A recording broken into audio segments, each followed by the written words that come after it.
June 2010. Boulder, Colorado.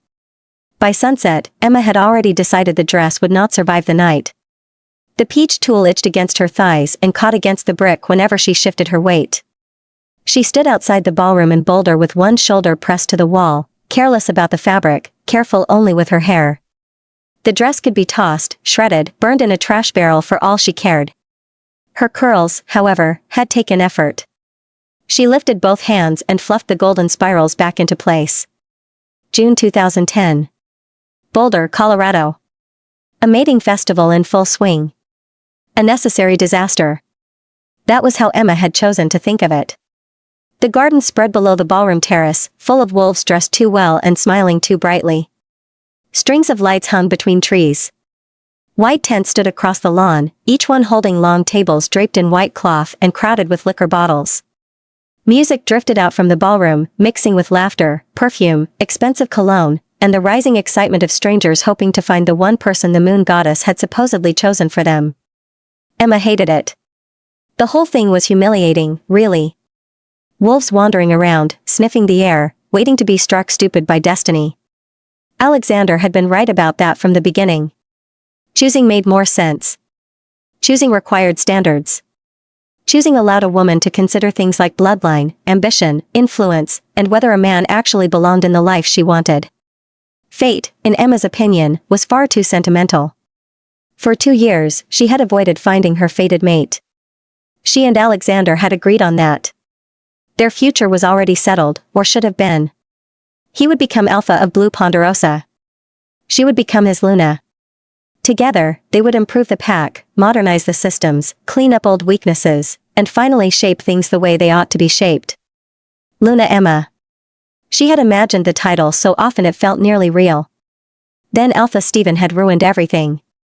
Alexander's father had refused to allow Alexander to mark her until Emma met her true mate first. He claimed the bond would clear her judgment.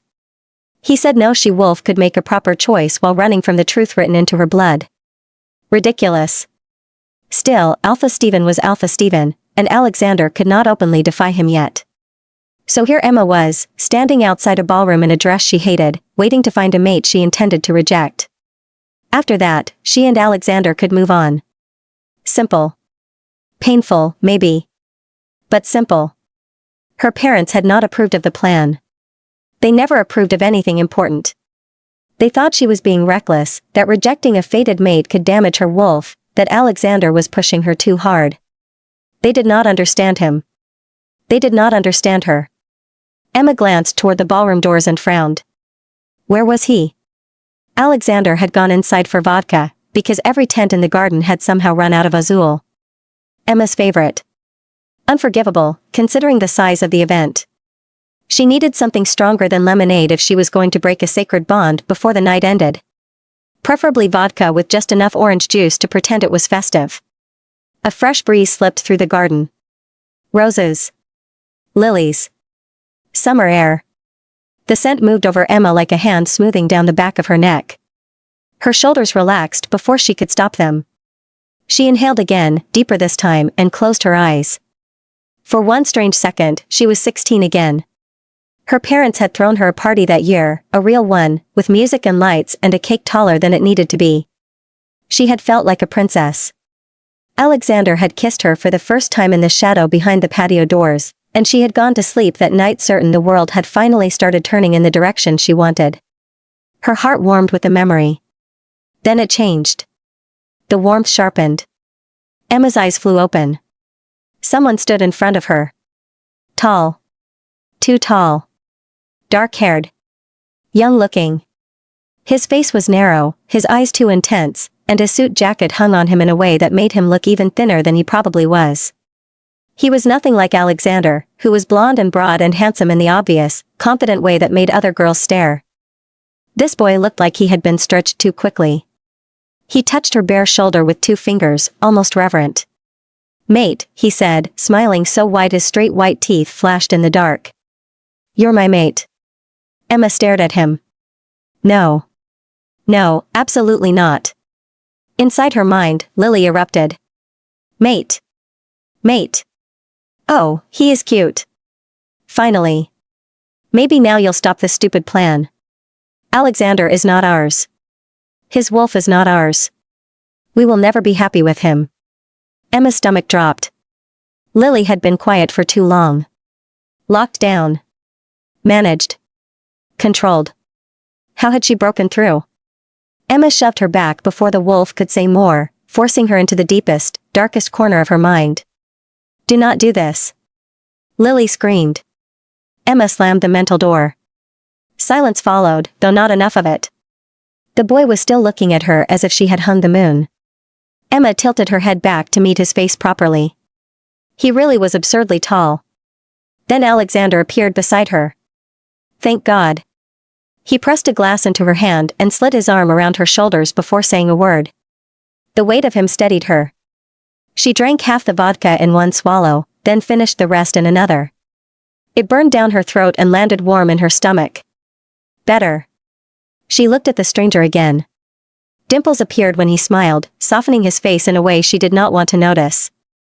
The garden had grown too dark for her to see the exact color of his eyes, but she could feel them fixed on her. You're too tall, she said. The boy blinked. Alexander gave a quiet snort. Emma lifted her chin. How tall are you? The stranger had been glaring at Alexander's arm, but he turned back to her immediately, smiling like she had asked something charming. 6'2", maybe 6'3". I don't really know. What's your? I'm 5 feet exactly, Emma interrupted. That is a ridiculous difference. Are you still growing? How old are you? 12? Alexander laughed under his breath. The boy's smile faltered. I don't know. I suppose I could still grow. I turn 20 this month. The 29th. I'm already 20, Emma said, louder than necessary. So that is another reason this will not work. She did not care that it sounded cruel. Someone had to say it. He looked far too young, no matter what age he claimed. A future Luna could not stand beside a man who looked like a child who had borrowed his father's suit. Alexander's hand moved over her back, slow and reassuring. Emma looked up at him and smiled. The tall boy's expression tightened. I'm Sebastian, he said after a moment. Sebastian Hayes. He held out his hand. What is your name? Emma looked at his open palm. This was also awkward. She did not want to touch him, but leaving his hand there would look worse, so she pinched his palm briefly between her fingers and thumb, a poor imitation of a handshake. Emma Bennett, she said. Nice to meet you, Sebastian. That was polite enough, she thought. Then she added, but honestly, you look too young, and you are too tall. We are clearly not compatible. Alexander leaned close to her ear.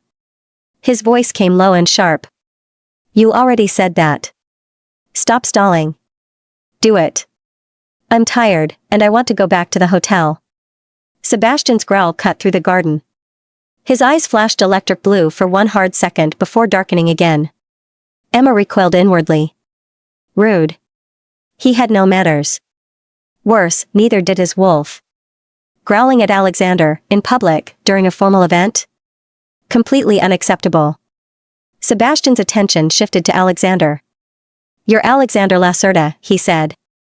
Blue Ponderosa pack. Alexander smirked and straightened, trying to look taller. It did not help much. Sebastian still towered over him, which annoyed Emma on Alexander's behalf. Height was not everything. Importance mattered more. Bloodline mattered more. Future mattered more. That's right, Alexander said. And soon, I'll be alpha. Emma brightened. His family owns the biggest bar in our area. Everyone goes there. People travel from other packs just to have a good time. Sebastian looked between them, then let out a short laugh. Impressive, he said, with enough sarcasm to make Emma's face heat. A bar. How dare he? Alexander was not some nobody. His family was respected. His future was certain. This lanky boy had just met him and already acted superior. You have no right to talk to him like that, Emma snapped. Alexander comes from an important family. Sebastian's eyes returned to her. For a second, something in them made her hesitate. Not anger, exactly. Hurt, maybe. Disbelief. Lily clawed at the locked place in Emma's mind. Emma ignored her. I don't know who you think you are, she continued, but I know what I want. Alexander's arm tightened around her. Emma drew a breath. This was why she had come. This was the painful memory she needed to create so the rest of her life could begin. I, Emma Bennett, reject you, Sebastian Hayes, as my mate now and forever and ever. The bond snapped through her like a blade. Pain tore into her chest so violently she doubled over. The garden disappeared in a rush of darkness and sound. Her knees gave out, but Alexander caught her before she hit the ground. Tears spilled down her face without permission. Far away inside her mind, Lily held. The sound was long, broken, and full of a grief Emma had no strength to silence. Alexander lifted her into his arms. Finally, he whispered, his grin wide enough to blur at the edges. You're mine now. Emma looked up at him through the pain. Something about his expression felt wrong. Too pleased. Too hungry. Don't worry, he said, carrying her closer against his chest. I'll take care of you. Rejection leaves a hollow place, but it won't last forever. I know exactly what you're feeling. Emma frowned, confused even through the agony. He knew? But Alexander had told her his own mate died minutes after he found her near a river. Killed by rogues before a choice could be made. That was what he had said. Had she misunderstood him? The pain throbbed harder. Lily's mourning filled every corner of Emma's mind. It will be all right, Emma told herself, squeezing her eyes shut. It has to be. This is the way it is supposed to happen. I know what I am doing. Lily did not answer. Alexander started walking. Emma felt the shift of his body more than the movement itself. Her mind was slipping, the garden lights smearing together above her. Somewhere near them, he stopped just long enough to drive his foot into something with a hard, ugly sound. A body, maybe. Sebastian. Loser, Alexander murmured. You're going to lose everything now. Emma tried to open her eyes. She could not. The darkness took her before she could ask what he meant. November 2011. Northern Maine. In principle, poisoning someone and drugging them to sleep is essentially the same thing. Jace's grandfather taught her that both require the same skill set and most importantly stealth. The difference is that your subject will either eventually wake up or die. See? Not much difference. Jace was around 5 when her grandfather, Adrian Cole, started training her. He was determined to have Jace follow in his footsteps as their pack spymaster. He once secretly told her that Joaquin, her older by 5 minutes twin brother, was the backup trainee, thus confirming what everyone already knew. Jace had been Adrian's favorite grandchild. He would do anything for her. Several years later, Jace stood in front of the kitchen sink as she tapped a few crystals of coarse white powder from a tiny black envelope into an empty wine glass. She then poured 1 drop of water from the faucet into the glass and waited for the granules to dissolve, then congeal, and finally dry into a clear substance at the bottom of the glass, where the stem met the bowl of the wine glass. This all took seconds, but it was enough for Jace to continue to remember her grandfather's words. How she missed him. She missed him every single day. Abuelo, why can't we use a cute pink envelope instead?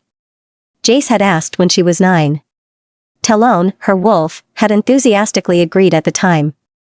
Pink instead of the black one, and lavender instead of the white envelope, Abuelo. Don't you think that would be cute?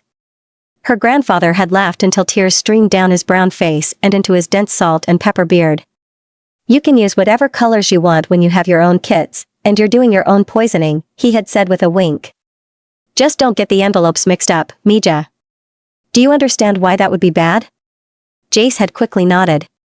I don't want to kill someone when all I want is to knock him out.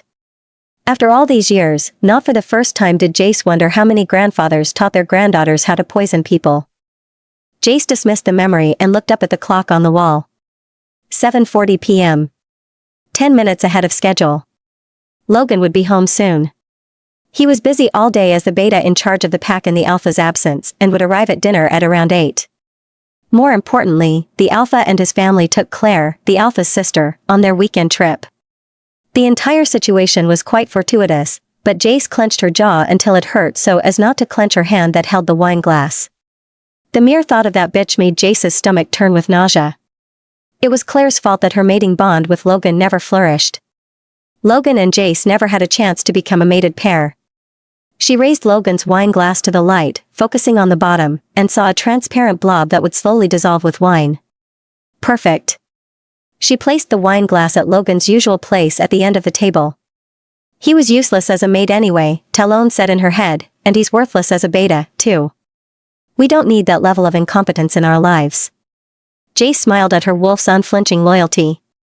She put away the black and white envelopes in her stuffed backpack in her bedroom. Before closing the door, she ensured Noah was still comfortable and asleep in his car seat. She checked her makeup in the mirror and tugged at the brand new black and gold sequin dress she wore. It was too tight across the chest and too gaudy for her taste, but it was the most appropriate dress she found in Logan's closet.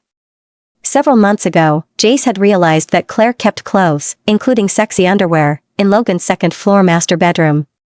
Meanwhile, Jace had been a permanent tenant of the guest bedroom in the basement, a detail Claire never failed to mention when she could. As a result, Jace felt no guilt in borrowing one of Claire's brand new fancy dresses and matching shoes. Gold sequins. Gross. At exactly 8:10, Jace heard Logan's car, and she went into the kitchen. This would be their last dinner together, and she had asked the Packhouse's cooks to prepare a special dinner for their beta with his favorites, grilled salmon, creamy mashed potatoes, and roasted vegetables. They had delivered everything over half an hour ago, and now everything was ready. The deep red tablecloth was perfect for this occasion. She even borrowed fine china from the Packhouse.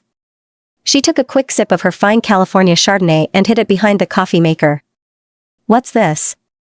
Logan said as he entered the dining room. "Happy anniversary, my darling," Jace said with her sweetest voice. Talon gagged in the back of her mind and pretended to throw up. "You worthless piece of shit," Talon murmured in the privacy of Jace's head. "You're a horrible mate. You never even marked us, much less completed the mate bond. I hope your dick falls off and rots." "Anniversary?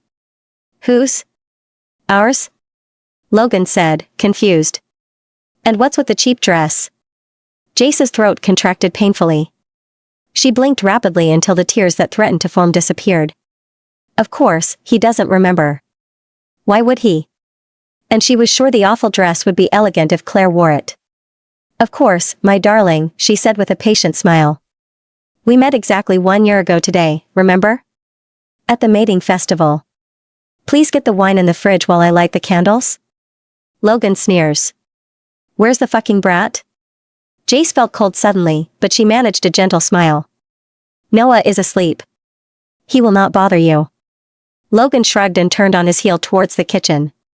"Which wine? What goes well with salmon?" "Whichever you like will work," Jace said. She felt she had coached him enough on fine wines for his question to merit no other response. Logan soon came back with a wine bottle and a corkscrew. Jace stared as he popped open a bottle of port, aghast that he would choose a heavy dessert wine with a fatty dish such as salmon. She wanted to say something, but she watched him pour himself half a glass of wine and walk over to her side of the table to pour wine into her glass. Logan didn't look at her, which was just as well. He sat and raised his glass. "What should we toast to?" The quaver in his voice betrayed him. He gulped and shakily raised his wine glass. Jace sighed heavily. Even on their last day, he wanted to be anywhere but with her. "To our long, happy life together." "Of course," Jace said solemnly, raising her glass. Logan followed suit. His lips pressed together. "Of course," he said, smoothing out the tablecloth. "Maybe by this time next year, we'll be properly marked and mated," she said, always hopeful. "Jace," he said, his voice thick with warning. "I already told you I'm not ready to be mated yet." Jace shrugged and took a small sip of the sweet red wine while Logan drank all of his in one gulp. She smiled and glanced around the room.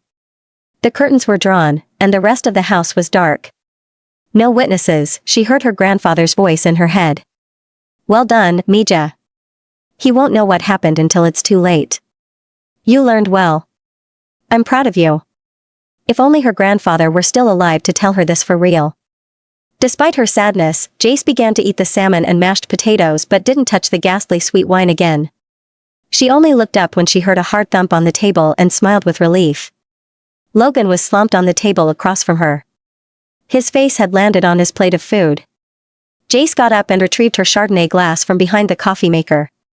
She sipped her white wine as she ambled toward Logan. She grabbed him by the hair and turned his head until he was cheek to cheek with the baked slab of salmon. Jace took Logan's empty glass to the kitchen sink and rinsed away any remains of the drug. She poured more port before placing it near his hand and drank the rest of her Chardonnay.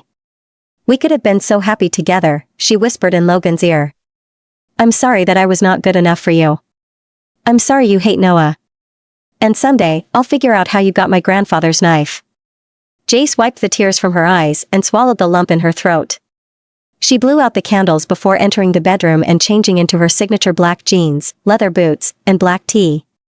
She wiped all the makeup off her face and put her long, thick black hair into a loose 4-strand braid. And because she wasn't ungrateful, she returned Claire's dress and shoes to Logan's closet. She went to Logan's bedroom, grabbed an old knife scabbard hidden under the mattress, and sat down on the bed, which stank of Claire's and Logan's combined body odor. The knife was in a worn black leather scabbard. She had found it several weeks ago while snooping through Logan's belongings, something she had never done before. Jace slid out the matte black blade her grandfather loved so much. It was a well-crafted Tonto knife designed to do only one thing: stab and kill. It was a magnificent knife, one of the best Jace's late father, Emilio, had ever forged before he died. Her father had carefully burnt the knife's handle with dark cursive letters. "Nunca olvidaremos, Papa." Always, easy. Jace had seen the knife many times through the years, but she had never asked her grandfather what her father had meant. "What will we never forget, abuelo?" "What was Daddy talking about?" she whispered aloud. More urgently, why? Why did Logan have her grandfather's knife? How did Logan get it? It was Easy's last gift to Adrian before passing away, and her grandfather always kept it in his right boot. However, her grandfather didn't have it on him when he died, and Jace had searched everywhere among the house rubble for it. And now both men in her life were gone. All of them were gone. Jace looked at her watch. 20 minutes ahead of schedule, but it was time to leave. She slipped the knife with the other knives tucked in her black boots. Once back in the dining room, she took Logan's car keys from his pocket and scowled at his keychain. The red metal heart had Claire written in gold letters. The moonless night was chilly. As she had predicted during the planning phase, it was completely dark outside, but she stayed hidden while peering around the empty street. Logan's house was tucked in a cul-de-sac in a quiet part of their Pax town. No eyes were looking at any neighboring windows, but she kept to the shadows as she loaded her backpack and heavy diaper bag into Logan's car.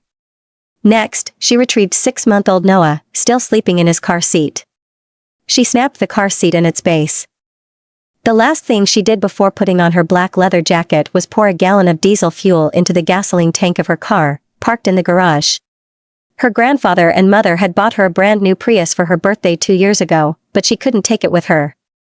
She and Noah had to disappear. Her flashy red car would be the first thing they would track down. It hurt her heart to turn her car into a giant paperweight, but she didn't want Claire to claim it for herself. It was the one thing Jace had that Claire could never match. Well, that and the skills Jace possessed. Claire had screeched in frustration when Jace, a lowly Omega by birth, had bested every wolf of better and stronger wolf lineage and had become the pack's undisputed training master. Once all the lights in the house were out, Jace drove out of pack territory, knowing that if anyone saw the blue vehicle, they would assume it was Logan making his rounds. She sped up once she hit the highway, and an hour and a half later, Jace and Noah arrived at a small parking lot several blocks away from the airport. She chose this parking lot 4 weeks ago because it had no surveillance cameras, giving her enough privacy to cover her dark brown hair with a wig and put on an oversized pea-green sweater over her leather jacket. She also changed Noah's soiled diaper and covered him with a yellow blanket, stowing his blue blanket into his extra-large diaper bag. Jace managed a tight smirk as she placed Logan's keys on the soiled diaper. Next, she put her cell phone on the floor and crushed it with the heel of her boot. She found the SIM card and ran it in half with a knife from her boot. Jace added the phone's remains to the diaper, then wrapped it, and threw it away in a garbage bin on their way to find a cab. Jace knew that if anyone found and interviewed the cab driver about that night in the following days, he would say he picked up a woman with short blonde hair 3 blocks from the airport. She didn't talk much but wore a pea-green sweater and carried a baby girl. He might remember the woman's name was Mary, and her husband was waiting for them at the hospital where the cab driver had left them. Once the cab left her on the curb and turned 2 blocks down, Jace ducked into an alley with a garbage dump. She threw away the blonde wig and the pea green sweater and pulled on a black knit beanie before heading to the bus station. She turned over Noah's yellow blanket, which was now flowery pink, and used cash to buy a couple of bus tickets while keeping her face in the dark and out of view of the old security cameras. When Jace had done her recon several weeks ago, she realized they were old dummy cameras, but she was careful just in case they had recently exchanged them for the real thing. Once Jace and Noah were comfortable in their seats on the next bus heading west and out of the state, she looked at her watch, 10 minutes to spare. She let out a long, silent breath of relief. Jace was free. No one would ever find them. More importantly, Noah was safe. She looked down at her baby boy and kissed his chubby red cheek. June, 2010. Boulder, Colorado.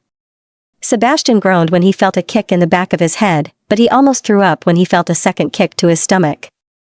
He held his breath and closed his eyes to stop the world from spinning. Although the physical pain was unbearable, the pain caused by the rejection was worse. Rejected. His mate rejected him. What do we do to deserve a rejection? Nothing, his wolf, Nacon, responded in a calm but tense voice. He was taking it far better than Sebastian had expected. Nacon hadn't even whimpered. Listen, Lily told me that Emma had already decided to reject us. The moron with her convinced her years ago. That's why she came today to reject us. There was nothing we could have done to prevent it. Lily? Her wolf? Did you speak with her wolf? Sebastian took a deep breath and tried to rise from a crouch, but his stomach clenched painfully, and he fell to his knees. Yes, Nacon said, but it was hard because Lily was locked far away, and we couldn't talk very much, he responded sadly. He had curled up in a tight ball in Sebastian's mind space. Lily was nice, but she was very sad. She has always been locked up. Minutes passed, and Sebastian closed his eyes and found the remains of the shiny silver thread that had been his bond with Emma. Now, it was a splintered stump in the middle of his soul. The emptiness hurt. Don't look at it, Nacon said, getting up himself. It's done and gone forever. Get up. We're on the ground. This is not us. Several people had approached Sebastian, and the mortifying whispers of pity came with them. Poor dude. Yeah. I'm glad my mate didn't reject me. I would never do that to you, babe. Oh, dear. Another one, said an older woman's voice. Help me, dear.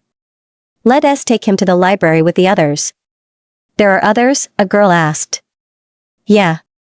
All the other losers that got rejected, a male said with a snicker. The humiliation, now apparently public, was too much. Get up now. Nacon shouted. We don't want to go wherever they want to take us. Then help me, Nacon. I can't do this alone. Sebastian immediately felt a sudden surge of energy, and he jumped up, shrugging off the older couple trying to help him. I'm fine. I'm fine.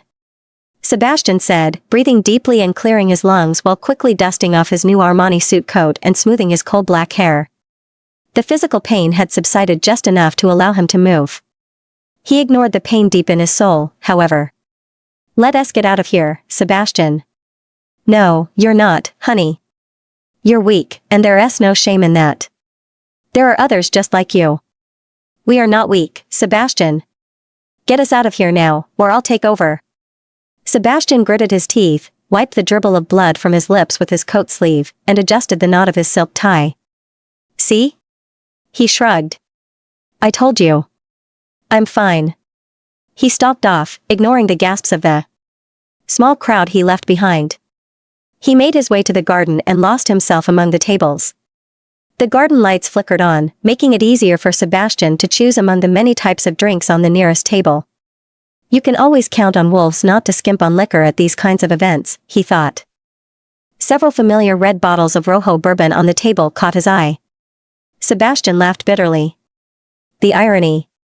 Sebastian grabbed a couple of unopened bottles and walked toward the nearby tree line.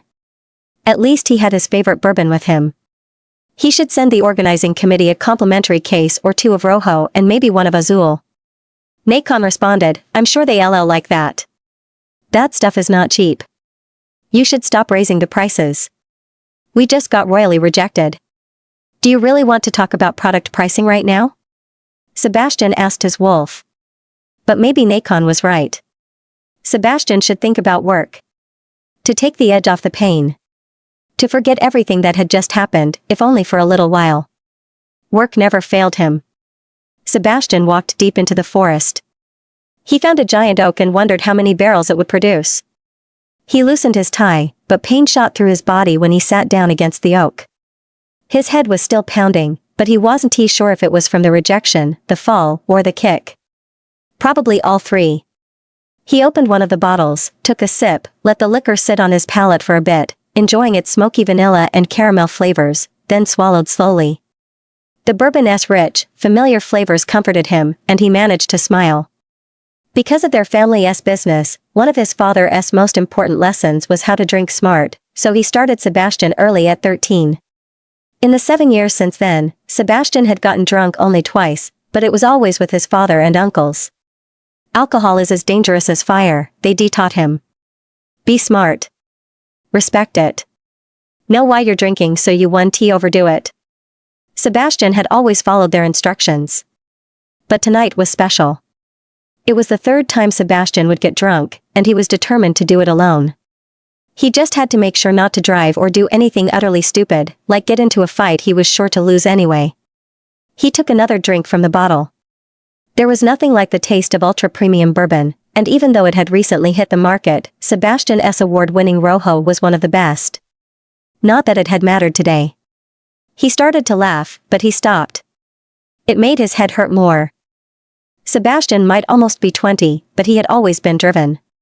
He graduated this past spring with a double degree in business and economics. True, the distillery had been in his family for 4 generations, but Azul Springs Distillery had produced high-end Azul vodkas for decades. Brian Hayes, his father, had made the lime and lemon-flavored vodkas before becoming their Pack's alpha. Uncle Dylan had produced their mint-flavored vodka. But they never experimented with bourbons or brandies like Sebastian. He would never tell his family this, but he found the taste of vodka utterly boring. Give him a bold and flavorful bourbon any day. As CEO of the company, Uncle Dylan gave Sebastian the freedom to pursue product innovation at 15 because he wanted to experiment with bourbon recipes. Between his intense schooling and endless experiments, Sebastian spent several years without a social life, but it was worth it. With Brian's guidance and Uncle Dylan's support, Sebastian launched Rojo just a few months ago. His father was beyond proud of him, and Uncle Dylan took Sebastian's energy, innovation, and graduation as the perfect opportunity to retire so Sebastian would take over the distillery. And then Sebastian's mate dumps him for a guy with a bar. Sebastian scoffed and drained a quarter of Rojo in one long swig. Sebastian was surrounded by green foliage when he woke up in the company of his 2 empty bourbon bottles. He couldn't sit up. Somehow, he had crawled under a large and very dense bush and curled up on the dry leaves on the ground. He looked out through the bush's branches. He had no idea where he was. The oak from last night was nowhere in sight. Good morning, sunshine, Nakon's amused, gravelly voice said. Stop shouting. Sebastian rubbed his temples before rubbing his eyes. Why are you in such a good mood? His head hurt, but it was a different pain from last night. This is why he didn't like to get drunk. There was hell to pay the next day, and it was never worth it. It's like getting rejected didn't affect you at all. What gives? Sebastian was annoyed at his wolf.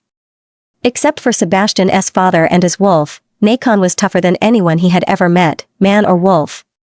I've decided not to dwell on shit I have no control over, Nakon said like it was nothing. But that doesn't make sense. Sebastian started to say. Shoo. Hear that? Listen. Approaching male voices made Sebastian focus. I don't know, Alexander. We'd better consult your dad on this. Our pack isn't ready to take over a playground, a young man's voice said, much less another pack. I expect the S's will fight back, man. And hard. Alexander. Sebastian frowned. That was the guy who took his mate away from him last night. We're not going to waste this golden opportunity, Rick. I'm telling you, it's a Christmas and birthday present in one. Alexander's familiar voice said, and Sebastian would have left his place under the bush and fought Alexander if Nakon hadn't stopped him. Don't you dare, Sebastian. Look at you, hungover and half out of it. You're in no shape to fight. Nakon hissed in Sebastian's head. Listen. The men's voices lowered as they walked further away. You should be seen it. He was a beautiful mess. Emma had no idea her fated mate was the next alpha of the Azul Springs pack, and she single-handedly took him out. Left him on the floor. Crying like a baby. My delicate little flower, doesn't he even know how to fight? Poor sap, the other voice said. You took his mate, and now you want to take his pack. And I'm going to take everything that comes with it. Alexander's smugness was unmistakable. You'll see, the Azul Springs distillery will be mine for the taking. Mute with fury, Sebastian lay down long after he stopped hearing their voices.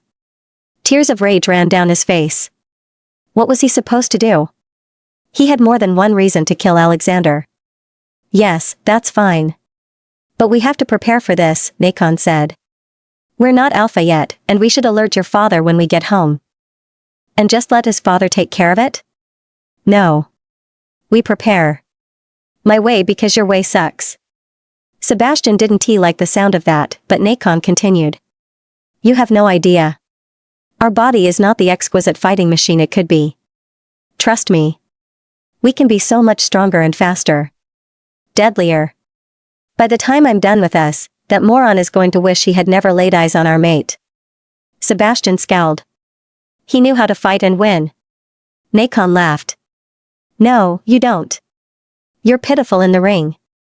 We have to prepare for the day we fight Alexander and his pack, Sebastian, and the first thing you're going to do is stop eating all that trash you eat every day.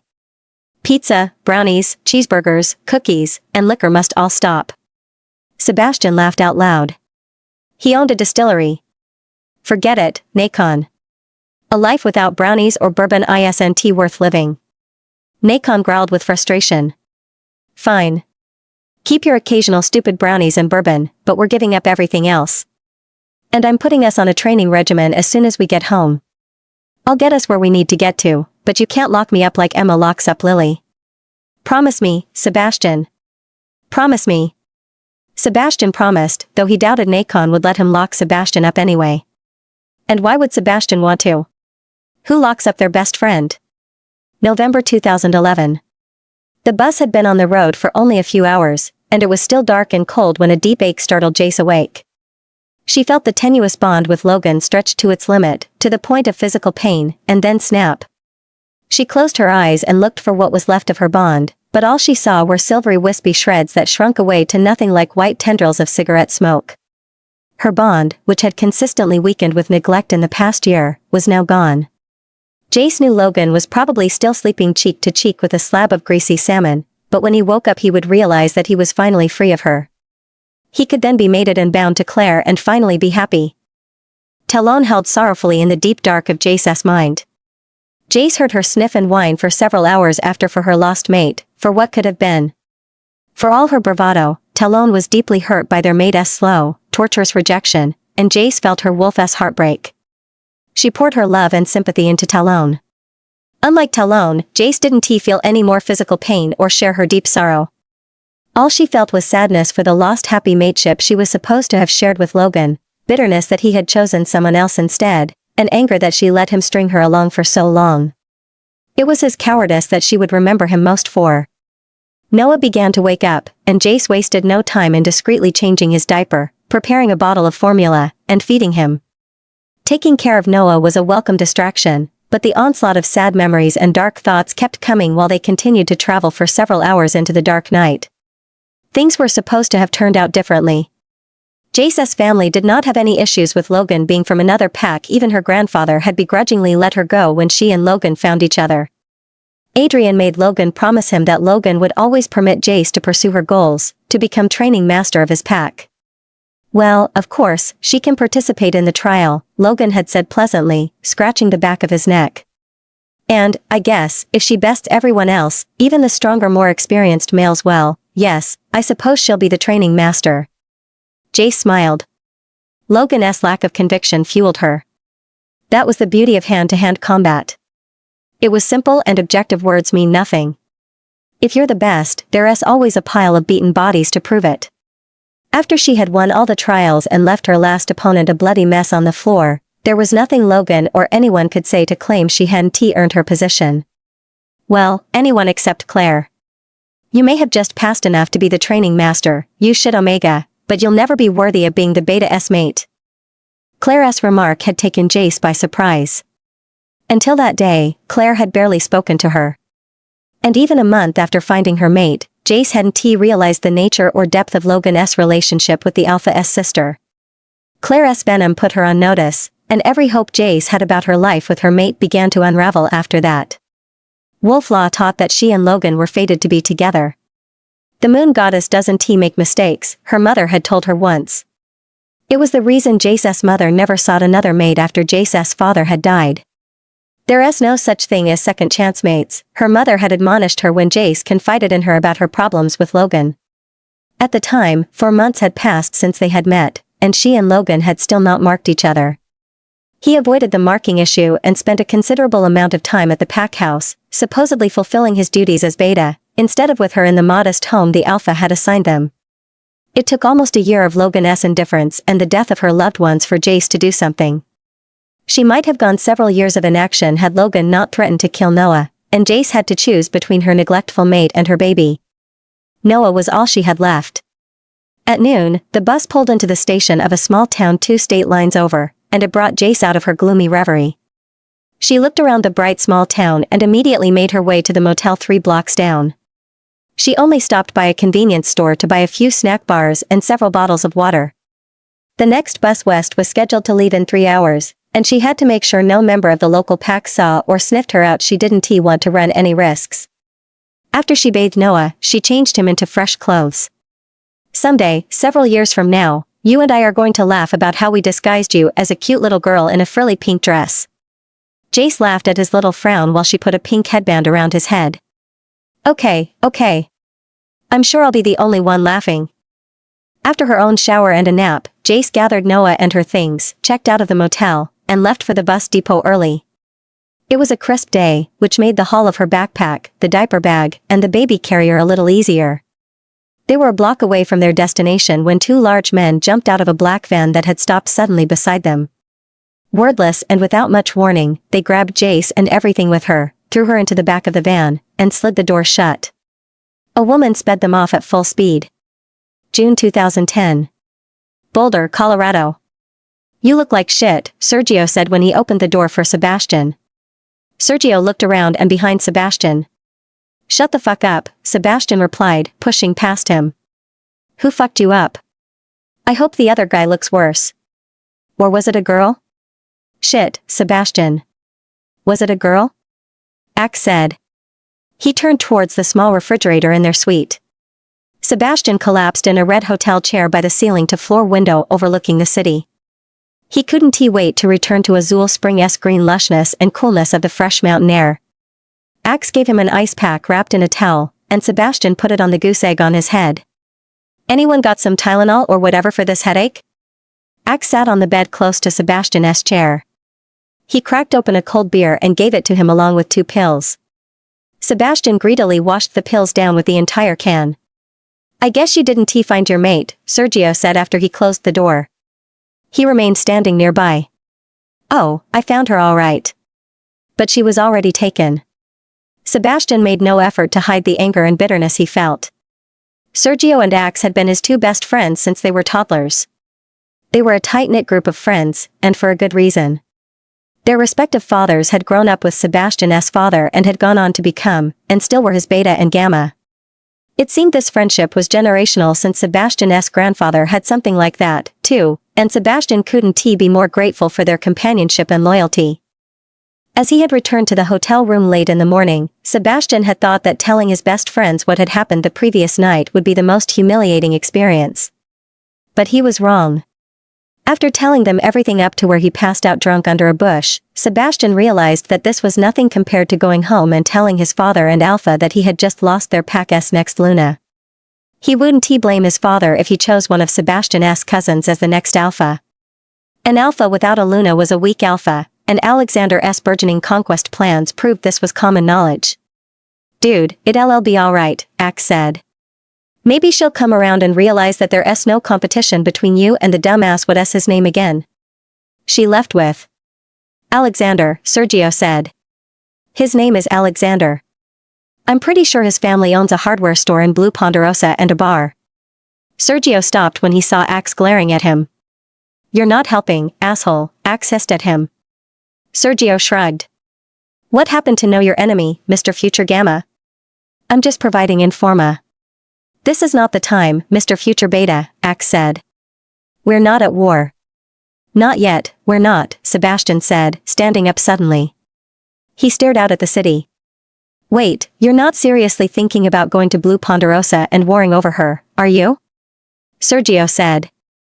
Your father would not. Yes. Yes. I'll help you go and beat up this shit ass. You're not helping, dumbass. Sergio said, glaring at Axe. I'm not going there. They're coming to us, Sebastian said, an undercurrent of urgency in his voice. He told them in as much detail as he could remember the conversation he overheard between Alexander and Rick after waking up with a hangover. Fucking hell, Sergio muttered. Your dad is going to fuck, my dad is going to beat my ass for not being there for you. I should have been there. Axe put his face in his hands. This is not good news. I know our pack is nowhere near ready for war, he said. We were going to bring up plans to you and your dad to update our defenses and get better training for the elites. Shit, this sucks balls. He raised his head, and he looked miserable. Did they say when? Sebastian put his hands in his pockets and shook his head. No. I think that they're as unprepared for war as we are. And it was true. The last wolf war in the Azul Valley occurred during his great-grandfather's tenure as Alpha. All 5 Azul Valley packs had been at peace for at least 3 generations. The packs had learned to coexist and share the valley and the small college town they more or less surrounded.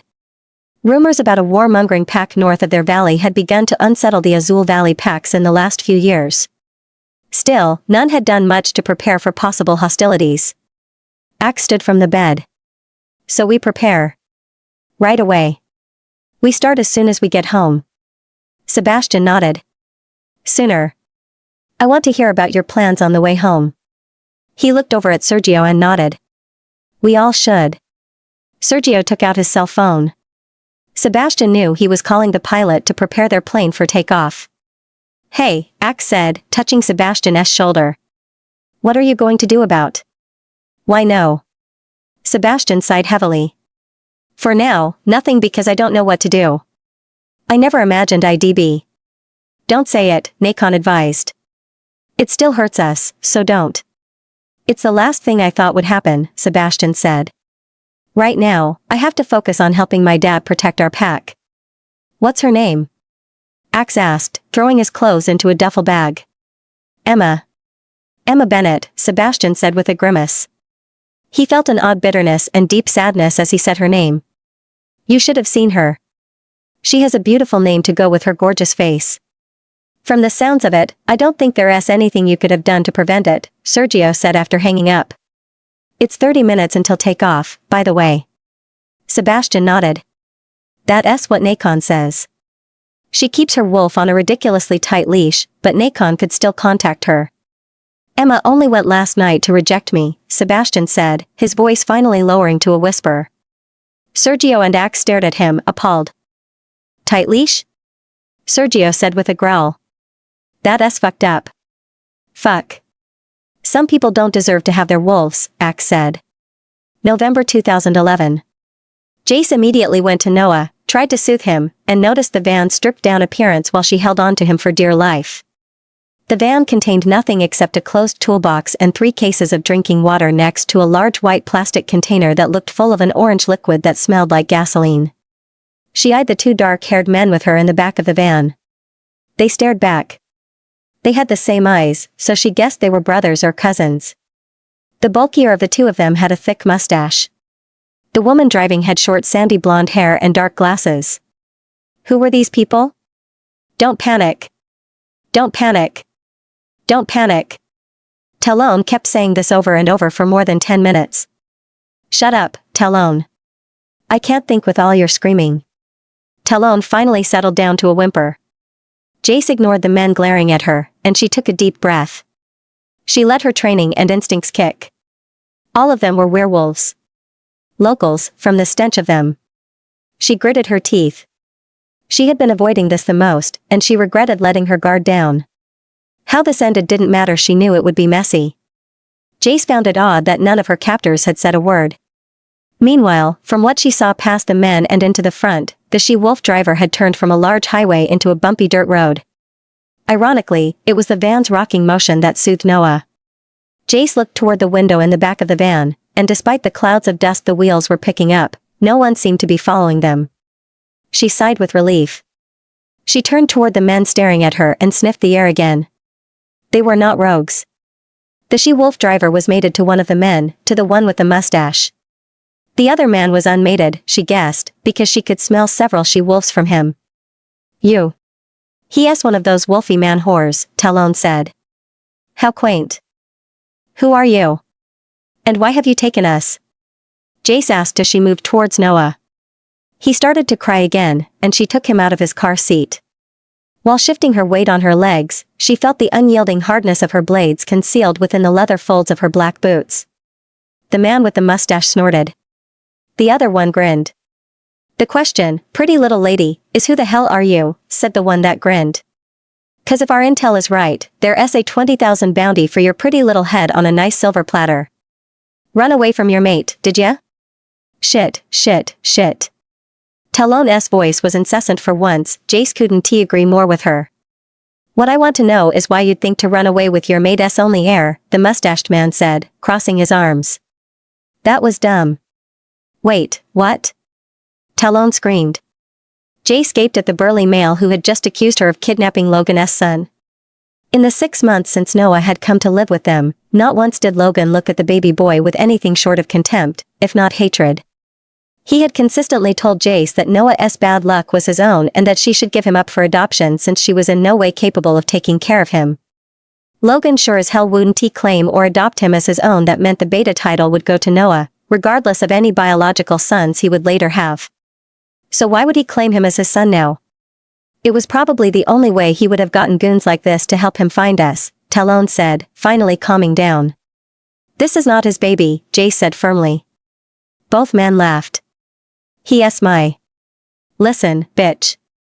If the kid weren't his, he wouldn't be so hell-bent on getting him back today. What the fuck were you thinking, the man with the mustache said, glaring at her.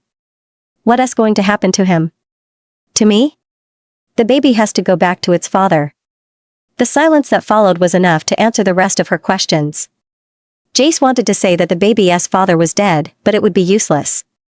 She had to think of a way to get them out of this situation. Once these wolves got rid of her, it wouldn't be long before Logan got rid of Noah, whether by his hand or someone else's. There was only one way to escape this mess, by making a bigger mess. She wished her twin Joaquin was there with her. He would have loved what she was planning. Creating a tussle where the odds were not in his favor had always been his thing. Jace glanced down at Noah and smiled sadly. The baby needs a bottle, she said. You. Hand me that bag over there. Jace pointed to the diaper bag. The mustache man frowned but tossed it at her, and she got busy making a bottle. What's your name? She asked him as she sat further toward the back of the van, away from the men. She needed space. He glared at her. That's none of your damn business, is it? He asked John the first Daryl, the other man said. He met John's glare with a grin. His mate over there is Hannah. Quit commiserating with the dead, boys, Hannah said. Give her some time to face her tragic fate. All three of them laughed, and Jace took in a deep breath. It calmed her nerves, but the fear refused to leave. The ride was getting bumpier, and Jace noticed through the front windshield that wherever they were headed was very isolated. How did you find me? Jace resumed her questioning after burping Noah, changing him, and setting him back into his car seat for what she hoped would be a long, uninterrupted nap. Daryl shrugged. Word got sent from a pack back east of a woman with your description and a picture of ya and a car seat. Went to our pack's email. Hannah over there intercepted it before anyone else went in this morning. It said you might be here today and was carrying a beta heir disguised as a baby girl. Damn. Jace shouldn't have thrown away that blonde wig and maybe used heavy makeup. She also should have bought a new car seat. She cursed her stupidity and decided to work on her disguises. Moreover, she underestimated how soon Logan would have woken up and how angry he would be. She really should have killed him. How many more people in your pack got his message? She asked. Jace just needed a bit more information and a cue. Patience is of saints, angels, and devils, Mija. Remembering her grandfather's words gave her a bit of comfort. Daryl laughed. Like I've done told ya, that's the beauty of this here plan, little lady. We got the email, printed it, and left before anyone else got into the office. We don't want to share a $20,000 reward. We even deleted the email and alls. He laughed. The van came to a sudden stop at the edge of a cliff. We're here. Get her out. Hannah yelled from the front of the van. It's showtime. And that was Jace's cue. June 2010. The following day, Sebastian and his friends stood in Alpha Brian Hayes' spacious office surrounded by dark-stained cedarwood furniture, listening to Beta Enrique rant at them. Through the years, Beta Enrique and Gamma Lance had ranted at them in varying degrees of volume, but Beta Enrique's pitch today was truly impressive. Unfortunately for him, Sebastian could tune out annoying, loud noises. Sebastian inhaled slowly and tried to remember the configuration of his father's ample office. Everything was made from dark wood in his father's office, from the old but perfectly polished hardwood floors that were installed by Sebastian's great-grandfather to the wall-to-wall paneling and the Alpha's giant oak desk. To the right of the desk, a matching personal bar had been built into the right wall. Its wooden shelves were populated exclusively with bottles from the Azul Springs distillery, varying flavors of Azul vodka and a few bottles of Rojo bourbon. Sebastian's father believed in only consuming what their company produced. He was a staunch fan of product loyalty. On the other hand, Sebastian's bar also included Azul Springs vodkas and bourbon, but it also currently had products from different distilleries, including several brandies he was testing. The Azul Springs Alpha's office was Sebastian's favorite room in their pack house. It was where he learned about their family's bloodline and where he fell in love with their businesses. It was also the room where his father taught him about Sebastian's present and future responsibilities and expectations. Sebastian learned to drink smart in his father's office bar. He often drank with a purpose other than entertainment. Long before any of that, however, Sebastian and his two best friends used to pretend as pups that the office was a throne room, the old pack house was a dragon-infested palace, and Maud, who was the head cook, was the dragon from whom they rescued imprisoned fresh-baked brownies. Even now, as an adult, long after they had vanquished their last dragon and rescued their last helpless brownie, Sebastian knew his home had palatial proportions, but now he understood why. The estate was built to stand through the elements of one of the most mountainous regions of the Northwest and of the passage of time. With its two basements, it was built to house the entire pack through months-long sieges and wars. And, at some point, it had, even though neither Sebastian nor his father had been around for that. For generations, Sebastian's family took their leadership role seriously. They were providers and protectors of their pack as much as they were its rulers, and they took pride in their goddess-given role. They were her stewards, after all. It was the Hayes bloodline's responsibility to ensure that the Azul pack members survived and thrived through time in this specific part of the mountains. And Sebastian had just lost them their Luna, the one member no pack could afford to lose. The Luna ensured the continuation of the Alpha's family, and she was an Alpha in her own right, with leadership responsibilities and privileges rivaled only by the Alpha himself.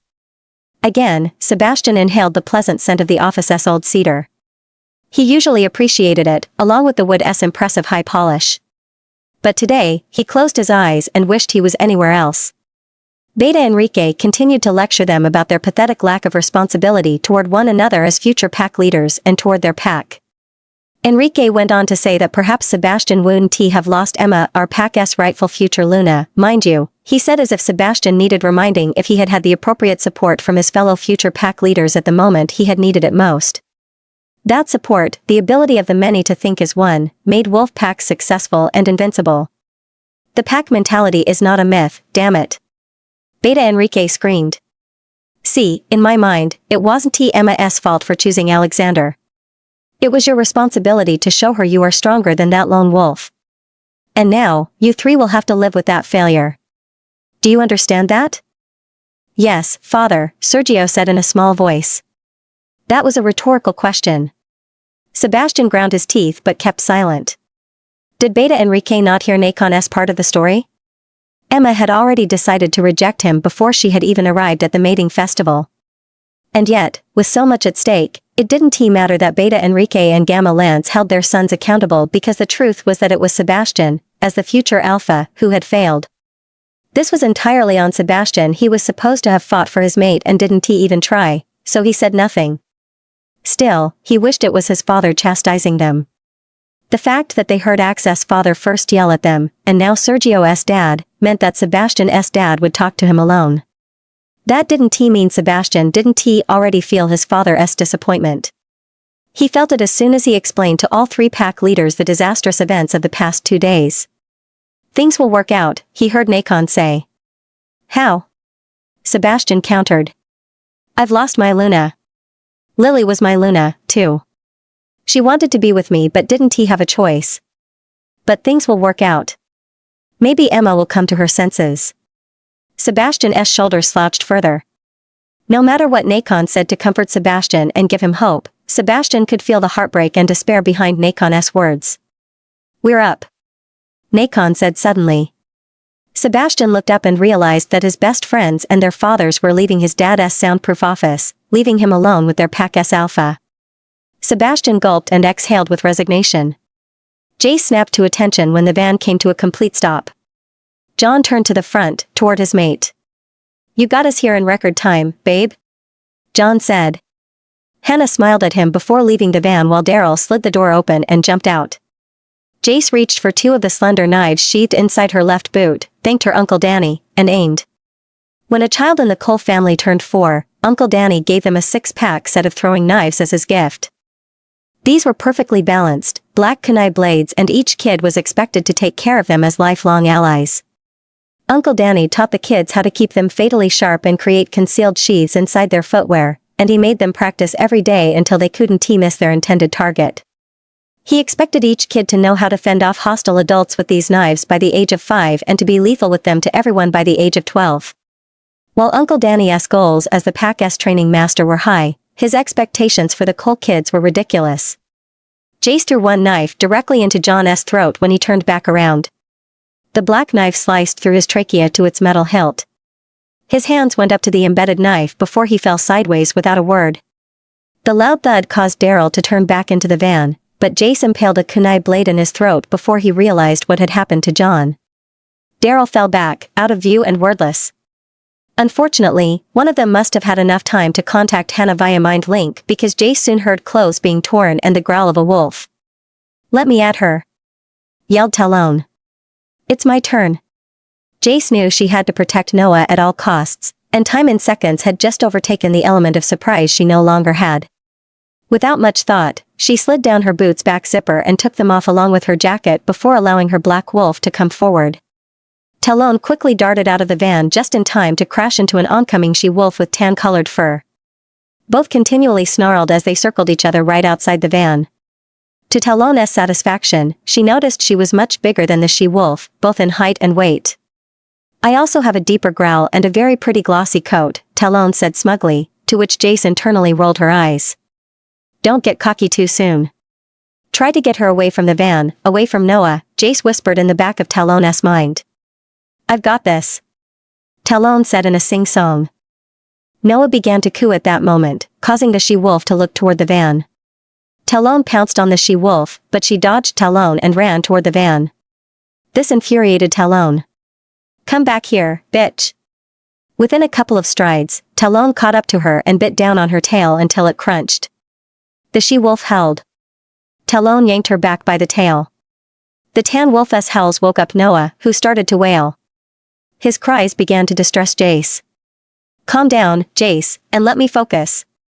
In defense, the she-wolf turned to snap back, but Talon released her tail to evade her sharp teeth. They continued to circle each other. Talon attacked every time the she-wolf's eyes strayed toward Noah's wails, biting and scratching her. The she-wolf also inflicted several wounds on Talon, but they were minor.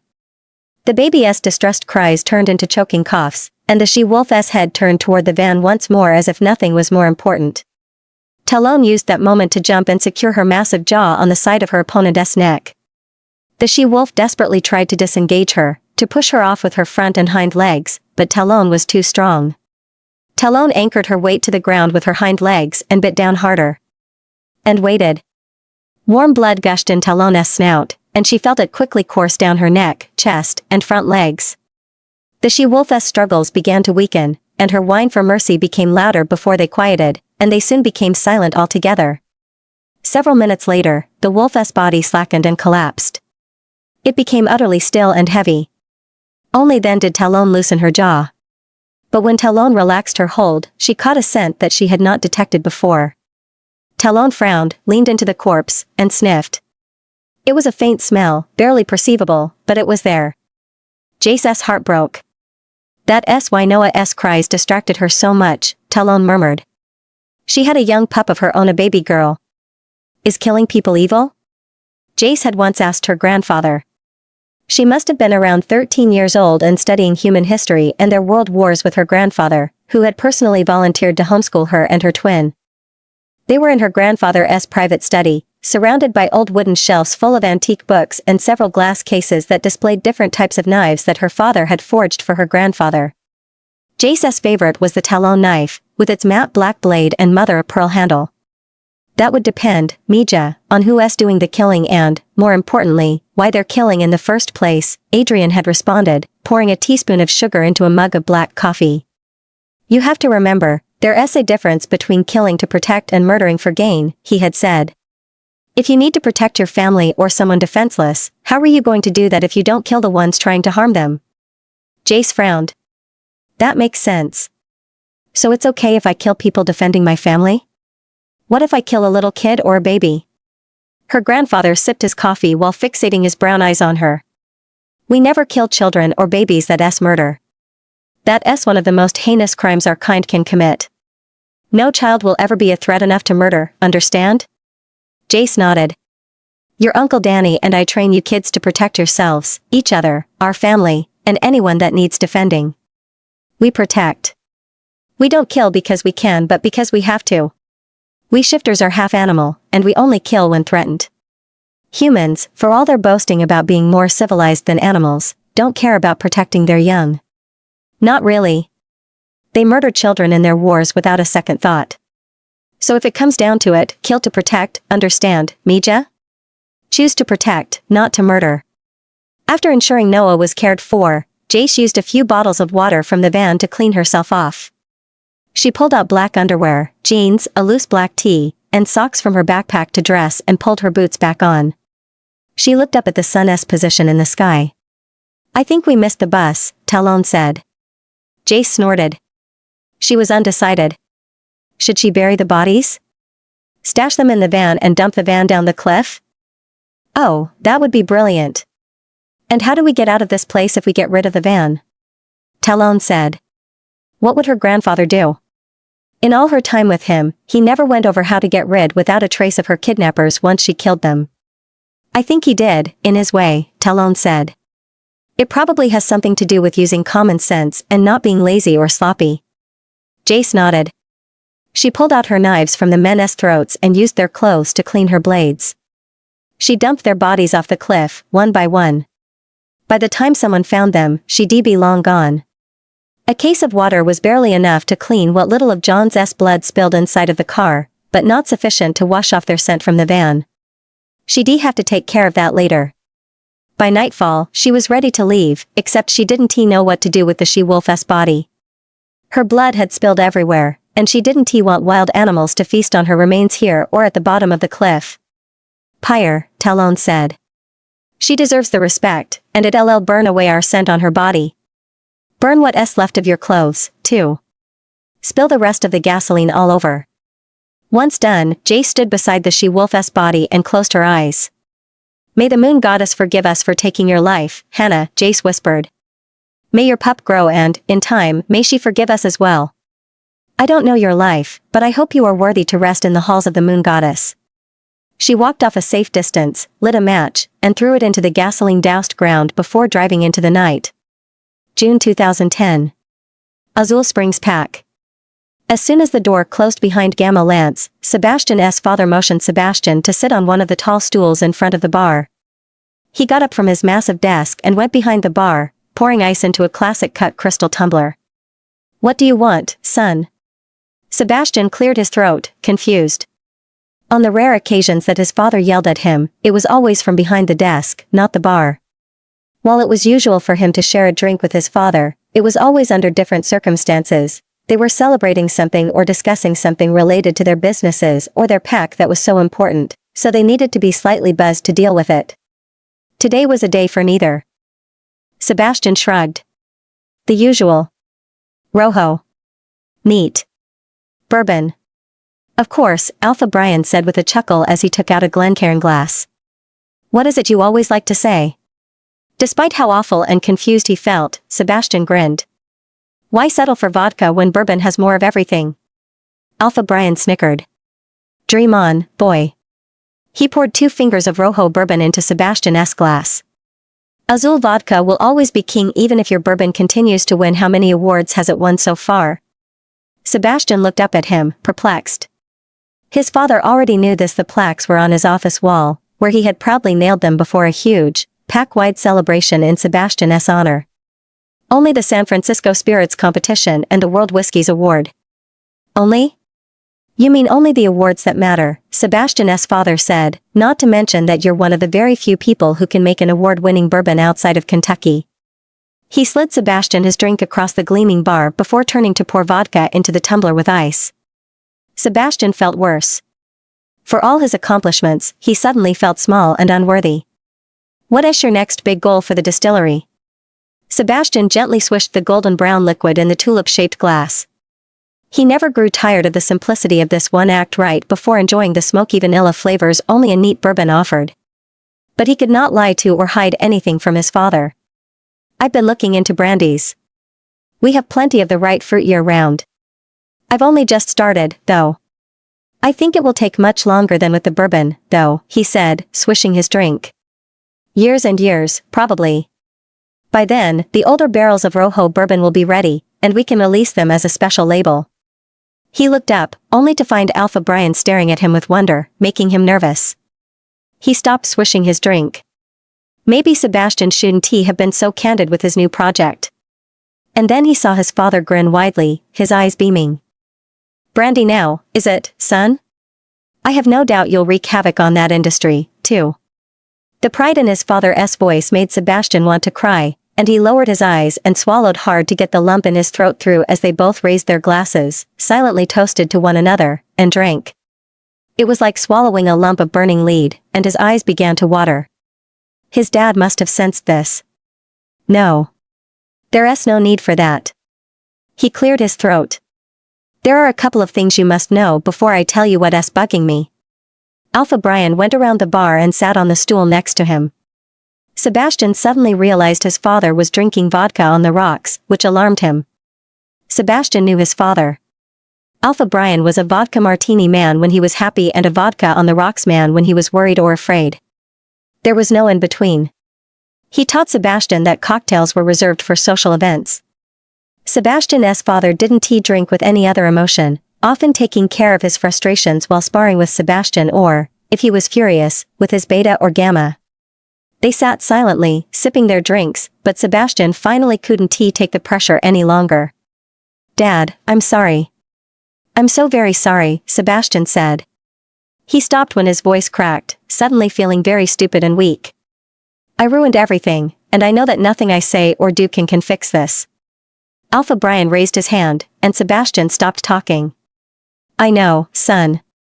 I know, Alpha Brian's voice was heavy. About that. You'll have time to sort through it sooner or later. I figure you'll find an unmated she-wolf you'll want as your chosen mate and the pack's Luna someday. Be wise when you're ready to look for one. You'll soon discover how many she-wolves want to be a Luna.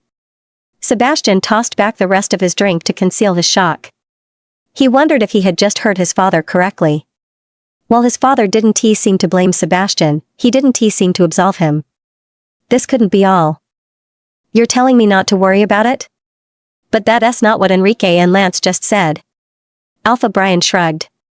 Oh, it is very serious that you didn't get your fated mate when you had the chance, and I'm sure you'll deal with the consequences as they come starting today. I'm not going to lie, a chosen mate is not it's not in any way ideal for an alpha, but I don't see any other solution to your, problem. But right now, we have more serious matters to worry about. He took another sip of his drink. Sebastian refused to make his life more complicated by thinking about finding a chosen mate. His heart ached with the mere thought of choosing someone the moon goddess had not chosen for him, and he wondered at the possibility of Emma changing her damn mind and coming to Sebastian, her rightful fated mate. What do you mean starting today? What is so special about today? His father didn't look at him and instead focused on refilling his glass with more vodka. He filled it about half an inch from the top, which caused Sebastian to frown. Alpha Brian never drank this much. Because today you find out that, while you were still in the air on your way home last night, Alexander marked your fated mate as his Luna right after he became Blue Ponderosa's new Alpha. Sebastian felt as if all the wind had been sucked out of his lungs in one powerful pull, and he swayed in his seat. While he leaned on his forearms to keep from falling, his father got up and supported him with a massive hug. Tears poured from Sebastian's eyes, and, to his relief, they were quickly absorbed into his dad's blue shirt.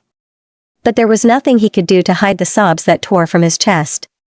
It was done. His secret hope was gone. There was no possibility of Emma changing her mind and coming to him. He would have taken her, of course. He would have forgiven her everything. They would have fixed their bond somehow, but they would have been together. Nacon held long and sorrowfully in the recesses of Sebastian's mind. They didn't wait, did they? Sebastian finally said after several long moments. He straightened himself up and discreetly wiped his eyes while his father retreated onto his stool before refilling Sebastian's glass with bourbon. He filled it halfway. Son, I'm sorry. This is a hard blow for all of us, for me, too, as your father, Alpha Brian said with a hoarse voice. But it gets worse, and that's the part that truly worries me right now. Alpha Brian took a deep breath. Word of mouth says that Alpha Alexander announced plans to take over our pack in the coming months, and given what you told us, I have to assume he will follow through. What? But Rick said 2 days ago that they don't have the strength to fight. Alpha Brian nodded. I know, and Blue Ponderosa knows it. But my sources said that at least one other Alpha in the Azul Valley has pledged his support. We can take on Blue Ponderosa alone, no problem, but with one or more allies on their side? Son, we don't have much of a chance. Who is it? Who is the ally or allies? That's the thing. We don't know. At first, I hoped it was nothing more than a boastful new Alpha's drunk ramblings. But between what you told us and my intel, I can't afford to take any chances that we'll be at war in the next few months. Alpha Brian rubbed his face with one hand, and for the first time since Sebastian's mother died, he looked haggard and afraid. Sebastian seldom saw his father hesitate when making important pack decisions. Alpha Brian was decisive to a fault. What is the matter, Dad? All the packs in this valley have been at peace for over half a century, Alpha Brian muttered, shaking his head. I know all the Alphas in our valley. I grew up knowing them. We may have had our differences through the years, but we were all united in keeping the peace in the Azul Valley. No rogues or other invading packs could enter our valley because we've all been watching each other's backs. Our peace treaties were supposed to last into your children's generation. Why throw it all away now for what? More pack members to take care of? More jobs to scrounge for or create? More mouths to feed? And I don't understand why Stephen, of all people, thinks it's a good idea to let his son steal your mate and attack you. He slammed his fist on the bar. That's fucking treason, in my book, that fucking asshole. Both of them with his worthless son. Sebastian took a long sip of his bourbon.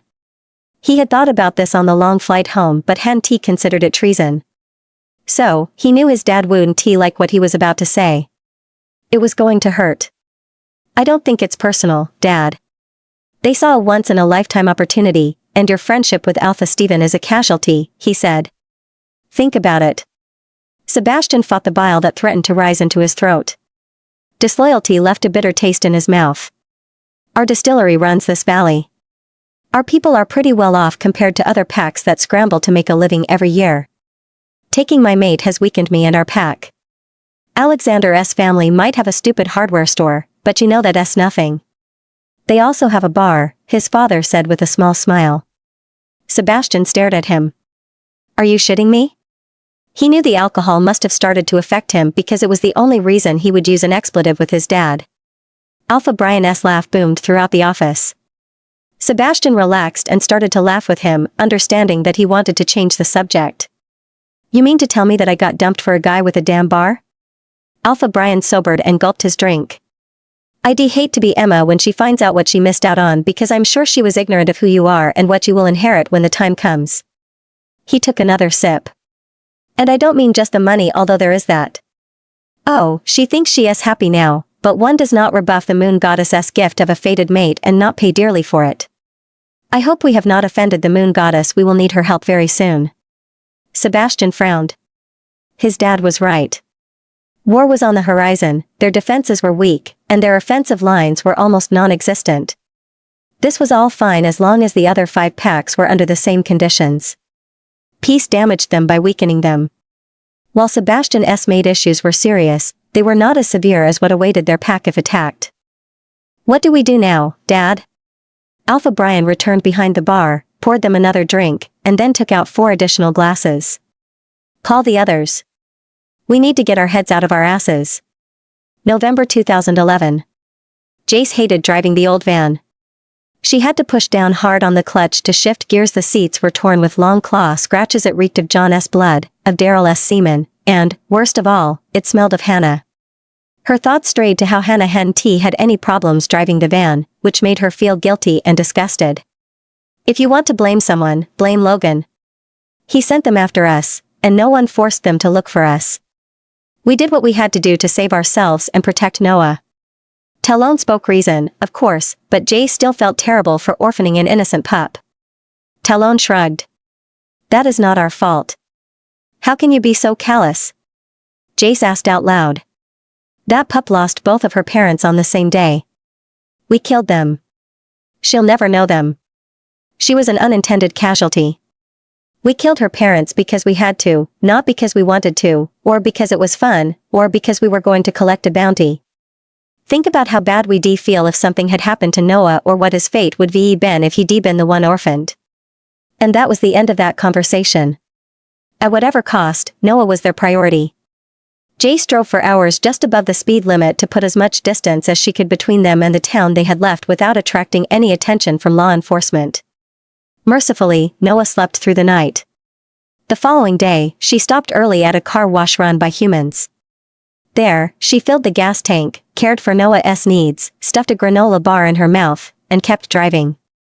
She had no idea how far and wide Logan's description of her and Noah had reached, so she changed her planned route and headed north, trying to outrun anyone looking for them or the van.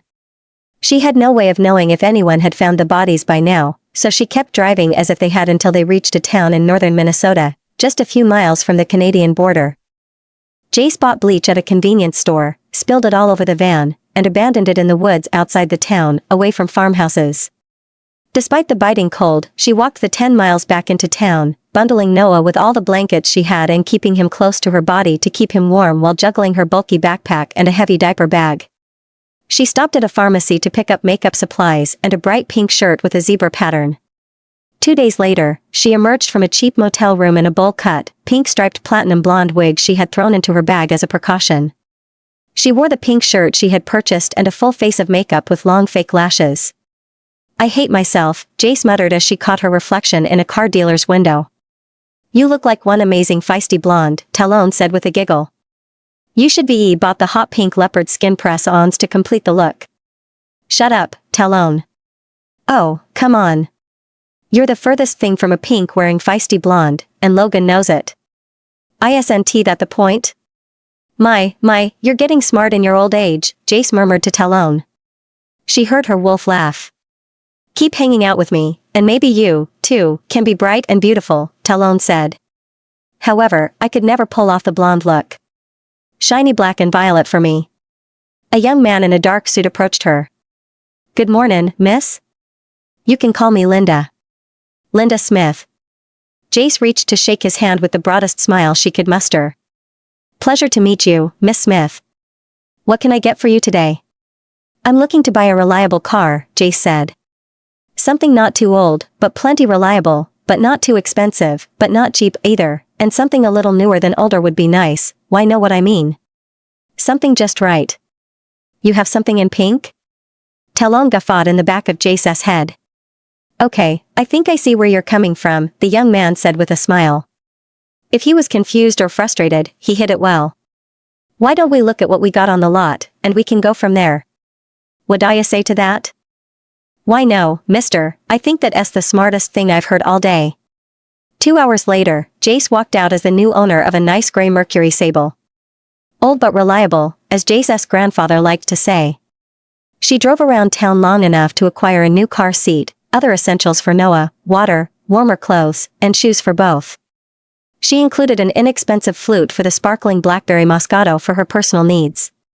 She had flirted with the idea of a Pinot Noir or a Sauvignon, but the truth was that she needed something a little sweet and innocent after the past few days.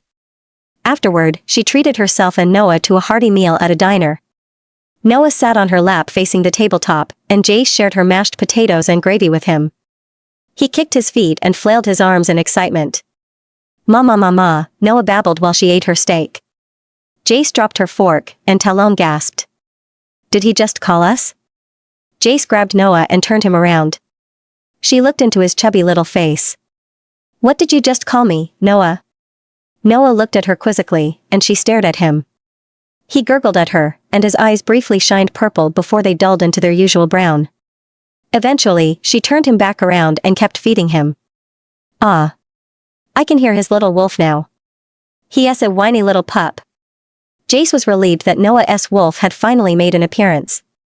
She wouldn't have known what to do otherwise. Although rare, werewolves without an actual wolf did exist, but they usually became outcasts who were absorbed into human society. "What a sad way to live," Talon said, and Jace couldn't agree more. She loved having a wolf. The next few years would be interesting as Noah figured out the border between his wolf's consciousness and his own. Then, there would be the whole learning process to control the shifting process. Of more urgent importance, though, was that Jace hadn't thought about how she wanted Noah to address her. She needed to plan for that soon. He would have questions, and a lot of them were more complicated than learning how to shift. When they returned to the motel room, Jace noticed that her diaper bag was getting lighter due to all her purchases. After pouring herself a glass of the blackberry Moscato she had been thinking about, she carefully removed the diaper bag's contents and laid them out on the bed while Noah kicked about nearby. She still had most of the $20,000 in cash her grandfather had left in his safe, and she hoped to make it through several months before making the call she didn't want to make yet.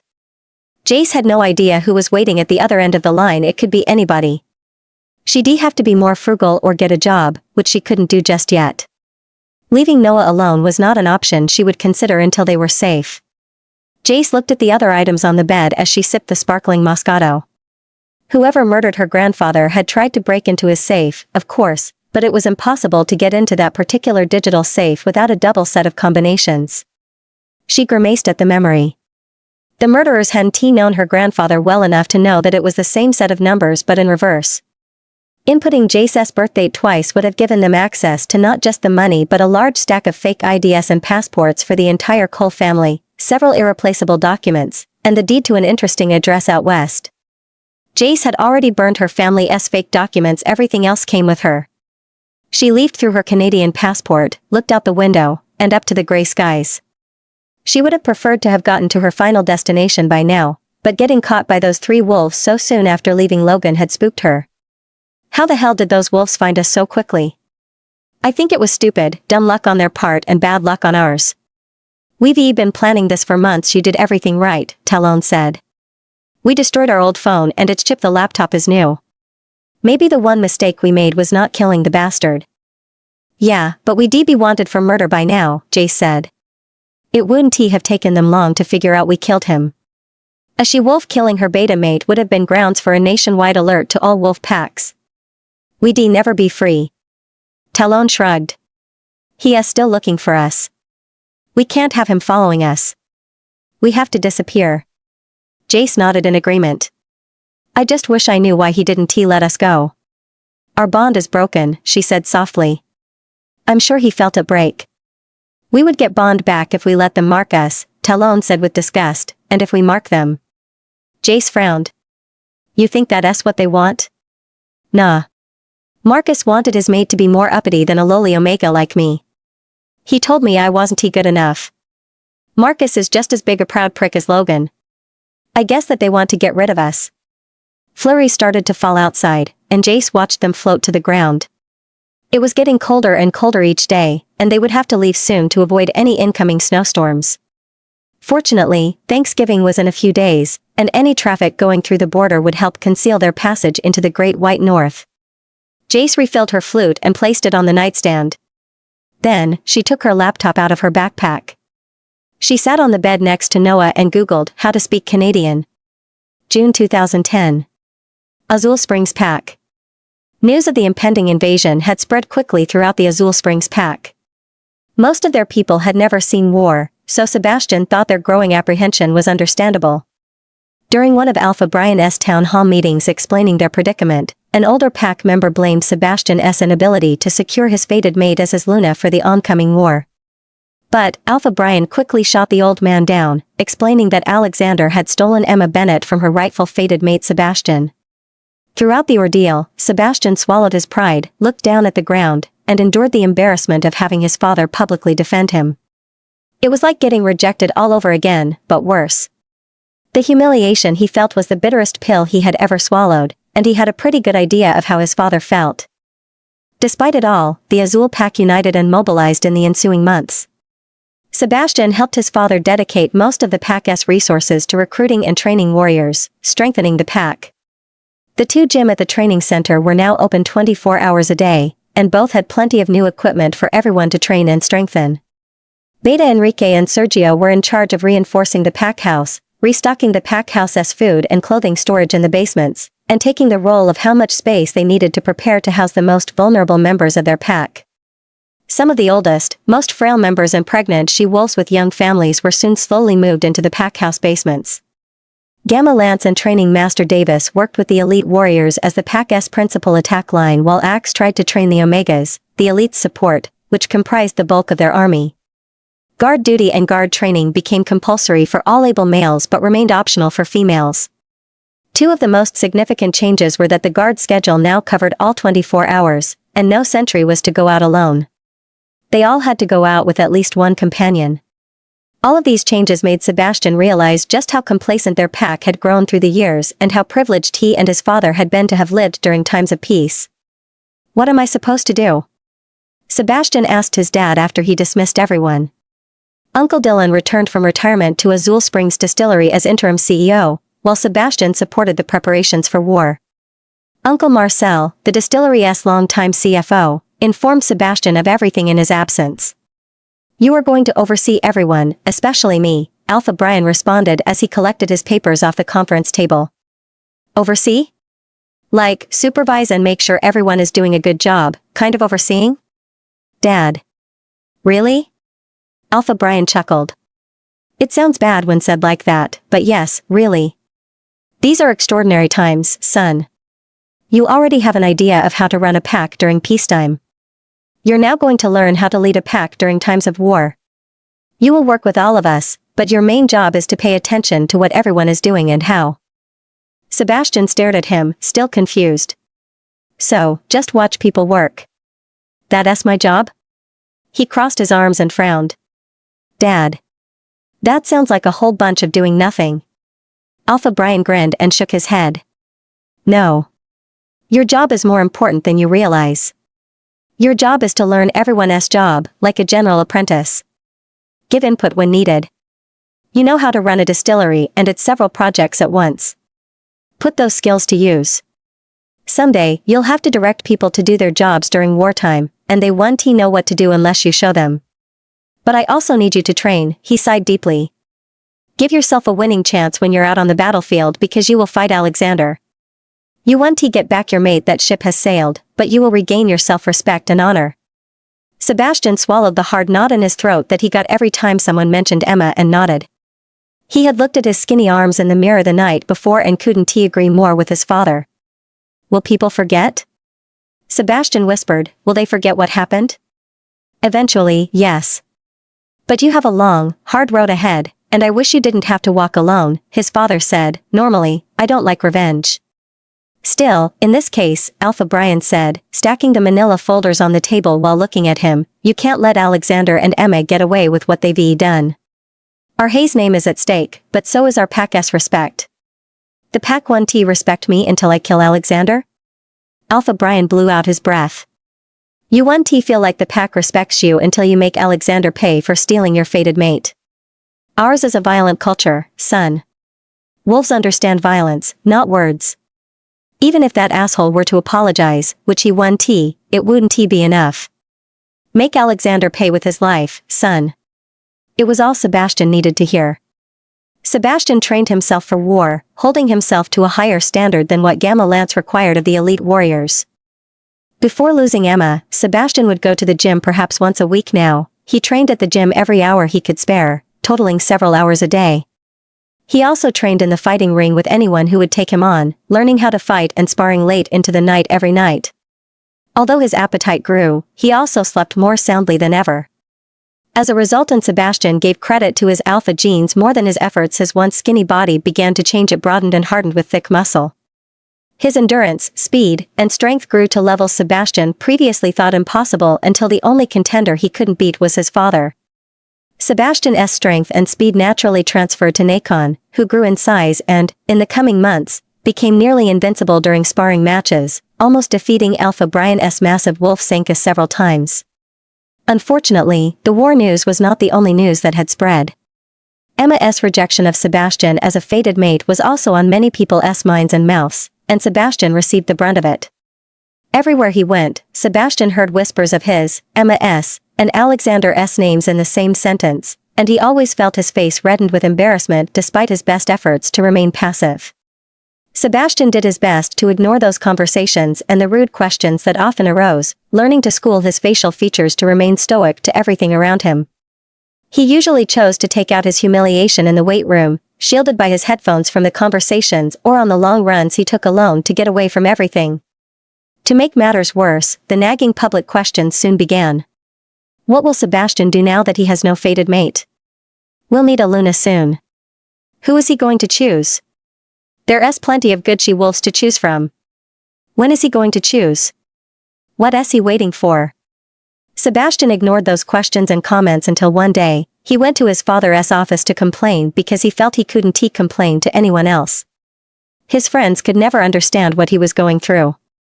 But Alpha Brian shrugged. I didn't want to bring this up until after the war, but I have several offers from Azul Spring families offering you their daughters as a potential chosen mate. Already? Sebastian said, deflated. Already, Alpha Brian said with a sigh.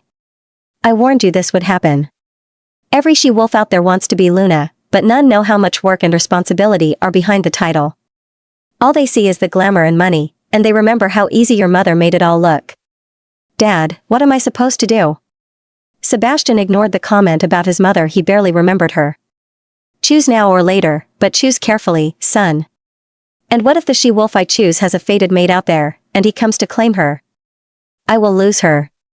That's a real possibility, which is why you're going to choose carefully. Dad. That's not helping. I'm not prepared for this. Alpha Brian stood from his desk and walked behind the bar. He didn't even ask Sebastian what he wanted. He served him a bourbon rojo neat and then vodka on the rocks for himself. Once they were settled with their drinks, Alpha Brian cleared his throat. Son, I'm not going to sugarcoat it. As far as I know, the task ahead of you is the hardest task you'll ever have, he said. Your Luna will not only bear the pack's next alpha after you, as well as the next CEO of the distillery, but also the rest of your family. She will raise these pups alongside you while also ruling the pack. Those are all heavy responsibilities, and it will require a special she-wolf to be able to do everything. Finding and choosing someone like that will not come easy. That's why, for generations, our family has depended on the moon goddess to make that decision for us. I know, Dad, but what do I do now that that's not an option? Brian sighed heavily and paused, drinking his drink. My gut tells me you should wait, he finally said, wait as long as you need. Pay no mind to none of these bitches vying for your attention, especially the more beautiful ones. Good looks will be worth nothing if they're just a gold digger. You'll find the one, and when you do, you'll be glad you waited. Wait. Sebastian could wait, he decided. He looked forward to it, and the idea that he was waiting out of cowardice didn't bother him. Then, in mid-November, Alpha Chet of the neighboring Sax Oaks pack called Sebastian's father for a friendly get-together before Thanksgiving. Just dinner and drinks like old friends, like old times. This is my chance to strengthen our alliance, Alpha Brian said. It's an alliance already based on mutual trust and friendship. He and I go way back. They were in the Alpha Suite's large bathroom, and Sebastian was leaning on the wall near the sink, watching his dad shave like he always did since he was a little boy.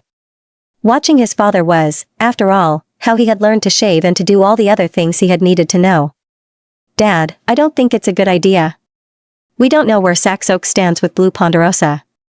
I'm sure he has heard of our problems with them. Don't you think it's weird that he didn't mention it to you? Nonsense. Chet is a man of even fewer words than me, but a case of Rojo will fix that. He is a bourbon man, like you. Dad, Sebastian said. He felt worse about the idea of his father leaving him the more he thought about it. Are you sure this is the right thing to do now? I mean, Thanksgiving is the day after tomorrow. Maybe you should wait until after New Year's to go. We can go together, and I can meet his son and heir whatever his name is. Chet is a friend, his dad responded, wiping shaving cream off his face. And his son's name is Ronan. I think he is about your age. Unfortunately, I don't know Ronan well, but I'll fix that and let you know what I learn this time. You'll have to work with him in years to come. Alexander is an ass, and he is not going to let go of his stupid war ideas anytime soon. You'll need Saxe Oaks to watch your back. They're your first line of defense, he said. He washed his face and dried it with the towel Sebastian handed him. Anyway, Chet and me will probably drink through the night, get drunk, and I'll be back by tomorrow night. Can I come? Sebastian handed his dad his favorite aftershave. Nah, he invited you, but you're in charge around here while I'm gone. This is just old friends getting together for a night of drinking. Besides, didn't you say you're having problems with Saxe Oaks? Sebastian crossed his arms and frowned. Yeah. Their potato harvest was meager this year. They wanted the same profit from other years for less product. Do you think that's what this is really about? Money? No, Alpha Brian said. Chet knows I don't mix pack business with distillery business. You're running the distillery. And this is a social call anyway. Are you taking Enrique and Lance, then? Just Lance and my usual guys. Enrique is staying in case you need support while I'm gone, he said. He laughed. Besides, Chet and Enrique never got along. They wanted the same she-wolf, but it turned out she was Enrique's fated mate. Sebastian gaped at him. He wanted Aunt Karina? How did that end? His dad shrugged. Chet was fucking murderous at first, but he found his mate the following year, and they all lived happily ever after. What about Uncle Dylan or Uncle Marcel? You're taking one of them? Sebastian tried to hide his increasing worry, but it was almost impossible. His dad left the bathroom, and Sebastian followed him into the spacious walk-in closet. He looked around. His mother's clothes were still hanging on her side of the closet as if she had recently left them there. Hell, no, Alpha Brian slipped on a denim button-up shirt. I don't want to hear Dylan bitching all day about how hard it is being CEO of a distillery. Damn, that asshole can fucking whine. You were way younger than him when you took over the distillery, and you've been taking on more and more responsibilities at the pack, and I've never heard you complain. I'm leaving Marcel because, besides Dylan's saint of a mate, he is the only one that can put up with Dylan's shit and not lose his mind. Alpha Brian finished getting ready by putting on his Raiders ball cap and favorite leather bomber jacket on his way out, but he paused by the door of his suite and turned to Sebastian. Son, I know you're worried, but there is nothing to worry about. Chet is a good friend, and there isn't a more loyal bastard out there, he said. He embraced Sebastian in a firm hug. I love you, son.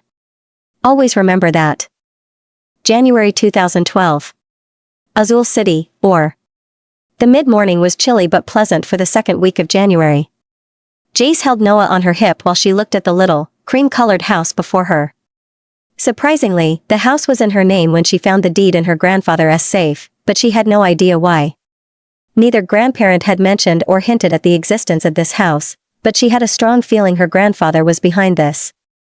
It must have been his house to put in Jace's name. 722 Martini Drive, Azul City. Martini Drive, of all the things to name a street near a college, Jace said under her breath. She had suspected something was strange with the small college town when her new phone directed her to turn from Main Street onto Vodka Boulevard, then onto Moscow Mule Avenue before stopping here, on 722 Martini Drive. At least her grandmother's house wasn't on Harvey Wallbanger Road or Screwdriver Way, both of which she had passed on their way here. This is what happens when you let drunk frat boys name streets, Jace murmured. Martini Drive is cute, Talon said. I guess, murmured Jace, if you're into getting plastered on vodka cocktails. Except the original martini was made with gin, not vodka, so I don't know what they're pretending. You should tell that to whoever runs the city, Talon said, laughing hard. Just let me get popcorn before you do. Jace shook her head, smiling. No one laughed at her own jokes like Talon. What Jace liked best about the house was that it was conveniently across the street from Lazuli University, the small liberal arts college she had secretly applied to transfer to when she decided to leave Logan. She already had 2 years of college under her belt, a couple more years, and she'd have her degree in education. Since she was raising Noah, she thought it would make sense if she added a minor in child development. But there was also a safety issue. 2 university police cars had already passed her house on patrol, and Jace had managed to detect that all the officers were humans. Jace hadn't so much as caught the scent of a wolf all the time she had been in the city. It was strangely comforting. Wolves hiding among the sheep, Talon said, and Jace nodded in agreement. No wolves meant no one could harm them. Jace had gotten restless after spending Christmas and the New Year in a small southern town outside of Vancouver. She had liked Canada well enough but felt her life would be paused while she stayed there. Then she heard that the small town expected a massive snowstorm within the following week that might bury it, which motivated Jace to return to this side of the border as soon as possible. Besides, her transfer application had already been accepted for the spring term. Why wait? Jace had planned to arrive in November to get herself and Noah acclimated to life in a different part of the country, but Logan had interfered with her plans. She hoped he was already mated to Claire by now, who knows? Maybe she was already pregnant? And thus had already forgotten about Jace and Noah. Jace's heart constricted hard when she thought about Logan being mated to someone else. She didn't feel the relief she thought she should. It hurt to know that the man she had waited for since she found out about the beautiful magic of mates would find it so easy to reject her, not once but multiple times for months. He didn't even give Jace the chance to make him happy, as if she didn't even deserve it. Talon interrupted her darkening thoughts. It's Friday, classes start on Monday, and we're not getting any younger standing out here in the cold. The dirty vanilla color painted house was small and had been abandoned for several years, but there were signs of past days of glory. The front lawn was surrounded by a wooden fence that once seemed to have been either white or beige. Jace wasn't sure which since most of the paint had peeled away. She looked forward to resuscitating the remains of a lush garden. Generally, the inside of the 3-bedroom house was in good condition, except for the cobwebs and layers of dust. To her relief, someone had taken care of covering the furniture, which was outdated vintage but in good condition. She wondered if the house was custom-made. She loved that each of the 3 bedrooms had its full bath in addition to the one for general use. Perhaps she could rent the 2 additional bedrooms to female college students and make some money on the side? Jace set Noah down in his new playpen, cleaned and organized, and decided what to keep and replace. She had recently purchased toys, books, and a playpen, and Noah was happy to inspect his new belongings. In the largest bedroom, Jace found a large jar with a starfish collection on the antique dresser, which caused her to pause. In fact, she found the entire bedroom's theme jarring. Golden starfish adorned the indigo-colored curtains, the faded carpet, and even the bathroom set. Iris mi estrelita del mar, Jace remembered her grandfather whispering to her when she was about 10. He called Jace his little star of the sea when she handed him several starfish she had collected from a trip to the beach. And she had giggled. Maybe we should change your name to Estrelita del Mar, he had said. No. Never call her that again, her grandmother Connie had shouted before storming out of the room. Her grandfather Adrian watched her leave, then turned to Jace, winked at her, and put his index finger over his lips. It'll be our little secret, then, he had whispered to Jace. Maybe grandmother didn't appreciate the attention he gave you? Talon suggested. Grandmother didn't like a lot of things, including me, but I don't see how that matters, Jace said, frowning at the memory of her grandmother's thinly veiled dislike for Jace, her granddaughter. He hated the beach and anything to do with it as much as she did. But he saved the starfish you gave him, right? Jace shrugged and started cleaning the starfish-studded bathroom. It was true. In his safe was a small silver box with a starfish engraved on its lid containing all the starfish Jace had collected for him. She had been touched that he had saved her silly gifts, so much so that she didn't throw the box away but brought it with her. After washing the jar and rinsing the old starfish, she left her grandfather's silver box next to the jar on the dresser. After a weekend of cleaning, Jace dropped Noah off at the university's daycare facility, where she planned to volunteer 3 times a week to help offset the cost of childcare and keep a close eye on Noah. She told the director, a lovely woman named Nancy, that she was looking for a female roommate who wouldn't mind living with a toddler. Jace loved her classes, respected her instructors, and even liked most of her classmates. She was pleasantly surprised that she had not run into any wolves. Besides that, her entire week was uneventful until Friday morning when she smelled a she-wolf entering the daycare facility, and all the hairs on the back of her neck rose as her heart rate spiked. Jace had been putting Noah down in a playpen full of toys when she suddenly froze. Slowly, she turned her head toward the entrance, to the source of the wolf's scent. A shudder of apprehension ran down her spine, arms, and legs, and she held her breath. A petite she-wolf with wavy blonde hair had been talking avidly to Nancy while bounding a baby boy around Noah's age on her hip. Jace held her breath as she saw the she-wolf suddenly sniff the air and turn in Jace's direction. But she didn't seem angry or upset, she seemed shocked. Shit. What do we do, Talon? But before Talon could respond, Jace heard Nancy say, let me introduce you to her. Then you two can talk and maybe reach an agreement. Nancy led the she-wolf straight to Jace, and the she-wolf quickly followed. November 2010. Thanksgiving Day. Azul Springs Pack. It's time to call Sax Oaks, Beta. We haven't heard from Dad since he left, but he promised me he'd be here last night. Give me Alpha Chet's number. I'll call him if you want tea. Thanks to Nakon's coaching, Sebastian finally realized the mistake he had made the previous night. He had asked Beta Enrique if he thought it would be a good idea if they called Sax Oaks to inquire about Alpha Brian's whereabouts. But Enrique thought it was a good idea, claiming he didn't want to come across as some desperate lovesick she-wolf tracking down her mate. Fortunately, Enrique's mate sat beside him eating dinner, and she gave him a hard smack on the back of his head. Is that what you think of me? A desperate lovesick mate, she had asked. Ow. My love, Enrique said with a gulp, I think you heard wrong. Oh? Smack. Ow. The look of abject panic on Enrique's face made Sebastian grin, and he chose to leave the dining hall at that moment. That LL show him, Nakon commented, satisfied as they left. By noon on Thanksgiving Day, Sebastian couldn't shake the feeling that something was wrong and went to Enrique's office to demand they call Sax Oaks. His father never went more than a couple of hours without responding to Sebastian's texts, and all Sebastian's calls went straight to voicemail. Sebastian received a text from his father that he had arrived at Sax Oaks, which was very unlike him. I haven't heard from my dad either, Axe said. They both stood in Beta Enrique's office. The last thing I got from him was a text telling me they were arriving at Sax Oaks and that he'd call my mom and me that night. He never did. Beta Enrique sighed, see? They arrived. Brian took several cases of the good stuff, why no? They're all probably still drunk out of their minds. Let us make sure, Sebastian said, letting some of his alpha authority slip into his voice to make Enrique take him seriously. He didn't want to do that to Enrique or anyone until he was officially an alpha, but it felt worse to do nothing and wait. But the move wasn't lost on Beta Enrique. Fine.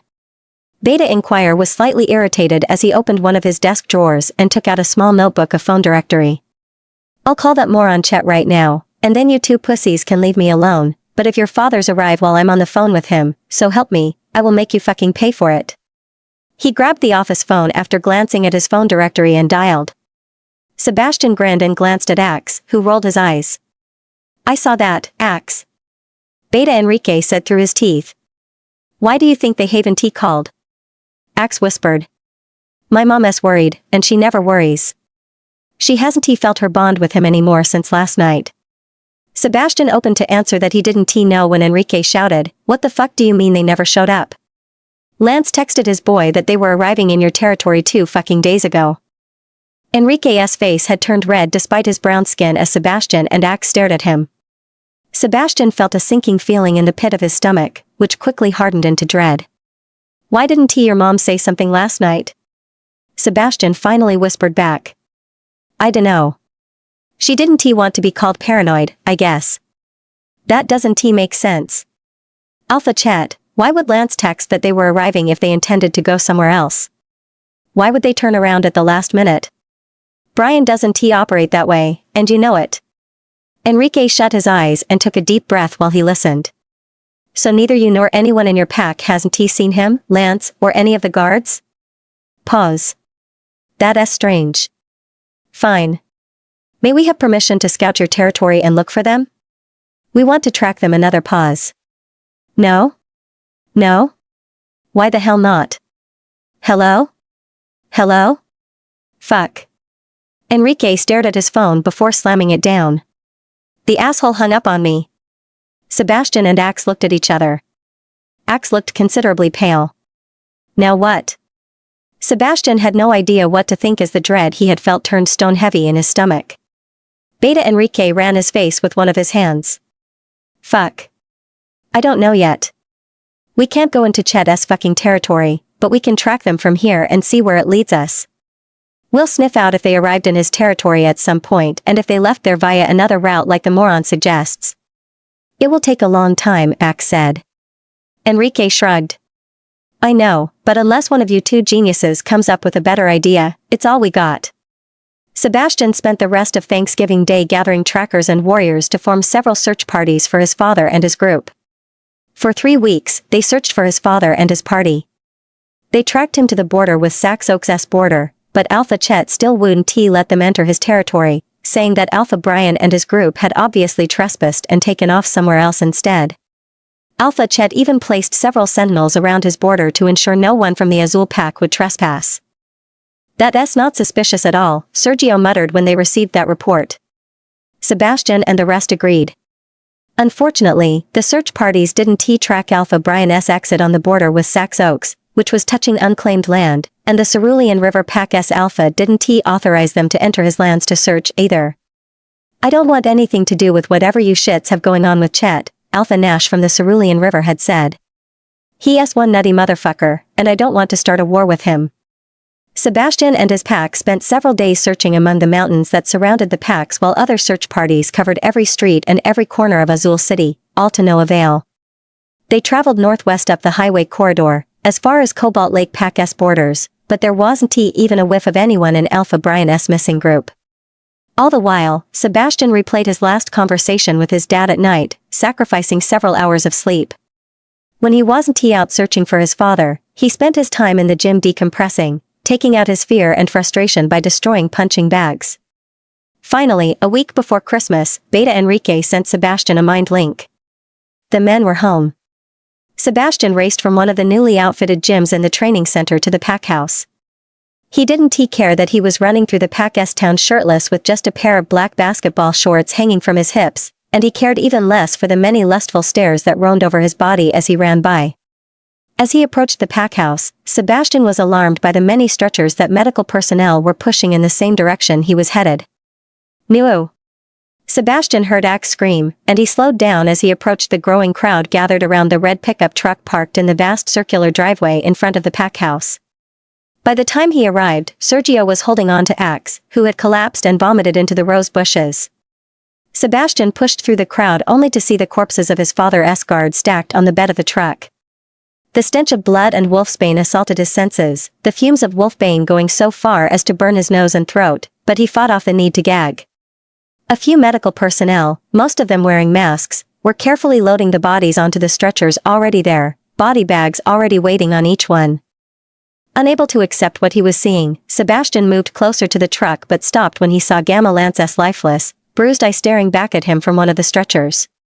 A surrounding massive red and purple bruise completely shut his other eye.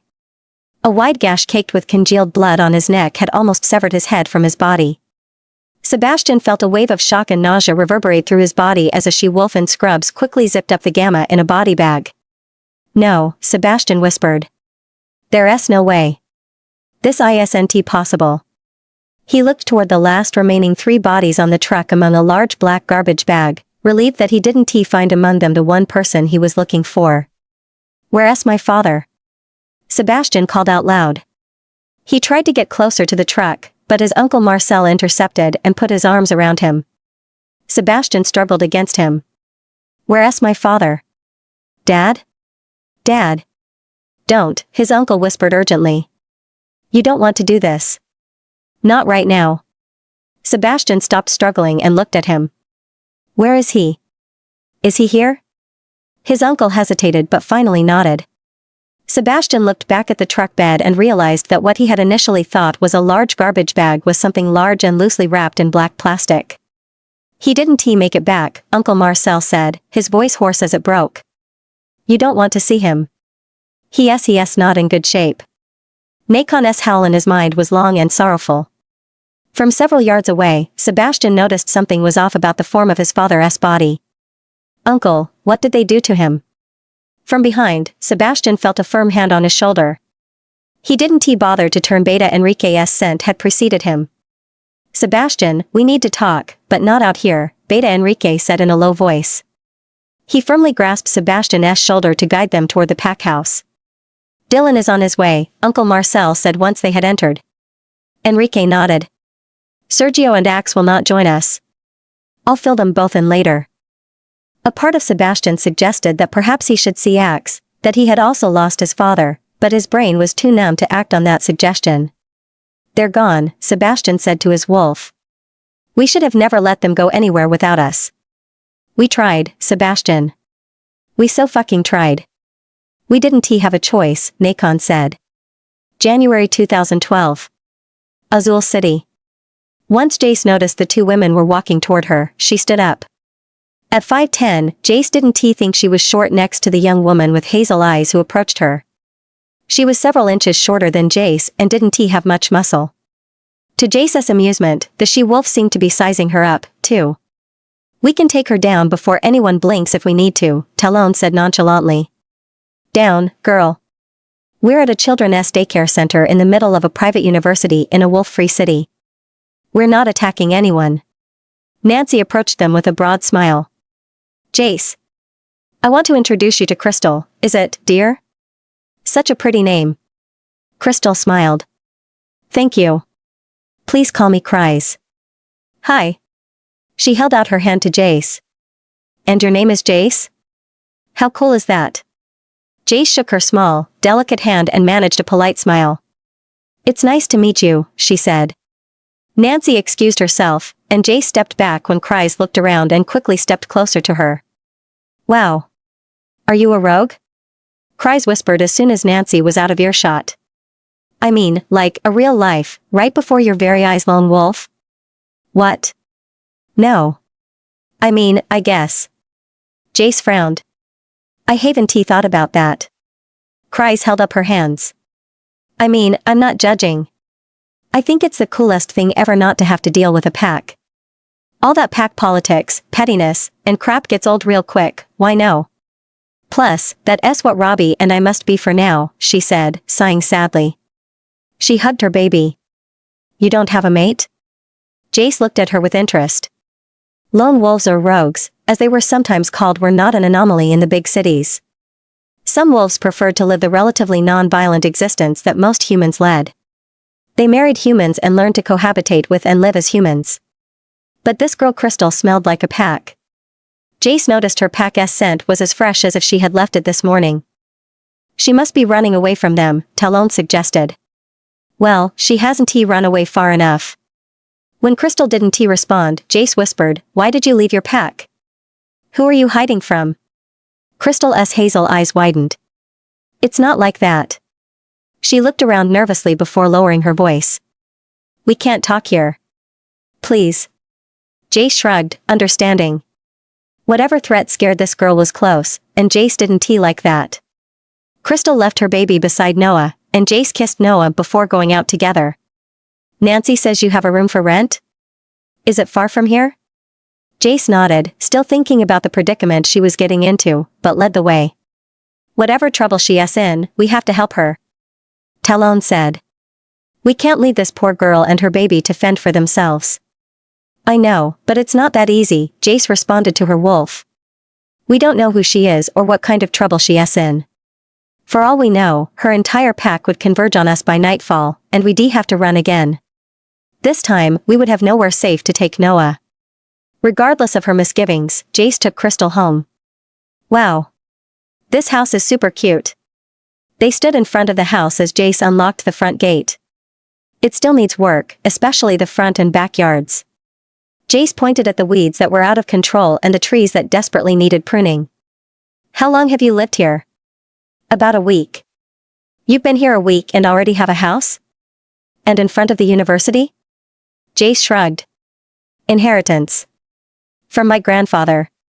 Oh, nice. I wish my grandfather had left me good stuff. All he left me was a grouchy grandmother. Thank the moon she lives with my parents. Jace showed her around the house. Except for the brand new beds Jace purchased the day they arrived, everything was as the previous owner had left it. It was as if someone had bought new furniture for the house, covered it, and left it all behind. No one had ever lived there.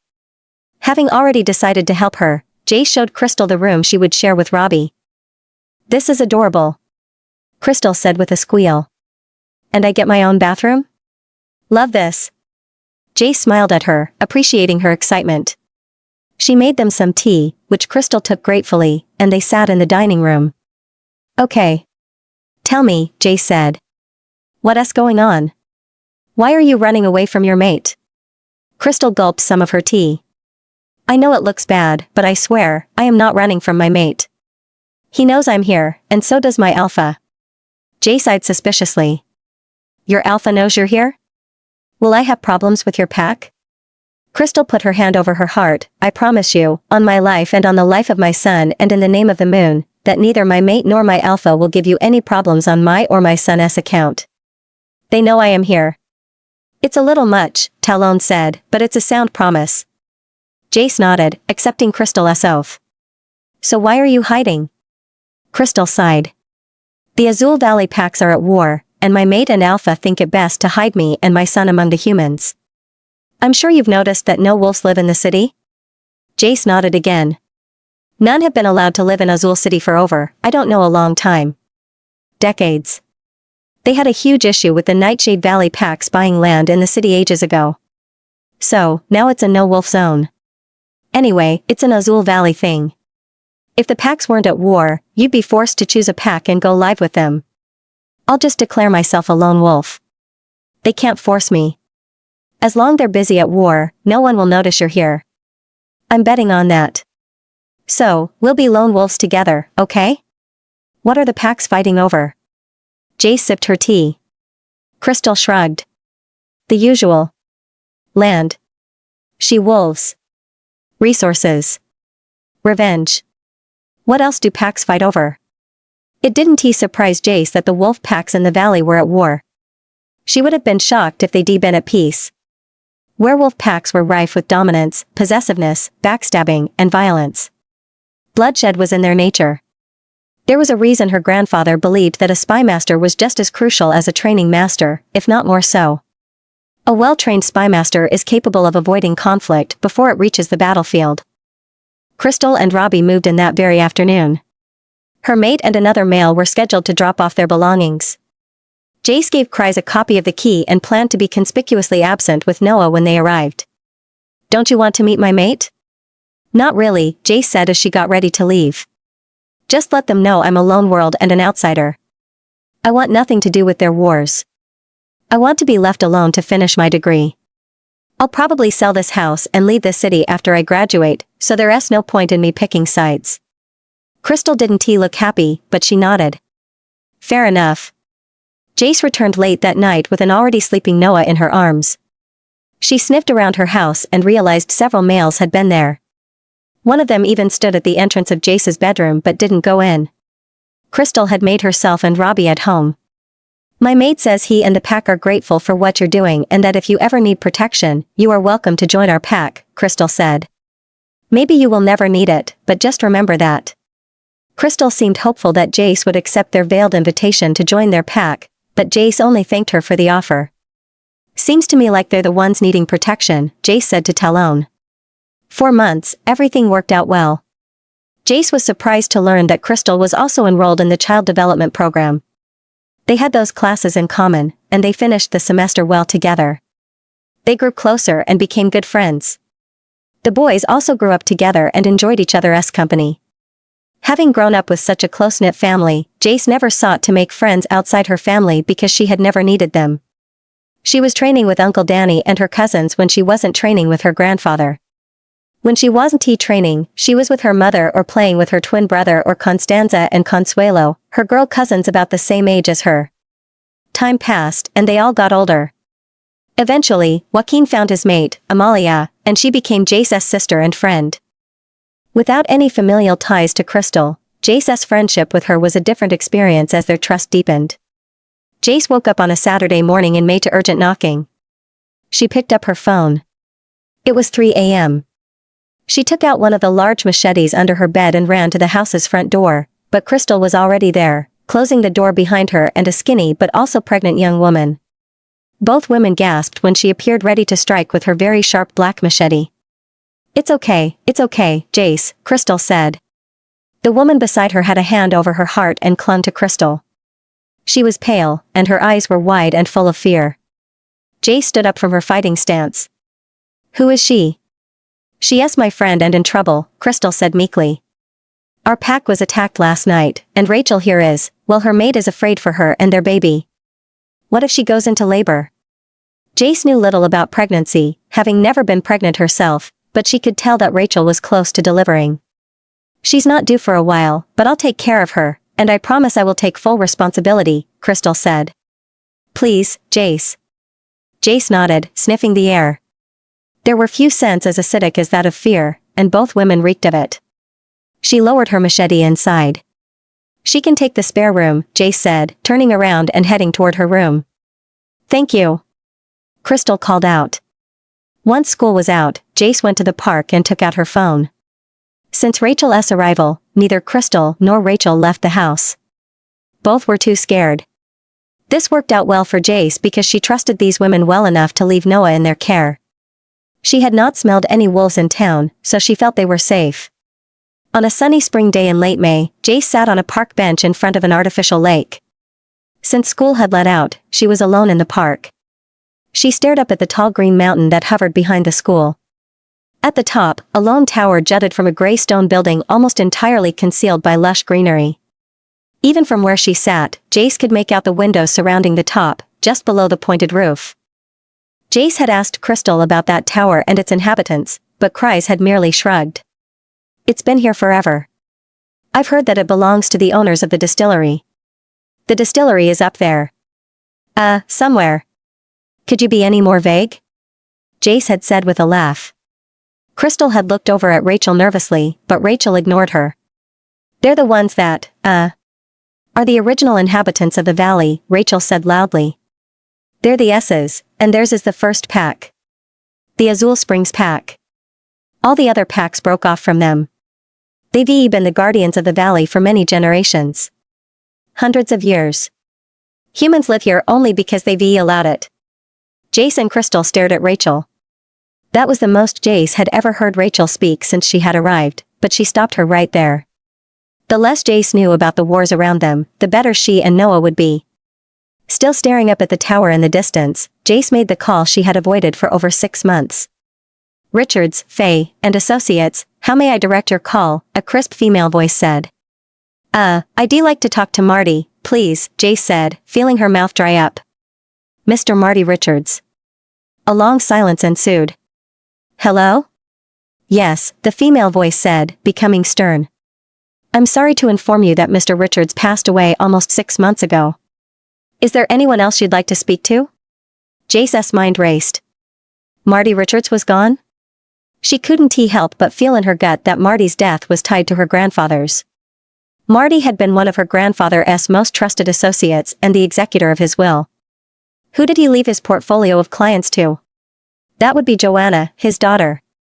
Would you like to make an appointment with her? I'd like to talk to her, yes. I'll patch you in with her assistant. His name is Malik. A moment later, a distracted female voice answered the phone. This voice was huskier. Joanna speaking. Surprised, Jace immediately said, Hi, I'd like to know if you're interested in purchasing knives? Yes, I've been waiting a long time for your call. My current knives are dull, and I desperately need to talk to you about getting some new ones, the voice said with urgent interest.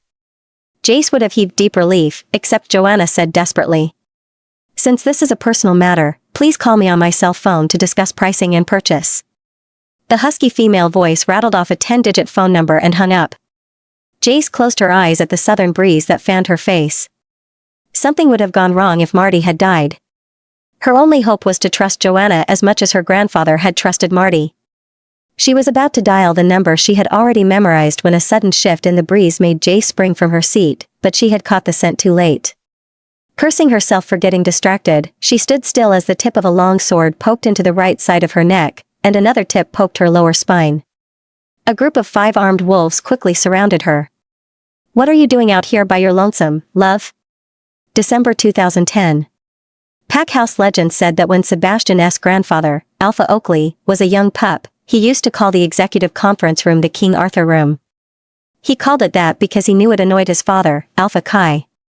When Oakley became Alpha, he officially established the conference room's name with a dark wooden plaque in gold letters. Beneath the new name, in smaller letters, read, "In memory of Alpha Kai Hayes." Sebastian now stared at that plaque in the conference room, next to the elevator doors through which he had been ushered after learning of his father's death. That little plaque represented the tradition of Alphas in Sebastian's family. They had protected their pack and guarded the Azul Valley, and Sebastian now felt the weight of those responsibilities heavily on his shoulders. Besides the gleaming large oak round table in the middle that inspired its name, the room itself was circular. It was bereft of wall art because tall, expansive windows surrounded the room. The room was situated at the top of the tall turret in the middle of the grey stone packhouse, which meant it had light even on the darkest days. A magnificent crystal chandelier hung over the table, and sliding, deep blue shutout drapes covered the windows for late-night meetings. Its position of at least 6 stories into the air on a mountain gave it privacy and a 360-degree view everywhere, from Azul City and the rest of the valley on one side to the Azul-packed town on the other and everything in between. Sebastian's great-grandfather had installed an elevator, and Sebastian's dad had upgraded it to a quieter, faster model. When it was not being used, this room had been the perfect place for 3 boys to play while hiding from their parents. Sebastian looked around the room where he and his dad had often conversed and drank into the night. He felt an overwhelming tightness in his chest. He's gone. Dad is gone. Sebastian would never again hear his father's voice giving him instruction or advice. He would never again feel pleasantly embarrassed as his dad teased him in front of others about how Sebastian had become an overachiever because he was out to make his old man look bad, all the while Brian's eyes shone with love and pride for his son. Sebastian would never again have another drink with him. Beta Enrique cleared his throat. He stood behind the chair where Alpha Brian used to sit and pulled it out. The chair was bigger and more imposing than the others, and it was the only thing that indicated where the head of the table was. Beta Enrique stared at Sebastian expectantly and nodded. Sebastian had never wanted to sit in his father's chair less than he did now. He glanced at his uncle, and Martel nodded toward the chair Beta Enrique held out. "Go on, nephew," Uncle Martel said. "Dylan isn't here, but I know he supports you." "We all do. It's all yours." Knowing that neither of his uncles would challenge him was a relief and a disappointment. Sebastian had hoped that one of them would want or offer to take over the pack while Sebastian matured and became more responsible. 20 was a ridiculous age to become alpha. And unmated, at that. His father had been 27 with a 3-year-old and another son on the way when his grandfather had stepped down. His grandfather was almost 30 and had 3 sons when the previous alpha died suddenly. Sebastian felt he was being forced to take up the mantle much too soon. "Looks like you don't have a choice," Nacon whispered in the back of his mind. "But you're ready." "We both are." "We have to be," Sebastian said. Unlike most rooms in the packhouse, the King Arthur room didn't have a bar. Instead, there was only a small cabinet from where Uncle Martel took out several glasses and placed them on the table before retrieving 2 bottles of lime azul vodka and 2 of lemon azul vodka, the 2 flavors his father had produced before becoming alpha. "This isn't going to be enough," Uncle Martel murmured. "It'll do for now." Enrique sat heavily on Sebastian's left. The elevator door suddenly opened, and Uncle Dylan, Sergio, and Axe came in and sat down while Martel poured everyone a generous glass of lime-flavored vodka. Beta Enrique sat up in alarm. "What are you doing here?" "Axe wants to be here," Sergio said, sitting on his father's other side. Because Aunt Magda was absent, Axe sat where his father would have, on Sebastian's right. I'm here because I want to know who are the bastards that did this to my brother. Uncle Dylan slammed his fist on the table as he sat beside Martel. And in his true mercurial fashion, Uncle Dylan suddenly looked at Sebastian and nodded. Nice to see you sitting where you belong, Sebastian. I wish it were because Brian was stepping down. That bastard was robbed. His eyes saddened as he knocked back the glass of vodka in front of him. Where's Aunt Magda? Sebastian asked Uncle Dylan. She's not coming, his uncle responded. I told her that whatever we would be discussing will probably include details about Brian's death, and I know she won't want to hear, much less commit to memory what they did to him. Sebastian frowned. That wasn't his choice to make, Nacon growled in Sebastian's head. She's supposed to be this pack's interim Luna. I know, Sebastian said. I guess she's not fit to be a Luna if she can't handle hearing bad stuff. Once Sebastian's mother died, Brian had no wish to look for a Luna to take her place immediately. She had been his fated mate, no one could ever take her place. But the pack couldn't function without a Luna, so he asked Magda, his brother's mate, to take care of some of the Luna's duties. It was supposed to be a provisional position but extended to several years. At first, Magda was ecstatic, but as the responsibilities wore on, she became more enthusiastic with the privileges than with the duties of the title. Our Luna will have to be much stronger than Magda. She has always looked for ways to shirk duties, and your dad let her, Nacon said. She's a wolf and doesn't want to hear about war, blood, or anything unpleasant? The position was never supposed to be for her, Sebastian responded. Dad once told me she thought all she had to do was go out shopping with her black card.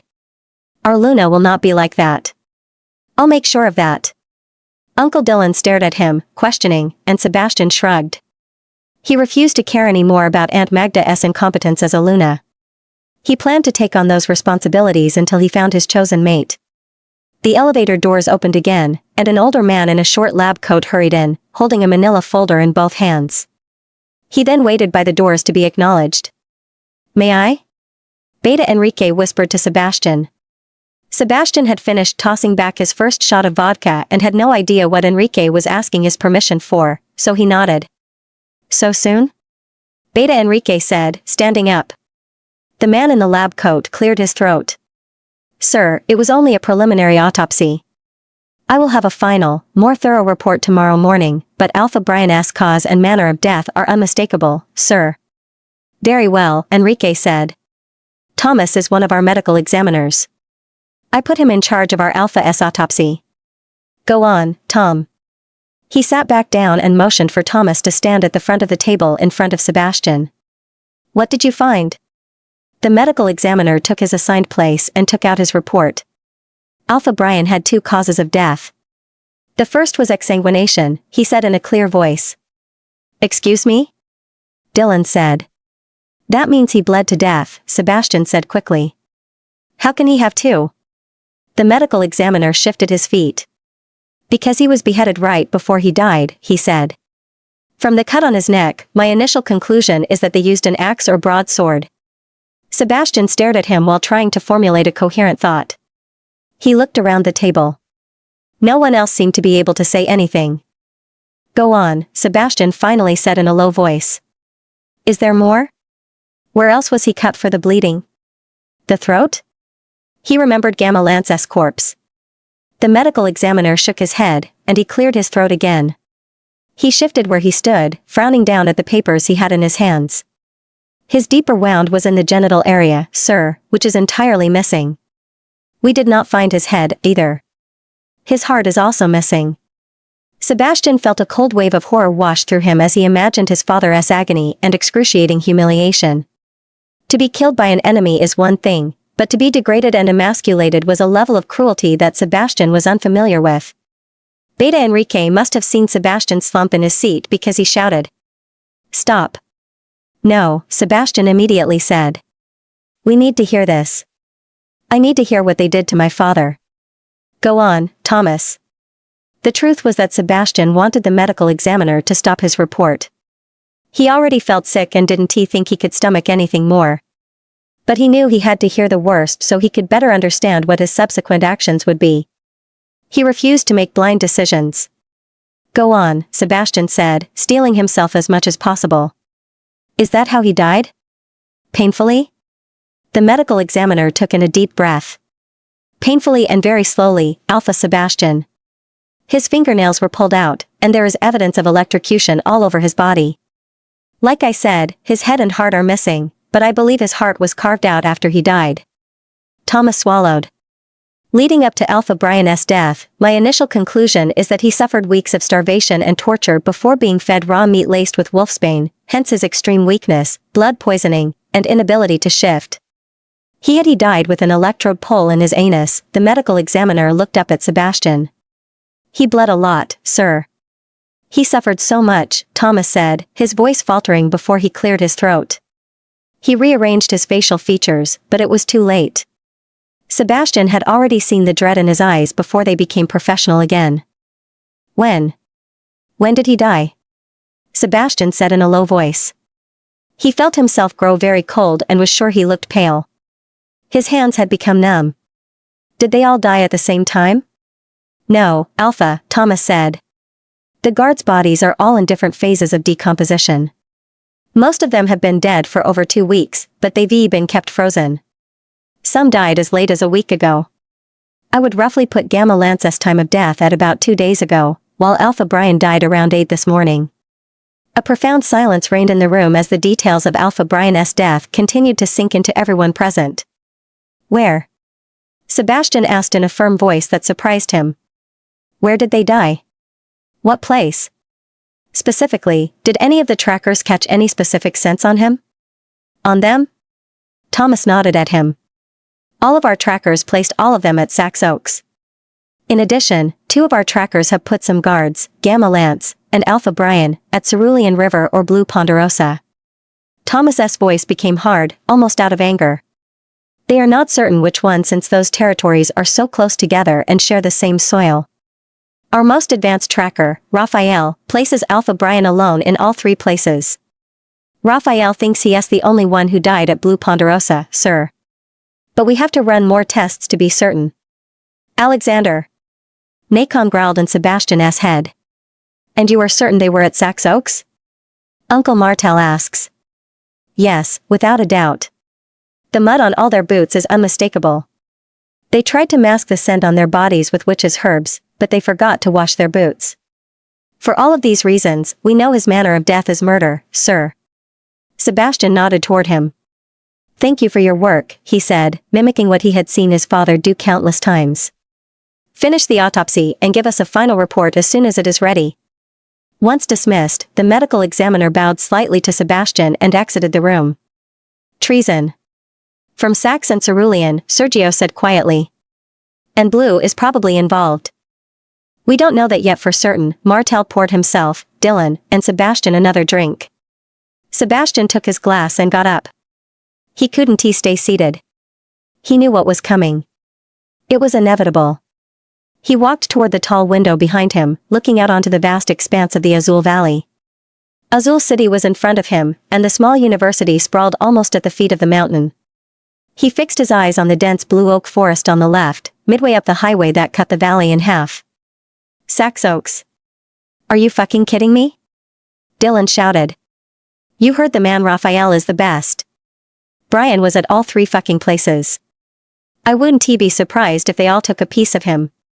Sebastian, you can't let them get away with this. That's not for you to decide, Martel said, his voice tense. Respect the Alpha, brother. Enrique, what do you think? Sebastian asked quietly. He stared out the window, down towards the university and the small park with the man-made lake where he used to spend hours reading. He remembered being happy during his university years, which seemed like a lifetime ago. Unlike now, he was carefree back then, and he didn't carry a hot stone in his chest, a stone that was a bomb that could soon explode into fury. I think it's pretty conclusive that Sax Oaks is as involved in your father's murder as we suspected. This confirms that the invitation was a trap. Enrique snickered. And we were too blind and trusting to see it. Time will tell if Cerulean and Blue Ponderosa were also involved. Sebastian nodded and looked at the glass of vodka in his hand. He hated that this was his first command as Alpha. War with Sax Oaks it is, then. May 2012. Azul City. With a sword tip on her throat and a knife on her back, Jace didn't dare move. I'm a lone wolf. I don't give a shit what you are, the male with the sword said. What I want to know is what pack you belong to. He moved slowly within her sight. He was not much taller than her at her eye level, and his gray eyes held no appeal to her. Clean-shaven with his dark hair cropped short, he wore a plaid button-up shirt and jeans. The rest of the males wore the same thing, and she wondered if it was a sort of uniform. Jace tightened her jaw. I just told you I'm a lone wolf. I don't belong to any pack, you moron. I'm a student here. She gasped when both knife points nicked her. She felt a trickle of blood run down her neck and back. She has a mouth, said a male she couldn't see. Take her phone, the male with the sword said, and someone pried her phone from her hands. Fuck. Jace took a deep breath. The last thing she could afford to do right now was to panic, but she needed that phone back. Don't hurt her, Griggs, said a deep voice behind her, and the male with the sword backed off. A man with a blonde goatee walked behind her and stood before Jace. His piercing pale green eyes assessed her from head to toe. He closed in on her neck and took 2 short sniffs of her scent. He's a lousy tracker if he has to get that close to us, Talon said. He's not a tracker. He's a beta, Jace said. Everyone practically stopped breathing when he ordered them to stop, but he's unarmed, so he's not a gamma, and he's not big enough to be an alpha. She's not from any pack at all. You been alone long, girl? Over a year. The blonde man nodded. We're heading back to the pack. Bring her. He stalked off. Boys, we got ourselves a prisoner of war. A female prisoner of war, the male called Griggs said. I'm a lone wolf, Jace said loudly. Wolf law says you are to leave me alone. I don't meddle in your business, you don't meddle in mine. Give me back my phone. 3 of the men burst out laughing. I have no idea where the hell you're from, Griggs said, but during wartime, wolf law means shit in these parts, and in case you don't know, we are definitely at war. Well, wolf war conventions it is, Talon murmured. Not today, Talon, Jace told her wolf.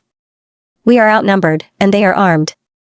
I'd be able to take out 3, maybe 4, no problem, but taking on 5 armed plus a beta would be suicide.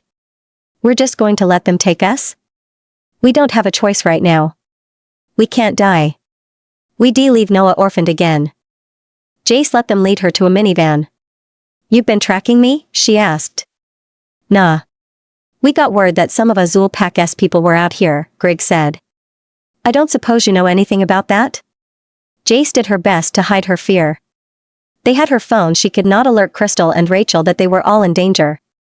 She cursed herself again for getting distracted and putting herself in this situation. I haven't seen a wolf in months, not since I left my pack, she said. They stuffed her next to a window in the back of an old minivan and drove north for half an hour on the main highway before turning right onto a narrow dirt road hidden among some large bushes. These people have never had prisoners, Talon said. They didn't bother to knock us out or cover our eyes. What kind of warfare do these people fight? Either they're very primitive and naive, or they don't intend for us to live much longer, Jace said. Once they arrived at the packed town, 2 men yanked her out of the minivan. Jace looked around. The town was small, but it had an air of neglect. The narrow streets were littered with empty beer bottles, soda cans, and food wrappings. The businesses were closed, except for a bar with its red open sign. An old, bald tire sat abandoned in the middle of the street in front of the closed pharmacy. But what concerned her the most was that the roads were empty. Where is everyone? Jace asked, looking around. They're all training, aren't they? Replied one of the males that had yanked her out. They are? Even the children? Let us get her out of here, Griggs said. Griggs and another male led her down the street, passing a large 2-story house that was probably the pack house. A thin, pregnant she-wolf was leaning on one of the front porch columns. It wasn't her lifeless, blonde hair that bothered Jace, but the fact that this she-wolf looked gaunt and frail, like she'd been pregnant for too many years, and it had taken a considerable toll on her. And we thought Rachel looked bad, Talon said. Rachel is the picture of health next to this she-wolf. As she stared at Jace, the she-wolf's large blue eyes didn't leave her. Who you got there, boys? The she-wolf asked. Some lone wolf chick we picked up at the city, Luna, one of the men holding Jace's arm answered. Jace widened her eyes with shock. That frail woman was a Luna? I guess anybody can be a Luna nowadays, Talon said. Something about the Luna bothered Jace. Whereas Rachel was thin, she was also vibrant. This woman, on the other hand, looked empty despite being pregnant. After walking 2 blocks down the road, Jace and her guards arrived at a small, sickly green building without windows. A man at the front desk stopped them. "Where did you pick up this gem?" he asked. "You're gorgeous, little girl." "She was lost in the city," Griggs said, "so we decided to give her a home." They all laughed. "What is your name, girly girl?" the man at the front desk asked. "Nancy," she said. She watched as he wrote it down on a clipboard. "Former pack?" "None. Born and raised a lone wolf." "You mean a homeless wolf," Griggs said, cackling. "Fuck you," Jay said. "We got us a Spitfire." "Welcome aboard, Nancy. Take her down to room 5. The male at the desk waved them through, and Jay soon found herself in a room lit only by thick skylights on the ceiling. "Can we break those?" Talon asked. "We'll soon find out," Jay said, eyeing them. "Should we shackle her?" one of the men asked. Jace aimed to make herself look smaller by slouching and hugging herself tightly. She could already feel the burning smell of silver in the air. The fumes made her cough, and she did not want to feel the silver on her skin. "Nah," Griggs said. "She's harmless." "You're Nancy the Harmless, aren't you?" He shoved her against the wall. He ran a thick index finger from her left cheekbone down her neck and then along her collarbone. Jace didn't move and focused on Grig's grimy neck. A wave of cold sweat ran down her neck and arms. "Maybe I'll come on over and visit you a little later, Nancy the Harmless?" "You'd like that, wouldn't you?" he said with a wide grin. Jace imagined what it would be like to knee him hard in the groin and then snap his neck. Or maybe she would use one of her knives to hack off the body part he was most fond of. A woman's voice that spoke from the entrance saved Jace from having to respond to him. "Leave her alone, Griggs." It was the Luna, carrying a tray of food. Without taking his narrowing eyes from Jace, Griggs responded, "Yes, Luna. I was only making sure she's comfortable." "I have no doubt," the Luna said. "I'm sure she appreciates your unwanted attention very much. Leave. Now, Griggs. You, too, Cody." The Luna's authority reverberated throughout the small room, and the 2 males had no choice but to leave immediately. Jace let out her breath. "Thank you, Luna?" The woman gave her a wan smile as she placed the tray on a nearby small table. Emma. Luna Emma. December 2010. Christmas Day. Despite the recent passing of his father and his declaration of war on the Sax Oaks pack, Sebastian was determined not to let either entirely ruin the holiday spirit for his pack.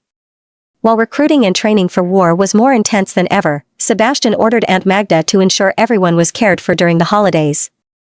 4 days ago, he gave her back the black card he had taken away the day after they found his father, and her eyes shone brighter than the lights on the Christmas tree in the grand foyer of the pack house. "We have to get a real Luna soon," Nacon informed him then. "She is going to sink this pack into debt with her ridiculous spending." Later, Sebastian had said. He felt himself barely holding on by a thread to his new reality. Adding the task of finding and choosing a Luna felt insurmountable.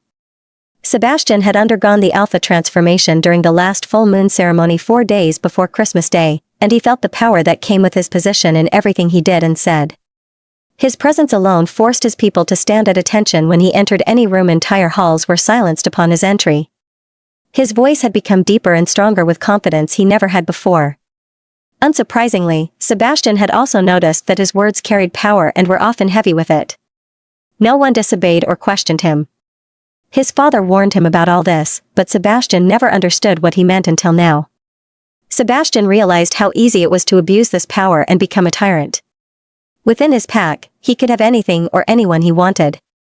All he had to do was ask. "This you must not do," his father had often said. "Your duty is to protect, to provide, not to abuse those who look up to you, who depend entirely on you for support and survival. Their obedience is for their protection, not to satisfy your desires." Remembering his father's words, Sebastian went to his office bar, which reminded him of his father the most. After focusing the past week on helping his pack transition from Alpha Brian's tenure to his own, his father's death finally sank into Sebastian's psyche, and he deeply missed him. He poured himself his usual rojo neat. "This one's for you, Dad," Sebastian said, raising his glass. Merry Christmas. We have to start looking for a Luna, Nacon said. Sebastian groaned. Seriously, Nacon? It's Christmas, Sebastian couldn't he help but whine. We have a pact to worry about, a war to figure out and fight, and my father's death to avenge. Excuse me if I'm not interested in sex right now. It's not about sex, asshole. It's about the proper order and authority of things, and you can't keep scaring she-wolves out of the pack house. Sebastian chuckled. They deserved it. After too many nights of finding at least one naked she-wolf waiting for him in his bed, Sebastian began to lock his bedroom door. Unfortunately, these she-wolves started to pick his door-ass lock. His solution came in a fit of rage 2 nights ago. He threw them out of the pack house without letting them get dressed first and ordered them never to set foot in the pack house again lest he executes them himself. They looked terrified, and no she-wolf had approached him since. Why didn't you just fuck at least one of them? Axe had asked after the public naked she-wolf spectacle. I mean, damn. You're the alpha. Do you know how many males would love to have at least one she-wolf throwing herself at him? I mean, virtue is all fine and all, but... And what would happen if one of them got pregnant? Exactly. Luna by default. It was something that his father drilled into him before Sebastian even knew what sex was. Think with your head and not your dick, Axe. We have a war to wage and win. Focus on that. We'll worry about finding a Luna after the war, okay? Sebastian said. You have to stop mourning for Emma, Nacon said. She's gone from us. By late morning, Sebastian was busy reviewing orders and production reports in his office. He was poring over the Saxe Oaks order, surprised by the obscene amount of spirits to be delivered to their pack house immediately, when Sergio and Enrique walked in. The former was staring at the floor, looking particularly guilty. Enrique cleared his throat. Alpha. Stop right there, Sebastian said, getting up from his desk and heading towards the bar. One look at Sergio, and Sebastian knew he didn't want to be entirely sober for whatever they were about to tell him. Looks like we need a drink. Azul. Lemon. On the rocks, Beta Enrique said, sitting on a bar stool. Enrique was loyal to Sebastian's father even in his choice of drink. This is exactly the thing your dad would have done. Enrique smiled, but his eyes continued to have that lost, faraway look Sebastian had come to associate with guilt and sadness. I guess some things did rub off on me, Sebastian said. Sergio? Usual? Sergio nodded, and Sebastian served him his drink. I'll never understand how you can keep drinking hand sanitizer, Sebastian said, wrinkling his nose and trying to get Sergio to lighten up. Sergio stared at him. How can you say that? Vodka doesn't taste like hand sanitizer. You fucking own the company now, and do you? He shook his head and knocked down his vodka neat. Sebastian glanced at Enrique, who stared at him. I hope you never said that to your father. Nah. It would be killed him years ago. Kept it to myself until now. Why do you think I came up with bourbon? Sebastian's short laugh was brittle. He'd give anything at all, to have his father back. They all sat at a bar stool, but Sebastian cleared his throat after a few minutes of drinking in silent contemplation. So, what is it? It must not be urgent if you're making me wait this long. Enrique shifted on his bar stool. Sergio here has something he has to tell you, something he should have told you by now. Sebastian turned to his right at Sergio. Well? What is it? Sergio looked down at his now empty glass. I found my mate, he murmured. Something clicked. Is this why you've been avoiding me? Sergio nodded. I didn't know how to tell you, and I didn't want you to smell her on me. I have been smelling a she-wolf on you, but I thought. Sebastian sighed with realization. What has it been? 3 months?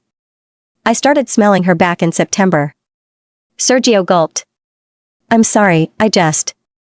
Didn't he want to hurt my feelings? If Sebastian sounded bitter, he didn't care. Yeah, 'cause it's not fair. 'Cause fuck, I don't know. She makes me happy, and I've felt fucked up about it. Because of me? Sergio nodded. So, your solution was not to tell me and hide? No, Enrique said. That was your father's idea. Dad knew? Both nodded, and Sebastian got up from the bar stool. He flopped down on one of the leather sofas in the office. Sebastian knew this would happen. He was heartbroken over his own experience with Emma, but he wasn't stupid. He knew, and he had tried to mentally prepare himself for when his best friends found their mates. Sebastian expected his friends to find and live out their happiness with their fated mates, even if Sebastian would never experience that happiness himself. However, that was not the only thing that bothered him about this situation. Enrique and Sergio soon joined him as they sat on the couch opposite him. "What else are you two keeping from me? You are both supposed to be my most trusted confidants. I trusted you. What secrets about our pact do I still not know?" Sebastian derived a sick satisfaction when he saw both men pale. "I am sorry, Alpha," Enrique said. "We wanted to tell you when we told your father. When we asked him how best to let you know, he said to wait until the proper moment." Sergio jumped. "We waited and waited for the right moment your dad kept talking about, but then he died, and it all went to shit. And now Crystal is pregnant, so we figured I'd better tell you before I have to come and tell you that I've become a father, too." Sebastian stared at Sergio. He wished he had another drink in his hand. At least a double. He wasn't sure he could handle so much from Sergio in one go. Sebastian wasn't sure how he felt about Sergio's confession and good news, but he knew how a true friend was supposed to feel. "Congratulations." Sebastian stood up and encouraged Sergio to stand up with him. He embraced his friend in a congratulatory hug, and Sergio's mingled scent with that of a she-wolf Sebastian had yet to meet was unmistakable. "I wish you both so much happiness and success." An urgent series of knocks on the door saved Sebastian from embarrassing himself further, and he let Sergio go. Before he could acknowledge the caller, Axe barged in. "You have to come to the foyer now." Sebastian recognized the two men with a package inside a black plastic bag waiting for him in the grand foyer. They were watchmen, and they both tilted their heads forward in respect when Sebastian entered the room. "Good morning, Alpha," both said. "Morning. What do you have for me?" One of them set the bag on the floor in front of them. "A truck stopped at the pack entrance, sir. They left this bag before speeding away," one of them said. "They were wolves, but we don't know from what pack." Sebastian picked up the bag, and he knew who had sent it to him with one whiff. "This can't be good," Nacon commented. "Thank you both," Sebastian told the guards as calmly as he could. He was barely keeping it together. He had also caught Emma's and his father's sense. "I appreciate your dedication and work. Please enjoy the rest of Christmas with your families." He took the bag and turned toward his office. "In my office. Right now," he said via mind link to Enrique, Sergio, and Axe. Once in his office, Sebastian set the bag on the dark coffee table before the sofas. The other three came in and took their seats on the sofas. The first thing Sebastian pulled out was a fancy red envelope with "Merry Christmas, Sebastian" in gold glittery cursive letters. His heart sank. He was sure that was Emma's handwriting. It smelled of her. Nacon growled. Sebastian opened the envelope and pulled out a thick invitation to a baby shower. "You're invited to Luna Emma's and Alexander Jr.'s baby shower." Except the baby shower took place over a week ago, on the day they found Alpha Brian's body. "What the actual fuck," Axe muttered. They were all standing around Sebastian by now. Wordless, Sebastian pulled out the other card, which was a Christmas card with an animated she-wolf putting several pups to bed. Sebastian opened the card to oversized print letters. "Sebastian, or is Alpha Sebastian by now? Welcome to the Alpha Club. I'm sending you this as a Christmas gift from one Alpha to another because it's taking up way too much space in my office, and I thought you'd want it for your new office. In case you need to know, he was a strong wolf, but not as strong as I thought. He shit himself. No dignity whatsoever toward the end. What a disappointment. Hey, no hard feelings about Emma, right? She is pregnant, by the way. What can I say? I'm quick. I'll have her send you an announcement when our Alpha pup is born. Happy holidays. Alpha Alexander." Sebastian couldn't seem to be able to breathe. "Fuck, that takes some balls, wow," Sergio said. "He is fucking asking for it." Axe said. "And I say we give it to him." Sebastian put the cards back into the envelope and made a mental note to burn them tonight while holding on to a bottle of Rojo. Other than that, he felt so numb that he took out the box from the bag, figuring it was his father's Raider's hat and his leather bomber jacket, neither of which was with his body. He removed the lid from the reindeer-decorated box and took out a giant snow globe. Except it wasn't one Sebastian wanted or even imagined. His father's head was inside the giant snow globe, and his cloudy eyes stared blankly ahead. His skin showed grayish-green decay as snowflakes and loose skin swirled around Alpha Brian's head while his mouth was unmistakably stuffed with his missing male genitals. A winter wonderland with reindeer and his decaying heart lay on the globe floor. "Merry Christmas, son," was inscribed with gold letters on the wooden base of the snow globe. Sebastian sat down immediately, feeling weak and nauseated. He gave the snow globe to Sergio, who almost dropped it. "Burn it," Sebastian said, and he left the room. Sebastian used his alpha command for the next 2 days to order everyone to leave him alone. He spent it in his room in a haze of bourbon and sleep. "Get up, Sebastian. It's time to pull through," Nakon's voice reverberated through his bourbon-soaked brain on the 3rd day. "Shut up. I don't want to hear from you." Sebastian sank further under the comforter of his bed. Not even Nakon had spoken to him during those 2 days. "Sebastian, you're being pathetic. You've wallowed in your self-pity long enough. You're doing exactly what Alexander wants you to do. Don't let any of them defeat you." Pissed off, Sebastian sat up too fast and immediately grabbed his head with his hands. His head felt like it was shattering from within. "Yeah, well, and what do you recommend we do, Almighty Nakon? Keep training? No. Go to war. Right now. No one is expecting it. You promised you'd listen to me. Now listen to me." It was New Year's Day, and Saxoaks never saw it coming. Through Nakon's eyes, Sebastian watched as his army of wolves relentlessly converged on Saxoaks at 15 minutes past 1 in the morning. They had slipped into Saxoaks, counting on Alpha Chet giving his guards and sentries the night off to celebrate the new year and get drunk. Sebastian figured this out with the hefty order of Azul Spirits Saxoaks made on credit. Sebastian wondered how they planned to pay that bill until he realized they were likely planning not to pay it at all. Nakon killed any wolf that crossed his path as he searched for the Alpha. In very little time, screams of pain and horror soon took over all sounds in the area. He needed to end this battle quickly before any more life was lost. He found Ronan, the Alpha's son, in wolf form. "Intruder," the wolf growled. "Traitor," Nakon growled back. "Murderer." The fight lasted less than a minute, and Nakon continued his run through the packed town toward a rising column of fire. "Where are we going?" Sebastian asked inside of Nakon's primal mind. "Pack house. The Alpha is there," Nakon said as he tore off the arm of a male with a large machete. But the 2-story pack house was already in flames when they arrived. Nakon growled with approval. Access Omegas were doing the simple task Sebastian had set out for them. "You can't take my pack." An older man screamed over the din of battle. "How could you attack like this? Your father would never do this." "Alpha Chet." Nakon gave the reins over to Sebastian, and the latter appeared. "My father? The man you betrayed?" Sebastian said with a humorless laugh. "What did you tell my father when he asked why you betrayed him?" The pack house fire roared behind Sebastian, and he felt the heat on his back. He stalked toward Chet. Chet widened his eyes. "You don't understand. It was Alexander and Nash, I swear. They've been conspiring against you." He swallowed hard. Chet looked old and tired. "They said it was time to bring Azul down from its damn pedestal. We're starving, Sebastian. You know this. Our packs the crops have been failing.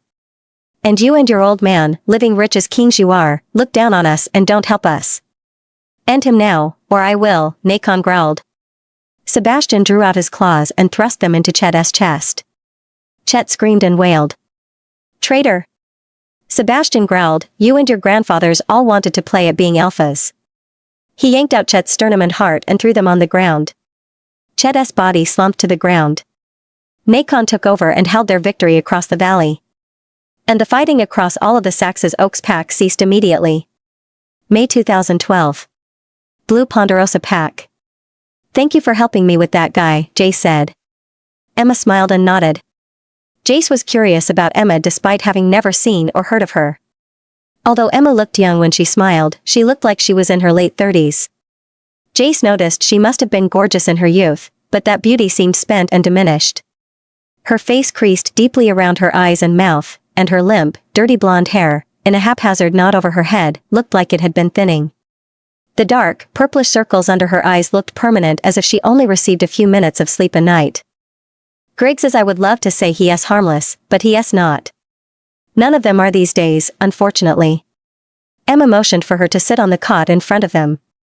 My mate has been training them all to be ruthless warriors, which has been hard because we were all raised during what were supposed to be perpetual times of peace. Emma sighed deeply. Lately, though, Alexander's been following the advice of my granduncle, and... Emma stopped and looked at Jace as if waiting for her to say something. But Jace just stared back at her, confused. Anyway, Emma paused. I thought you might be hungry. I made some chicken soup this morning. It's in the thermos, and I hope you like ham and cheese sandwiches. Thank you. You didn't have to do this, but I appreciate it, Jace said, grabbing the water bottle and opening it slowly. She felt and heard the lid snap as she turned it and smiled with relief. She took a long sip while Emma sat beside her. Emma stared at her for a long time. She squinted at Jace's hair, and it began to unnerve Jace. Are we related? Emma asked before lowering her voice. Why no, through the Lobos del Castillo and the Nightshade Pack? The question surprised Jace, but she frowned, rubbing her right temple as she thought. No, Jace said. My family is from back east, so we're not from the Nightshade Pack. That's a pack up north from here, isn't it? Crystal and Rachel had mentioned that pack with a mixture of fear and reverence more than once, and Emma confirmed with a nod what they had told Jace. Emma stared at Jace's hair again.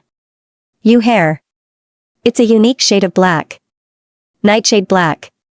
Emma was close enough to take Jace's thick black braid in her hand. She looked at it closely. Jace didn't feel threatened, but the gesture and Emma's curiosity confused her. It was true, however. Most people didn't notice, but her black hair had a purplish tint under light. Rarely did anyone say anything about it, and Logan had once commented that he once saw a dog with that shade of black, but Jace wasn't sure if he was lying, telling the truth, or just being mean. It could go in any way with him. In life, her grandfather, father, Uncle Danny, and even Joaquin had this particular purple-tinted black hair, and Noah had inherited it, too. She cared for Noah's hair with so much love because it reminded her of the men she had lost. Wanting to change the subject, Jace moved to take the sandwich from the tray, and Emma released her braid. When are you due? Jace asked, looking at Emma's protruding belly. She then swallowed, cursing her lack of tact. I'm sorry you are pregnant, right? Emma laughed, and for a moment, she looked relaxed, happy, and even beautiful. Her blue eyes sparkled with mischief, and the deep creases in her forehead disappeared. Yes, I'm not just bloated. The pack doctor says any day now. She rubbed her belly in affectionate circles. What about you? Where are you from? Why did Rick and Griggs pick you up? Jace shrugged. I was in the park, minding my own business, and they took me. Emma frowned. Just like that? Jace nodded. I don't have a pack. I left my family about a year ago to attend school here. What part of the East are you from? Jace shrugged again. We moved around a lot back east, so we don't really have a location of origin. Watching Emma absently rub her belly made Jace think of Noah. True, he wasn't hers, but to her, Noah was as much as her pup as if she had given birth to him. Do you have any pups? Emma asked. No, Jace said. She liked Emma, but not enough to trust her with Noah's precious life. But you want to have pups of your own, right?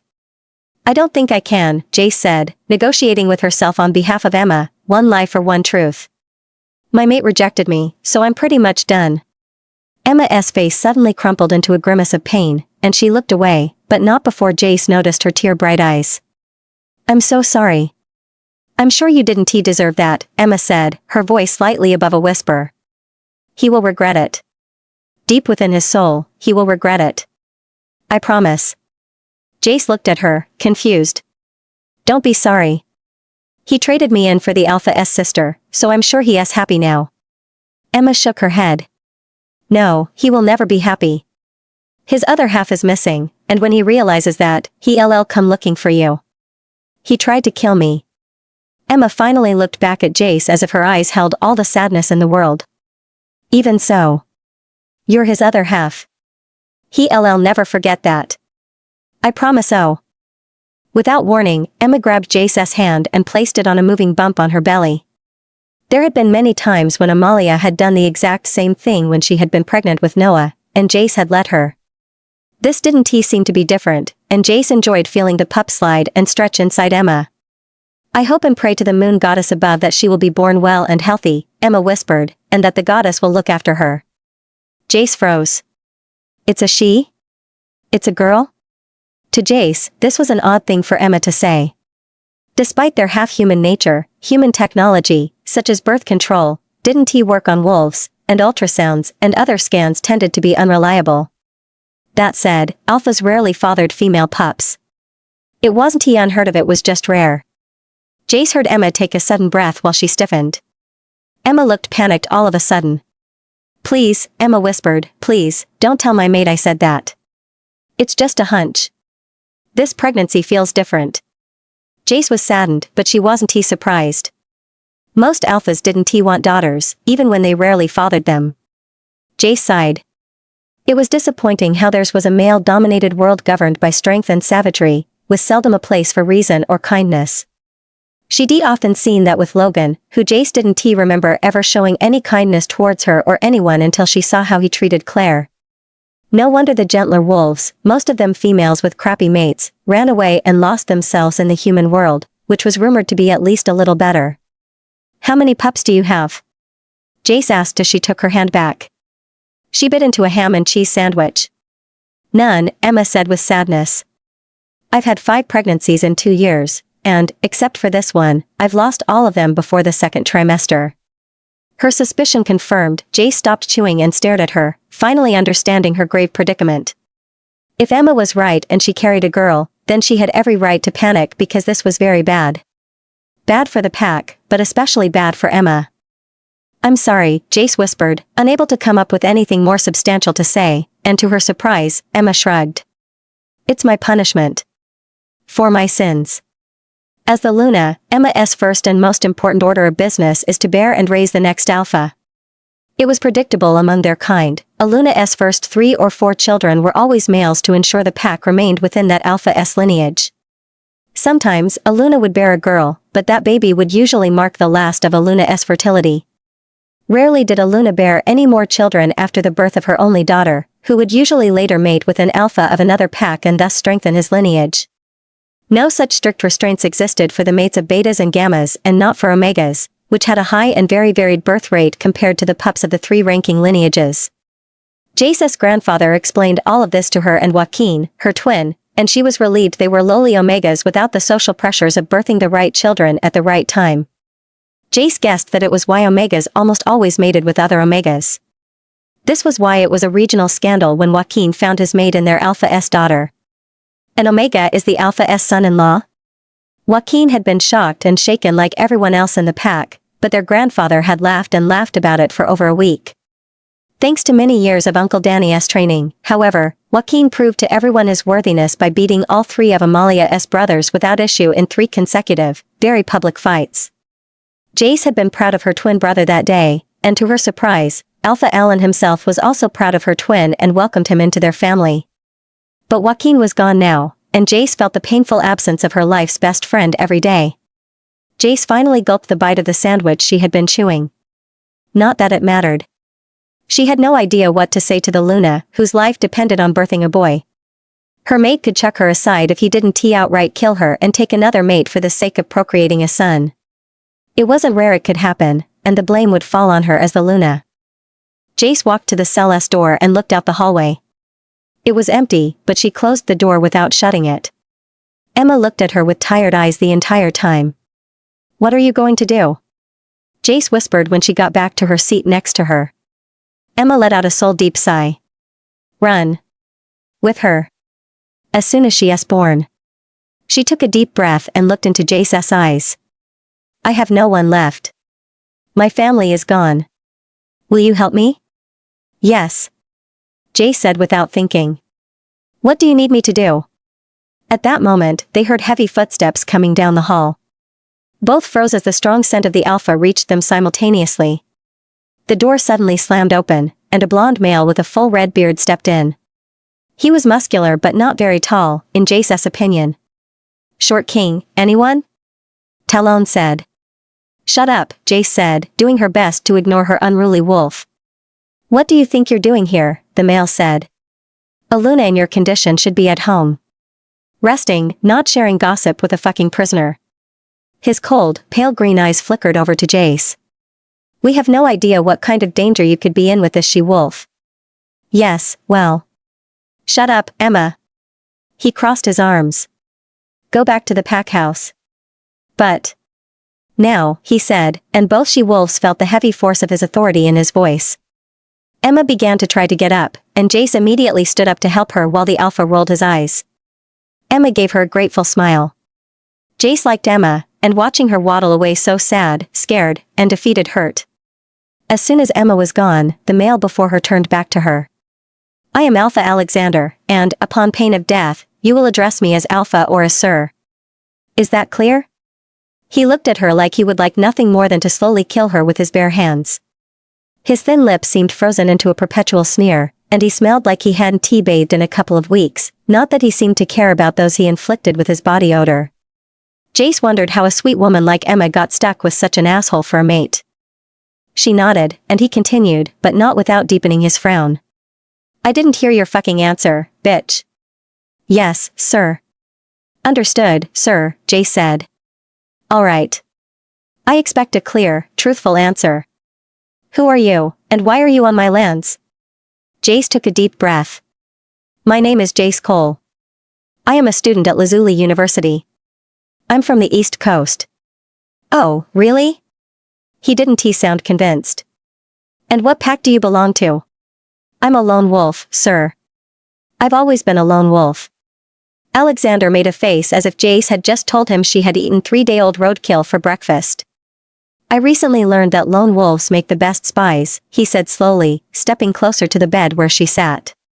Instinctively, she stood up and found Talon had been right. He was shorter than her. No, I didn't know that, Alpha, she said, standing straight up to gain height over him. She refused to be intimidated by this bully. Something told her that he had beaten Emma on more than one occasion.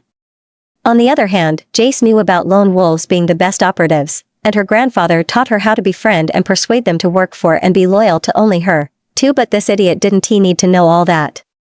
Careful, babe, Talon whispered. Pissing off an alpha is rarely a good idea, and this one seems more unhinged than most. With respect, I'm not a spy, Alpha. I'm an education undergraduate student, she said firmly. And I have no interest or intention of harming Luna Emma or her pup. Then answer me this. Why the fuck is an alpha female a lone wolf? January 2011. Sax Oaks Pack. Taking over a pack was not as easy as people made it out to be. Sebastian learned this the hard way. Unfortunately, there was no manual to direct him on the steps or the proper etiquette to follow after invading a pack. And since Sebastian's father knew only peace during his lifetime, he couldn't have prepared Sebastian for the logistical and administrative nightmare that followed after taking over Sax Oaks. Fortunately, taking down the previous alpha during a war made things simple. Once every wolf felt their alpha's demise in a fair fight, swearing allegiance to Sebastian as their new alpha was easy and relatively simple. Rare was the strong wolf that could live as a lone wolf for long. Most wolves preferred to live under a tyrannical alpha than to hazard the risks of living alone, unbound with no support or protection from humans and their weapons, the greed and abuse of other wolves, or worse. After all, there were worse things out there than an insane human with a gun. Once the last Sax Oaks adult werewolf knelt before Sebastian and swore lifelong fealty, Sebastian felt the increase in power and strength that came with governing another pack. He made no mention of what he felt to anyone, and instead he went about the business of rebuilding the pack, assessing the broken-up streets, the dry wells, and all the other pack infrastructure that was either abandoned, in grave disrepair, or desperately needing replacement. Sebastian went to work knowing well that he was entering territory that was not new, but it was a knowledge that had been lost centuries ago. But things didn't happen without a hiccup. Sebastian. Come to the dungeons, Sergio said over the mind link. It's Axe. Edge has fucking lost it. He almost killed a couple of guards. As soon as he entered the dingy building that held the dungeons, Sebastian knew what the problem was, and he felt saddened and guilty for feeling saddened. Axe had found his mate. Edge, Access bulky gray wolf, stood in front of a corner of one of the cells. His pupils were almost pinpricks in the furious light yellow eyes that focused on Sebastian when he came in. In the dark corner that Edge was shielding stood a family, one of which happened to be a girl with large brown eyes and long dark hair that took in everything that was happening with quiet interest. Unlike her parents, she didn't seem afraid of the massive gray wolf in front of her family that not only snarled, pounced, and gnashed his teeth at anyone who entered the cell but also kept the family from leaving. Sebastian stood at the doorway of the cell, arms crossed. "You're done, Edge. I want to talk to Axe. Put him on." Edge snarled and snapped at him, and Sebastian raised an eyebrow. Nacon raised his head from where he was curled up in Sebastian's mind space. "Did this little shit just snap at us? Axe, get your damn wolf under control before he provokes Nacon." For several long moments, there was only silence through the mind link. "Axe? Axe?" But there was no response. "Edge is too far gone," Nacon said. "Edge doesn't let Axe reach him or us, and I can't reach him, either. That girl is his mate, and he's feeling absurdly protective of her. Let me take over. I'll make them submit." Nacon taking over was the last thing Sebastian wanted. Sebastian's wolf was brutal when provoked by insolence, and he would have very little consideration for either Edge or Axe. Sebastian's friendship with Axe would end the moment Nacon sank his teeth into Edge's throat, in addition to quite possibly ending Axe's and Edge's lives. Edge became more agitated and vicious the longer Sebastian remained in the cell. He started foaming at the maw, and Sebastian became even more worried while Nacon became even more irritated. A wolf that was this out of control was a wild wolf, and it had only one remedy, to put it down. Nacon began to pace impatiently in Sebastian's mind space. Sebastian had to think of something fast, or else he would soon have two wild wolves to deal with. Shit. This is so fucked up, Nacon. But Nacon finally sat on his haunches and watched Edge with keen interest, biding his time. He's being an ass to us. To me, as his alpha. Whatever it is, it's coming from the human side. Figure out what it is or I'll take care of it myself. Sebastian knew something about him was making Edge feel threatened and wild, and Sebastian focused on Edge's rage, its depth, and its texture. Too soon, he realized that the rage had a layered, unabiding fear, the fear of losing his mate and the fear of the helpless frustration that would follow that loss. He felt sick. Sebastian knew that Edge's and by extension Axe's fears came from watching him deal with the public disgrace that followed his mate's rejection and the unresolved and powerless fury that he was still grappling with. Quite simply, Edge was afraid that Sebastian would use his power as alpha to take Axe's mate as his own, and there would be nothing Edge could do to prevent it. The humiliation of what Sebastian had to do next as an alpha to save Axe was insufferable, but he didn't know what else to do. Sebastian promised himself to make Alexander and Emma pay for forcing him to embarrass himself in front of Axe's mate and her family. Knowing that the wolves from Azul and Sax Oaks were outside the door, attentive to everything Sebastian said and did, he shut the door behind him.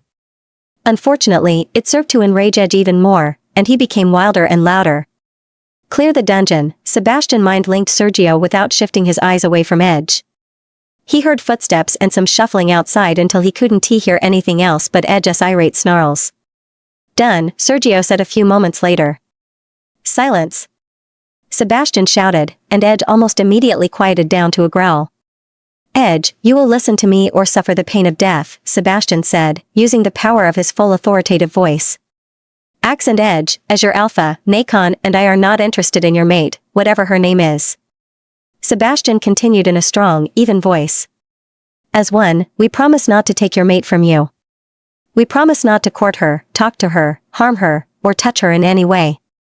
We promise to altogether leave her alone, but, when necessary, we will protect her as a member of our pack.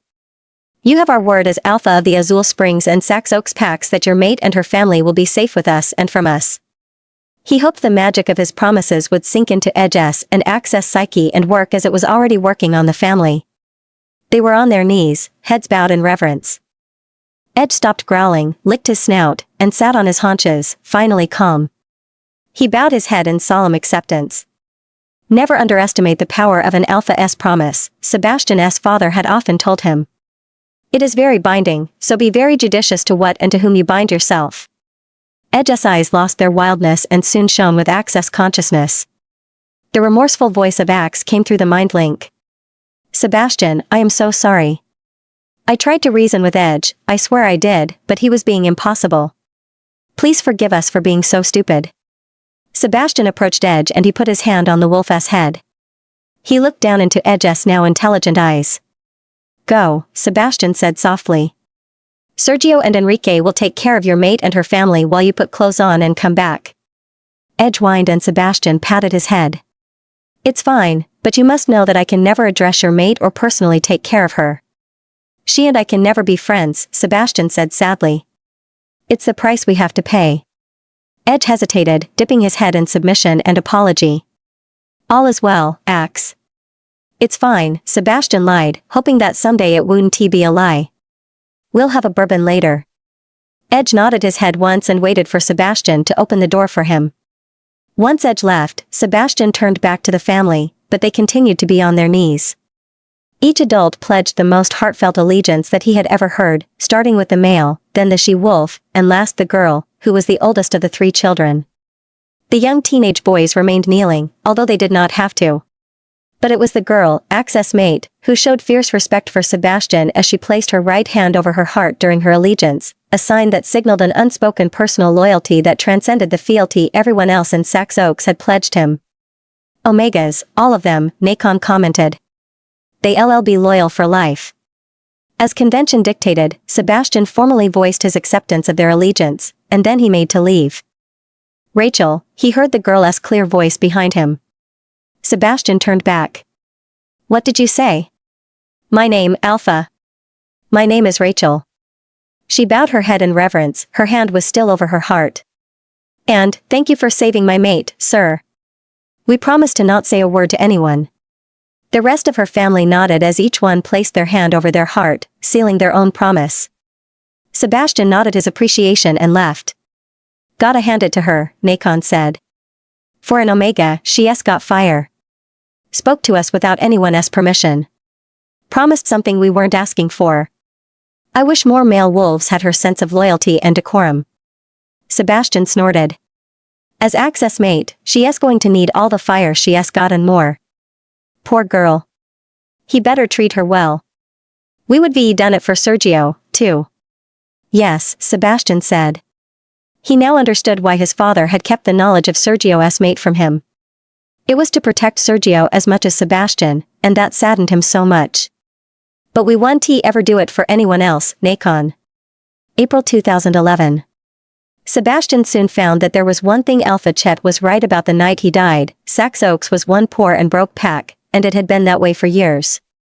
The latest crops had not only failed, but the fruit trees had actually died. Deadly weeds were taking over the pack with unprecedented speed. Of course, Sebastian also suspected there was a fair amount of mismanagement and embezzlement. In fact, Chet was in the process of declaring the pack in bankruptcy, likely so he wouldn't have to pay Sebastian everything he owed him, because if there was one thing Chet had loved to spend money on was Azul booze. Fuck, muttered Sebastian as he went over the pack's bank statements and credit card bills. He'd have to find Chet's personal bank account soon, it was sure to be flush with funds. Didn't these people know who the hell was the accountant? Sebastian looked at the 5 Sax Oaks men sitting in front of him, while Sergio, Axe, and his cousin Spencer stood around him. None of these men were ranked since Sebastian had Chet's Beta and Gamma executed. I was, sir, an older man stood slowly up from his chair. He nervously smoothed his black and white hair back with one hand. I had the books in order, sir, but, he cleared his throat, and Sebastian noticed he was shaking where he stood, shifting his weight from one foot to the other. The pack house, sir. It burned and so did all of my ledgers, sir. Sebastian put down the papers he had been reading, and he leaned back in his black leather chair while he studied the man in front of him. He cradled the back of his head with his hands. What's your name? Levitt, Alpha. Harris Levitt, sir, the old man said, carefully keeping his eyes fixed on the brand new hardwood floorboards in front of him. Within a week after taking over Sax Oaks, Sebastian had razed what was left of the pack house and quickly cleared the debris. He acquired plans for a new pack house, one that was more resistant to fire, and he had it built within 2 months. His spacious new office was the first thing they had built, complete with a mahogany wood bar that was now fully stocked. Meanwhile, he chose and trained Spencer, one of Uncle Martel's sons who was 5 years Sebastian's senior, to take over as his Saxe beta. Nepotism much? Axe had teased Sebastian. Things between Sebastian and Axe had settled and had almost returned to normal in the past 3 months. The only difference was that Sebastian did not talk to Rachel unless she spoke to him first, and he only greeted her as part of a group. Other than that, there was no communication. It was an awkwardness they would have to learn to live with. "Don't give me that shit," Sebastian had said. "Your sister is my new beta S-mate. Don't tell me you're not going to find a way to take advantage of that somehow." Axe feigned innocence. "I would never." "So what you're saying is that since I burned all the Pack's records when I burned down the Pack house, I have no one but myself to blame for this mess?" Sebastian asked Harris. The stillness in the room told him that his joke wasn't quite as funny as he thought. Nobody laughed. "I thought it was funny," Nacon said. "That actually worries me," Sebastian murmured to himself. Harris paled, almost matching his white dress shirt. I meant no disrespect, Alpha, I swear," he said with a gulp. Beads of sweat began to collect on his forehead, but, I meant that all my files and ledgers were in the Pack house, sir. I apologize for offending you, Alpha. In hindsight, I should have left them in a safer place. I take full responsibility for the record's loss. It was my mistake, sir. I'm sorry. A rivulet of sweat ran down his cheek and dribbled over the side of his jaw and down his neck. At least, Sebastian thought it was sweat. It might have been a tear. Sebastian raised his eyebrows, impressed by Harris's willingness to take the blame for something that was obviously done under Sebastian's command. "Sebastian, I've no idea what you're playing at, but you're making this poor guy shit himself," Spencer said via mind link. "Can we let them go? Look at them. They look suicidal." Sebastian glanced at his cousin and nodded. "Relax, Harris," Spencer said with a nervous laugh. "You're safe. Alpha is just making sure he got all the facts clear, and now he does. Alpha knows that, it's not your fault, okay? Right, Alpha?" Sebastian nodded. "You're dismissed. All of you. We'll call you back after lunch." All the men filed out, nodding to Sebastian in respect and reverence as they passed by his desk. Only Spencer, Sergio, and Axe remained since Enrique had stayed at Azul. And the moral of the story is, don't burn down the Pack house of the Pack. You're invading shit and there might be useful later, Axe said. Sergio chipped in. Or, how about, take out the unrecoverable important records before fucking burning anything. We should write a book with all the stuff we're learning about invading Packs. I bet lots of alphas would buy it, Axe said. Sebastian couldn't help snickering along with them. He sure as hell would have bought that book if it had been available. I'll try not to burn down the Pack house next time, Sebastian said. He didn't even want to think about the fact that he had thoughtlessly wiped out Saxe-Oak's historical patrimony plus centuries worth of priceless heirlooms along with all their financial records, not to mention that Pack houses were expensive to build. Good thing I've done business with Saxe-Oaks long enough to know how shitty their finances are. Most of their debt was with me and the distillery anyway, Sebastian said with a shrug, so I guess I'll just clear their ledger at the distillery, pay off their credit cards, and start from scratch. At least you'll get their orchard's fruit at a heavy discount, Spencer said. Sebastian snorted. What fruit? Their trees are dead. He looked at his cousin. You'll have to start Saxe-Oaks' orchard and farming program from scratch, Spence. Me? Why me? Sebastian grinned widely at his cousin that was 5 years his senior but already had 4 sons. Because, Aggie, you're the one with a degree in agriculture. Spencer glared at him. I knew it. I knew you weren't making me beta out of the kindness of your heart. Sebastian shrugged. Who told you I had a heart? I'm an alpha. I'm not supposed to have a heart. He paused while Sergio and Axe had a laugh at Spencer's expense, and his cousin shifted his glare at them. Seriously. You're the best wolf for the job, Spence. Who else was I going to ask, Cousin Preston, the electric guitarist? They all laughed. Hey, Preston is doing well with that band of his, Axe said. What's it called? Midnight Madness? Full Moon Madness? Sebastian snorted. Sure, as long as I pay the band's recordings and all their bills, you bet they're doing fabulous.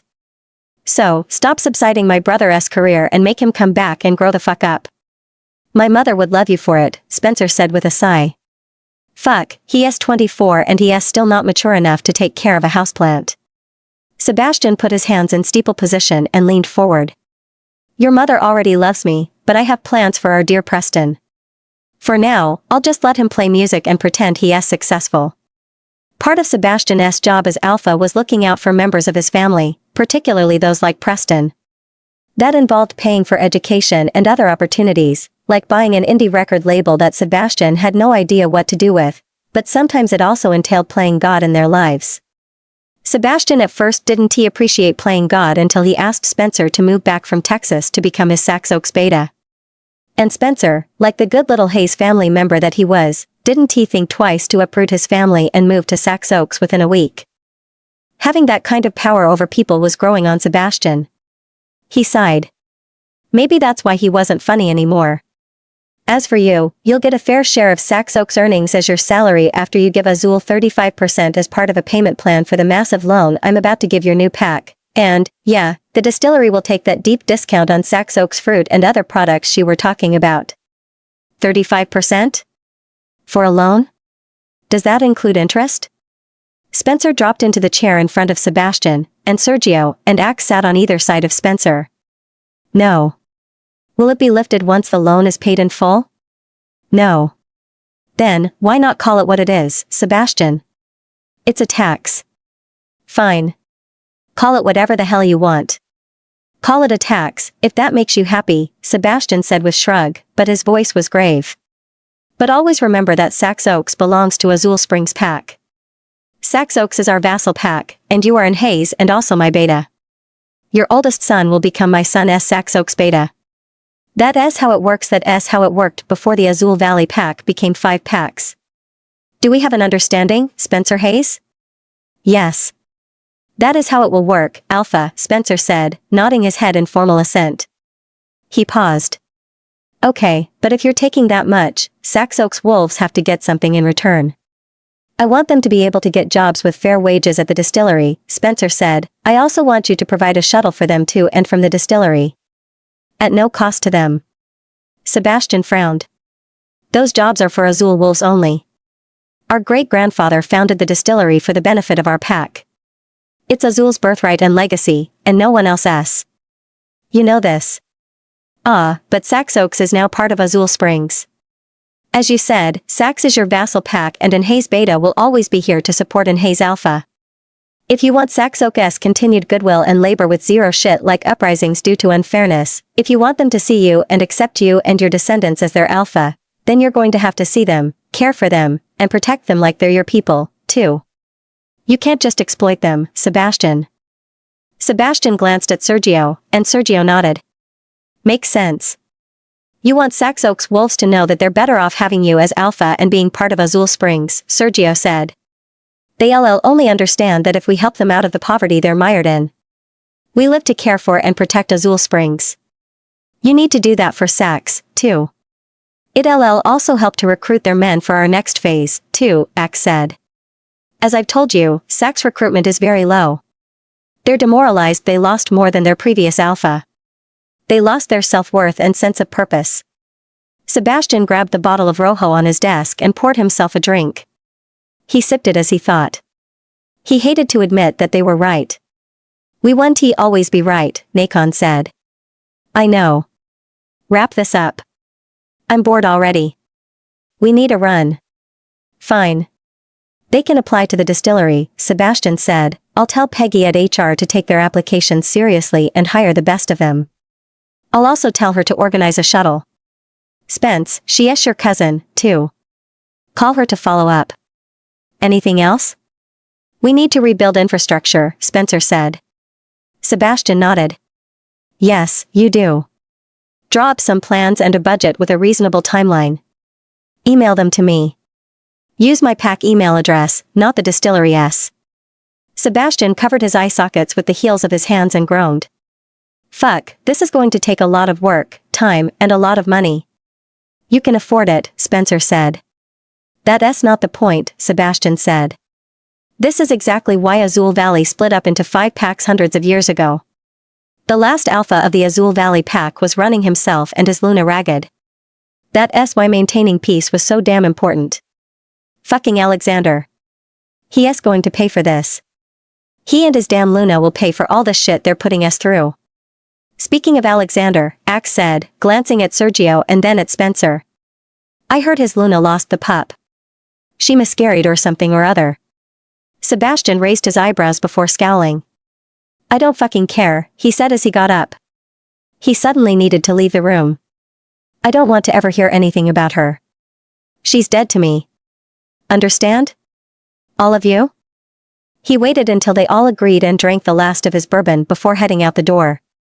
Where are you going? Sergio called out. Out. Nacon ran through Blue Oaks and the Sax Oaks forests at full speed. Letting Nacon take over and run was the best thing to do when everything else threatened to overwhelm Sebastian. We need a Luna, Nacon said.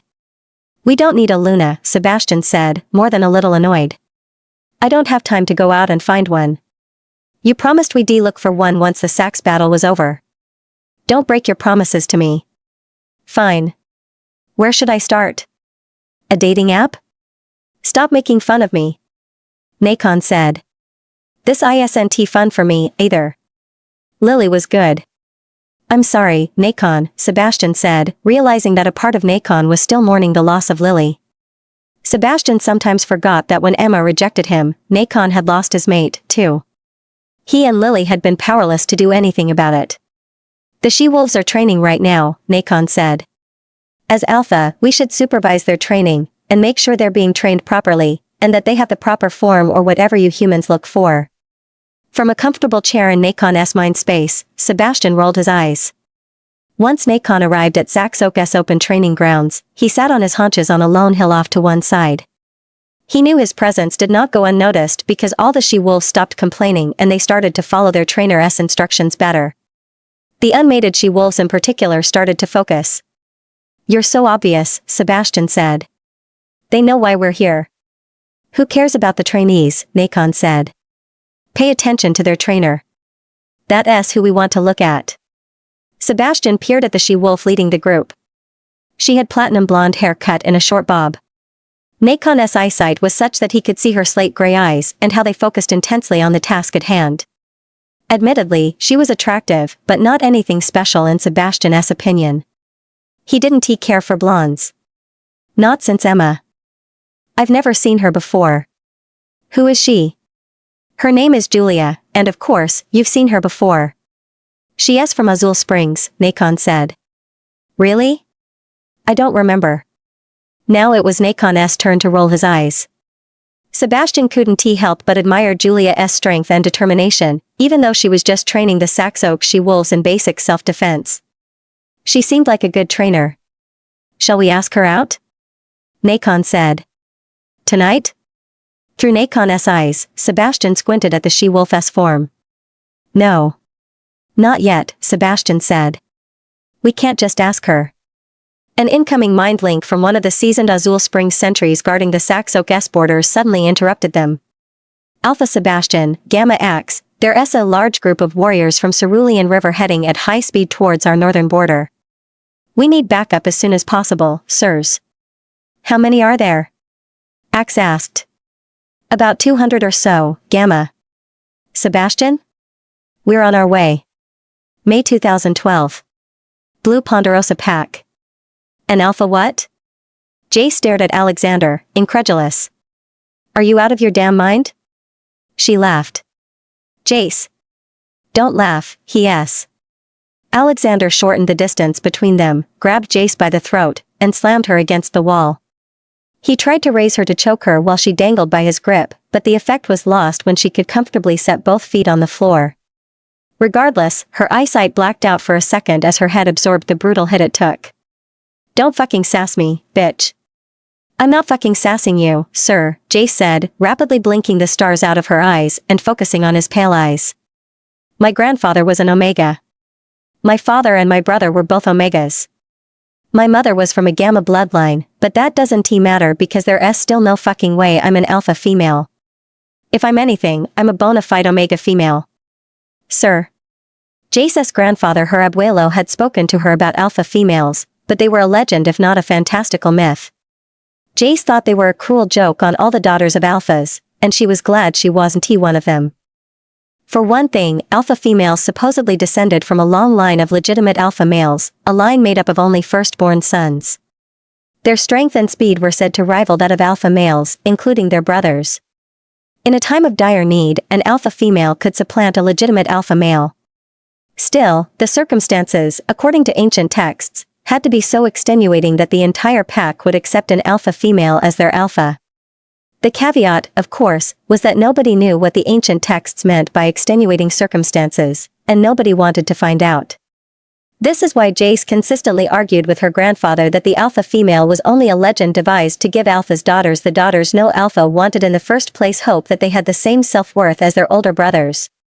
In Jace's opinion, they didn't have the same worth in the eyes of wolf society, and they never would. Alpha females were nothing but a cruel sham of the unreachable. I have 2 sons and a bunch of grandsons, but you will always be of most value to me, her grandfather would often say to end these conversations with Jace. She would roll her eyes at him. That's not even what we're discussing, abuelo. And he would laugh and laugh. Alexander tightened his grip around Jace's throat, and her eyes began to water. Fucking disrespect me again, and I will enjoy watching you slowly bleed to death, bitch. Jace thought about the many ways she could disentangle herself from her current predicament. Her hands were free, balled up into fists by her side, and he had left the door to her cell wide open. He wouldn't even see the knife she would pull from her boot until she thrust it into his throat. Then she could merrily walk or maybe run, since his death would cause an immediate uproar in the pack out of there, be home with Noah by dawn, and Emma would be free to have and raise her little girl in peace. That was the best case scenario. Then again, maybe killing an alpha isn't as easy as killing everyone else. Jace could still use one of her knives to gut Alexander like the pig that he was. By the time he realized what had happened, half his guts would be on the floor, and she'd be long gone. However, Jace would have to leave Emma behind, and she couldn't forget her pleading blue eyes when she asked for help. Emma and her little girl already had a death sentence that would be carried out by the disgusting animal currently in front of her. Jace was their only chance of survival. Saving Emma was also Jace's opportunity to make amends for Hannah's death and orphaning her innocent pup. And then there was Noah. "We've never fought an alpha," Talon said. "We could try and maybe win, but where would it leave Noah if we lost?" Jace didn't waver. There were 3 lives at stake, and all of them depended on her to live. She sighed. "I deeply apologize for any disrespect, Alpha. I forgot my place. I will do better." "That's fucking better, bitch," he said, letting go of her neck. He leaned into the side of her neck and inhaled deeply. Jace couldn't have felt more grossed out. "Oh, there's no mistaking it," he said, his voice turning hoarse. "You smell of strength and power. I could get off on your scent alone," he whispered in her ear, and she shut her eyes, turning her face as far away from his as possible. His hot, humid breath ran down her neck, sending uncomfortable shivers of disgust down the rest of her body. "Whoever said you are an Omega lied." He inhaled her scent again and groaned. "No," she whispered. With her eyes still closed, she imagined her grandfather watching her and shaking his head in front of her. "My grandfather would never lie to me." Alexander chortled. "Trust me. Men, particularly older men, lie to little girls all the time. We love it. It's so easy, you all make it so fucking easy." He laughed as he released her. Emma was only 16 when she believed in our fairy tale romance. She wanted to believe in romance so bad, it was pathetic. You deceived her into believing you loved her. He lifted a shoulder with indifference. She had a choice. She just happened to reject her fated alpha mate and then chose me, he said, walking toward the door only to stop halfway there and half turn toward her. "I will soon be without a Luna, and I will need one to give me a couple of male pups." Jace gaped at him, suddenly understanding Emma's talk of regretting a rejection but also very afraid for her. "He knows." Alexander looked her over. "You're more than qualified. If anything, you surpass Emma in the qualifications I'm looking for." "But you, Luna," she said, pretending not to know. "She is about to give birth to your son, and I have to find my mate." Alexander snorted. "I'll take care of your mate when he shows up, and I've known for months that she is housing a useless girl in that half-dead womb of hers. And since I'm the second son, there's no way she is even a strong female." Jay stared at him, dumbfounded, and he laughed. It was rather simple, really. My older brother accidentally drowned in the river when I figured out that I would spend my life serving him as the alpha. I couldn't even aspire to be his beta, he muttered. And, of course, my fated mate turned out to be none other than a shit omega, a bona fide omega female, as you put it. Same river, same shit show. He shrugged and put his hands in his pockets. Emma is from a beta line, but her blood still carried the diluted strength of a powerful alpha up north. She was the best I could do at the time, but she turned out to be a terrible mistake. He chuckled. I guess the joke was on me because the useless bitch couldn't even carry a male pup to term. She turned into a huge waste of space once her wolf died. Good moon goddess above, he a monster, Talon whispered. He killed her wolf. You killed her wolf? No. I am not that crafty. Emma did that all by herself, he said, his eyes focusing on hers. Her wolf hated me and my wolf so much that Emma locked her up, and the little bitch went up and died. You can imagine that the pack had no regard for Emma as a Luna afterward. A Luna without a wolf is even more useless than a human, he said, shaking his head. My one small victory is that at least her fated mate didn't get her. I'm sure the sniveling asshole still whimpers over her, and it's the only consolation that helps me sleep at night. His laugh sounded more like a hard bark. He shook his head and looked up at her. So as you can see, I'm shopping for a new Luna, and I am confident that the moon goddess sent you to me. Jace felt like her stomach had turned inside out. So although your choice is a little different from Emma's, you do still have a choice, he said. Except to be my Luna and live. Choose otherwise, and you'll be dead by dawn. It's that simple. He shut and locked the door behind him. Fuck, Talon said. What do we do now?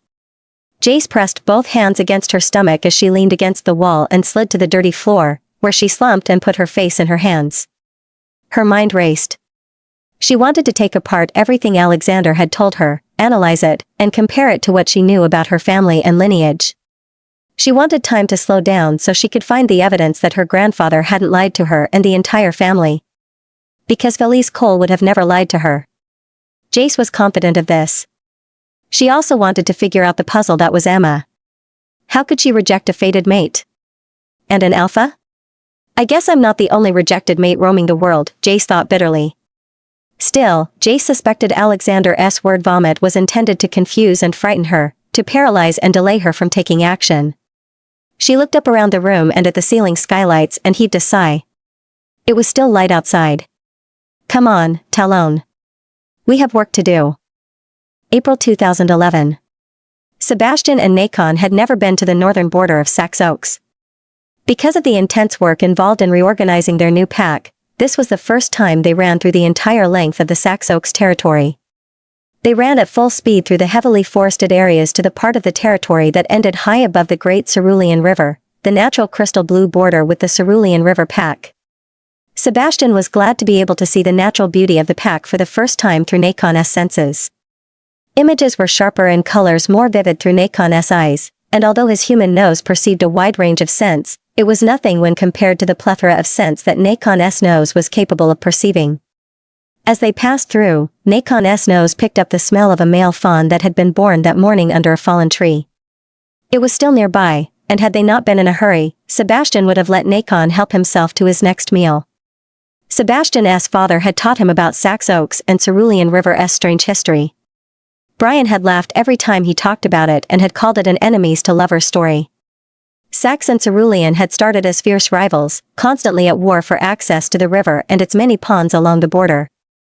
They reached peace when a Cerulean Alpha's sister became the fated mate and Luna of his Saxe Oaks counterpart.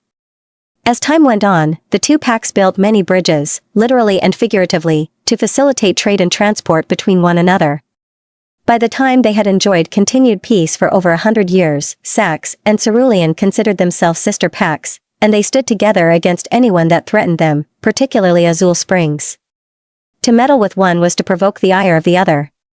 As Nacon approached the wide main bridge that united the two packs, he saw a large number of wolves on the Cerulean side yapping and growling at the Azul wolves on the Saxe Oaks side despite the wide chasm that separated them.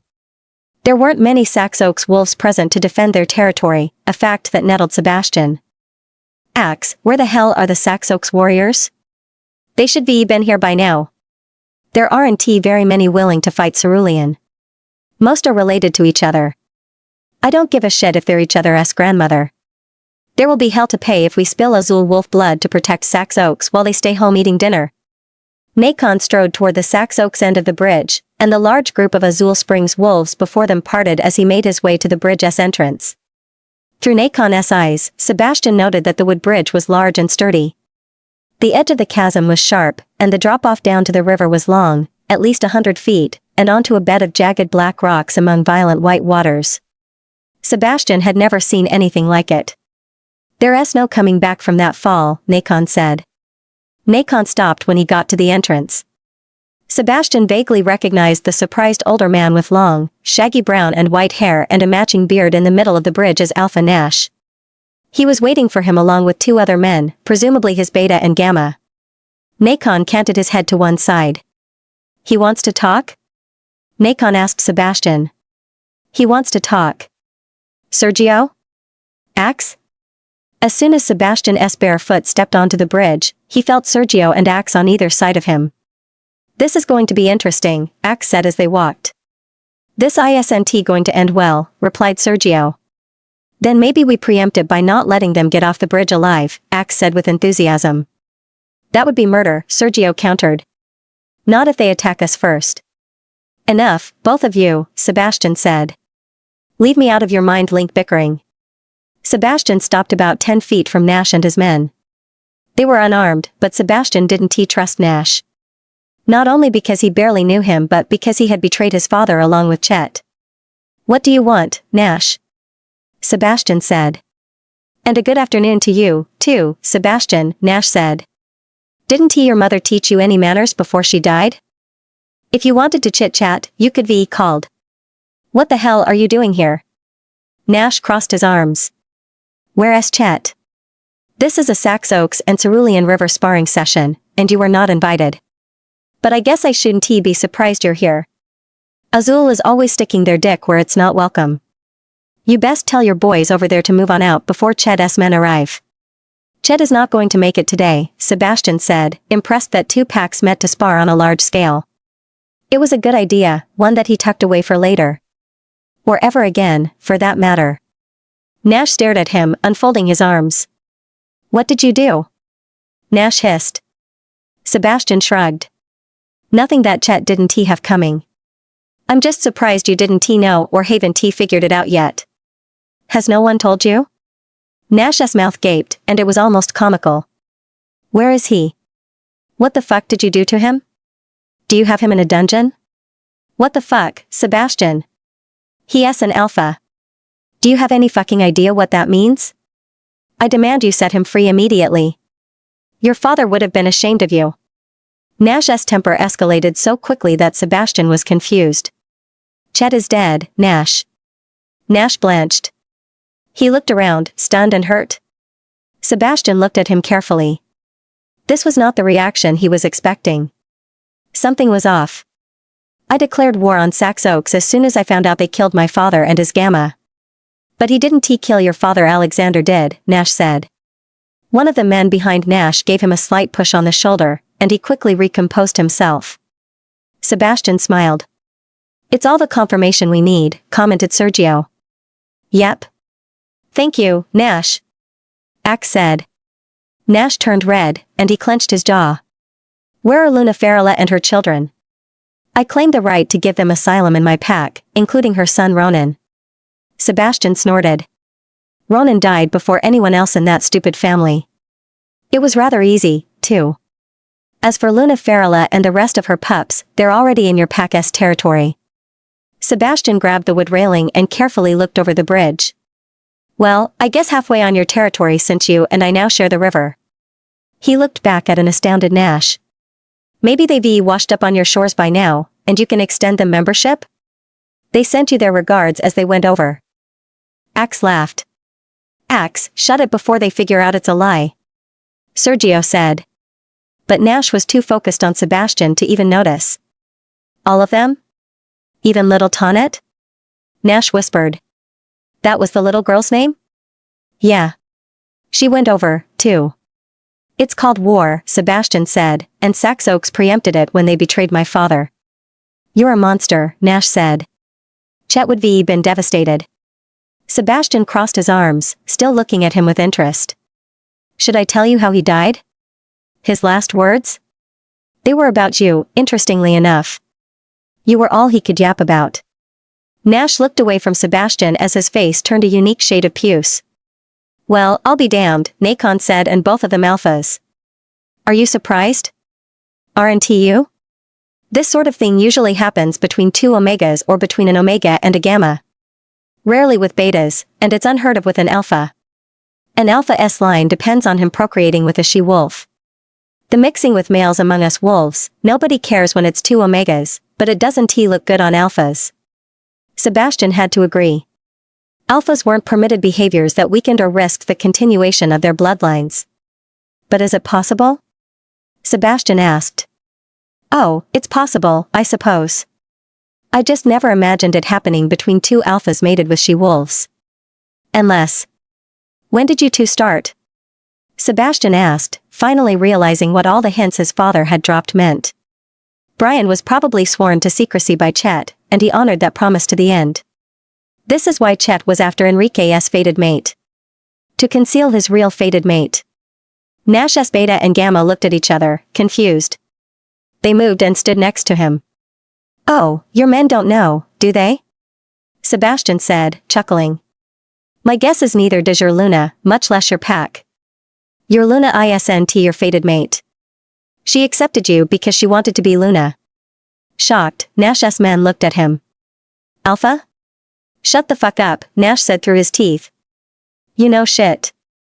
Sebastian looked at Nash's men. Your alpha always mysteriously disappeared with Alpha Chet during these inter-pack sparring sessions, didn't he? Chet and Nash planned these sessions often, only for them to disappear for hours at a time while the warriors from both packs were busy sparring. Sebastian paused, assessing Nash's evident embarrassment and his rising anger level. It was the only way you could be with your fated mate, wasn't it? Sebastian scoffed. Imagine what will happen when your pack and pups find out that you like to bend over for another alpha male. I said, shut the fuck up. Nash shifted into a large tan and black wolf and pounced on Sebastian, who instinctively lifted his right arm in defense. The wolf bit into Sebastian's thick forearm and started to maul it. Shift, Sebastian, yelled Sergio. Nacon, help him. But Sebastian couldn't shift while the wolf had his forearm between its jaws, so Sebastian used his body weight to slam and pin the wolf against the railing. He slammed the wolf again and again, but the wolf tightened his grip on Sebastian's arm, which was a bloody mess by now. The wolf started to shake his head, tearing further into Sebastian's flesh. The pain was making Sebastian dizzy, and he was quickly losing a lot of blood. He felt the wolf's canines sinking dangerously close to his arm's bones. Get him off of us, or we'll lose our arm. Nacon told him. Using all the strength he had, Sebastian punched the wolf below the ribs with his left fist, sinking it deep into his underbelly. The wolf grunted but loosened his grip on Sebastian's right arm, and it gave Sebastian the chance to lift him with his left hand and push him over the railing. Shocked, the wolf released Sebastian's right arm before free-falling. Sebastian watched the wolf scream in terror and fall. Several cerulean wolves responded to their alpha with howls. The falling wolf's screams were cut off suddenly when his body smashed on several jagged rocks below, and the entire cerulean pack warriors howled with sorrow for several minutes. Because it was a fight between two alphas, no one from either pack could have intervened, and no one from Cerulean could have retaliated against their new alpha or his warriors. As the defeated army, Cerulean was at Azul Spring's mercy. It was wolf law. Sergio and Axe joined Sebastian, watching with as much shock as he felt as Alpha Nash's broken body disappeared among the violent waters. Damn, Axe said. That's one way to take over a pack.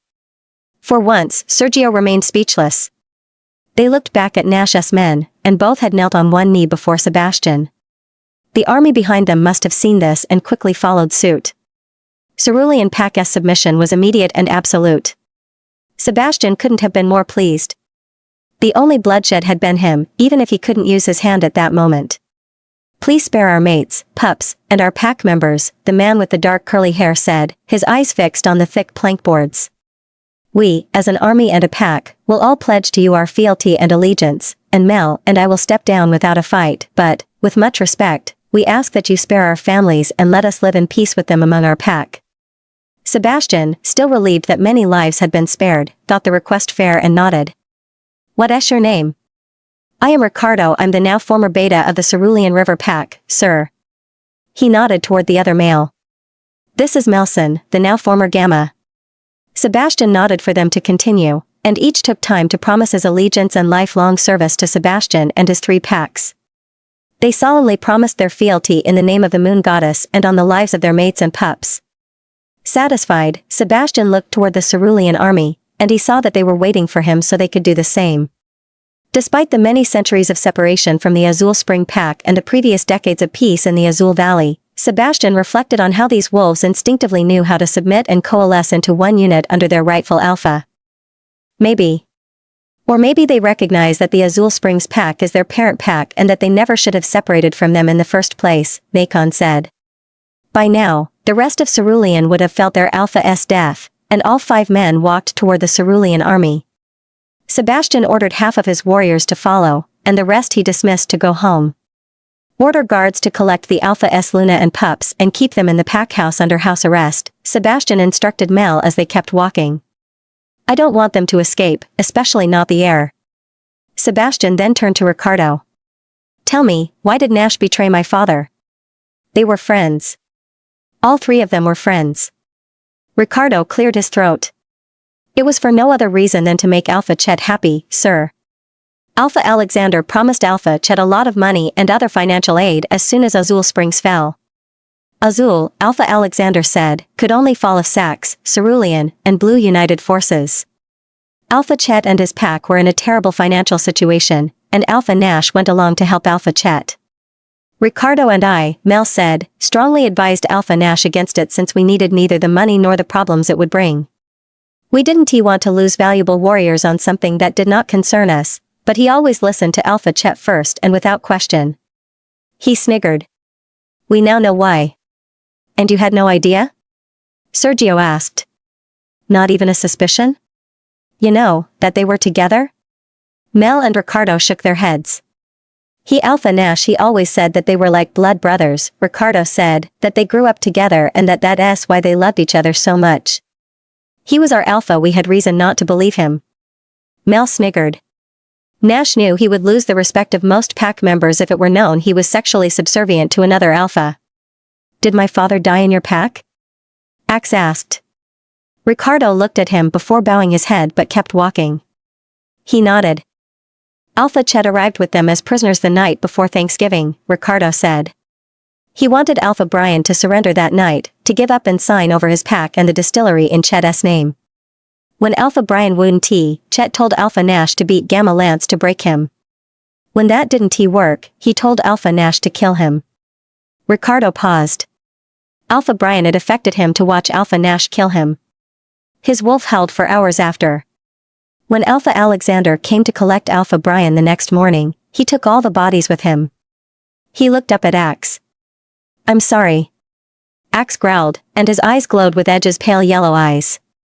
Stand down, Axe, Sebastian said, perceiving Axe's intention to kill Ricardo. He had nothing to do with your father's death. He's just giving us the information we didn't have. Permission to leave, Alpha, Axe said, his usual jovial voice replaced by a stiff, formal tone. Permission denied, Sebastian said. I have a job for you, one you need to do to avenge your father. Hang in there. Axe nodded once. Sebastian's torn arm began to throb painfully, a sign that it was healing, but the damage was extensive. He looked down at his now useless arm as blood continued to drip and spill on the bridge's plankboards.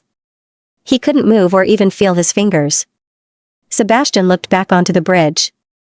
He had left a trail of his blood along the cerulean side of the bridge. Despite his accelerated healing, Sebastian knew it would take a very long time for his right arm to heal and be fully functional again.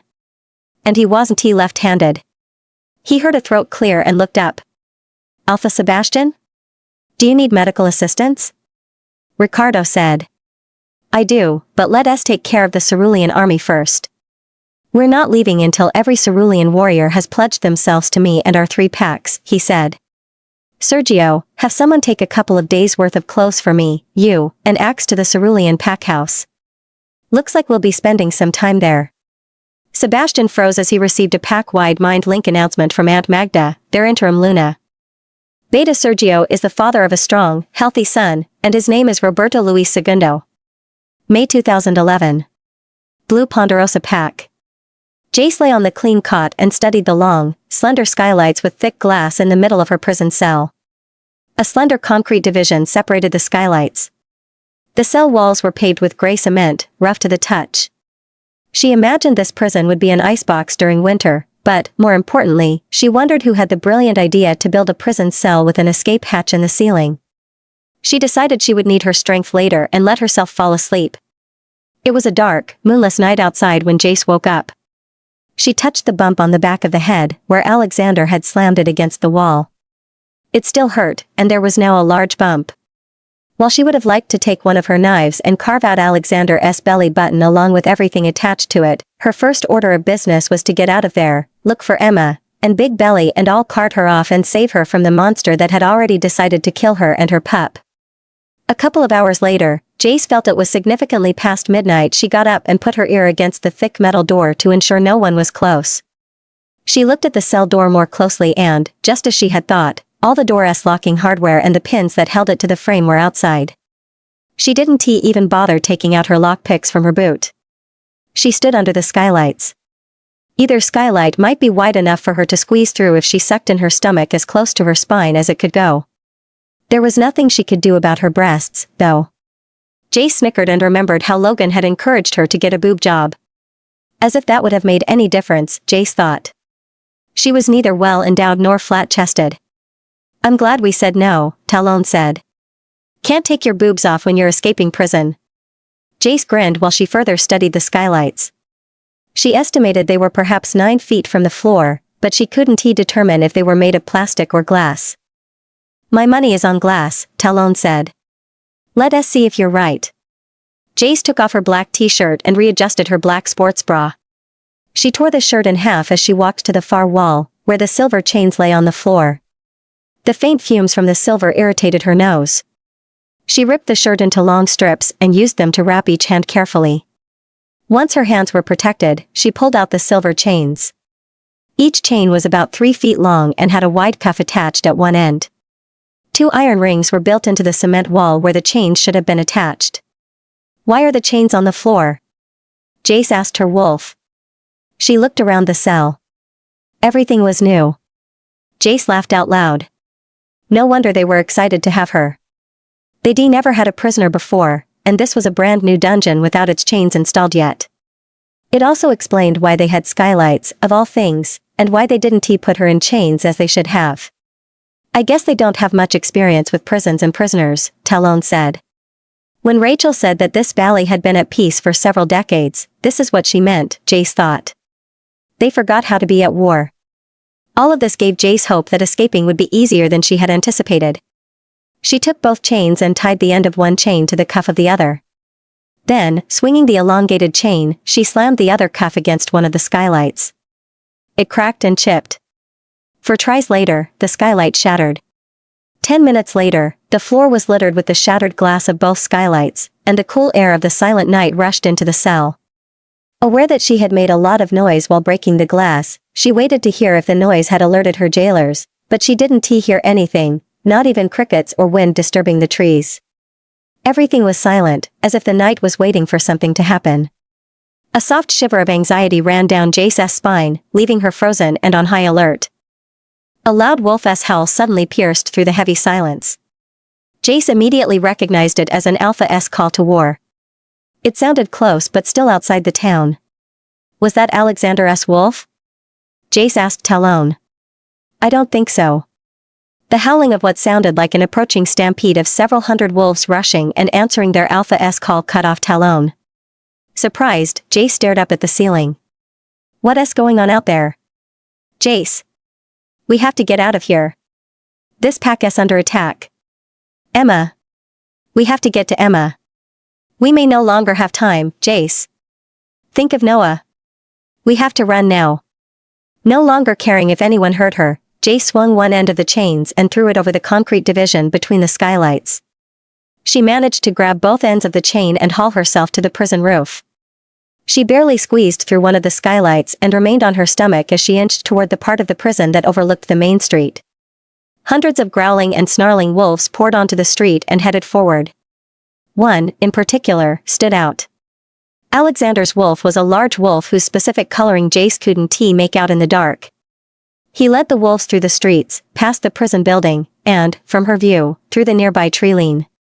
Fortunately, the pack house was in the opposite direction of town, and she made her way to the back of the prison. She kept an eye and a nose out for sentries. Jace had no idea who the invading pack was, but she was grateful to them for the distraction. "Jace, we have to run.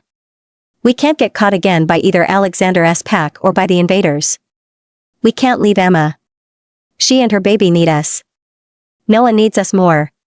Once Jace was at the back of the building, she stood up and assessed the height of the one-story building. Still wary of any prying eyes, Jace gave herself a good running start before jumping into the air, flipping twice in the air, and landing on her feet and knees bent. She looked around, quickly took out her tanto knife and two kunai knives from her boot, and ran towards the pack house, keeping to the trees in the back of the buildings. Jace reached the pack house and hid behind thick trees in front of the back door. She looked up to the third floor, where a single light flickered, and focused her hearing on that room. Someone was grunting and moaning inside that room, but she couldn't identify if it was a woman or a man or if they grunted out of pain, distress, or... A sudden infant-esque cry answered her questions, and she felt her heart soften and break. She was too late. There was no way to escape with a newborn pup in tow. Jace turned around as something approached, only to watch a light-furred wolf shift into a very naked Griggs. "Seems like you need help getting back to your cell, love." June 2011. Cerulean River Pack. Sebastian thought the two wolves sparring before him and several elite warriors in the Cerulean River Training Center were well matched. The male was almost 6 feet tall and barely out of his teens, but he had fought well in the Saxoaks takeover. Sebastian was, however, more interested in observing the thin, blonde she-wolf. Julia. She, too, had fought in the Saxoaks battle. She was quick and decisive, and it is evident that she had several years of training. She was also obviously of alpha lineage, hence her strength and speed. But no matter how promising she seemed, Sebastian had not decided whether Julia should be his chosen mate. He hadn't even asked her out on a date yet. It was a daunting decision. There would be no deity to blame if she turned out to be an unsuitable partner, so he kept studying her and even began discreetly interacting with her. Despite his discretion, he felt Julia knew she was on the Luna shortlist. Of course, she didn't realize she was the only one on that shortlist. A few weeks ago, Sebastian had approached Julia for a special assignment. Predictably, she was ecstatic by the opportunity to please her alpha. Her slate gray eyes showed as much. But if Julia was surprised or disappointed by what he had in mind, she hid it well. Sebastian instructed her to take one of his credit cards, buy a baby gift for Sergio's son, and deliver it to Beta's suite on Sebastian's behalf. It was to be her first test. Although he had told Julia he was too busy to do it himself, he was not ready to meet Azul Spring's next beta after Sergio stepped down.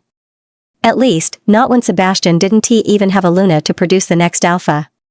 It wasn't very comfortable, and Sebastian figured that the best way to deal with it was to not deal with it. Regardless, Julia did well because 2 days later, Crystal called him to thank him profusely for the brand new baby stroller and the room full of accessories and baby clothes. Sergio mind-linked Sebastian with his sincere gratitude. Julia had made Sebastian look excellent, and it proved to be the first of several assignments he gave her. Despite his accelerated alpha strength and healing, it took almost 4 months for Sebastian's arm to heal completely, and in that time, Sebastian did not see or hear from Sergio. Of course, Beta Enrique was the official beta anyway, and he never failed to do his duty. Sebastian often received reports that Sergio had lost his head taking care of his baby son, Roberto. During that time, Sebastian chose to stay away from Azul Springs pack altogether, afraid that he was too bitter and emotionally damaged to feel truly happy for his friend. Instead, he divided his time between Sax, Cerulean, and the distillery. He focused on getting the new packs in order and in line with his way of administrating while also retaking the reins of Azul Springs distillery from Uncle Dylan. He greatly missed the distillery, but now Uncle Dylan needed something to do. You want me to be your beta at Cerulean River? Uncle Dylan was dumbfounded. Sebastian was concerned he had offended his uncle of alpha blood by offering him the relatively lowly position of beta. Still, he kept a straight face anyway, never doubting that this was the right course of action. There could only be one alpha, after all. Yes, Uncle Dylan, Sebastian said from behind the bar in his Cerulean River office. He slid a bourbon old-fashioned across the bar where his uncle sat on a bar stool. Cerulean was not in as bad shape as Saxe Oaks when I took over, and your expertise and executive skills would make it thrive even more. But I'm retired, Dylan whined. And what about Magda? She es azul es luna. Sebastian grinned while he poured himself a bourbon neat. What are you going to do during your retirement? Learn to knit? Babysit grandpups? Simon, uncle. That's a waste of your talents. Your life is not over, and I'll talk to Aunt Magda. I guess she'll be Cerulean es Luna for now. Dylan thought about it for about 3 seconds before he grinned widely. His eyes sparkled with what Sebastian read as anticipation. I'd get to boss everyone around? Even you? Sebastian laughed as he walked around the bar and sat on a stool next to him. His uncle's humor was a good sign. You wish. Nobody gets to boss me around, but you'd be everyone's boss in the Cerulean River pack. Do I get to keep my suite and all my privileges at Azul? I'm not giving up my Haze allowance or my retirement fund. Sebastian shrugged. Of course not. You will always be in Haze. Any current problems I should know about? Uncle Dylan loosened and took off his blue tie. He had come straight to Cerulean after a full day's work at the distillery, and his suit coat was already on the back of a chair in front of Sebastian's desk. Might as well bring me up to speed now. So is that a yes, you do accept? Sebastian frowned while he poured Rojo into his tumbler. Dylan snorted. Hell, yes. I never minded your dad as our alpha because it was his luck or misfortune depending on who you asked to be the firstborn. Magda thinks it's helped that I was our company's CEO, and that it's been more my world anyway. Dylan looked down at the glass in his hand. He swirled his old-fashioned and took a drink. But that doesn't mean I've never wondered what it would be like to hold real power and responsibility over people's lives like you and your dad. I suppose this is my chance to find out if it equates to what I've always imagined.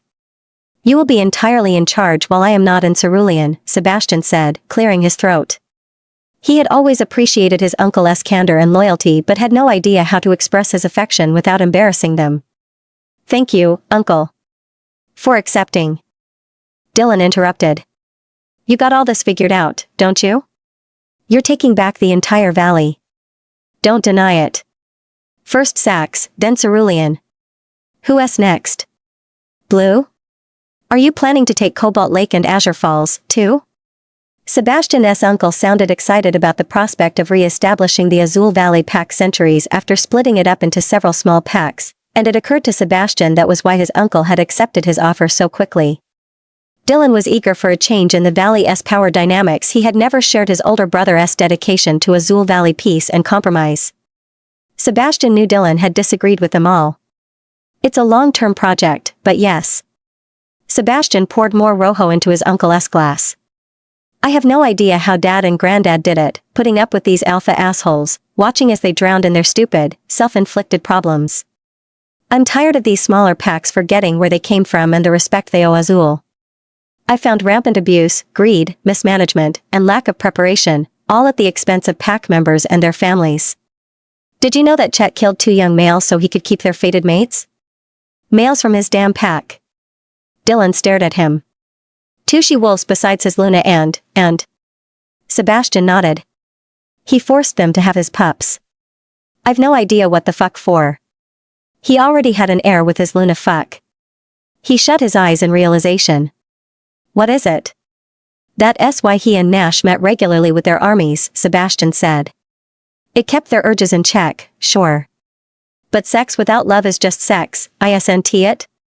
It was one of the reasons it was relatively easy for Sebastian to keep she-wolves out of his bed. He didn't love any of them, and from his tragically brief interaction with Emma, he knew what to love someone felt like even if that someone betrayed and rejected him. Not to mention that while one's fated mate is alive and well, it's hard to be with anyone else, Dylan said. I don't think I'd be able to perform well if I was with someone else besides Magda. He snorted. If I even managed to get it up, I'm sure it would be the last time. Magda would chop off my balls as soon as it was over. But that makes me think. It must have been hard for them to sire pups with these she-wolves when what they wanted was to be with their fated mates. Sebastian frowned. But why abuse she-wolves? Why even try if it's so hard? Dylan drank from his glass. That's what I mean. It's hard to hide a bad performance. My guess is that Chet's Luna knew about Nash, and it showed. She likely taunted Chet. I can only imagine how much she privately humiliated him, and his side bitches and pups were his way of publicly humiliating her in return.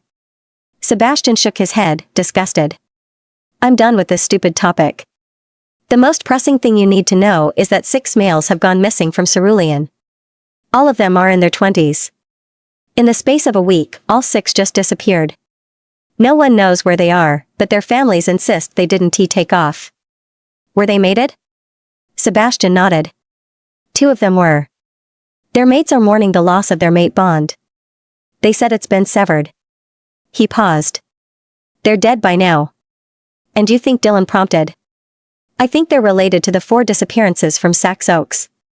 They were also males, but all were mated. They disappeared last month, and 4 of the she-wolves say their mates are dead. Sebastian frowned. Any ideas? Sebastian nodded once. Alexander. He has a nasty habit of taking people that don't belong to him and killing them, but I don't have any proof. I've tried calling him, but he doesn't answer my calls, and I'm sure not sending anyone there to ask. Where were they taken from? Public places. The Ceruleans were traveling on the highway at different times of the day. The males from Sax were on a supplies shopping trip in the city. And before you ask, yes, there's the scent of blue ponderosa in both places, but that doesn't help. These places are neutral territory, and there's the scent of every Azul Valley pack all over the highway and city. Someone knew what they were doing. So, have you implemented a no traveling yet? Sebastian nodded again. Just at night. No one from our 3 packs travels out of their pack's town at night. Taking males? That's a ridiculous tactic. He's not going to kill off either pack like that. What does he hope to accomplish? Terror. He is planting fear and doubt about me as their alpha in Sax Oaks and Cerulean wolves. That's my guess. I can't imagine he was thrilled when he lost both of his allies. I wonder if there is anyone else helping him. You think Cobalt Lake is in on it, too? Azure Falls? Maybe. Or someone else. Cobalt has been quiet, and Azure is a bit too far off. They've always been too detached. Uncle Dylan set his glass on Sebastian's desk. You can bet Cobalt and Azure are watching you make your way up the highway. If when Blue falls, expect Cobalt and Falls to unite against you. Axe had to return to Azul in late June. Rachel had announced she was pregnant and wanted to celebrate that weekend with her mate. Sebastian authorized it even though it was his 21st birthday weekend. Sebastian chose to spend his birthday alone, sequestered in his plush office at the distillery with a case of Rojo. He invited no one. With his parents gone and his little brother Andrew, who didn't even live past the age of 3, also gone, there was no one else Sebastian wanted to celebrate his birthday with. He certainly didn't trust himself around his best friends, their mates, and their loved ones while they enjoyed their happiness. Returning the attention of the many unmated she-wolves that pursued him could result in a colossal mistake he wasn't willing to make. He didn't even want Julia's company, so he sent her back to Azul with her friends and family without letting her know it was his birthday. It was a relationship he was still uncertain about and didn't want to deal with. To make matters worse, Sebastian felt as if he was drowning. He hadn't been comfortable ruling over 2 packs when the opportunity to take over Cerulean River presented itself. As alpha of 3 packs at 21, Sebastian was often overwhelmed by so much responsibility and many problems from each pack that he had no idea how to handle or solve. His people, now numbered in the thousands, depended on him to provide for and protect them. And it all was crushing him. But he dared not say anything to anyone. He could either deal with it all in his loneliness or confide in someone and risk appearing weak, and Sebastian understood well that showing any weakness could be fatal. So he spoke to the only person who could understand him, his dad. Sebastian spent the time in his office so drunk that he swore he had seen and spoken to his dad the entire weekend. "It was me you talked to the entire time, dumbass, Nakon's gravelly voice said early that Monday morning while Sebastian nursed an epic hangover. Keep this up, and we'll be raging alcoholics in no time. It was our birthday, and we hadn't gotten drunk since Sergio became a dad 2 months ago. Get your shit together, Sebastian. We rule over 3 packs now. I'm taking over our birthday next year, and we'll spend it hunting in the woods. Although Cerulean did not have the financial problems Sax had, it had issues that Cerulean pack members expected him to address and solve. Nash had been a good financial administrator. His robust personal accounts and his pack's overflowing coffers testified to this, but Nash had done nothing to train his people to defend themselves. Peace had made him and his predecessors complacent. Like Sax Oaks, they didn't have training facilities until Sebastian built them a large training center, and neither had a training program nor a training master to implement it. Unfortunately, the kidnapping and assault campaigns on Cerulean and Sax Oaks pack members became more frequent as they took more people, including females. And they were getting bolder. In late August, the missing pack members began to reappear, but not in the way Sebastian and their families had hoped. High on several stilts lined along the private entrance road into the Cerulean River pack sat the impaled heads of many missing pack members. All 20 of them. How the fuck did they come onto our territory without being seen? Sebastian roared. They must know our patrol schedules, Uncle Dylan said. And we don't have sentries at the entrances. Not one pack has ever had entrance sentries because no one in Azul Valley has ever needed them. I know, but there's no need to shout at me, Sebastian, Uncle Dylan said firmly. Let us think with our heads here. We must change our guard and patrol policies, they're outdated. We need more patrols and around-the-clock sentries at all our entrances.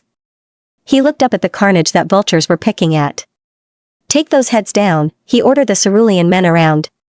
Look for the bodies. Whoever did this shit might have left the bodies around here. Fucking assholes. Dylan was right. The bodies were close by.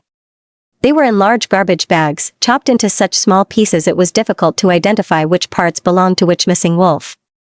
A mass grave to honor them as a group was the only answer. Thanksgiving Day, 2011. Cerulean River Pack.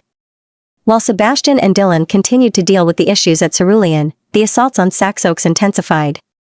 The number of patrols increased, of course, and they were able to catch 4 kidnappers in the act. They all say they're from Blue, but only one is. The other 3 are not local, reported Raphael, one of Sebastian's best trackers. What do you mean they're not local? Sebastian asked with a frown. He glanced at Uncle Dylan. They're not from any of our 3 packs? Are they from Azure or Cobalt? Neither, sir, Raphael said. I've been to Cobalt and Azure. They're not from anywhere I've ever been, sir. Sebastian nodded once, understanding but not liking Raphael's response. Alpha, should I take a field trip up north and sniff around in the next valleys? I mean, they're from the north, that much I know. Sebastian shook his head. Not in the current climate, Rafa. You'd only be taken and murdered. Even if I gave you a small army to protect you, it would not go unnoticed, and it would come across as a provocation, and you'd be killed anyway. We're going to wait. He dismissed Raphael, and Sebastian turned to his uncle when the tracker closed the door behind him. Uncle, let us continue to grill the prisoners for information. I don't care what tactic you use. We have to know who's behind this. He gave Dylan a sardonic smile. It seems you were right. Alexander is too stupid and impulsive to be doing this alone. Uncle Dylan shrugged. That could be a very bad thing. We have no idea what we're dealing with. Or whom, Sebastian said. Soon after Dylan left, Julia came into Sebastian's office to invite him to the Cerulean Pack's Thanksgiving feast, which was waiting for him to begin. I'll be there shortly, he said. He didn't even turn to look at her from the window he was staring out of. It was the anniversary of his father's disappearance. In all the tumult of events and new circumstances surrounding Sebastian and Azul, no one had mentioned his father's passing, likely out of respect. But there wasn't a day Sebastian didn't think about and miss his father. Axe was in Azul with Rachel and their families, and Sebastian couldn't help that twinge of envy that needled his heart and that he desperately wanted to go away. He missed his friends so much. Sebastian wondered if Axe permitted himself to think about his father today or if he was too busy and distracted by his pregnant mate to remember. Alpha, you can't do this on your own, you need help dealing with all of these issues, Julia's nasally voice said. You will soon be overwhelmed if you don't get the help you need. A few weeks ago, Julia had discreetly offered to administer him orally. Sebastian politely refused, knowing well that he would not be able to stop himself and mostly end up sleeping with her and who knows how many other she-wolves. Too much was at stake for him to let his alpha sex drive take over, especially after he had worked so hard to control it. He did not plan to take things too far with Julia until he was sure she was the Luna he needed and wanted. He hated it when things did not go as he had planned. Plus, he wasn't sure he'd be able to respect a she-wolf after she had sucked his dick for nothing. And he wasn't stupid to think she would expect nothing in return. Damn Emma. She had complicated everything. As it was, Julia was good at what she did, and Sebastian respected that she was his top elite female warrior. Sebastian turned from the window where he stood and assessed her while he drank from his glass tumbler. He wondered if he had let Julia get too close to him or if she was as perceptive as she seemed. He wasn't sure if he didn't trust Julia or if he didn't trust himself. Trust neither, Nacon said. Thanks, buddy. That really helps. How are the Sax Oak self-defense training lessons going? Sebastian infused his question with enough authority to signal that the matter she had brought up was not up for discussion. Are the Omegas progressing at least? Julia sighed, clearly frustrated. They're doing well, but we need another training master, if not two. Sebastian had put her in charge of teaching defense at Sax Oaks, but she certainly had the ability and knowledge to start training elites. But she couldn't because she was not officially a training master, and no wolf would obey or even respect her without her invested with the proper authority. However, getting a training master would involve organizing a pack-wide tournament, and Sebastian wasn't sure he had the mental and emotional bandwidth for that. Alpha, Training Master Davis is doing the best at Cerulean, and I'm doing what I can with Gamma Axe at Sax Oaks, but we've left Azul without anyone training elites or the Omegas. Their program is on hold. How is that possible? How could Axe do that? Julia approached him until she stood in front of him. Sir, you have been outstanding about getting new betas to help you in the new packs, but you've forgotten to get new gammas, too. Begging your pardon, sir. Julia lowered her eyes and bowed her head in explicit submission. Sebastian took her chin and gently raised her face, still assessing her. He had to admit, he was curious. He drew close enough to her to see the thin red-orange lines against the slate gray of her irises that irradiated from her pupils. Julia wet her pale pink lips, and her irises dilated, giving him the signals he was waiting for to go ahead. At that moment, the door slammed open, and Uncle Dylan rushed in, his face pale. Sebastian. It's Enrique. He has been taken. May 2012. Blue Ponderosa Pack. Terror ran through Emma's veins. She ignored the pangs of afterbirth as she ran from the pack house. Emma had spent only a few precious moments with her baby girl, but time was of the essence if her pup was to survive being tracked down and murdered by not one but by two alphas who wanted them both dead. And she knew alphas, they always got what they wanted, even if it meant destroying everything in their path.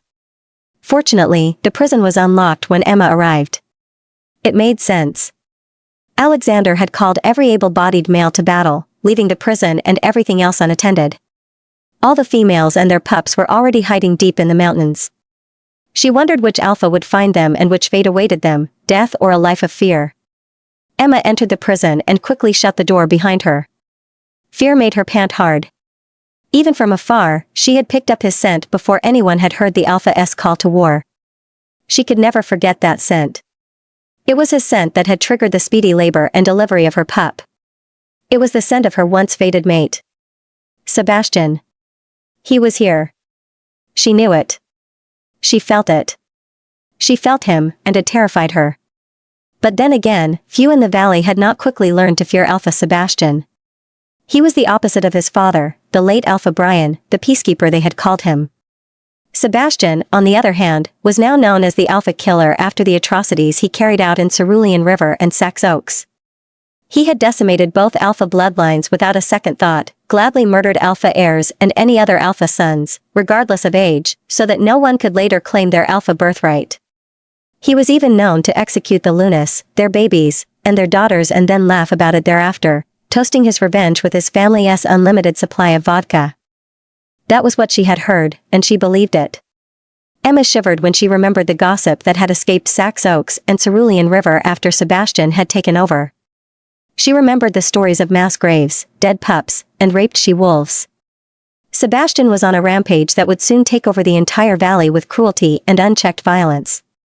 He was at Blue Ponderosa today, and it was Emma's day of reckoning. Did Emma do that to Sebastian? Was she responsible for turning the tall, shy boy who had approached her at the mating festival into a monster? Was that her doing? She often wondered what would have happened if she had only listened to Lily's humble wisdom and accepted Sebastian that first night. Emma would have been the Luna of the valley's most wealthy and powerful wolf pack. She would have never been subjected to Alexander's lies and abuse or his hunger for power and wealth. Death and loss would not be Emma's constant companions. She imagined peace would have continued to reign in the Azul Valley, and her parents would still be alive, proud of her for uniting them to the prestigious Hayes bloodline. Instead, Emma listened to Alexander and her granduncle, and she hurt and humiliated Sebastian further. 2 years ago, she had signed the baby shower invitation addressed to Sebastian in an effort, as Alexander had strongly suggested and her granduncle had recommended, to make peace with him and make him a part of their lives. "He will be happy to see you happy," they had said. She had been stupid. Or maybe she had sought a way to make peace with him? When Emma realized Alexander's true intentions, it was too late. She had been horrified when she found Alpha Brian's corpse and a large number of other dead wolves in the old dungeons in the woods. Of course, the bond Sebastian and Emma had once shared was now a distant, painful memory, but for a long time, Emma had felt or thought she had felt Sebastian's heartache and sorrow at losing their bond. Lily had certainly felt her mate's continued pain and agony. Lily never stopped hoping that Emma would change her mind and beg Sebastian to take them back. But it was never to be, and Lily died heartbroken, simply disappearing from Emma's mind and life a few weeks after Alexander marked Emma as his chosen mate. Emma's strength and abilities slowly diminished from that day until she was left with a weak wolf form, the last of Lily that she would eventually lose. She had lost everything in pursuit of becoming her pack's Luna, her wolf, her fated mate, her sons, and her self-respect. Even her family had disapproved of Emma's choice, and Alexander's revenge on them had been swift. There was only one blood relative left willing to help her. Emma ran toward the reception area, looking for the prisoner register. Nancy. Room 5. She took the key to room 5 from the small metal box on the wall. Emma had been so enthralled by Nancy's beauty and brown eyes that reflected so much intelligence, strength, and compassion that she had forgotten to ask her name. But her all-too-familiar violet-black hair had distracted Emma with hope and a burgeoning plan. Only Nightshade's pure alpha line descendants, the Lobos family, inherited that hair. She had the arrogant, distant Lobos relatives to prove it. Emma was confident that meeting Nancy was not a coincidence. For all Emma's faults and dreadfully stupid mistakes, the moon goddess had heard her contrite prayers and sent someone strong and competent to rescue her daughter. She unlocked room 5, flipped the light on, and sank to her knees in despair. She shut her eyes, and tears quickly ran down her cheeks, dripping onto her bent legs. No. Shattered glass littered the floor and caught. A chain dangled from the empty skylight. Cool air blew into the prison cell from a brightening indigo sky. Dawn approached. Emma wiped her tears. She was running out of time. Where could Nancy be? Who would Emma give her baby to? Emma ran out of the prison, desperately sniffing, searching for a whiff of Nancy's fresh scent, but she couldn't find it. She stripped and summoned what was left of her wolf form, hoping that perhaps her nose would be stronger. She ran as she sniffed the air and ground until she heard a low growl behind her. A deep fear overtook Emma. She knew it was hopeless to outrun her pursuer, a large gray she-wolf with cruel red-orange eyes. But she could save her baby and hope Nancy would find and raise her. Feeling more like the she-wolf's prey than a she-wolf herself, Emma ran toward the outskirts of town in the opposite direction of the pack house. She realized she had to make at least it seem like she was trying to escape. But 2 wrong turns later, Emma found herself trapped behind Alexander's bar. On one of the gray walls, in large red letters, read, "The only bar in town." And she backed up against it, whining and hoping against all logic and reasoning that she would be spared. Ever so slowly, the gray she-wolf stalked toward Emma. Her vicious eyes gloated with triumph. A familiar scent assaulted Emma's senses, multiplying her fear until it clawed from her belly to her throat. She whined again as she looked around and caught sight of a massive, black wolf sitting on its haunches several feet away from them as it observed them. His eyes were cold and unfeeling, as if he was more interested in the outcome of the event before him than in the event itself. And Emma knew. He twitched his long black tail once, and the she-wolf attacked her prey. May 2012. Blue Ponderosa Pack. Even in the dark, Jace stared at Griggs after he issued his threat. Hand-to-hand combat, or are we in a hurry? Talon asked. Jace burst out laughing. Fuck off, Griggs. I can't stand the sight of that tiny dick of yours, she said. By the moon, I've seen some small dicks in my life, but yours is a real winner. She continued to laugh. You're an embarrassment to our kind. Griggs looked down at himself and growled. Why, you little bitch. With a hard thud, a knife sank into Griggs' sternum and heart. He looked down as his hands reached for the black hilt sticking out of his chest. He fell back straight-legged. He was in too much shock to pull out the knife from his chest. Here, let me help you, Jace said, bending down. I'm in a hurry and need my knife back. She yanked the blade out of his body and watched as blood violently spurted from his chest like a red spring. You should have left me alone at the park, Griggs, she said softly, cleaning her knife on the grass beside his face. He stared at her with horror, opening and closing his mouth several times like a fish gasping for breath. She put her knives back into her boot and looked at him again. I wasn't bothering anyone, and I had no quarrel with you or your pack. She stood up and left. You could cut his throat to shorten the agony, Talon murmured. Could Fuck, you're in a bad mood today, Talon said. Jace went back to the tree behind the pack house. The light from the room where she had heard the newborn pup's cries had gone out. We need to leave, Jace. The longer we stay, the more dangerous it will get for us. We can't leave without Emma. We have to find Emma and her baby. She is out there somewhere, alone and afraid, and she needs us. Jace froze when she caught the whiff of two males nearby. Why, hello, there, a male voice said to her left.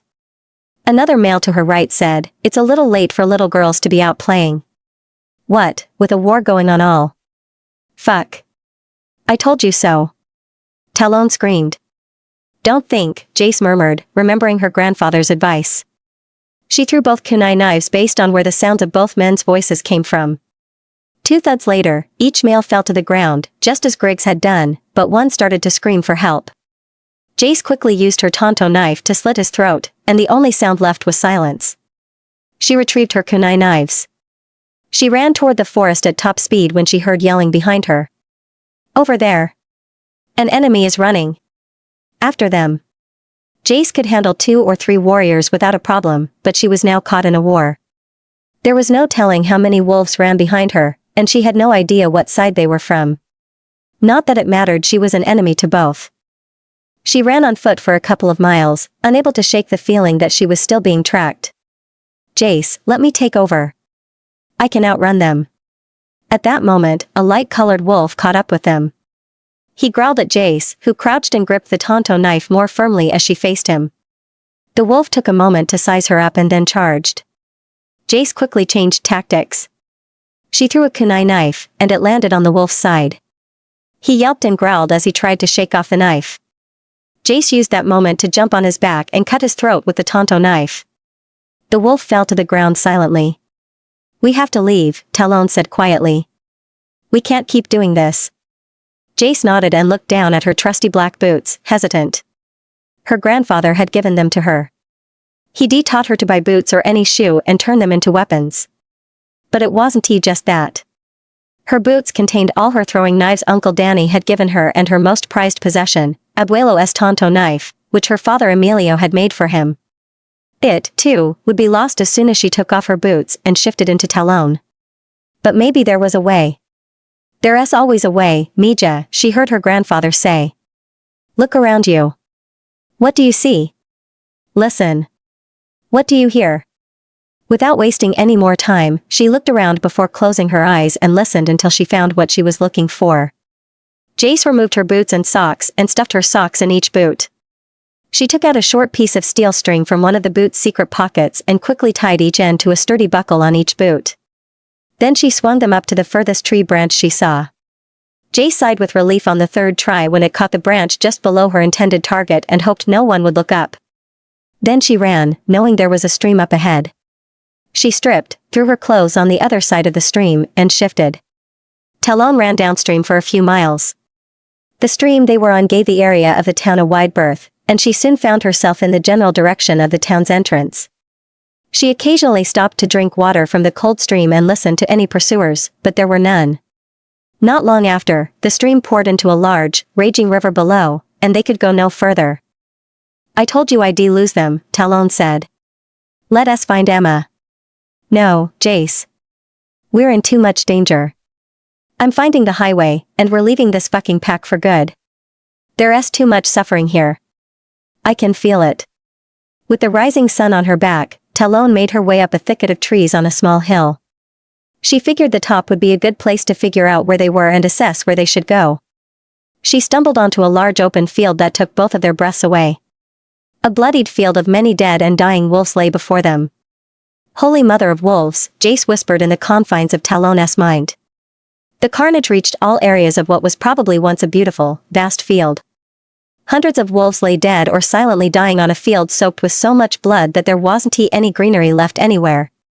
Wolves with their throats ripped out lay with lifeless eyes staring into eternal darkness, while others were beheaded altogether, their heads savagely ripped off their bodies and carelessly thrown aside. Different bloodied wolf body parts littered the ground, not occupied by corpses. Off to one side, near a large boulder, laid Alexander's large, unmoving body. "It's over," Jay said with a sigh of relief. "Emma and her pup are safe." Talon stared at the field of dead bodies and realized that the dead were primarily omegas used as cannon fodder for a spat between two arrogant alphas. "Fuck these idiots. These omegas didn't have a chance," Talon said with a low growl. "We are better off as a lone wolf among humans." Eventually, Talon realized that unharmed wolves were walking about because they stopped what they were doing at the sound of her growl. They looked up and stared at Talon like she was an unworldly vision. "Talon. What did you do?"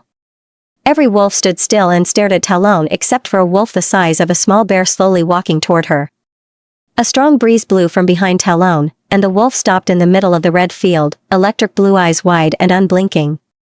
With the rising sun behind her, Talon could see that his coat was deep obsidian and did not reflect light. He was like a black hole absorbing light in the middle of a deep red field.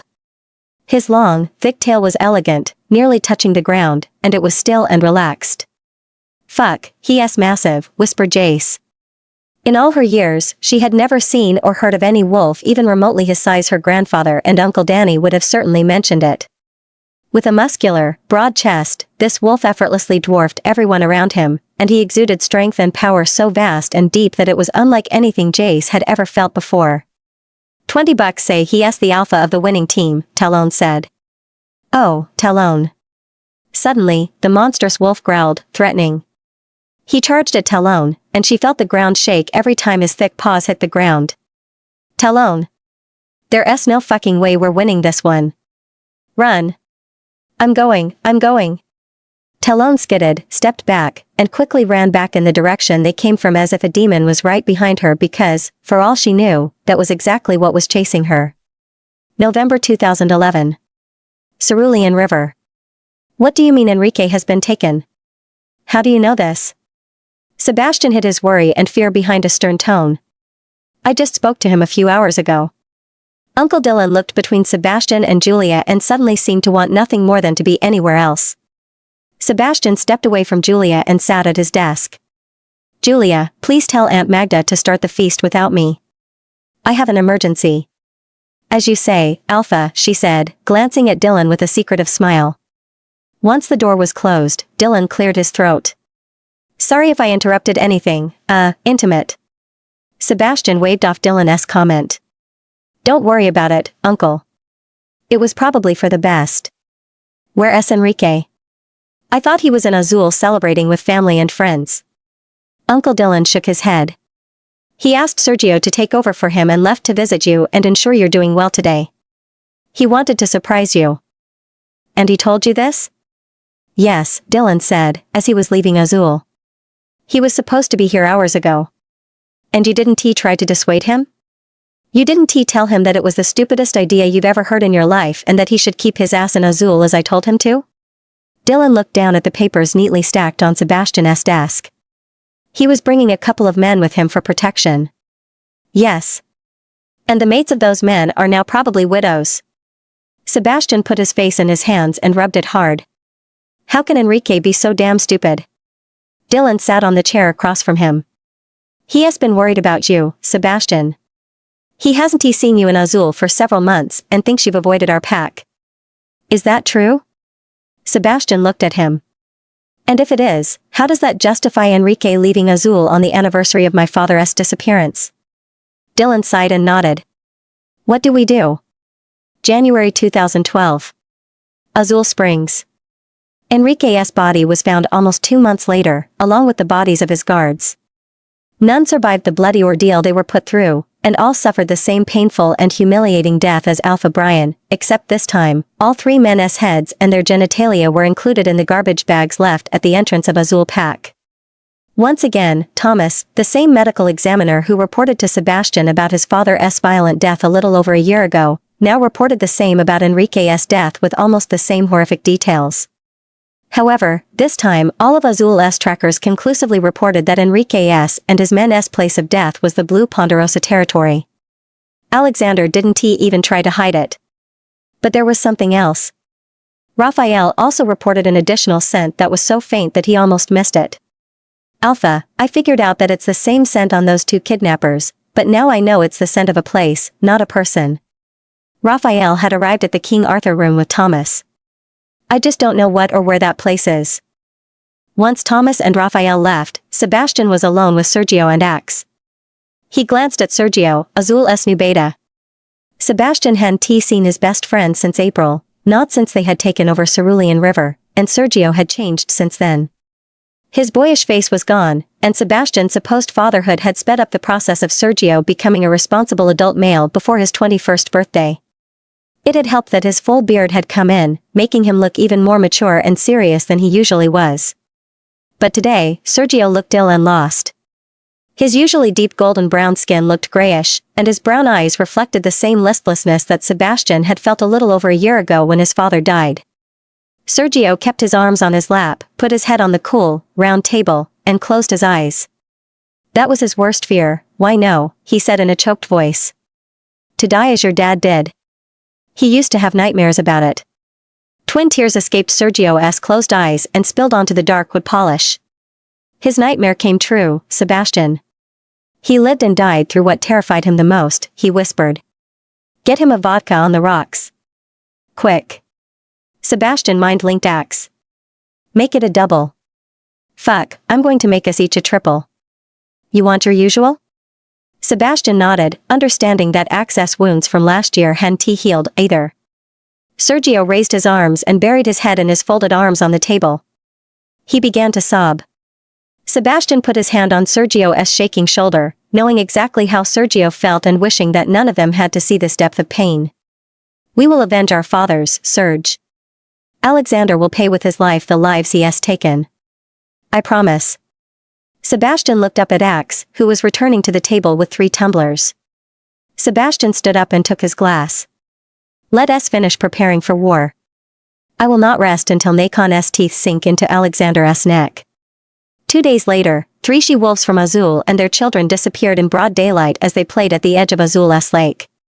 The entire pack was in abject panic, and Sebastian almost lost his mind with worry, fear, and frustration. How could the intruders have come up to Azul Lake and taken 3 of our she-wolves and their pups? Sebastian asked Sergio and Axe. What are our security forces missing? More men? More weapons? The she-wolves and their pups were found poisoned on Cerulean River territory less than a week later, but no one, not even Raphael, could pick up the scent of the poison they used. Fearing for his mate and young son, Sergio moved Crystal and Robbie into the city, onto neutral territory. Sebastian did not take it well, but short of ordering them to come back, there was nothing he could do. He had to let Sergio protect his family as he saw fit. Cries is staying with a lone she-wolf that lives alone with her pup, Sergio told him. She lives in a house opposite the university. Cops patrol the area non-stop. I've seen it. The police station is about a block away, but they're nervous. They must know something is up. Humans innately feared werewolves even though they did not know their existence in the real world. Wolves stayed away from humans altogether, and the points where these societies intersected were few and far between. The arrangement worked as long as prudence continued to be observed. Sebastian frowned. Is she wolf living as a lone wolf? In the city? And she has a pup? He crossed his arms. How do we know she is not a spy for Alexander? Sergio shook his head. I moved Kryzen this evening with Axe, he said. She wasn't there, so I went to her bedroom and sniffed among her things. She doesn't smell like any pack, from here or anywhere. She and her baby have been alone for a long time. And you think your family will be safer there than in the pack house? How does that logic work? Sergio shrugged. Because no one imagines my maid and son are in the city, Sebastian. Everyone thinks they're here, in Azul's pack house. Then they should have bodyguards at all times. Sergio sighed. Sebastian, that would defeat the purpose of concealing them in the city and put them in danger. They'd attract the attention of wolves and humans, too. Fine, Sebastian said with a grunt. But as soon as war breaks out with Cerulean, I want them all here in Azul, including that stubborn lone she-wolf. Sergio frowned. How do you know she is stubborn? Sebastian snorted. Only a stubborn she-wolf would be able to live out there without the support of a pack and thrive. Fuck, who does that? Okay, but Cry says she doesn't like alphas or packs. Sebastian raised his eyebrows. Oh, she has a problem with authority, does she? Well, I don't give a fuck. As soon as war breaks out with Blue, she and her pup are moving either here or Sax or Cerulean, I don't care which. I'm not leaving an irresponsible she-wolf with a pup to fend for themselves on my territory during a war with a deranged moron, Sebastian said with a scowl. He turned and started to leave. It's utterly ridiculous to be alone without a pack, he muttered. And a fucking she-wolf, at that. Sergio laughed, which made Sebastian's scowl deeper. When are we going to war? Or are we waiting for them to attack us? Sebastian half turned and grinned at Sergio. When Sax Oaks and Cerulean warriors complete their initial training. 3 packs worth of trained warriors. Alexander has no idea of the surprise I have for him. May 2012. Blue Ponderosa. There is a certain point in battle when victory or defeat is inevitable. It's not a halfway point, but the deciding point.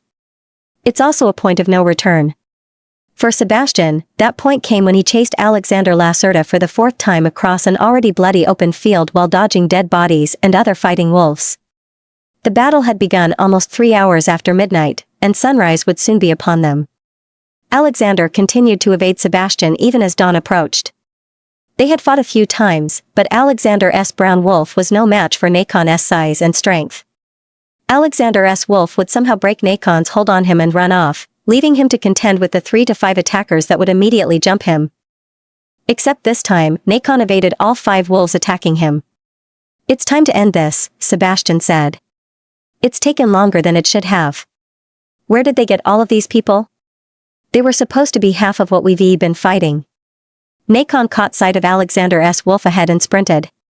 He jumped on a nearby boulder, leaped, and landed on the back of Alexander's frantic brown wolf, who yelped with surprise. The ensuing scuffle between the 2 alphas was shorter than the other scuffles because Alexander's wolf was tired. Finish it, Nakon. Nakon growled and bit into Alexander's throat, ripping it off in one go. A torrent of blood spurted out and ran down Nakon's snout. Nakon's howl of victory thundered throughout the territory, and the fighting ceased immediately. The body of Alexander's wolf twitched at Nakon's feet. The blue Ponderosa wolves immediately submitted to their new alpha, hoping to be spared because that is what pack law dictated. Triumph and dominance demanded immediate fealty, and their loyalty to the old alpha had ended with his death. They had a new alpha now. The law was brutal but efficient in its clarity. Nakon looked around the bloodied field, his body lush with adrenaline from the bloodlust. The strength and power from defeating Alexander were already beginning to fill him, making him shut his eyes and hiss with discomfort as he felt his essence swell and stretch. The transference of power and authority was almost immediate. The same thing happened when he killed Chet and then Nash, but it always filled him with awe and wonder. Once he felt better, he looked around again as wolves from both packs began to care for the injured and the dead. It had taken Sebastian 2 years, but Blue Ponderosa pack was now his. Julia, where are you? Sebastian asked through the mind link. Have you completed your mission? I'm behind the bar at the edge of town, Alpha. The mission is almost complete if you want to join me. Nacon growled with approval. As his best she-wolf warrior, Sebastian knew Julia would not fail him on a mission he could only entrust to one of his most loyal pack members. And she had proven to be discreet. He opened the mind link with his gamma. We've done this before, Axe. Figure out what we have to do to help survivors mourn, transition, and move on. First, take care of the women and pups. I expect an initial report by tonight. Also, call the crews to clean up and bury the dead. And get the interior decorator out to the pack house. I want everything clean and new, zero remains of the previous Alpha line. Burn whatever isn't necessary or valuable. He would order a complete census, too, but that would come later once they took care of the urgent matters. Following Julia's scent, Sebastian ran off toward the town bar. Have you decided who Blue Ponderosa's new beta will be? Yes, Axe. My cousin James. He is already preparing his family to move into the pack house. Sergio will be with him for the next few weeks to help with his responsibilities. Tell Rachel and Crystal to go back home. It's safe now. They've been home since last night. Good. And the defiant she-wolf? She disappeared. What? Find her. It sounds like she was in cahoots with Alexander, then. Sebastian cut the mind link. Once he found the bar, Sebastian cautiously approached the developing scene. Nacon stopped about 20 feet from the wall. Julia's gray wolf snarled at a scrawny tan wolf with its tail tucked between its legs. She was trapped against the building's wall, and Julia's wolf would bite her whenever she tried to run. The tanned wolf's wails were whiny and pitiful. Are you sure she is not pregnant, Julia? Sebastian said. Surprised by the pathetically weak wolf before him, he watched as he sat on his haunches. She looked frail with a dull tan coat that was sparse in many places over a scrawny body and bowed hind legs. Yes, Alpha. She doesn't smell pregnant, but if she were, she wouldn't have been able to shift. Good. Emma must have sensed him because she looked toward him, terrified. She wasn't even a shadow of the arrogant young woman who had rejected him without a thought or care. To Sebastian's surprise, he felt nothing towards her. Finish the job, Sebastian said. Nacon twitched his tail once. Julia's wolf didn't hesitate. She pounced on the small wolf and bit down deep into her throat. Julia's wolf viciously shook her and threw Emma, ripping her throat out in the process.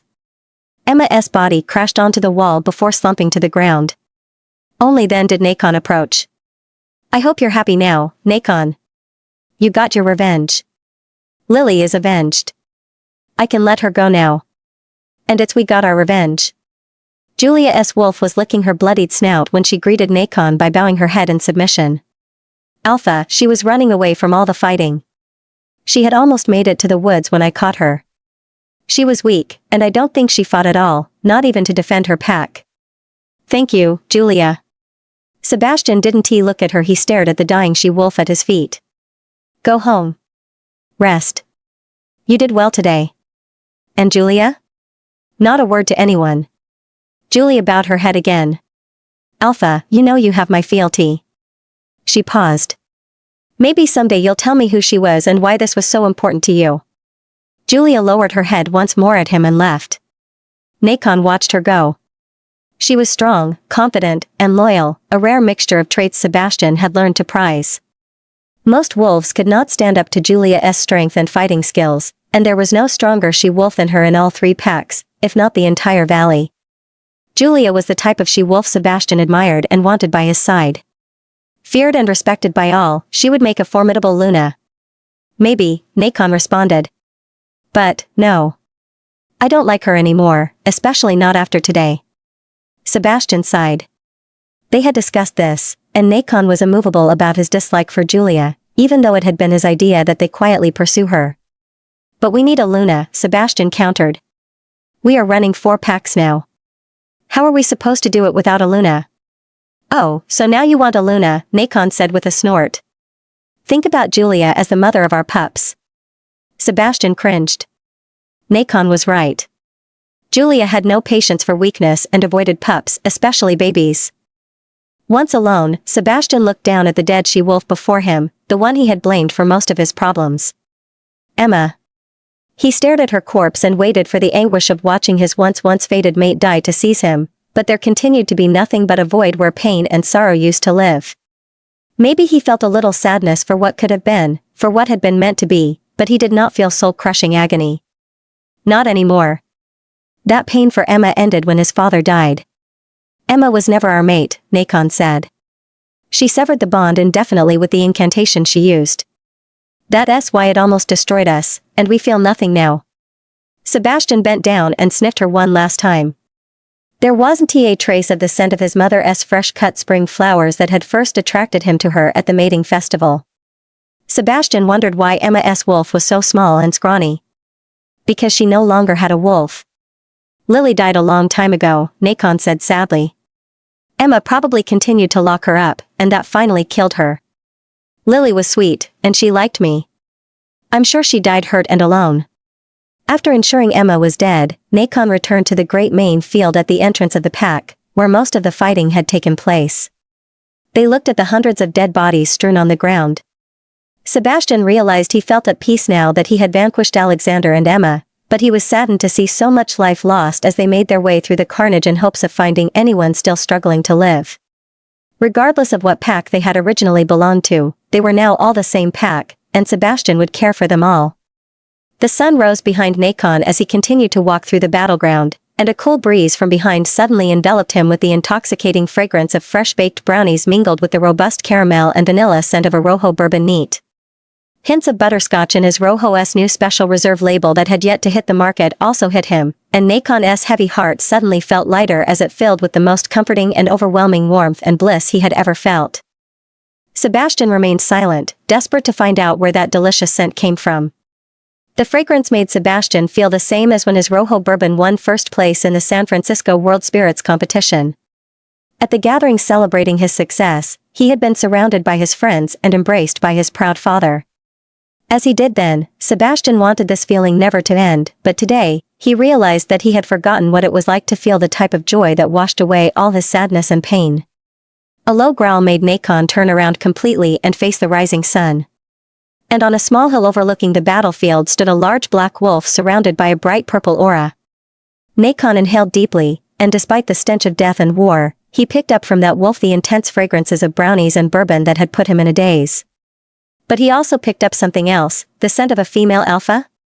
The black wolf looked back at Nacon quizzically, tilting her head to one side as he slowly approached her. Another breeze with her irresistible scent hit him, and he finally recognized her for who she was. Mate. It's mate. Mate. Nacon growled excitedly at Sebastian.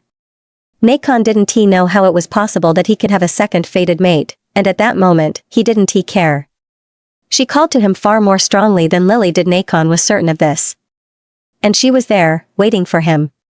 She had come for him. Nacon let out the most menacing, loud snarl he could. His beautiful mate hadn't seen the two male wolves slowly climbing the hill's far side. They approached her, but she still hadn't seen them, and Nacon started to run toward her and the wolves now threatening his mate. He would rip off their heads and hearts. He would waste no time proving to her that he was strong enough to take care of her and protect her. She's mine. Nacon said. Mine? What? Are you kidding me? Sebastian said, bewildered. Nacon. Stop. I don't understand. Nacon. When the black she-wolf on the hill saw Nacon running toward her, she widened her bright purple eyes. She backed up and ran off. Nacon gave chase. Surely, she wanted to be alone with him. Why else would she run from her mate? Marking each other was meant to be a private and intimate ritual.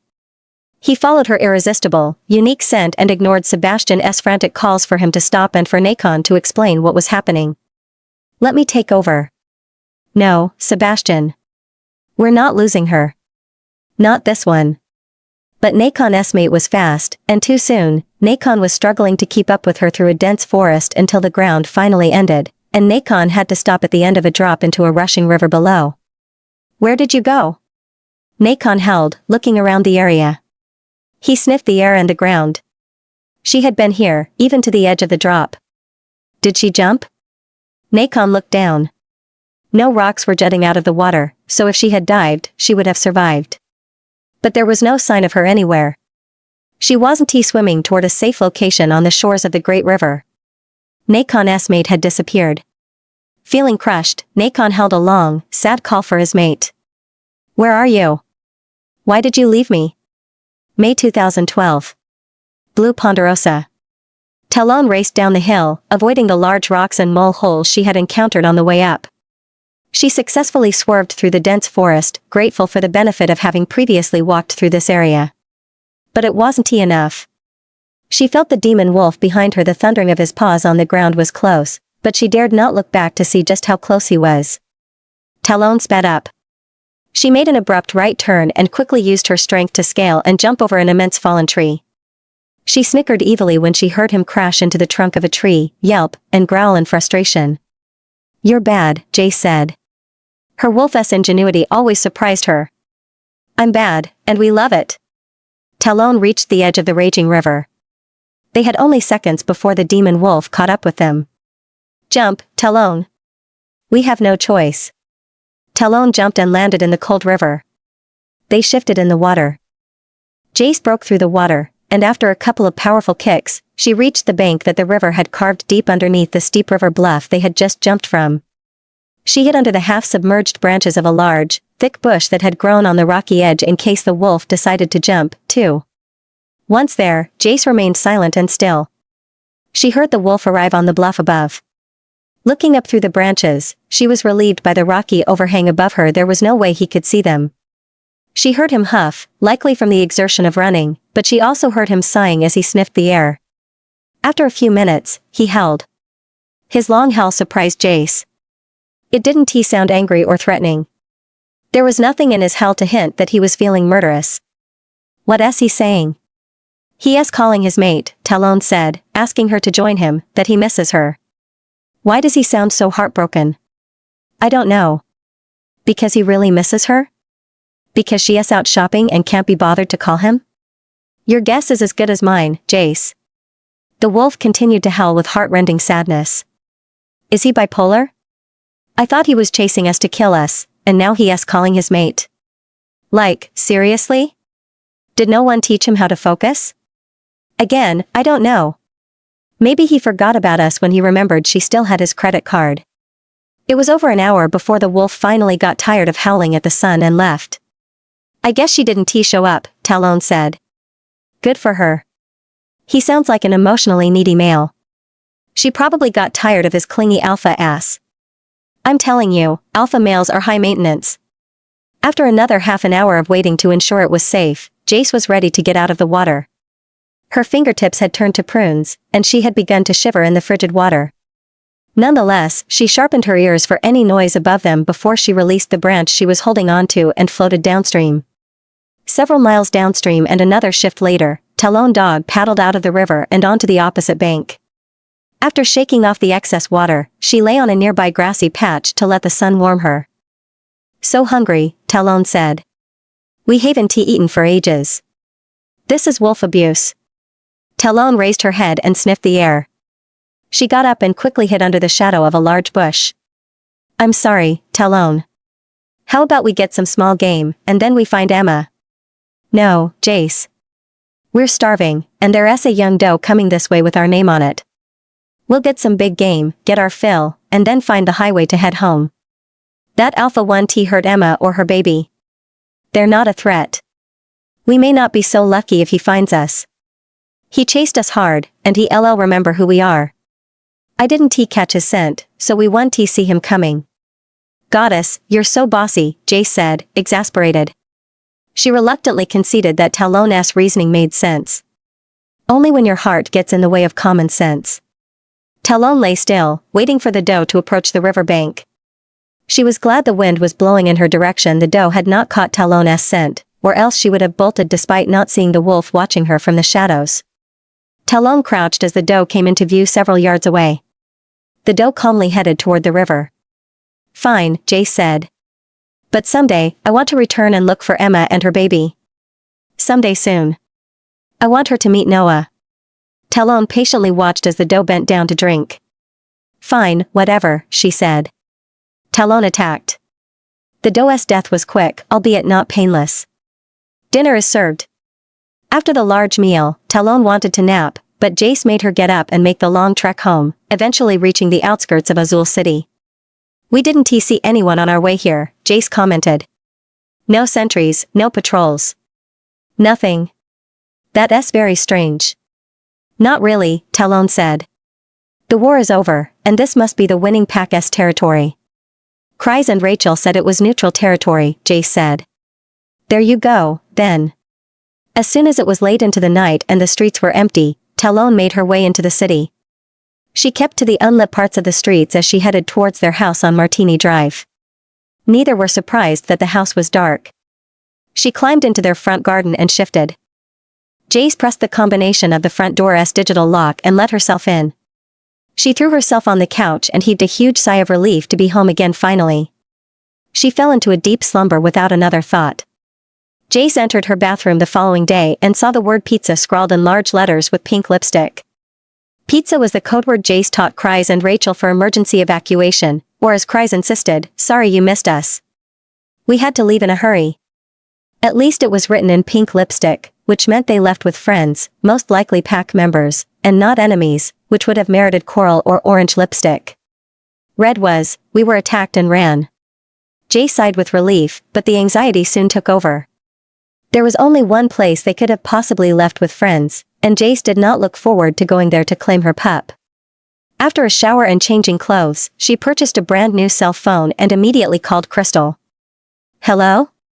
Crystal's voice came through on the second ring. "Kryze, it's Jace. I'm finally home. How's Noah? Where are you?" "Jace. Are you okay? Where have you been? We've been worried sick about you." "I'm fine. Some wolves took me that day, but it's all good now." "Who took you?" "Blue Ponderosa wolves. Goddess above, our pack went to war with them last night." "Who let you out? Was it our people?" Jace laughed. "I let myself out, thanks. I want to pick up Noah." "How do I get to your pack?" Crystal quickly gave her instructions, and within 10 minutes, Jace was on the road south to a place she had vowed never to visit, another pack. "We're just going to pick up Noah, thank them for taking care of him, and leave," Jace said. "Right," Talon said. "We don't need anyone. Do you think Rachel and Kryze will come back with us?" "I don't think so," Jace said with a shrug. "And that's fine. I don't care." They were afraid of Blue Ponderosa, and they've been defeated. But Jace knew she would miss them. She would miss the friendship and camaraderie, particularly with Kryze. "So that means that the alpha we saw." Jace felt like all the air had been sucked out of her lungs. "Shit. I know. I don't think he's at his home pack yet. I'm pretty sure taking over a pack is complicated enough to stay there a couple more days. But he'll arrive home soon enough, and we don't want to be there when he does. We have to leave as soon as we get Noah." In and out. In and out. Right. May 2012. Blue Ponderosa. Sebastian pushed open one of the white-paned windows in the Alpha-S office on the second floor. He then dragged the tan wood cabinet full of bottles in the corner to the window and made sure there was no one below before throwing the cabinet out. With immense satisfaction, Sebastian watched the liquor cabinet crash and shatter below, startling some wolves walking nearby on Main Street. He looked around the office. He hated it. Faux wood linoleum flooring, the blue wallpaper had faded into gray, making the room look drab despite the brown leather couch. There were two pieces of art, one of a group of wolves playing poker and another of a she-wolf in nothing but red panties puckering her swollen red lips suggestively. He stared at both images, decided he didn't like them, and chucked them out the window. "Fucking asshole," Sebastian muttered. "This is the pack house we should have burned down." "We still can," Nacon said. Sebastian was surprised that Nacon had spoken to him at all. He had been silent for the last 3 days since they had lost that alpha female by the river. Neither of them understood how she disappeared. Poof. Gone. There had been no trace of her, but they couldn't spend time looking for her then while her scent was fresh. This is what had pissed Nacon into silence, that and the fact that he felt personally offended by her disappearance. "Our mate is our first priority. We could have tracked her until we found her. She might be hurt or taken from us." Nacon continued to doggedly insist that she was their fated mate. and Sebastian, however reluctant, couldn't he disagree. What he had felt when he smelled and saw her was. It was real, Sebastian. And it was stronger than what we felt with Emma and Lily. Way stronger. You know this. Stop doubting it. Yeah, but where are they now? We have to look for them, Nacon said. Now. Right now. Give all this bullshit to our underlings. I don't care who. Sebastian sighed. If only it were that easy. Nacon's laser-like focus often impressed Sebastian, but he couldn't leave now. He sat at Alexander's desk, opened the red bottle of bourbon he had brought from home, and took out the container full of fresh brownies Maud had sent him early this morning. The container was still warm. He poured himself half a glass and inhaled the spirit's warm vanilla scent before savoring a slow sip. Neat. Sebastian liked his bourbon neatly, preferably in a square whiskey glass. He had figured out long ago that you can't add anything to something already perfect. Sebastian laughed when Nacon snorted with exasperation. You and your damn bourbon and brownies. 2 glasses. No more. And only because you deserve to celebrate. Sebastian snickered and took another drink. He opened his brownies, took one out, and quickly bit into it before his wolf could stop him. Nacon bristled. Brownies and bourbon for breakfast? Sebastian grinned with a brownie-filled mouth. His wolf was not pleased. Axe barged into the office with a pink bundle in his arms. He looked so spooked that Sebastian didn't chide his gamma for not knocking. Sebastian. Are you busy? I brought you something. The bundle Axe was holding muled? Sebastian scowled at the bundle. What's that you have there? A cat? Axe approached him and showed him a very young baby. Sebastian waved him off with the hand that held the glass. Do I look like a nanny to you? Take it to its mother. I can't, Axe said, and his voice lowered. I found her abandoned in the Alpha S quarters. The packhouse cook said she's the Luna S pup. Sebastian froze. He knew he really didn't want to hear what Axe was about to say next. Axe stared at the baby and continued. Emma went into labor late last night. She gave birth while we attacked. The cook delivered her, he said. She says Alexander never saw his daughter and that Emma was hysterical with fear, said something about finding a Nancy, and ran out before giving the pup a name. Axe lifted his eyes, full of guilt and pity, and Sebastian knew what his gamma was thinking. I can't imagine dying without seeing my newborn pup. Shit. What's a Nancy? Sebastian took a sip of his drink. I don't know, Axe said with a shrug. This was Emma's baby with that moron whose office Sebastian was sitting in and whose liquor and ugly art he had just dumped out the window. He set down his glass, shut his eyes, and rubbed his temples hard. Any sons? Sebastian asked. None, Axe said. The cook said Emma miscarried several times and that this was the only pup that made it. Sebastian opened his eyes, surprised. Unbeknownst to anyone else, Alexander had sent Sebastian at least 4 ultrasound pictures in the past 2 years, making it seem like he and Emma had a big, healthy brood of sons. I guess they lost all the boys, he thought. Served him right, Nacon said. Sebastian would have asked about relatives who could take the pup in, but it was futile. He had waged a war, and his orders concerning the Alpha and his family had been clear. It was simple, executions today prevented insurrections later. Not that it mattered. Alexander's brothers had all died within the past decade, and his father had mysteriously disappeared, too. A part of Sebastian wished Axe had executed the pup without telling him. Of course, Axe, a soon-to-be father, would never even think of doing that without direct orders. Sebastian was sure Sergio wouldn't have done it, either. Sebastian sat back in his chair. He drank the rest of his drink in one gulp and slammed the glass down. Great. Just fucking great. One more thing to worry about. And then a realization hit him. He had personally orphaned this pup, and now she was all alone in the world. This was a justified war, but Sebastian had taken a special interest in revenge killing this pup's parents. But I didn't know about this damn pup at the time I killed Emma. That wouldn't have changed anything, and you know it, Nacon said. War is war. Nacon was right. If Sebastian had known well, Sebastian would have still killed Alexander and taken over the pack, but he would have considered sparing Emma for the baby's sake. He was a monster, but Sebastian thought he was a principled monster. Fuck, no. We would not have spared her, Sebastian. I would have made sure of that. Stop mind-fucking yourself. What should we do with her, Sebastian? Kill her. Order Axe or someone to kill her. They should be done it by now. It would be a mercy killing, Nacon reasoned. Fuck. Shift, and I'll do it. No. We've had enough revenge, Nacon. We will not murder an innocent pup. The moon goddess will not congratulate us for it. But that bitch rejected us and then killed Lily. She doesn't deserve to have any descendants. At least, none that live. Sebastian frowned. Julia had said that Emma had run off to the woods mid-battle, and Emma seemed to have abandoned her baby, or maybe she was trying to draw attention away from the pup. Julia was just trying to make herself look good, and will you please stop thinking about those two bitches? We should be looking for our mate. Our real fated mate. Sebastian rubbed his temples again. Will you shut up? Let me think. He agreed with Nacon he had to stop thinking about Julia. She was a dead end.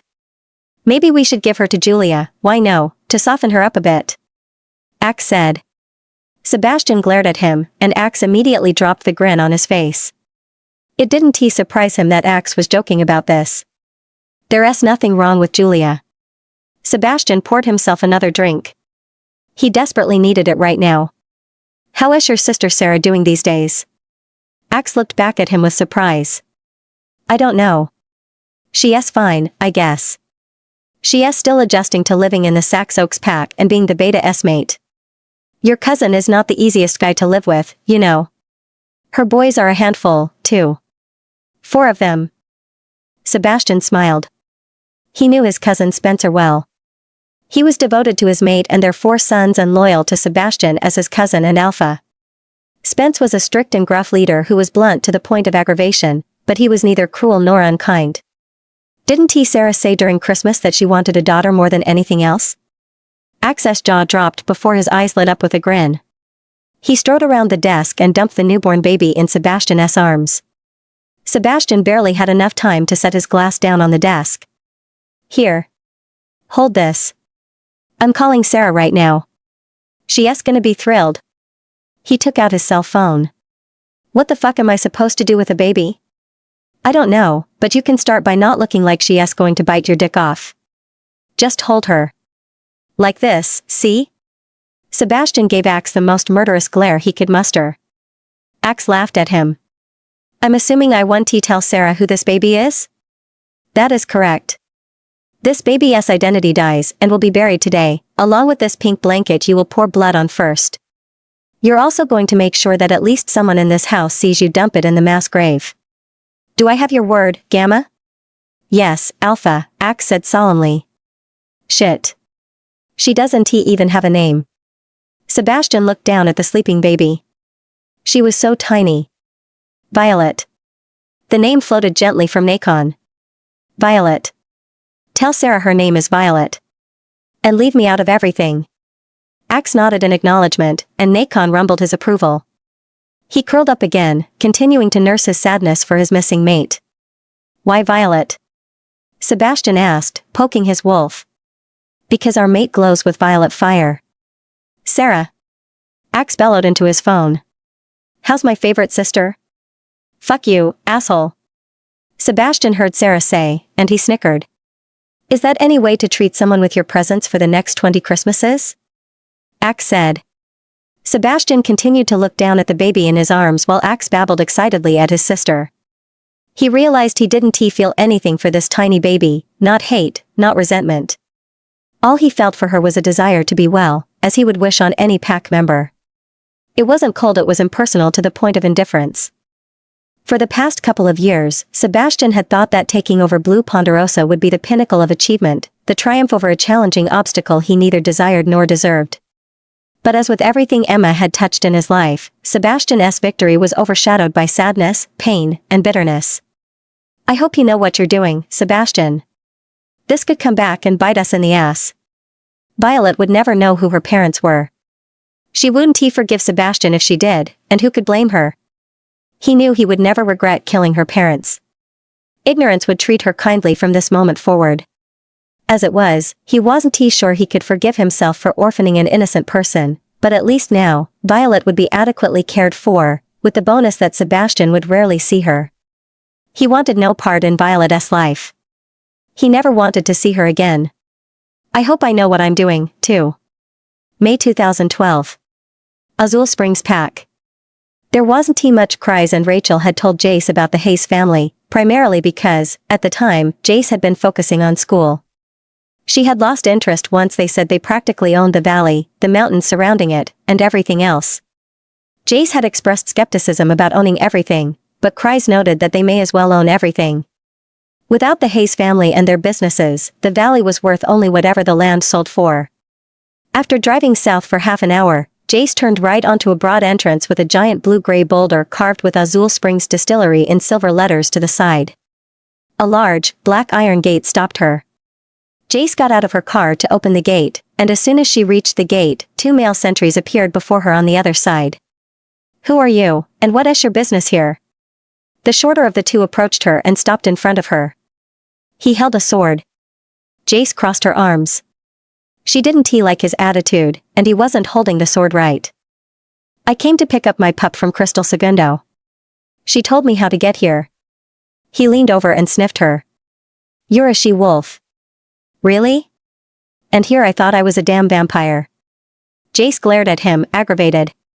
"Let me through. I want my pup back." "Mind link Cries if you need to." "She checks out," the other male said as he opened the gate. "Interesting to finally meet a vampire," he said with a wolfish grin. "I thought you guys didn't exist." "Name is Raoul." "I'm Jace," she said and smiled back despite herself when he raised his eyebrows in surprise. Nobody ever forgot her name. "What I find interesting is that the Beta S maid has a vampire friend," the first said, doing his best to flirt as charmingly as the other. Jace stared at him in shock. "Crystal is the maid of Wait, what?" "Hey, take it easy," Raoul said beside his annoying companion. "They're good folks, both of them. I know what people usually say about ranked wolves being assholes, and sometimes that's true." Jace glared at him, and Raoul put up his hands in mock resignation. Okay, I'm sorry." "You're right. It's true all the time," he said, laughing. "But, I'm sure they've taken good care of your pup. I give you my word as an Omega that they're honorable people." He winked at her. "Us Omegas have to stick together, right?" Jace stared back at him and grinned. She found comfort in his unassuming words, not to mention that he was very nice to look at. She was sure Noah was fine, but her concern had more to do with meeting their angry, out-of-control alpha than anything else. All this to say that Jace and Noah needed to leave that pack as soon as possible. "I'm sorry, but I need to leave," she said, turning to her car. She stopped next to them as she drove by. "Thank you for opening the gate for me, Raoul. How do I get to the pack house?" After receiving directions, Blaze drove about a mile into a wooded area to a large field containing 5 large blue buildings. Only one of the buildings looked like office space, and the rest looked like warehouses. Jace guessed that about 50 trucks were parked in front of these buildings.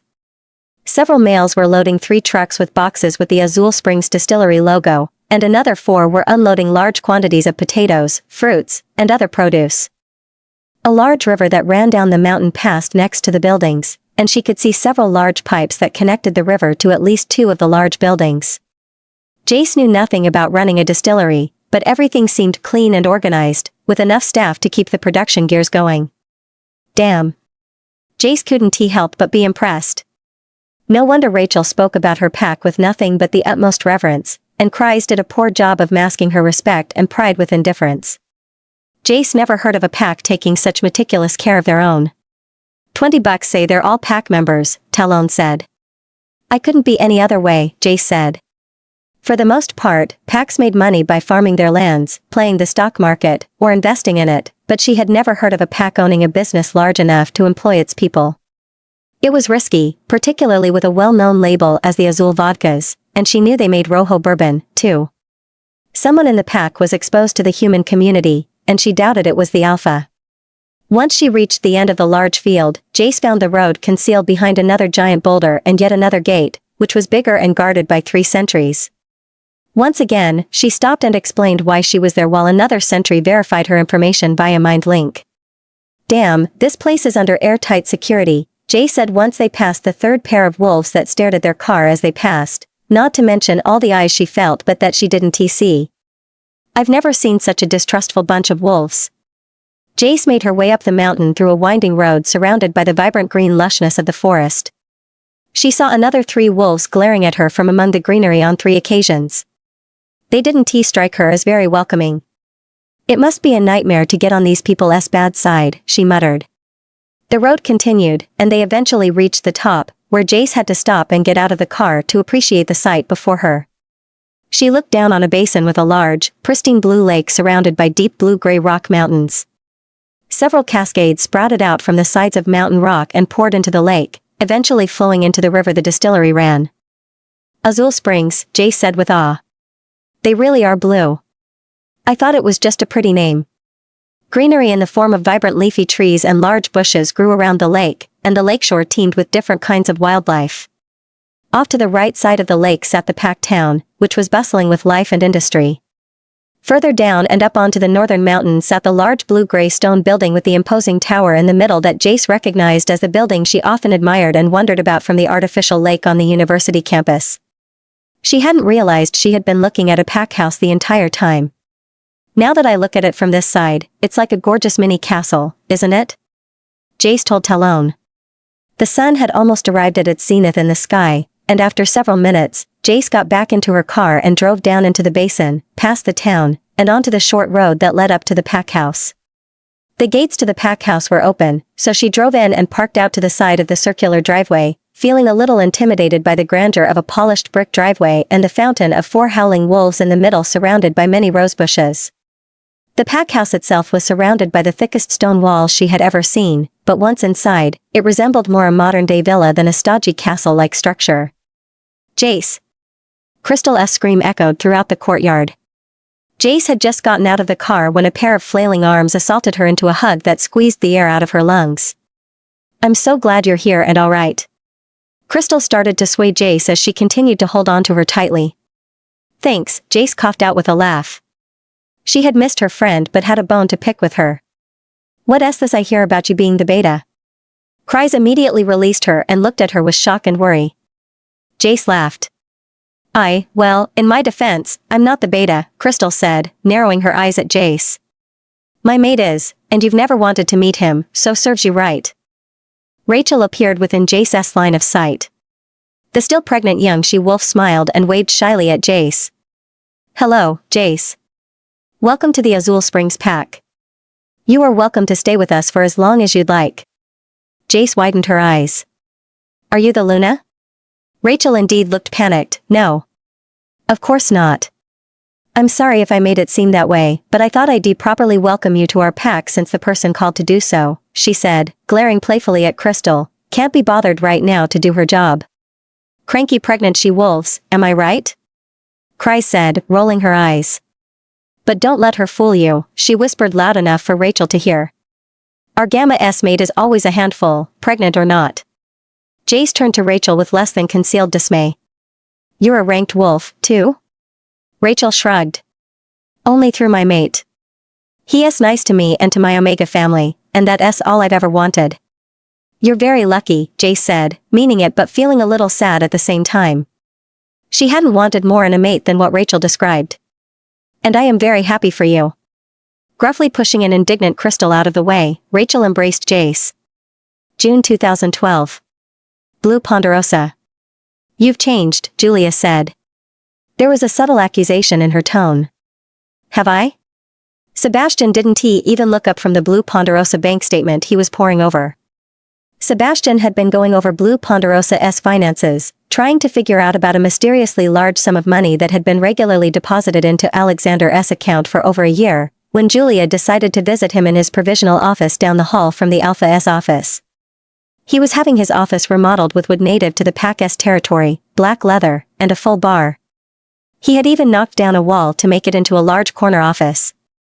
We had started something between us, she said after a long pause. I thought we had the same goals and were dating because we both wanted to find a suitable mate. Tell her we're no longer interested, Nacon said. Sebastian put down his paper and smothered a sigh as he rubbed his eyes. He hadn't had very much sleep lately, he'd been so busy. He had gone back to the river bluff several times to look for his mate and track her scent, but she seemed to have appeared and disappeared in the same spot without a trace. And now he had to deal with Julia? I don't understand. All we did was take her out on a couple of dinners months ago, and now she thinks we're dating. Is that how that dating shit works? Before Julia, Sebastian had never asked a she-wolf out. He had no idea how to do it back in December, so he asked the only expert he knew since Sergio was as inexperienced as Sebastian. It's very easy, particularly for someone in your position, Axe said. Go to her and say, "Hi, I'm Sebastian. Listen, I'm the alpha, and I want you to suck my..." Sebastian punched his arm. Axe had no idea how close to home he had hit.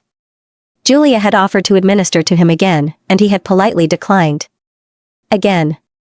Axe guffawed. All right. Maybe that's not the most romantic way, but it worked for me back in the day. We can think of an alternative. Forget it, Sebastian said, walking away. I'll figure it out myself.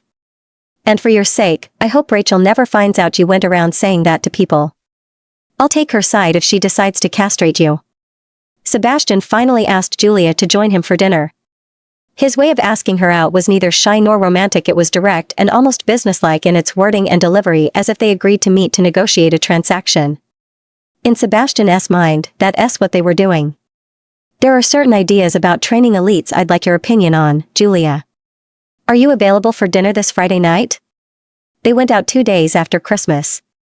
He had suggested they try a Mexican restaurant recently opened in Azul City, and she had agreed. It was a pleasant evening, except she looked incredibly uncomfortable in a strapless red dress and black stilettos, which made him uneasy and confused. It was winter. Didn't she see the weather report? Feeling bad for her, he gave her his warm jacket, which she never returned. We also went on that Valentine's thing Crystal and Rachel organized. She must count that as a commitment. Sebastian closed his eyes and shuddered at the memory of the Valentine's Day horror show. He had never felt so awkward in his life. To speed things up between Sebastian and Julia, Crystal and Rachel organized a couple's Valentine's dinner with a chocolate fountain. While the two mated couples talked and joked, they clearly met regularly and were comfortable with each other. Sebastian had no idea what to say or do. So he said nothing. To anyone. He just sat on the sofa, nursing his bourbon sour while he watched a game of a sport he cared nothing for. Julia sat beside him, awkwardly trying to converse with him, but Sebastian did not feel anything. Now that these wars are behind us, Julia said presently, perhaps we should try again? She approached him and put her hand on his shoulder. Let us go out and do something together. Her voice was breathy, and her pupils dilated. Sebastian opened the mind link with Axe. Where are you? Coming to see you. We need to talk, Sebastian. Urgently. Good. Hurry the hell up. Come in and say that you need to talk to me alone. Are you alone? No. That's the point. I can't right now, Julia, Sebastian said, looking up her gray eyes. I have to get blue in order with Azul. There are problems with the university, and I also have issues at the distillery. I don't have any free time. Is there anything I can do to help you? She asked. Maybe I can work with you on something. A project, perhaps? Yes, there is. Will you please assess the she-wolves in this pack? What strengths do they have to offer? Julia snorted, not bothering to hide her annoyance. They're weak, all of them. All they care about are their pups. Sebastian raised his eyebrows. Which is why I need you to make them stronger. Having pups shouldn't hinder being able to fight to defend themselves and their pups. The door opened with a bang, and Axe barged in. Sebastian, I need to talk to you, pronto, Axe said, his eyes flickered to the hand on Sebastian's shoulder. Preferably alone. Hi, Julia. Is everything okay between you two? Peachy, she said coldly.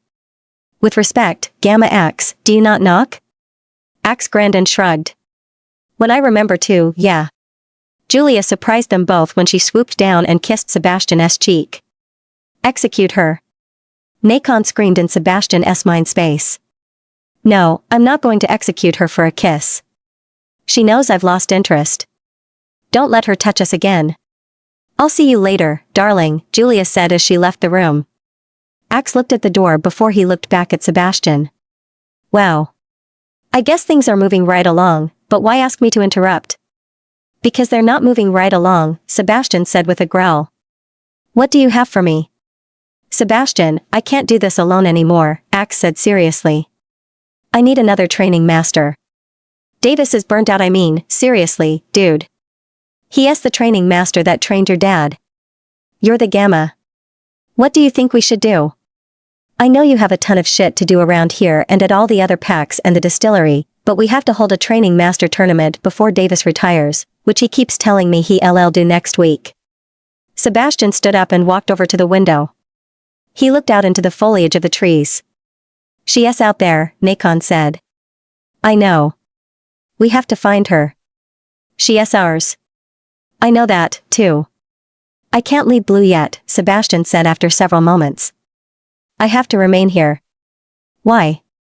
This tournament is only going to take a week. Can't you take a break? There is something I have to do here before I can return home. It's not negotiable, Sebastian said with finality. You have my authorization to announce and conduct the tournament. Davis will help you. Will you at least show your support on the last day? It's a dumb formality that doesn't determine anything. But if you don't show up, then none of the wolves, especially not the elites, will follow him as their training master. The new training master will need your seal of approval and support to be effective. Sebastian leaned sideways against the wall. He didn't take his eyes off of the trees outside. Where could she be? Why did she leave us? I can't promise that, Sebastian said, but we'll see where we're at then. He felt Axe stand next to him. What is it you're looking for? Axe whispered. Sebastian looked over and smiled at him. It would be futile to tell his best friend he was looking for his fated mate. No one would believe him. Thanks to Alexander, everyone throughout the valley knew how his fated mate had rejected him and run off with Alexander. That is why it was often hard for Sebastian to believe that the violet-eyed alpha female was his. I'll be fine. Just go take care of that tournament. As Axe was leaving, Sebastian stopped him. Will you please take Julia with you? Maybe she can help you with whatever? Sebastian wanted Julia as far away as possible when he found, marked, and mated with his fated mate. Knowing Julia, she'd probably attempt to challenge his mate to a duel, and Sebastian had to protect his mate from that. At whatever cost. Axe snorted. Julia is going to want to compete.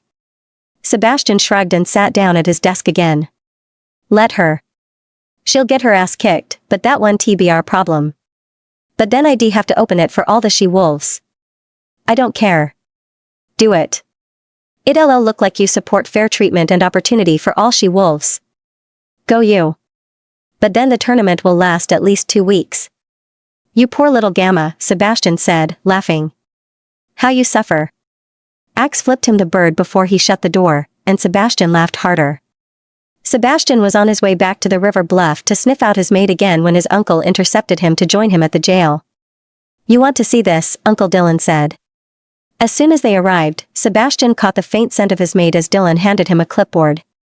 Nacon immediately started to growl. I think I found the Nancy you said Emma was looking for. Nancy is actually a person, and she was imprisoned here. Sebastian looked down, and sure enough, Nancy had been assigned to room 5. Go on in, Dylan said. It's an interesting room. Fearing the worst, Sebastian went in only to find glass scattered all over the room and a chain dangled from the skylight. The combined sense of Emma and Alexander hit him, but his mate's scent overwhelmed him to the point of his having to lean against the wall for support. Fortunately, Uncle Dylan was looking under the cot for any clues and didn't see Sebastian sag against the wall. She was here. Nacon screamed. Yes, Sebastian whispered. But why? Was she an ally of Emma S? And why is Alexander S disgusting sent here, too? Is our mate already a traitor to us? If she had been a friend of theirs, we would be found her sent all over the pack house, not in a prison cell where she was kept until she escaped. Sebastian agreed. He sniffed around again, but there was neither fear nor pain impregnated in the air. With immense relief, he realized that she was neither tortured nor raped. Yes, but there isn't pleasure or peace either. She must not have stayed here long. Sebastian looked up at the chain dangled from the skylight and realized it was silver. How did she grab a silver chain? Sebastian asked out loud. There was no blood on it, so she was not hurt by it. I think she wrapped her hands in those rags, he said, motioning toward a small heap of black cloth on the bed. Sebastian grabbed a strip of cloth and shook out all the shards of glass. He smelled it. His maid's scent of warm bourbon and brownies invaded him, washing away his anxiety and clearing his mind. He put one of the strips of cloth into his pocket and used the rest to wrap his hands. There was barely enough to cover his large hands. What are you doing? Uncle Dylan asked when he saw Sebastian climbing the chain. Following her. May 2012. Azul Springs Pack. Because Noah's first birthday was 2 days later, Jace's friends invited them to stay for at least a few days and celebrated among friends. Noah and Robbie got along well since they were the same age, Kreis had said, and it just made sense. I don't know, Jace said to Kreis and Rachel. After a warm reunion with Noah, they had lunch and talked while they played with the pups in a grassy patch of the courtyard. Your alpha may not like me, a stranger, staying at his house. Alphas don't like lone wolves. How about if Noah and I go home and we'll come back for his birthday? It's not that far. Wouldn't that work just as well? Jace also had yet to call Joanne, and it had been several days since she had last spoken with her. If you're worried about our alpha, then don't, Rachel said. She glanced at Kreis, who nodded. We haven't seen him since February. Jace gaped at her. What? Why? Rachel shrugged. He's busy taking care of the new packs, I guess. Axe tells me they're in bad shape, so our alpha is making things work. Put another way, Kreis said, he's an extreme workaholic who hasn't come home in a long time. How long will he stay away? Jace found this information disturbing but comforting. She wasn't ready to say goodbye to her friends, the only ones she had ever had. Well, he is everything he needs there, including his girlfriend, Kreis said, so who knows? Maybe never? Jace raised her eyebrows. A girlfriend, but no Luna? I've never heard of an alpha doing that. Is that a West Coast thing? Kreis glanced at Rachel as if they had just agreed on something. It's not voluntary, Jace, Kreis whispered. He found his fated mate a couple of years ago, but she rejected and humiliated him publicly. Axe says it was awful, Rachel whispered. It nearly destroyed him, and he has never been the same since. We think that's why he has been able to take over 3 packs in so little time. He has been channeling his rage and sadness towards revenge and conquest. Jace stared between the two of them, and it clicked. That's why he sounded so heartbroken when he was calling her that day by the river. He's not over her, Talon said, sounding guilty. Can we blame him? I mean, will we ever be over what Logan did to us? Not likely. Who was the she-wolf that rejected your alpha? I'm assuming she rejected him for someone else? Without missing a beat, Kreis said, it was Emma. The Luna from Blue Ponderosa. She rejected him for Alpha Alexander. The pack he just took over? Jace asked urgently before holding her breath. No, no. Please, no, she thought. Rachel nodded, and Crystal looked at Jace. Now, there's a cautionary tale for anyone, rejecting your mate may result in the stupidest mistake of your life. Can you imagine? Rejecting the Azul Alpha's son for a lesser alpha? Jace felt the blood drain from her face. Emma and her pup had not been safe from a murderous alpha, after all. Jace, are you all right? Rachel asked. I'm fine, Jace smiled, sipping her tea and feeling conflicted. I find it interesting, that's all. Right? Kreis said, well, rumor has it that things didn't go well between Emma and Alexander. How could they? Rachel said, you don't rebuff the goddess's gift of a fated mate and then expect a blessed life. Jace nodded. While she felt terrible for Emma's mistakes, she couldn't help but sympathize with this alpha she'd never formally met. As murderously angry as he seemed when chasing Talon through the forest, Jace understood what was at his core. She knew the gulf of pain and sorrow that ran so deep that it destroyed almost all sense of self-worth and joy while leaving no hope for brighter days. Like Jace, he would have no happy fated union, either. The difference was that while Jace was not obliged to choose a mate, he didn't have the same luxury. Regardless of his feelings, he was responsible for ensuring his bloodline's continuation. His pack's survival depended on it. She felt more than a little sorry for him. At least she'd been able to mourn the death of her happiness in peace. At least his mate had the courage to reject him so he could move on, Jace thought bitterly. Logan didn't he have the balls to do even that? That's why Emma was so sure that Logan would return to her, that he would be sorry he had neglected her. Emma had gambled her fated mate for what she thought was love and lost horribly. Of course, Alexander had seduced and deceived her, but that didn't he take away Emma's responsibility. This changes things, Talon said. How? If Sebastian found Emma, he might have killed her. It would be his right, and no one would contest it. But maybe he didn't he, and he will take her as his mate now that. Talon growled with frustration. That's not how it works, Jace. Would you take Logan back? We wouldn't, would we? If Sebastian spared Emma for the pup's sake, he would have kicked her out of the area. I know she's kind of your friend, but... She asked for my help, and I said I'd give it to her. She's a victim, too. This is out of your hands, Talon said. Remember, she humiliated him. If we ever meet him, don't bring it up. It's none of our business. So, I suppose he'll choose this girlfriend as his Luna, and all will be well with him and his alpha line? Jace said, giving up on Talon. He hasn't marked her yet, but it's only a matter of time, Rachel said. We're hoping it will happen soon so he can be happy. He needs to stop being so bitter and angry. In the meantime, I'm sure she keeps him plenty distracted, Cry said, winking at her.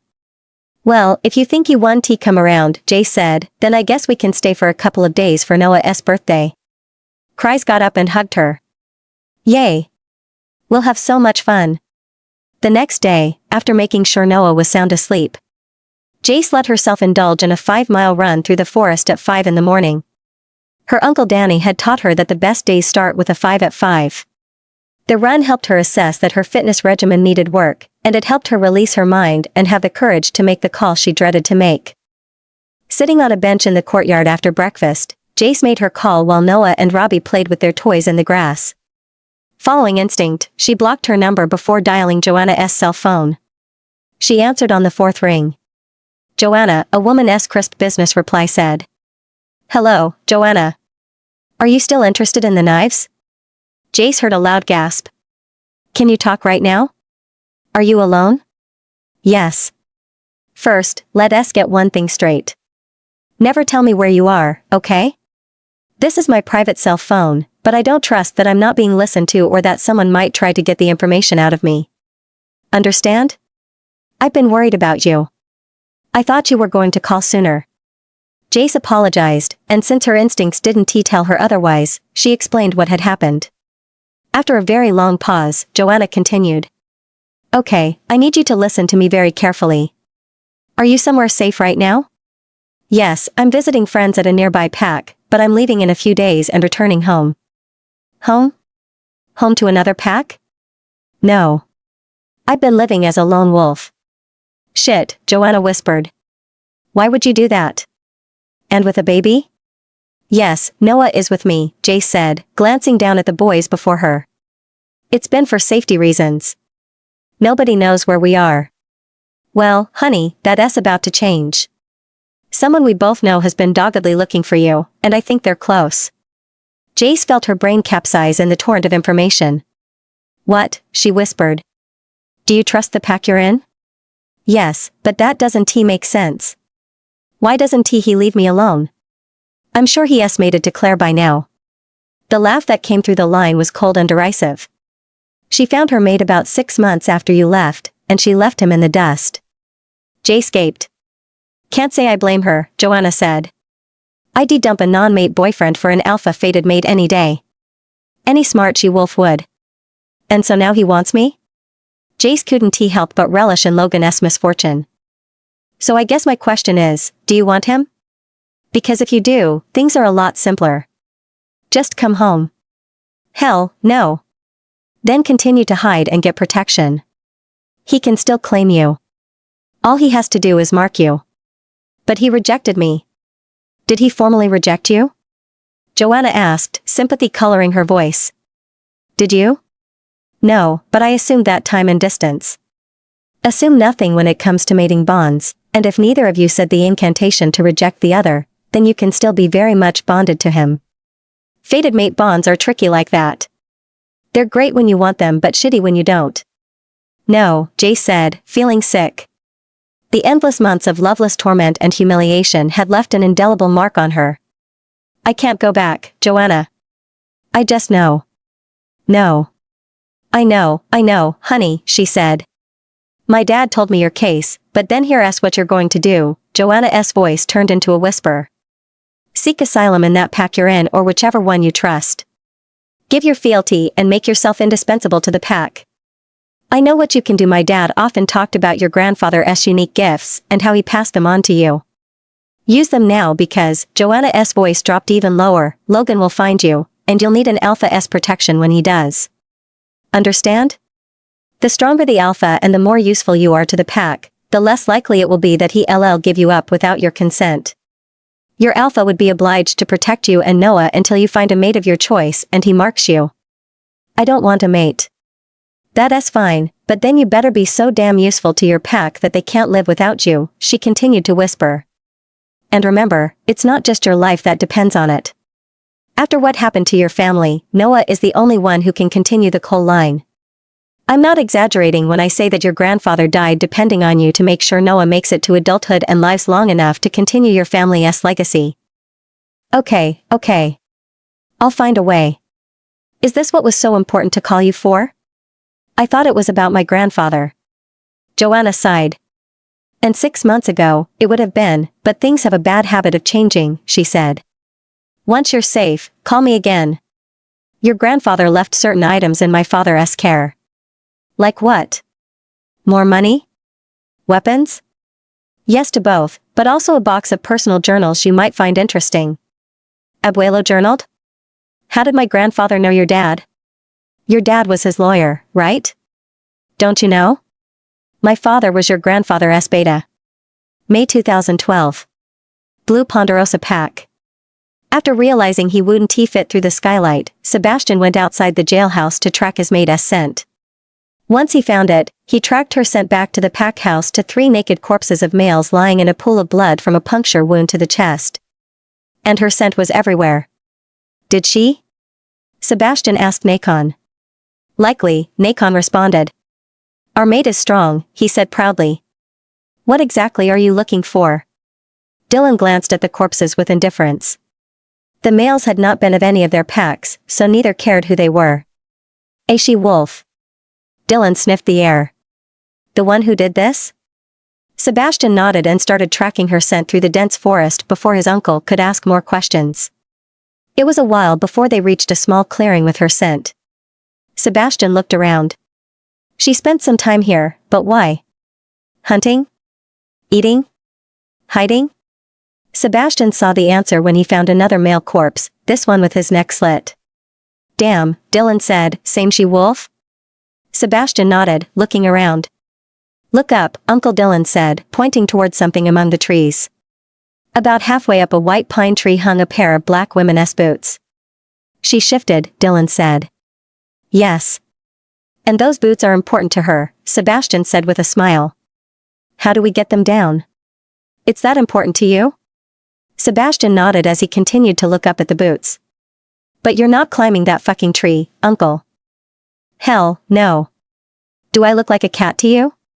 Dylan must have mind-linked someone because several minutes later, a dark young boy found them. He had a crossbow and respectfully bowed his head to them both. Eric, shoot the branch holding those boots, Dylan said. But don't damage the boots.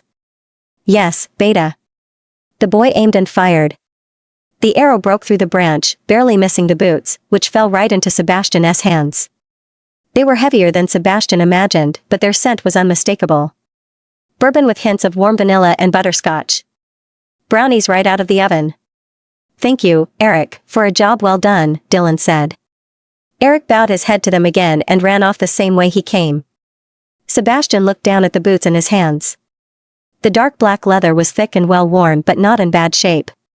The style was feminine but not gaudy despite the buckles and the wide fold over each boot. He looked inside and widened his eyes with surprise. Just below the rim of each boot were 3 black metal rings attached to something long and thin inserted into leather sheaths sewed by hand into each boot. He pulled out a ring that belonged to the pommel of a very sharp kunai knife, 3 knives per boot. Holy shit, whispered Dylan in awe. Who the fuck needs 6 fucking throwing knives in their boots? On the outside, the broad folds over each boot concealed knives, 2 large knives per boot.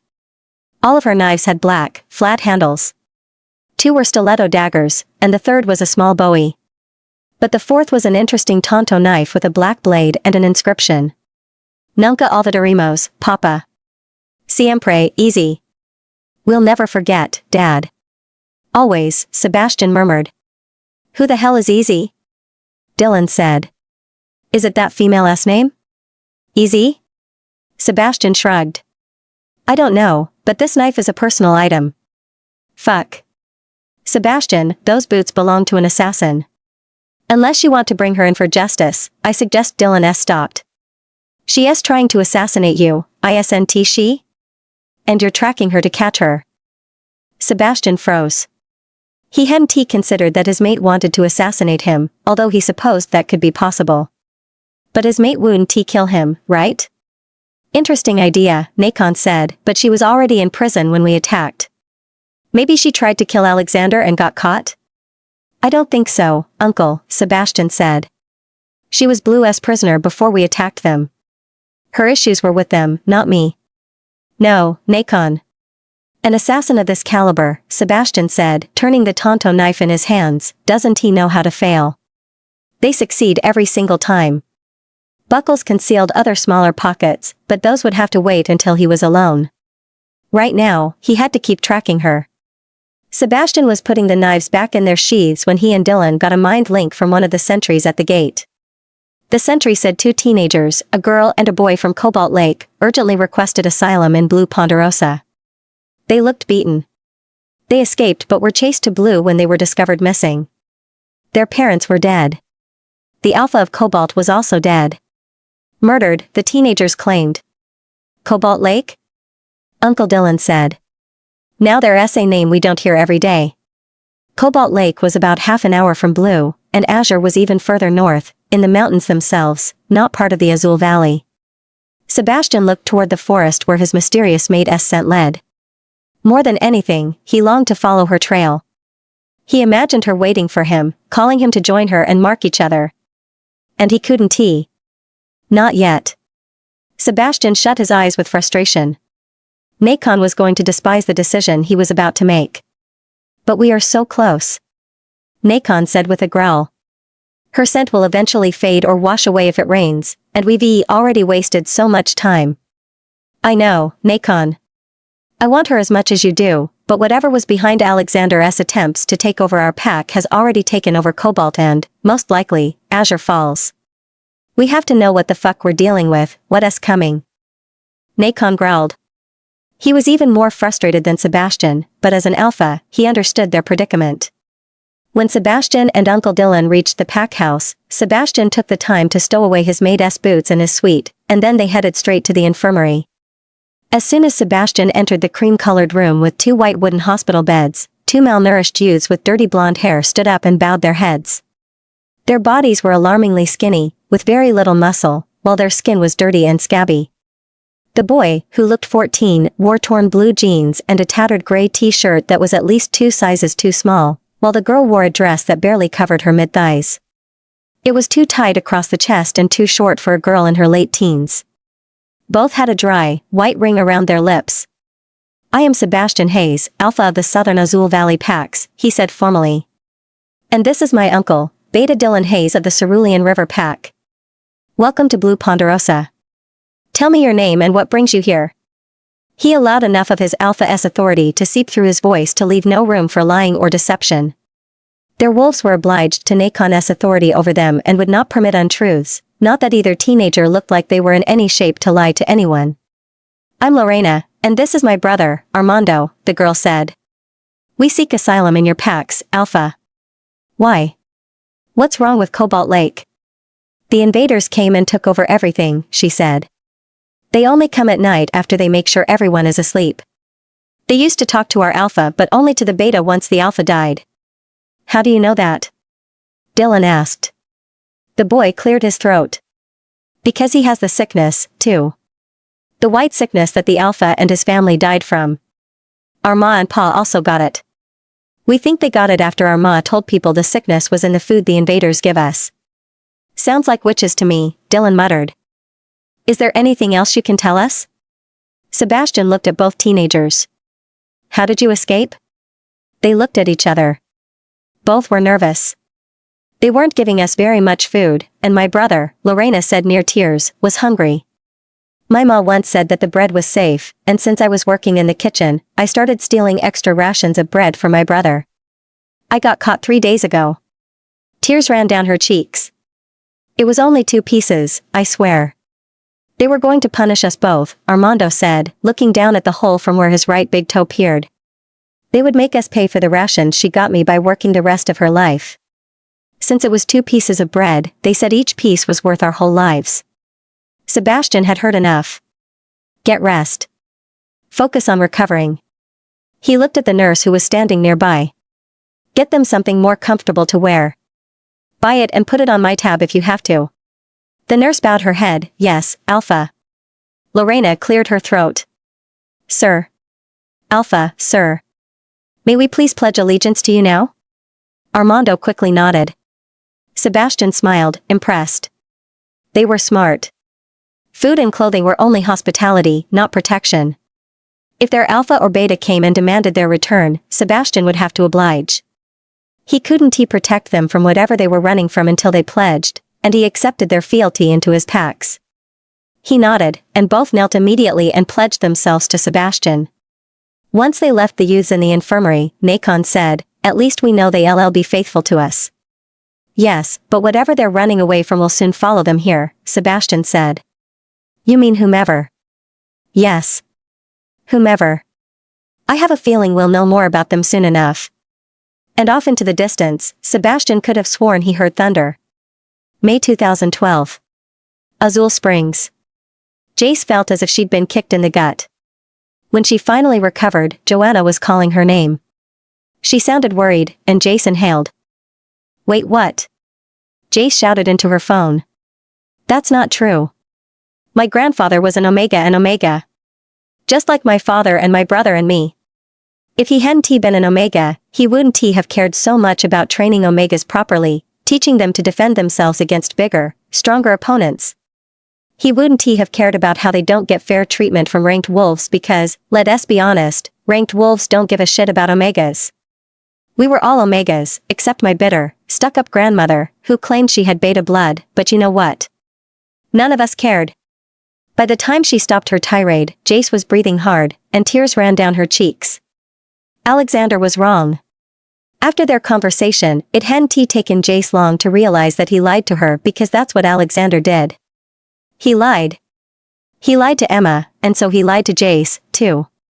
Abuelo, on the other hand, would have never lied to Jace. He loved her too much for that. After a long pause, Joanna finally spoke. I apologize, Jace. I should have treated that delicate information with more finesse. Let me explain. Your grandfather ran his large spy ring like a pack. It was a pack that transcended the borders of several packs, Joanna said carefully. A pack without borders. Did he ever tell you that? Jace hesitated. It sounded like something Adrian would do. No, some things he had to keep to himself to protect us. Of course. His line of work required the highest order of discretion. One of his codenames was Alpha, and one of my father's codenames, as his second in command, was Beta. You may not remember Aureliano Buendia, but he was called Gamma among other things. Again, I apologize for the confusion I caused, please disregard it. Unfortunately, I have a client waiting for me right now, but let us keep in touch and remember everything I told you before I decided to run my mouth carelessly. You, and especially Noah, need protection. Please don't disregard that. Too much is at stake. Jace didn't get to tell her that she accepted her apology or to ask her what she meant because Joanna hung up. Ah, shit. Joanna is our only connection to our family and our old life, and I had to screw it all up by yelling at her. Before Talon could respond, cries found her. Sergio feels bad, she said. He is sorry he didn't meet you yesterday, but he is wondering if you'd be willing to spend a few minutes with him right now. Spoiler alert, he will try to convince you to move into the pack. Really? Yeah, I'm sorry. I told him that you weren't interested and doing just fine on your own, but that only made it worse. He thinks he can persuade anyone to do anything, and well, now you're a challenge. Jace laughed. Cry's mate just made things a whole lot easier for her. This is going to be fun. Talon said. Cry's looked amused. Don't let him bully you into accepting something you don't want. Betas think they're such tricky bastards, and they can be if you lower your guard. Don't worry, Cry's, Jace said with a shrug. I want to go down without a fight. She winked at her. Cry's looked hopeful. Does that mean? Jace nodded. My being kidnapped showed me that, for Noah's sake, I need the protection of a pack, she whispered and grinned at her. Is there anything you'd like to get out of the deal I'm about to broker with your mate? Crystal laughed with a mischievous glint in her eyes. Half an hour later, Jace got a summons to Beta Sergio Segundo's office. Cry's offered to go with her and make the formal introductions, but Jace politely declined, arguing that it would subtract effectiveness from what she planned. Azul's packhouse's cream-colored hallways were well lit, with large windows on one side and ugly paintings of rose vases on the other. Someone has terrible taste in art, Jace observed. You should tell them. Talon said with a laugh. I'm sure they need to know. The windows were dressed with deep blue drapes that barely swept the floor, and gold rope cords and tassels tied each drape to the sides while white lace curtains covered each window. Jace looked out one of the windows, and she saw the packhouse's huge Spanish villa-style courtyard covered with gray stone tiles. Off to one side of the courtyard rose the massive dark gray stone tower visible from the university. She knew it was large but had no idea how imposing it was up close. Jace continued her journey down the dark, hardwood hallway. They have a thing for dark wood, Talon commented. Gleaming, dark wood, Jace said. But it smells nice. She passed several doors until she reached the right one and knocked. Crystal's mate was tall but lean. One could argue that he was sinewy but never as bulky as a gamma or much less an alpha. Betas were an alpha's top advisor. They could fight, of course, but their primary purpose was to hold down the pack while the alpha was away, presumably defending the pack or waging a war. Come in, Sergio said formally. You must be Crystal's friend, Jace, is it? She nodded. I'm Jace Cole. Thank you for caring for Crystal and my son these past 6 months. My mate reported daily that it was very peaceful and secure in your home. You're welcome, Jace said. We became good friends during that time. In that case, I officially welcome you and your son to Azul Springs Pack. You will both always be safe and welcome among us. Thank you, she said, raising her eyebrows but pleased by the assumption. She had never once told anyone that Noah was her son. Once the introductions were done, he offered her a drink, and she politely declined the bourbon and vodka he offered. Do you not drink alcohol? He asked, frowning while he helped himself to vodka on the rocks. I'm more of a wine person, she said, ignoring the awkward silence that followed. She refused to feel pressured to accept alcohol. First of all, Sergio couldn't pay her enough to sip on anything as ghastly as vodka, plus she figured if she was going to stand her ground, she had to start now. He cleared his throat. Tell me where you are from and why you and your son have been alone. Jace had prepared for this question. Noah and I are from the East Coast, from Maine. We left when my mate abandoned me, and my parents died. Fortunately, I had started college before I found my mate. My parents left me a little bit of money, which permitted me to transfer to Lazuli. That's all there is to the story. Your mate left you? Just like that? Jace looked down and nodded. There was another she-wolf involved. I'd like to not talk about that if you don't mind. Yes. Of course. I understand, he said earnestly, suddenly even more serious. Our alpha would like it very much if you moved to one of our packs and not be a lone wolf anymore, so consider this an official invitation on his behalf to become a member, Sergio said, and quickly added, of course, it's a move you shouldn't make just because he wants you to, but because of the many benefits membership could provide you and your son. Which are? Jace crossed her arms. Well, for one, you and your son would be protected from humans, hunters, other wolves, and anything else that might roam or come to this area. Our alpha works very hard to provide for and protect all the members from all 4 packs. Regardless of whether they're omegas? Because we're omegas, why no? Will Noah and I be treated respectfully? Sergio didn't look surprised by the question. His stone face gave nothing away. Of course. Alpha Sebastian believes Omegas have as much a right to live in peace and prosperity as anyone else. In fact, they make up the bulk of hires at our Pack S distillery. Huh. And that has nothing to do with the fact that we make up over 50% of any wolf population, does it? Talon said. Tread carefully. I don't trust this little shit. I'm delighted to hear that, Beta, Jace said. But something else besides his questionable statistics wasn't he adding up to Jace. She was confident Sergio was after something. Well, I'd like to move here with my friends Crystal and Rachel, but I don't think you'd permit me to continue my studies. That's very important for me and my future with Noah. Oh, but you wouldn't have to continue with your studies, he said with too much enthusiasm that somehow broke through his stone-like face. You would be hired into the distillery or any other of the Alpha S businesses, and since we've acquired another pack, expansion is certain. Bingo. Thank you, she said, finally understanding Kryz's request. I appreciate your kindness in offering me a job at the distillery, but do you have a paid elite warrior force? Why, yes, of course we do, he said, looking confused. They're very well paid for all their work and training. Good. I want that job instead. I want to try out for the elite warrior force. Sergio inhaled sharply. I'm not sure I don't understand why. Jay smiled at how unnerved he looked. You're a mother, he whispered, almost indignant. Jay shrugged. Maybe, but I wasn't born a mother. I trained as an elite warrior long before I became Noah's mother, she said. I have the skills to get on the elite force. But how can you be an elite if you say you're an Omega? She shrugged again. Where in wolf law does it say that they're mutually exclusive? Let me try. If I don't meet the Gamma S standards, I'll accept whatever job you give me. Either way, I will earn my keep. You have nothing to lose. Sergio's face became a stone mask again, but his eyes were analytical. Jace knew something about her wasn't adding up to him. Agreed. What other requests do you have? He caught on, Talon said, disappointed. That's too bad. We want to finish our education. We are at a point in our studies where our schedules are flexible, and they will not interfere with our pack duties and responsibilities. Sergio narrowed his eyes. Who is this we? Crystal and I, of course. We are working on several projects together at school, and she has said her duties as your mate will not hinder her work. She has already given you an heir, so more pups aren't an urgent matter right now. Why should I let my mate get in harm's way by pursuing an education she doesn't need?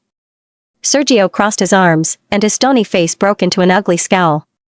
She started her degree before she met me, but now that she has me, I can take care of her, and her place is here, by my side. I let her enroll this past semester or whatever because she was in danger here, and it gave her something to do.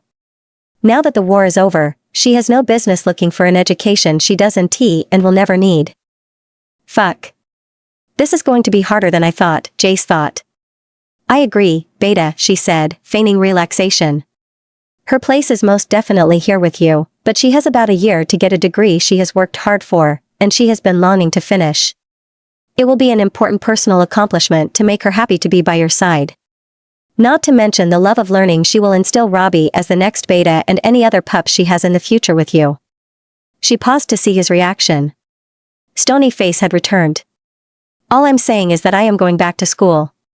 That and having a shot at becoming an elite warrior are my non-negotiable requirements. If you disagree, let me know now, and you will never see me again. I will remain in Azul City, which I know is neutral territory, and I will continue to mind my own business as a lone wolf with Noah. Fine, he said. I agree to your terms, but here are mine. The pack will not pay for your education. Your tuition, school fees, and school travel are your problems and your bills to pay. And I agree only because I cannot stop you from pursuing an education I don't think you need. Thank you, Beta. My tuition and school fees are paid, and I have my own car, so my education will not burden the pack. She got up, and he did likewise. They shook hands in a mutually binding agreement. I will inform our Gamma about giving your trial as an elite warrior whenever he arrives, although I don't know when he will return. I believe you will change your mind about working in the distillery, and I am seldom wrong. Another thing is that Crystal and Rachel are sharing what our Luna's duties would be, and they have decided that you will live in the pack house, so the rooms you currently share with Noah are your own now. Please respect our rules and laws as Crystal and Rachel respected yours, and all will be well. Jace nodded, smiled indulgently at him, and turned to leave.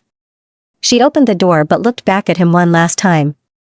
The last thing I will say, Beta, is that I will graduate in about a year, and Kryze will be there.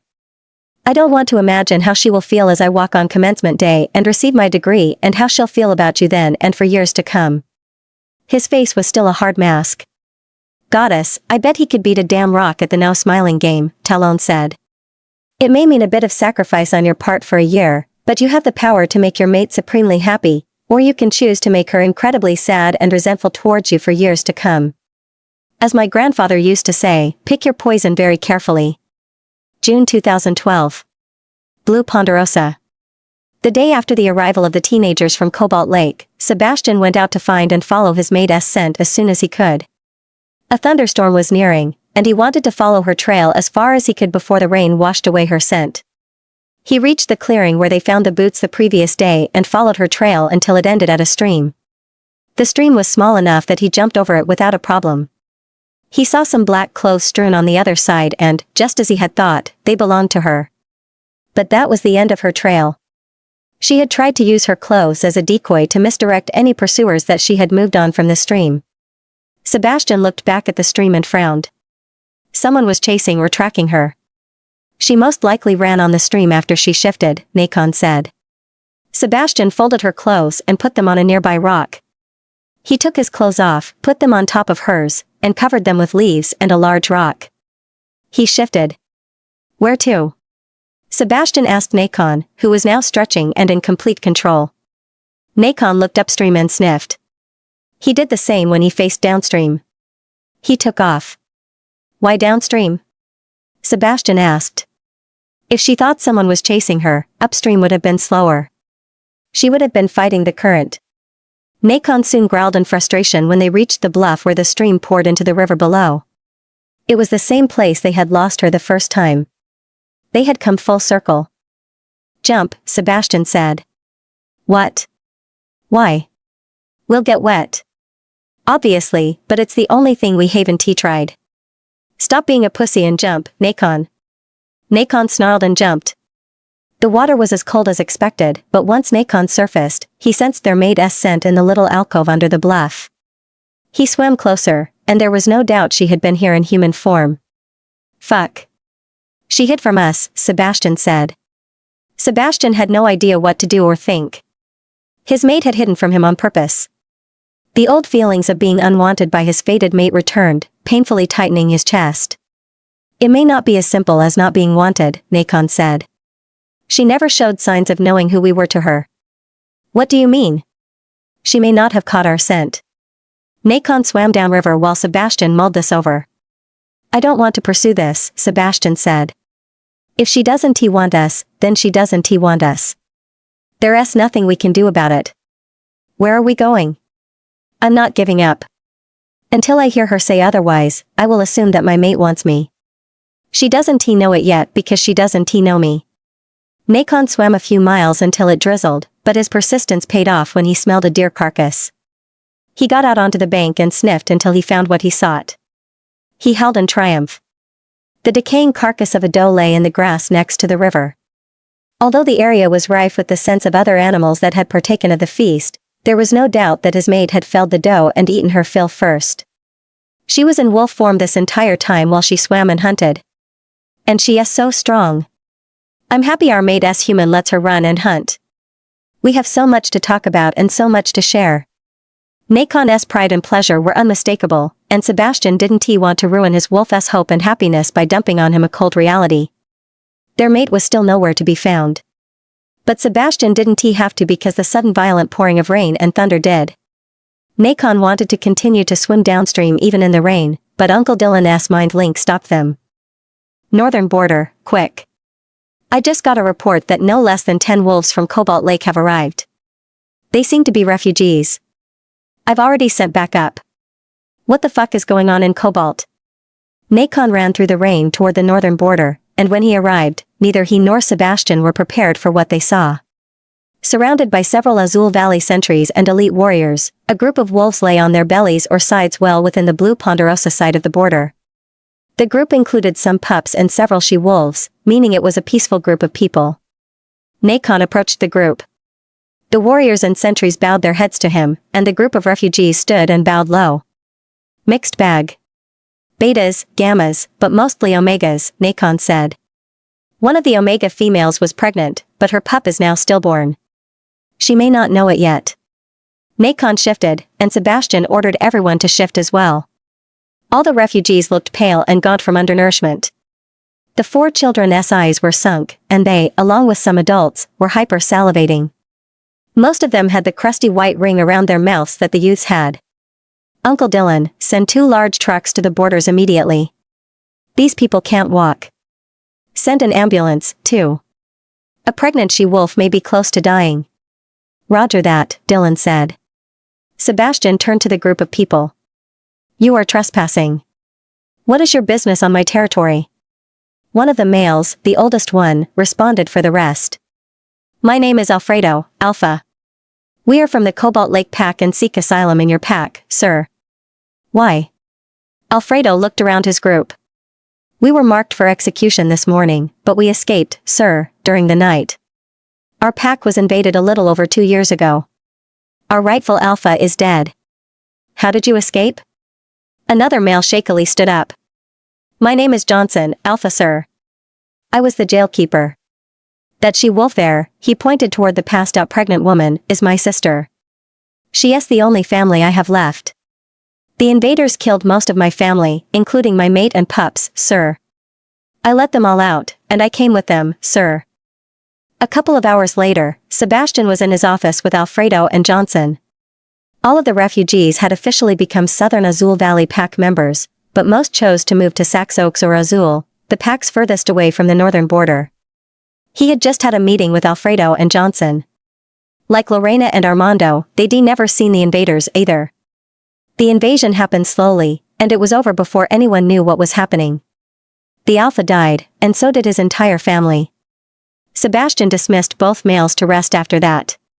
Sebastian was staring out the window at the driving rain as it pelted his window, wondering where his mate was in this rain, when a knock made him turn toward the door. Uncle Dylan came in with his son James, Sebastian's new blue Ponderosa Beta. Sebastian! James yelled as he threw his arms around him. You're not short anymore. Fuck you, Sebastian said with a laugh. We've always been around the same height. What the hell took you so damn long to get here? James shrugged. After being in San Diego for 5 years, it was hard to move, he said with a sigh. Carla wanted to come back years ago, and she is eternally grateful to you for bringing us back. Expect her thank you cookies soon. Sebastian nodded. So Dad says you have one crisis after another here, there, and everywhere. What possessed you to take over 3 packs in less than 2 years? How the hell did that happen? And since when do wolves travel around as refugees? Sebastian pulled out his left drawer and pulled out a bottle of Rojo and 3 glasses. Sit down. This is going to take all night. Azul Springs. June 2012. Noah's first birthday party was small but very fun a few days later. Kryze and Rachel invited several mothers with their young toddlers, and Kryze introduced Jace as a new pack member. The she-wolves welcomed her warmly, and they all had cake, ice cream, and games, and Rachel somehow procured a piñata. Jace even helped Noah open a few gifts. If not for the many pictures she and her friends took, Jace was certain Noah wouldn't remember his birthday in years to come, but this made Kryze's and Rachel's efforts more meaningful because they did it for Jace, to make her feel loved and welcomed. Rachel went into labor that night, which was timely since, according to Kryze, her mate was already on his way home anyway. As hoped and expected, Rachel gave birth to a healthy baby boy they had yet to name. Nonetheless, Jace didn't see Axe until several days later when he summoned her to the training center.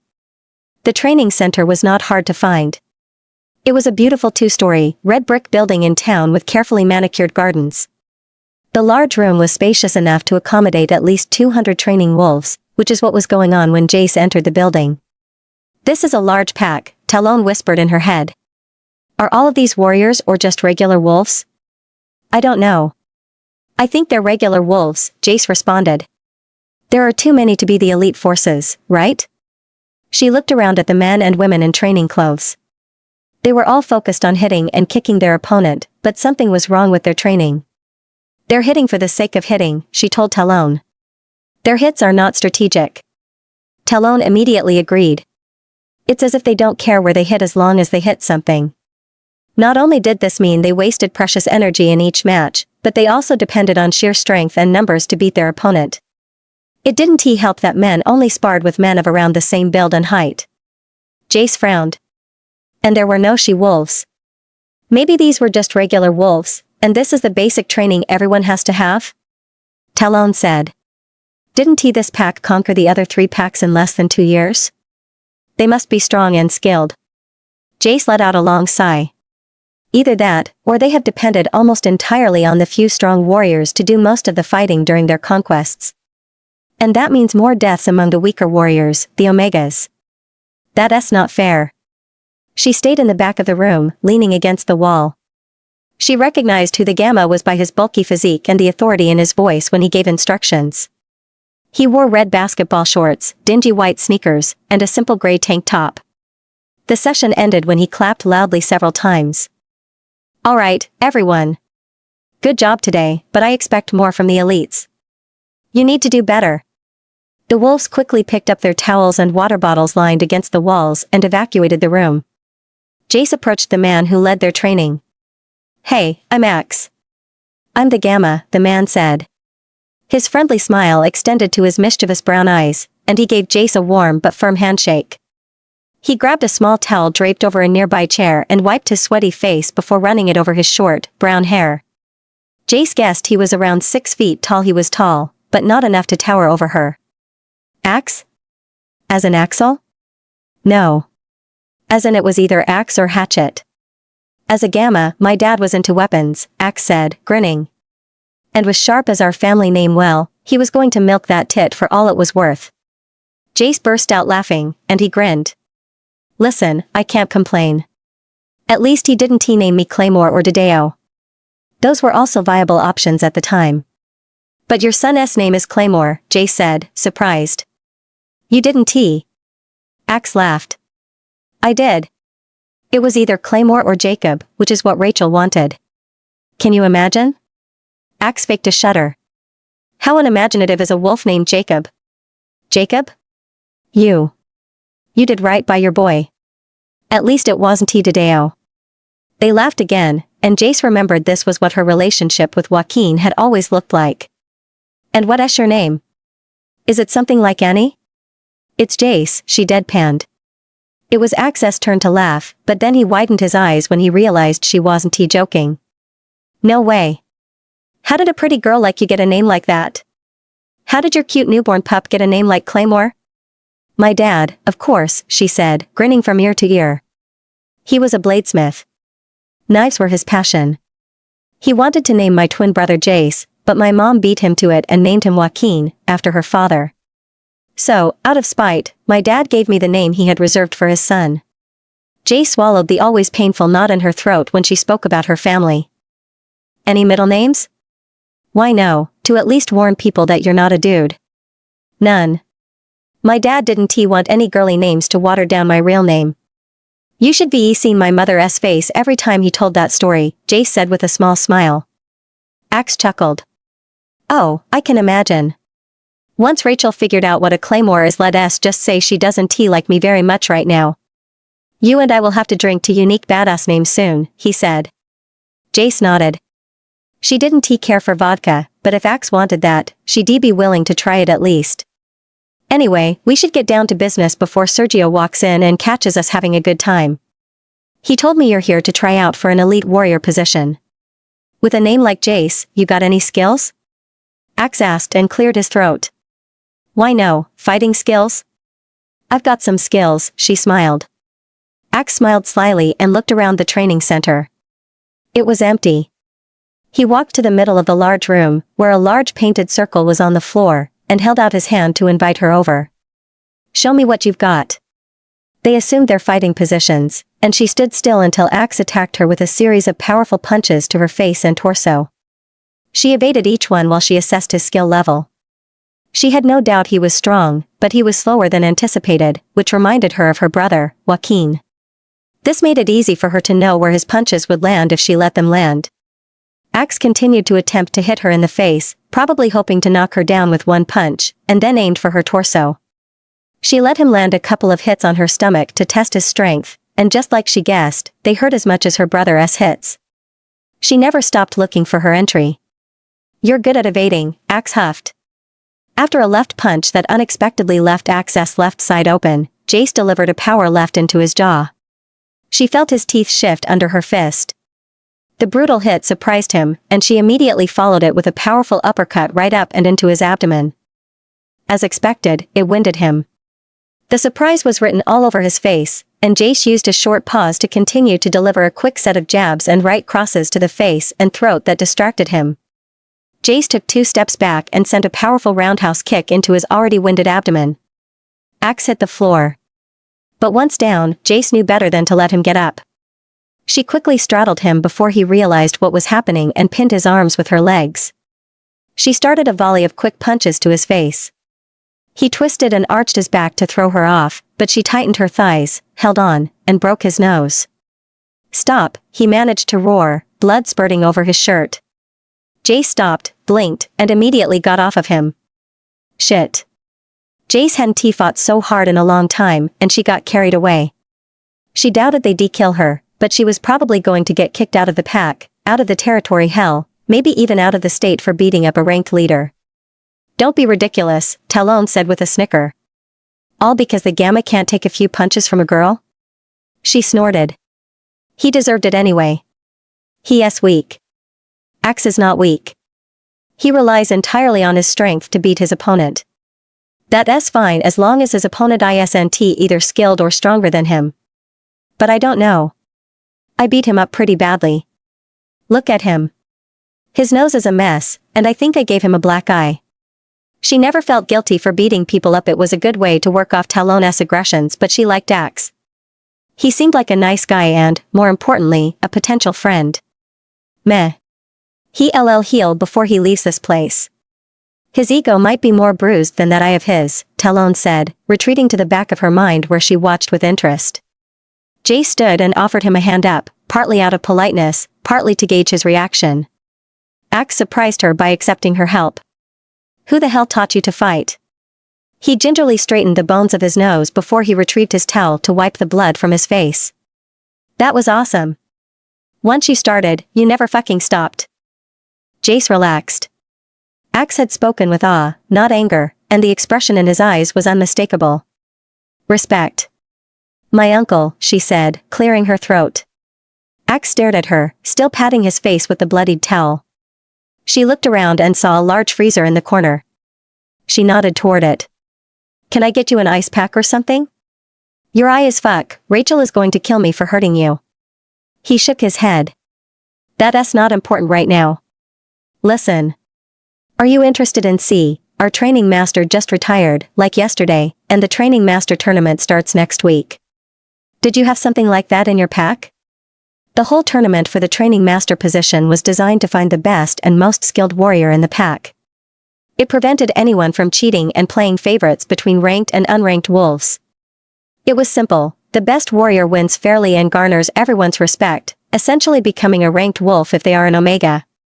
During training, only the alpha and the gamma have more authority in the training center than the training master, but they usually do not intervene. Of course. In the best packs, training master and spy master were two pack positions filled by skill and merit alone. Birth and rank did not matter, so unranked wolves like Jace and her family were extra motivated to hone and perfect their skills before passing them on to the next generation.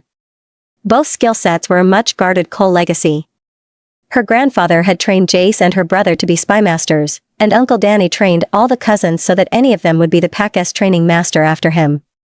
It did not matter which cousin earned which position as long as both positions stayed within the Cole family. Uncle Danny trained pack members to fight, defend, and win wars, but he taught his family's kids to become training masters. Fighting skills were a family pride thing. Keeping secrets was also a family pride thing. The difference was that most pack members did not know the Cole family included spies and spy masters. Only the pack's alpha, beta, gamma, and the Cole family knew their grandfather was the pack's spy master. And they all understood that the pack and their families were safe as long as the Zamora's secret remained safe. Jace often wondered how anyone found out Abuelo was the spymaster. His death had to be linked to his spy work. Every time she analyzed her grandfather's death, the conclusion was the same: it was a targeted hit. Yeah, well, maybe I'm wrong, and you won't get far in the tournament itself for the training master position, Axe said. Every male in the pack tries out, and the competition will be tough. As if that wasn't enough, our alpha wants she-wolves to have a shot at the pie, too. He heaved a heavy sigh. I don't know what the hell Sebastian is thinking, but that's good for you because I want you to participate in the training master tournament next week. If any female has a chance, it would be you. At least you know what you're doing. Show me what you've got besides being the only one besides Sebastian to beat me to a pulp. We'll determine from there where in the elite forces you'll be. Probably somewhere at the top, though. Besides the alpha, the gamma was supposed to be the best warrior. But what Jace liked most was that the invitation spoke of Axe's nature. His pack was more important than his pride, even if it meant working with a she-wolf that had just beaten him. Jace couldn't help but remember Joanna's words about Logan's sudden interest in finding her, become indispensable for Noah's sake. If Jace played her cards right, there was no way Axe would permit Logan to take her and Noah away if he ever came to claim her. At least, that was the hope she hung her following words on. Where do I sign up? You just did. Starting on Monday, plan to be here every morning. 8 in the morning. The tournament will likely last 2 weeks. All the elites have signed up, and many other pack contenders have also signed up.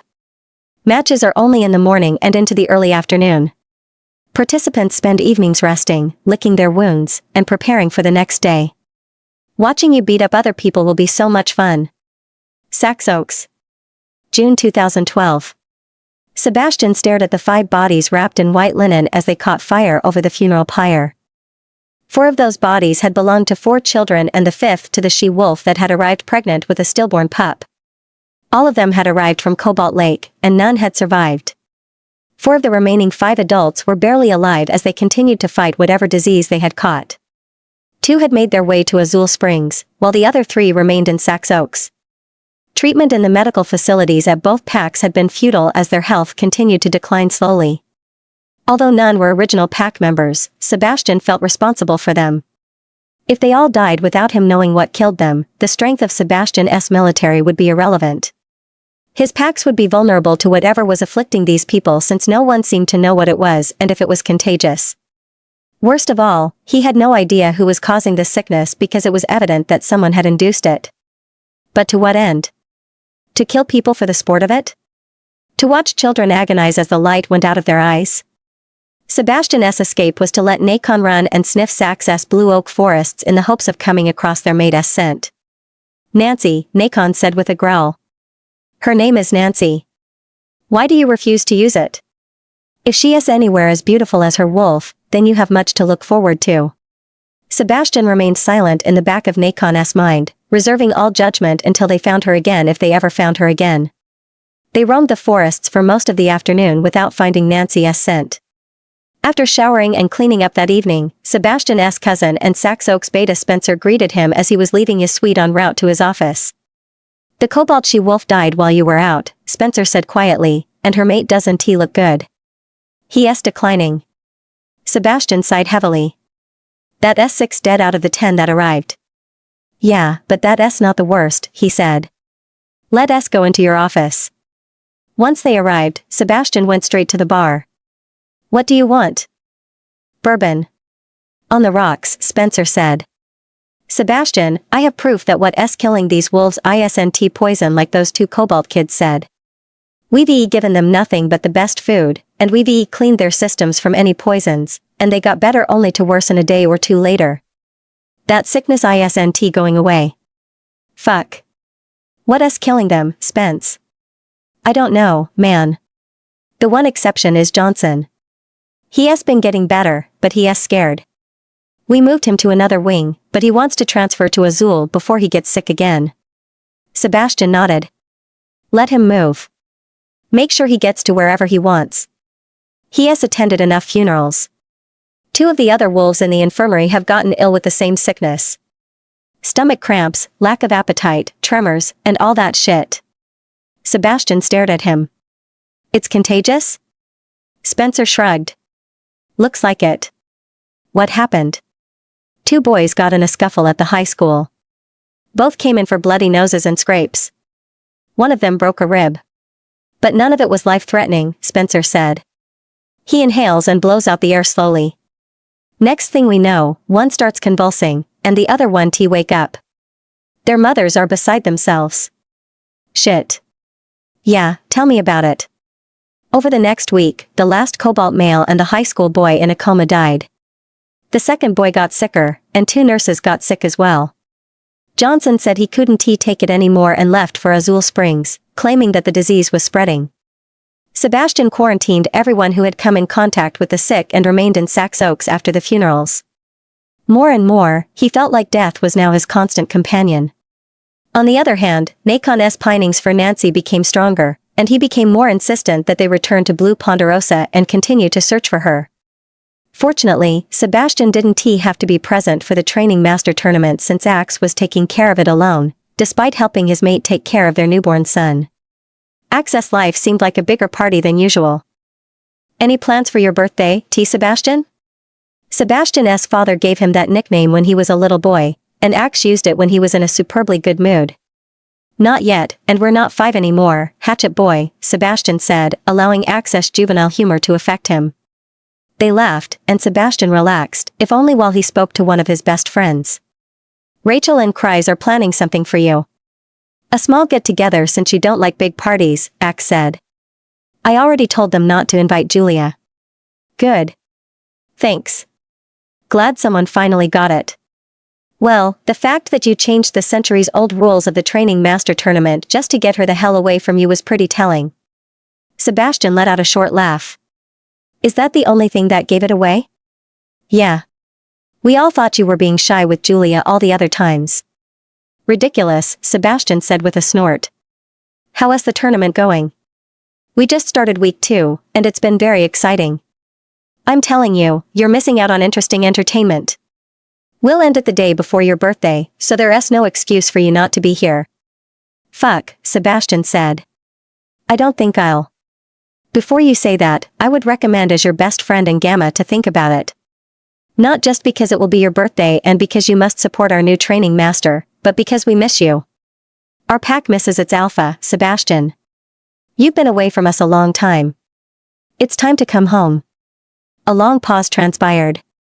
It would be better to go to our home pack than to get drunk alone and talk to ghosts that aren't in your office, Nakon said. Besides, the blood moon is coming. I will run with our pack for the celebrations. Fine. I'll think about it. That night, Sergio alerted Sebastian of what they had most feared. 3 Azul pack members had become sick overnight. I'll be there in the morning, Sebastian said, running his hand over his face. Sergio sighed. As much as I would like to see your ugly face, I don't think it's a good idea for you to show up for this. Pack members aren't stupid. If you come, they'll know that this sickness is serious. They'll worry because you're worried. I am worried. Yeah, and that's exactly what will make them panic. Be here by the end of the tournament, and it will seem normal. We'll find a cure or whatever by then. The next day, Sebastian returned to Blue Ponderosa to resume his search for his mate. However, he had begun to lose hope of ever finding her again. The rains had washed away her scent. 2 days before his birthday, Sebastian received another call from Sergio. The number of sick was up to 6 now, and it had already claimed its first victim, a little girl whose brother had been in the infirmary. He was sitting on his bed, staring at the pair of boots that belonged to his elusive mate, Nancy. He was alone and in no hurry today, so Sebastian looked at each knife again and put it back. From a pocket behind one of the buckles, he took out a small plastic bag containing 2 tiny envelopes, one black and one white. Sebastian didn't open the plastic bag. He was no assassin, but he imagined what substances those envelopes held. The other hidden pockets contained no less interesting things, lockpicks, steel string like the one that had tied the boots together, and a small pocket knife. As he put everything back, one of the boots fell off his lap and landed hard on the flat heel with a sharp smack. He heard a mechanism release. What the actual fuck, Sebastian muttered as he picked up the boot and looked at it closely. He gulped. A mean-looking pointy blade shot out from an almost imperceptible thin slot along the heel. Who the fiery hell is this woman? Sebastian whispered. He'd never seen anything like this. He looked at the front of the boot and ran his finger along another slim slot. He whacked the front of the boot on the floor, but nothing happened. He whacked the heel again. Nothing. Sebastian paused and thought about when a woman might need a blade coming out of the front of her shoe in a fight. He whacked the heel twice, and another blade immediately sprouted from the front. He tried the other boot, and the same thing happened in the front and back. Good luck putting those blades back in their place, Nacon said. Sebastian shrugged. Can't be that hard. These boots are weapons, and the use of weapons tends to be intuitive. Using the tile floor of his room, he carefully pushed all the blades back into the boots until he heard a barely audible spring catch.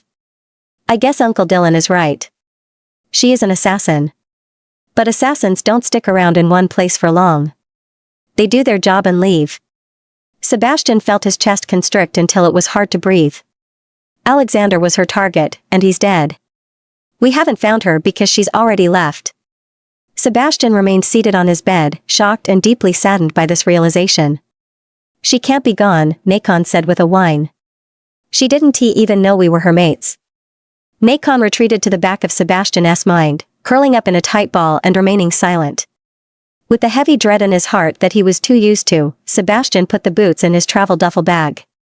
Regardless of what had happened with his mate, he wanted these boots replicated in his size. He knew Azul had an excellent shoe and bootmaker. Hell, maybe he should make them a standard issue for all his warriors. The following day, Sebastian began their journey home. Nacon didn't surface throughout the drive to Azul, and Sebastian said nothing either. They'd have to figure out their mating situation later when the fact that they had lost their second fated mate stopped hurting. You're not here, Axe said. Are you even coming? We have a new training master you need to meet and support. Play nice, will you? I'm 10 minutes away. Sebastian arrived at Azul's pack house by mid-morning, but something was different as he parked his truck in front of the pack house. He felt like he was awakening after a long afternoon nap that had raged on for too long. The hairs on the back of his neck and arms stood on end as he opened his truck's door.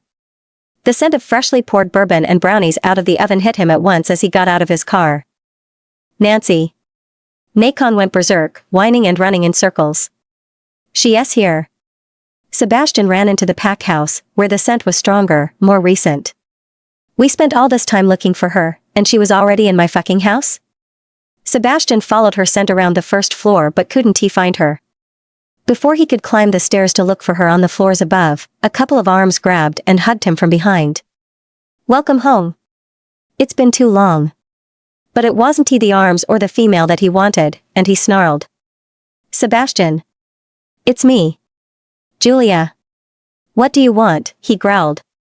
I'm busy. Well, come on then. We'll go together.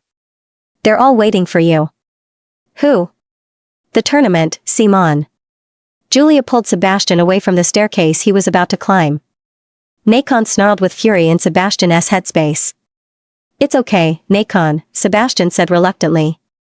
She's here. She's not going anywhere. We'll return, find her, and mark her as soon as we kick the training master's ass. Nacon wasn't happy but agreed. June 2012. Azul Springs. Nothing can replace brute strength, Uncle Danny had often told Jace, Joaquin, and their cousins during the long hours of training. But if strength is not on your side, learn to use your opponent's strength against them. At 13, she had never once beaten her twin brother, Joaquin, even though she trained more than he did. But her grandfather gave her the key to her subsequent victories. Watch him, Mija. Watch what he does when he fights and how he does it, Abuelo had told her. So I can learn how to fight as he does? No, he said, patting her shoulder. You already know that. So you'll know what to do against him. It may not be the strength you need, but something else. Mija, you're as capable as he is, but he has an edge you do not. He has the young strength of a teenage boy. I know, Abuelo, she said crestfallen. I'm never going to beat him. Keep saying that, and you'll be right, Abuelo had said. Why not try a different approach? What usually beats strength? Brains? Her grandfather had laughed. Yes, and you have that in spades. It's what will make you an incredible spy master, he said with a smile and a wink. But let us call your brains intelligence. What does intelligence look like in a fight? She frowned. Strategy? Exactly, he had said. Watch your opponents not to learn from them, but to learn how to beat them. And if you can add speed along with whatever strength you can, I believe there will be almost no one that 1T be able to beat, Mija. It took 6 months of speed training, of watching her brother fight, but Jace eventually beat her twin brother, much to Joaquin's shock and Uncle Danny's satisfaction. To celebrate her victory, her grandfather took her out back of their compound, and they made mores. Outfitted in black yoga pants and a matching sports bra, Jace stretched on a mat in one of the training rooms. She thought about the men who had made such a lasting impact on her life. Her eyes welled up with tears, and she fiercely wiped them away before anyone saw them. I miss you all so much, Jace thought. Please be with me now. I need to protect our family. Noah and I are all that's left of us. Jace. She looked up and saw a good-looking Raoul coming towards her. He wore only light gray basketball shorts hanging loosely around his hips. He had spent ample amounts of time in the gym. Everything was on display, from his broad chest and shoulders, thick arms, and well-defined abs down to the deep V grooves in his hips, which her cousin Constanza once mischievously told her was called an Adonis belt. And right then and there, with his light brown eyes and hair swept to one side, Raoul looked like an Adonis. Wow. If the males in our family are sending us this kind of help, tell them to send more. Jace ignored her wolf-esque impertinence and focused on not making a fool of herself. She swallowed the excess saliva and smiled, hoping she wasn't smiling too broadly. He had looked very handsome when she had met him at the Pack's front gate several days ago, but now he looked downright delicious. Hi, Raoul, she said, trying not to gulp audibly. How have you been? Play it cool, she thought. How are we supposed to play it cool when he looks so hot? I've been doing good, Raoul said as he crouched and held her feet as she stretched. What are you doing here? He looked around. There were several people either stretching or already sparring with each other. 2 women were having at it at 2 of the 4 punching bags. Jace shrugged. Prepping to work out for the tournament. He laughed, and all of a sudden, he didn't seem so appealing anymore. Are you going to fight in the tournament? I mean, seriously? He laughed more as if she had just told him the funniest joke he had heard. Yes, seriously, Jace said. Then Raoul looked genuinely worried. Well, get up. Let me help you. I can teach a few moves so that at least you'll win the first few matches. Oh, goody, Talon said derisively. Big Wolfman is going to teach little you how to fight. Do I look that fragile? Jace asked. If we do, it will work in our favor, Talon said with a cackle. Why do you get all the fun? Jace agreed to Raoul's offer, and they looked for a sparring mat nearby. They assumed positions. Okay, so the first thing you'll do is stand like this, see? Raoul said in earnest. And Jace suddenly got what she thought was a brilliant idea. Oh, you mean like this? She placed her feet wrong. No, like this, see? He corrected her stance. Raoul patiently taught her how to stand and throw a punch for several minutes. Okay, let's put it all together, he said. They got ready, and Raoul charged at her. Jace wasted no time. She grabbed his incoming right cross punch by his forearm and buried her knee deep into his abdomen. Once she heard Raoul gasp, she used the same leg to trip him backward. Quickly, she straddled him and gave his pretty face a taste of her indignation. She got off of him when she felt blood on her fist. Once free, he scooted back away from her with almost comical fear. Abuelo had been right. Their strength is worth shit if you have strategy and speed on your side, Mija. You fucking played me, Raoul said in shock. Blood dripped down his chest, but his pecs no longer mesmerized her. Jace shrugged. When a she-wolf signs up for a tournament, it usually means she knows how to fight. She extended her hand down to him, and he took it and let her pull him up. Come on, pretty boy. Let us get you cleaned up, and then let us see what else you've got. They sparred until lunch, then met again during the next few days to spar. It was good practice for Jace. She got back in the groove of fighting every day without issue. And Monday, the first day of the tournament, arrived. Jace felt calm and collected. After her 5 at 5, she went hunting in wolf form. When she came home, Noah was waking up and demanding breakfast. Crystal was happy to keep Noah for however long the tournament lasted. He keeps Robbie busy and happy while I do other things, she said with a laugh. You're doing me a favor. More than that, Crystal was being the true friend Jace knew and loved. The first week of the tournament went off without any problems. They first paired her with only women. She beat them and advanced. By the end of the week, they paired her with some of the stronger women and the less skilled males, and the same thing happened: fight. Win. Advance. Repeat. Jace reveled in the simplicity of the process. She started to hear whispers. Do you think the new girl will beat Julia? I don't know. Julia's tough, but I don't know. My money's on Julia. Mine's on this new girl. She looks angry. Jace stalked off, angry. At 20, she didn't exactly consider herself a girl. All the lesser skilled people were disqualified by the following Monday, and her first fight of the week was with Julia, the only other she-wolf left. Jace had observed Julia's fights, and she knew Julia's strengths and weaknesses. She also saw a well-defined pattern and debilitating overconfidence that often intimidated her opponents. And now it was time to square off with Julia at the ring.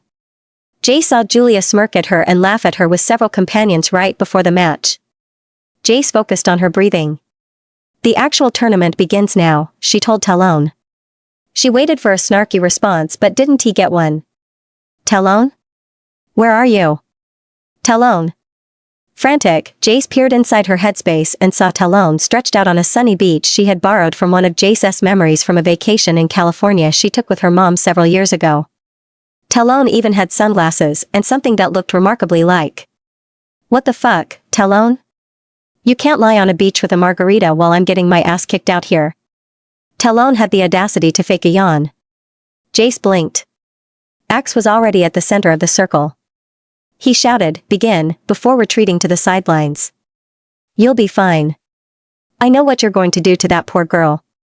$20 say you'll have her down in 60, maybe 90 seconds, Talon said. Julia began to stalk towards her. Jace, in turn, did something she rarely did because it wasted energy: she charged.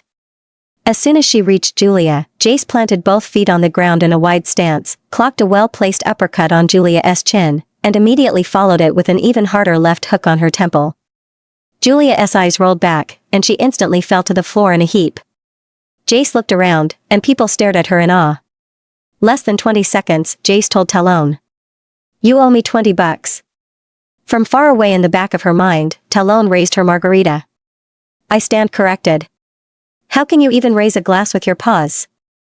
As soon as Julia went down, Jace immediately turned to get her bottle of water and towel. A skinny male Julia had been talking to before the match went up to Jace, his face red and his fists shaking by his side. The match isn't finished yet. You're not the winner. Gamma Axe hasn't declared it yet. Jace raised her eyebrows at him and looked around where Julia remained on the ground. A couple of medics arrived to revive her. You really think she's going to get up from that? He growled, and Jace laughed. Julia is the Alpha's girlfriend. Your insubordination should be grounds to disqualify you from the tournament. Ah, fuck. Jace had forgotten about Julia being the Alpha's bed toy, but she wasn't about to give this minuscule male the pleasure of knowing he had made her uncomfortable. She batted her eyes at him and blew him a kiss. Good luck with that. Jace walked away, laughing. Part of Jace reasoned that Axe wouldn't disqualify her for some shit reason. But another part, the part wary of pack politics, knew that an Alpha's favorites enjoyed special privileges. Julia had some alpha blood in her, and as the Alpha's girlfriend, she was a queen next to Jace's low omega standing. Jace watched the commotion around Julia, who was still sprawled on the mat. The medics loaded Julia onto a stretcher and carried her away. Axe raised his head and beckoned Jace forward, and he quickly got up to meet her. Jace ignored her stomach-ish churning. Hey, what are you doing here? You're done here, he said quickly. What do you mean? Are you kicking me out of the tournament? Axe let out a short laugh. Hell no. That was amazing. It was probably the shortest fight I've ever seen. Get some rest. Eat something. You deserve it. Be back tomorrow for your next match. Jace stared at him stupidly. But that was Julia. Axe laughed. So? I guess she's no longer the pack's best female warrior, he said with a wink. Good job. Now go before Julia's friends actually, if anyone gives you shit, let me know immediately. And that's an order. Although, I doubt anyone will have the balls to mess with you after this. He winked at her again and hollered as he walked away, in case you weren't paying attention, the winner of this match is Jace Cole. From that point forward, Jace's opponents were strong males, many overconfident veterans from the recent wars. The fights got harder and harder, and she almost lost some matches. To her credit, Jace felt she was also learning from her hard-earned victories, and she implemented that new knowledge into the strategies of her fighting systems. Her last match was against a tall, bulky male with a square jaw. His thighs were as thick as tree trunks. He had several inches on her, and he stared at her in disbelief, apparently unable to reconcile how his final match paired him with a she-wolf. He pointed at her and hollered, "I'ma make she-wolf pulp out of you. I love you, too, honey." Jace blew him a kiss, and a few wolves snickered. "Begin." Axe bellowed. Unfortunately for her opponent, Jace noticed he had the same flaw as Julia and many former opponents. Overconfidence. And, because the tournament for training master was supposed to simulate actual conditions during battle, a win was a win, which meant that the rules of combat were much looser. The only thing Jace couldn't do was kill her opponent. Grateful for the polished wooden floors and her stretchy black yoga pants, Jace quickly ran towards her opponent as he anchored himself on the floor with a wide stance. He smirked. A few feet before reaching him, she fell onto her knees and slid to deliver a gut-wrenching right cross blow to his genitals, immediately followed by a powerful left jab.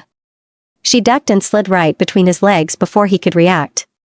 While the room broke out in gasps and some chuckles, Jace's opponent predictably bent over, groaned, and cupped his precious jewels. Jace immediately grabbed him with both hands by his hair and kneed his face until she heard and felt something crunch, then she slammed his head on the floor once. Then twice. His body gave up, and he was out. She got up to a silent room. "Is that legal?" A guy with a shaky voice asked. Axe approached her on the mat with his signature mischievous grin. He took her left hand and raised it high. "We have our training master." Azul Springs. June 2012. "I'm sure glad you didn't do to me what you did to poor Hammer," Axe said, laughing as he walked Jace to the infirmary, the building next to the training center. He insisted that she get checked out after the last fight. "I'd like to have more pups in the future if it's okay with you." "Hammer? Is that his name? Family of yours?" He laughed.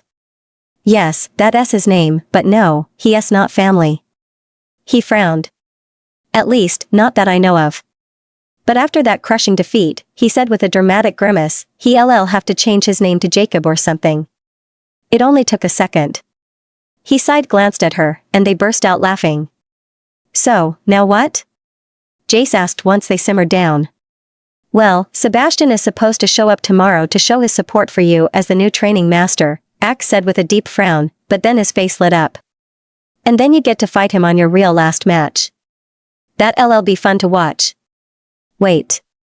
They had reached the entrance of the infirmary, but Jace stopped. "I'm supposed to fight the alpha? Are you fucking kidding me?" Axe laughed. "It's a little late for you to be afraid of anyone, don't you think?" Jace stared at him, uncertain if he was serious or not. "Why would you want me to fight the alpha?" When she became her previous pack's training master, she didn't have to fight the alpha. That was not standard practice, but she knew each pack had its traditions. "Relax. It's just an exhibition fight. I mean, it's not a serious fight. Traditionally, it's meant to show the pack that the alpha is still the strongest wolf, why no? Trust me, Sebastian thinks it's dumb, too. He'll go easy on you, I promise." Jace rolled her eyes. "And I promise to go easy on him, too." Axe laughed as they entered the building. To Jace's surprise, a frail-looking boy about 5 years old in a white gown ran into her as they entered. He bounced off Jace's legs and fell onto the floor. She crouched down to help him, and a cold shiver went up her arms when she looked at his wan face. He looked up at her with confused and frightened dilated eyes and the tale-telling white ring of scaly skin around his mouth. "The White Lady. We haven't seen her in a long time," Talon said worriedly. Jace cupped the boy's face and ran her hands down his arms. They were cold to the touch. "Mommy. Where have you been? I've missed you." His confused little face scrunched in pain. Jace flinched. "I'm here now, baby.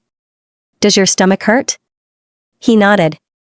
It's been hurting for a long time, hasn't it? He nodded again. I can't eat anything, Mommy, and I'm so hungry. He sobbed. I throw up everything, and it hurts. I know, baby. I know. Come here. Let me take you back to bed, and I'll fix something to make you all better, okay? Jace, do you know about this disease? Axe had crouched next to her. We have several cases and no idea what to do about them. She picked up the boy and cuddled him against her chest. He put his rail-thin arms around her neck. He wasn't heavy at all. It's not a disease, Axe. Where are the rest? Show me. It's not? What is it, then? She looked into his face, searching. Axe trusted her, and he had proven that he was trustworthy. Poison, she whispered. Someone has been poisoning this child. Axe's eyes widened in disbelief, and she motioned him to walk. When they arrived at the quarantine wing, a nurse wrapped in a plastic suit and helmet approached them. Oh, you naughty little boy. Where have you been? Jace laid him on an empty bed and kissed his forehead before examining the others. To her dismay, they all had the same signs and symptoms. She went up to the nurse. Where are your antitoxins? And do you have a workstation like a lab around here? To mix substances? The nurse looked at Axe, who nodded. They followed her to another room with several large wooden cabinets, and Jace quickly set to work after finding the compounds she needed, a heat source, and a large flask with a rubber stopper. The White Lady, Jace murmured over and over. Stop the well lady's milk, berries, and frogs with beans from Africa and blue from Prussia. Stop the White Lady from taking your pups, your mothers, and fathers. Jace? Are you okay? Axe asked after a few minutes. He looked agitated. Yes, she said absently, pouring a bright blue powder into a large beaker half full of liquid and mixing it with a glass stirring rod. Why would you ask that? You keep saying the same things over and over. It's creeping me out. Oh, Jace said, laughing nervously. I'm just remembering the formula. My grandfather used poetry to teach me. She snapped out of her current state and looked at him, to teach me certain things, like how to mix certain medications. Nothing bad and certainly nothing to worry about. An hour later, Jace poured a cooled milky light blue concoction into a large Erlenmeyer and sealed it with a black rubber stopper. By that time, however, Sergio and a doctor had joined them. Here is your antidote, 5 milliliters for every 100 pounds. Directly into the bloodstream, Jace said to the doctor and nurse, who had stood by her throughout the process and even served as a lab assistant. Your antidotes didn't work before because treating each poison separately is insufficient. This, she said, lifting up the Erlenmeyer, will counteract both poisons simultaneously, and the stabilizer will remove the waxy buildup in their stomachs and ensure the antitoxins don't react. The improvement should be almost immediate. And you're sure? The doctor asked nervously as she looked up at Sergio. Jace nodded. I promise. This will work. The nurse received the Erlenmeyer. She and the doctor scurried off. You have a lot of explaining to do, Sergio said, crossing his arms. With the day's events finally catching up to her, Jace sat down on a nearby stool. She was bone-tired. What do you want to know? Are you sure that antidote is going to work? Axe looked at her with hope. She nodded, realizing her friend needed personal reassurance. I've seen this before, Axe. Nightshade berries mixed with thallium and an organic wax is a nasty business, but there are worse poisons. I promise my antivenom will not harm them. She waved her hand towards her workstation. You saw yourself, I mixed in nothing they hadn't tried before. I just used different proportions and added a stabilizer. The worst that could happen is that nothing happens. Sergio scowled. And how do you know all this about poisons? I find it more than a little suspicious. Jace glared at him warily. I just know, okay? What you should be more concerned about is finding who has been poisoning all of those people. You need to stop them before they kill someone. And heaven forbid they have access to the Pack's water supply. I'm not lifting a single fucking finger to accuse anyone of shit until I see how the sick react to this so-called antidote of yours. Jace shrugged. Fair enough. Mind if I go to bed now? I've had a long day. Yes. Axe said quickly. Awesome job today, Jace. Now go to bed, but shower first. Damn, you stink. She smiled appreciatively at him. You will have to answer to Alpha Sebastian about this, Sergio said. He kept his arms crossed, but his hands were clenched into tight fists. His mouth was twisted into a nasty sneer. You clearly have a shady past. We'll need to keep an eye on you. Who pissed on his cookies? Talon said. Stop threatening my training master, Axe said through clenched teeth. She had just got done wiping the floor with Hammer's face, won the damn tournament, and then she still came up here to try to help in a situation that had us by the balls for weeks. I called you in so you could be aware of what's going on, not so you could abuse her. Axe nodded at Jace. She immediately left, but she paused after the door closed behind her. Axe, you can't be serious. We don't know anything about her. She could be trying to kill us all. You're still mad because she got you to let Kreis finish her degree. Let that shit go, man. Damn, you're such a fucking baby. Jace covered her mouth to quiet her laughter and started to walk away as she heard Axe again. Now pay the fuck up, asshole. I told you Jace would win.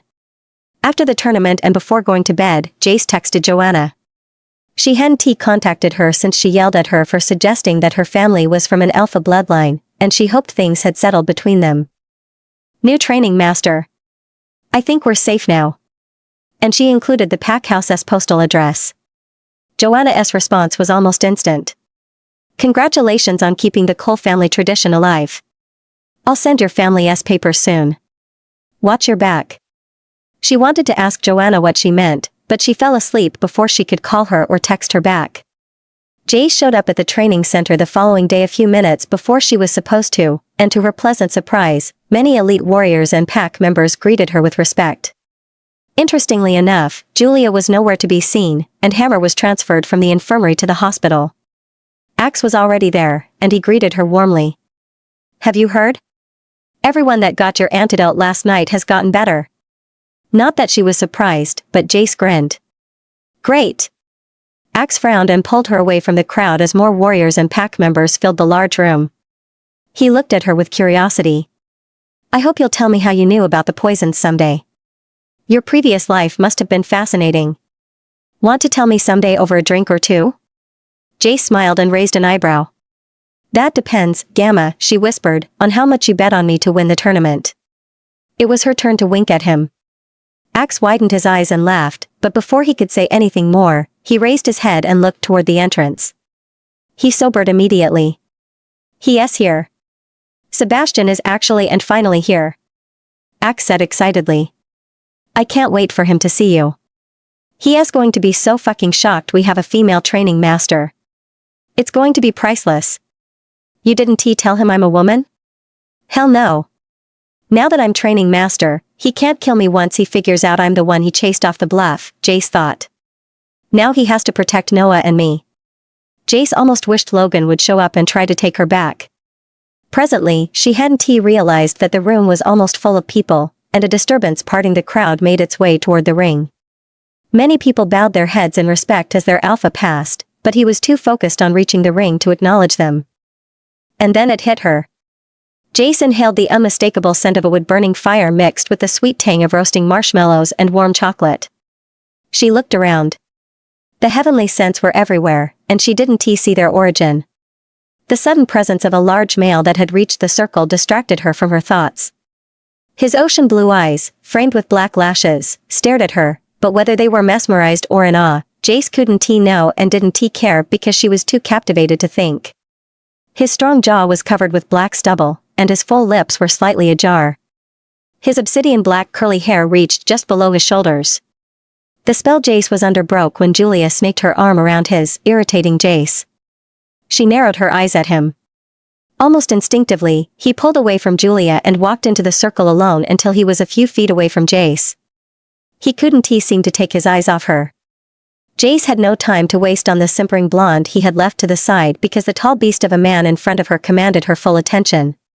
He dwarfed Hammer and even Axe in size and height, and his black tank top allowed for the satisfying display of the thick, hard muscle of his pecs, shoulders, and arms without the pretentious flaunting of a naked torso. However, what ultimately froze Jace's brain was the delicious scent of mores in a smoky open-air campfire. So this is Alpha Sebastian, Talon said pensively. Mate, Sebastian said loudly, his face breaking into a smile. You are my mate. He looked shocked and elated at the same time. I didn't believe it at first, but it's true. Jace heard several people gasp, including Julia, and murmurs spread throughout the crowd. Jace herself was stunned. Her mind raced with a violent torrent of conflicting thoughts. Could it be? Logan had been her fated mate, and he abandoned her, never even marking her. But wouldn't it be lovely? Nothing good came from mates. Logan was proof of that. He.s. lying. There was no such thing as second mates. This was either a mistake or a mean-spirited distraction on this Alpha-S part. He wanted to confuse her. He was cheating. This was supposed to be a fair fight. You're not supposed to play with people's feelings during a fight. You wait until after you've beaten them. Talon?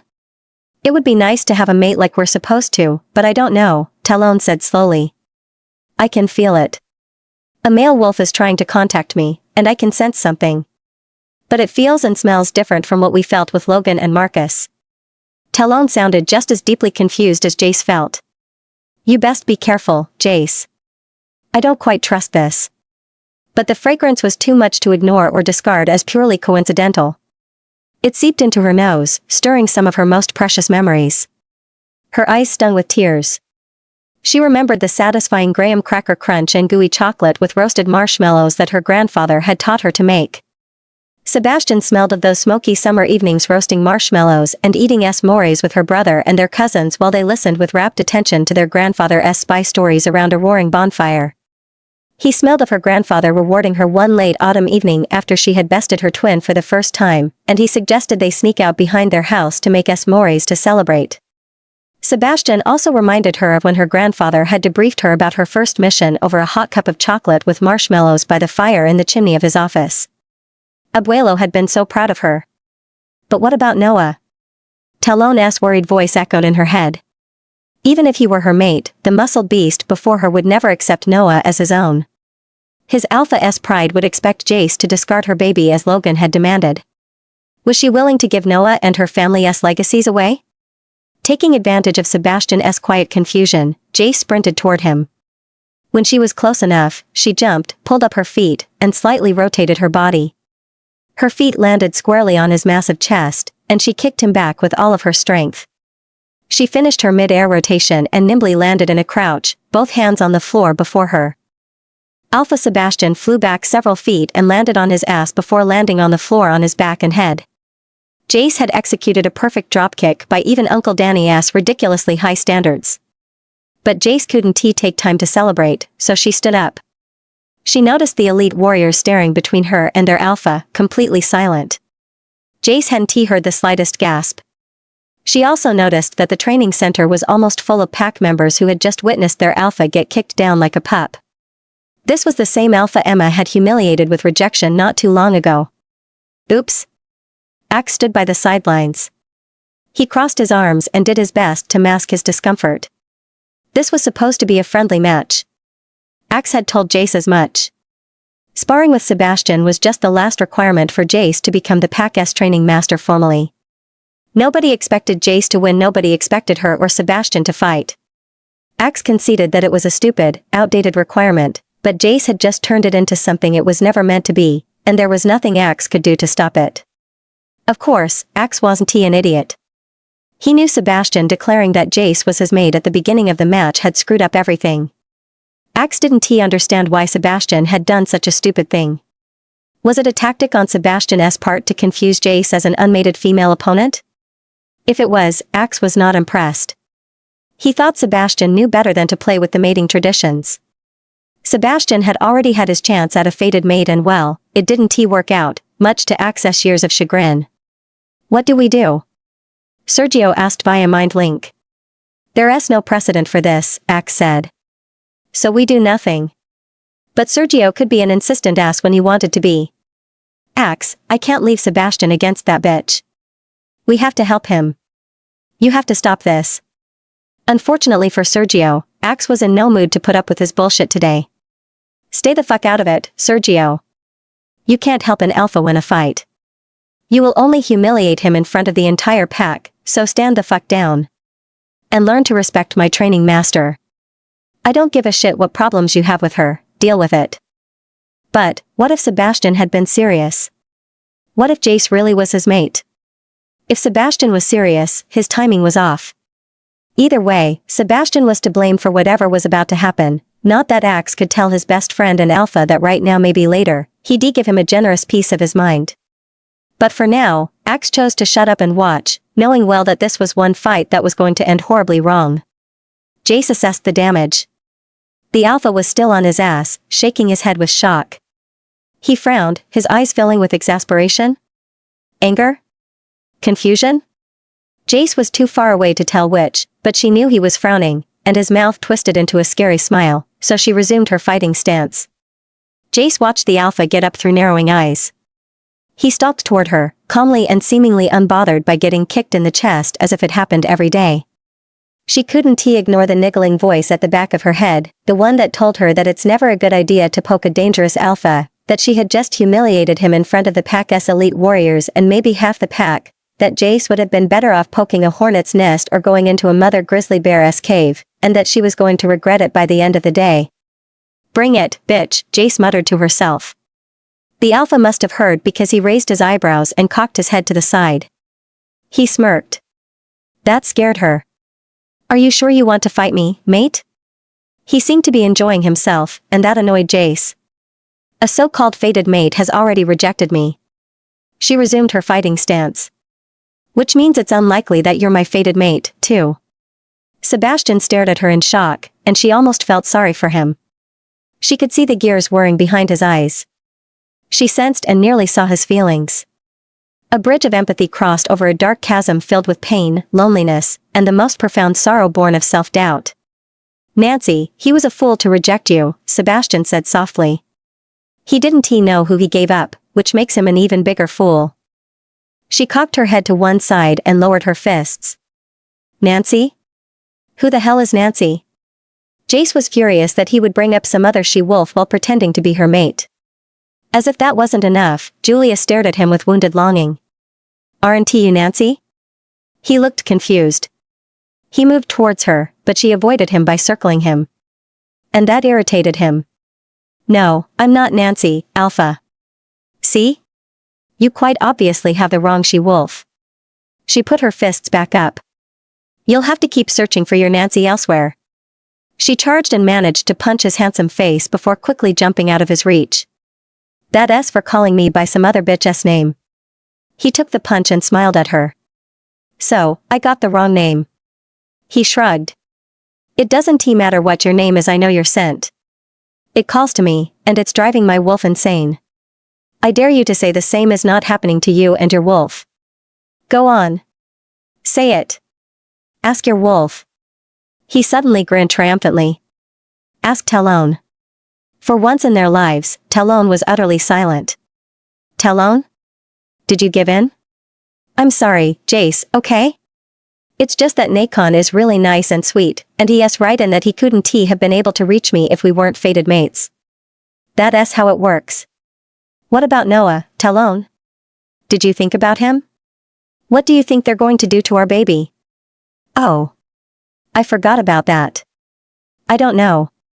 I'll have to ask, but I'm sure everything will be alright. Jace stared at Sebastian in utter disbelief.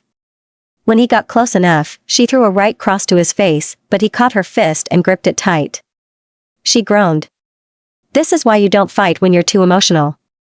Jace tried to disengage, but he was too strong and wouldn't let her fist go. Stop this, Jace, he whispered fiercely. Stop fighting it. I can't let you take me, she hissed with all the defiance she possessed. You won't take me. I will leave. I've left before. She knew it was the right thing to say because all color drained from his face, and she used that distraction to deliver a jab to his jaw. She then stepped back and delivered a high kick to his abdomen. Whether it was from the shock or the pain, he released her right hand, and she jumped away. But for the first time since she was 13, Jace wasn't fast enough. Sebastian grabbed her hips and pulled her hard toward him. She crashed into him, and before she could use her fists, he released her hips, grabbed her hands, and gripped them behind her lower back. She struggled against him, but it was futile. With his arms around her like a vice, she was flush against him, and she could feel his heat and smell his intoxicating scent. She felt his breath on her neck, and she closed her eyes, wriggling away, but she realized she had lost the battle when she felt long canines pierce deeply into the side of her neck. Jace gasped and opened her eyes in surprise. She tried to pull away, but he gripped her by the neck, arms, and hands. She couldn't move. Very soon, her mind became muddled, clouded by a storm of raw emotions that were not hers. Fear. Relief. Elation. Frustration. Curiosity. Anxiety. Joy. Jace heard Axe swear and then start shouting something, but she couldn't understand what he said. Sebastian finally released her neck, and a haze began to overtake her vision, but she saw his eyes. They were electric blue. She was staring into his wolf-ass eyes. His eyes dimmed into Sebastian's ocean blue while she collapsed. He cradled her in his arms and sat on the floor. You bit me. She felt her head spin. He lowered his face into the crook of her neck and began to tenderly lick the wound his canines had left. Shivers ran down her neck, spreading to the rest of her body, but she felt him shudder, too. No, my beautiful mate, he whispered in a deep, husky voice. I marked you. You will never leave me again. June 2012. Azul Springs. As soon as Sebastian pierced the skin on his mate's neck, he heard Axe react. Holy fuck. Everyone. Out. Axe shouted. Get the fuck out here. A stampede out of the large room ensued, and Sebastian was grateful for Axe's common sense and agility in clearing the room. An alpha was never more prone to violence than after he had just marked his mate. There was no telling what could set Sebastian or Nacon off after waiting so many weeks to find their mate. Not to mention that Nacon would not soon forget Jace's threat to abandon them again. He knew there was little he could do about the intense possessiveness already gripping them. After releasing his hold on her neck, Sebastian held his mate tightly against him as he began to feel her emotions. His heart broke for her. She felt fear strongest, followed by sadness, curiosity, hope, regret, and resignation. He finished licking her wounds as gently as he could, and she stared up at him. Her beautiful eyes had purple and violet specks that looked like tiny stars lost in a sea of warm chocolate. Sebastian was not surprised when her eyes started to flutter shut. He knew she would be out soon. The scent of her alpha blood was so strong, he wasn't surprised she had lasted awake this long. He only regretted that they were not in a private space so that she could have marked him, too, and they de-rest together. Please, don't hurt Noah. Please. Promise me, she whispered. Who's Noah? Sebastian asked, trying but failing to keep the sternness out of his voice. Who's Noah, mate? But Jace was out. Fuck. There's someone else, Nacon. Nacon seemed unbothered. We find him, and we kill him. Simple. Did Talon say anything about this, Noah? No, she didn't have time. Because it was me that marked them. She was out before Jace. You should have waited. We did not have their consent. I had Talon's consent. She didn't want to leave me, and now she can't. That shit wasn't going to happen to me again, Sebastian. We needed both of their consent. There will be hell to pay for who knows how long after Jace wakes up. She doesn't strike me as the submissive type. She is an alpha female. She is so fucking strong. Damn, she hits hard. You hit harder. Sebastian groaned. There was no reasoning with Nacon. He looked up and saw Sergio and Axe approaching very slowly. Unfortunately, Nacon saw something different. He saw two males approaching to take away their hard-earned mate, and he sprung into action while retaining Sebastian's form. He snarled. Both males brought up their hands. Nacon, you know us and our wolves. We're mated males and have no interest in your mate, Axe said urgently. She is all yours to keep forever and ever, pal. We're just here to help you take your mate to your suite so she can be more comfortable and you can take care of her in peace, okay? Sergio said. Nacon's electric blue eyes dimmed as he relinquished control again, and Sebastian stood up.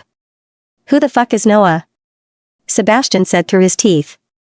Sergio and Axe widened their eyes and glanced at each other. Wisely, they kept their distance. You know who I'm talking about, don't you?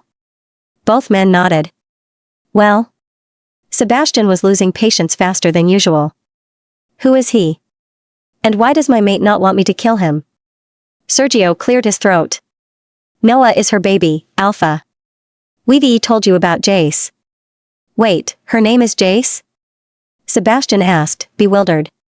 Sergio nodded. With a name like Jace, no wonder she was offended when you called her Nancy, Nacon said. Jace took in Crystal and my son after the she-wolves were attacked. She took care of them, made sure they were safe, Sergio said. She also took in Rachel and made sure that she... Who asked the father? And where is this kid? Sergio took a deep breath. Sebastian, we think you should first calm. Don't you dare tell me to fucking calm down.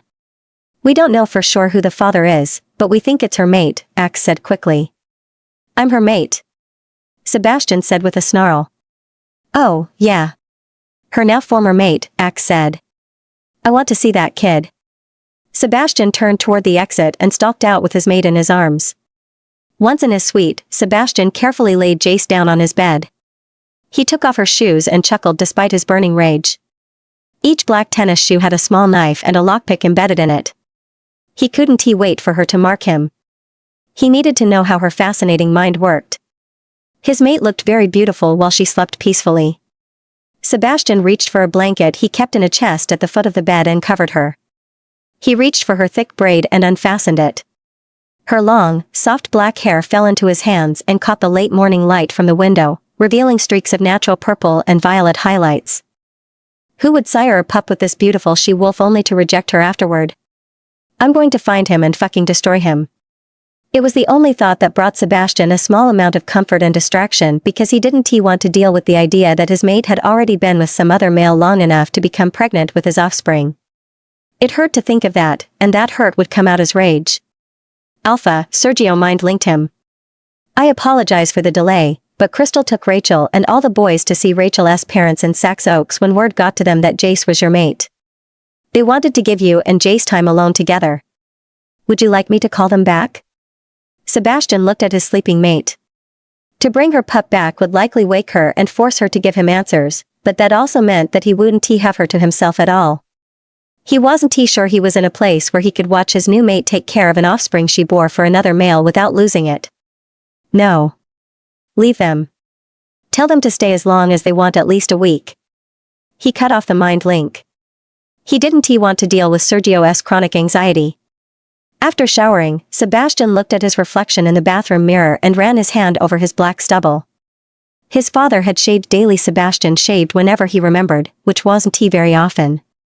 He had played with letting his full beard grow out so he wouldn't have to shave. And then there was the hair. If his father were alive, he would have used a serrated knife on Sebastian's long hair to teach him a lesson on personal responsibility. Julia had offered to cut his hair several times, saying that short hair suited him better. He had declined. Sebastian told her he didn't have time, but the truth was he didn't want her hands on him. As it were, Sebastian shaved and changed into a black shirt and black slacks. He'd ask his mate later how she preferred his hair. He lay next to his mate. She hadn't marked him, but he felt exhausted. He pulled his mate toward him, inhaling her tantalizing scent, and wrapped his arms around her waist. Sebastian woke up to someone fiddling with his hair. When he opened his eyes, she was facing him on the bed. Your hair is very soft and shiny, Jay said. She was twirling one of his long curls around her finger and was looking at the strands with fascination. I've never seen such beautiful long curly hair. He cleared his throat. I was supposed to cut it months, probably years ago, but I kept putting it off. Oh? Are you still going to cut it? Sebastian opened his mouth and shut it. He opened it again and realized he didn't know how to ask her, so he closed it. What is it? She looked worried, and he could feel her concern tinged with confusion. You can't cut it? You don't want to cut it? Or are you forbidden by some law to cut it? He shook his head, feeling embarrassed. Jay stopped playing with his hair. She must have realized his feelings because she put her hand over his heart. It's okay, she whispered. You can ask me anything, you know. Just spit it out.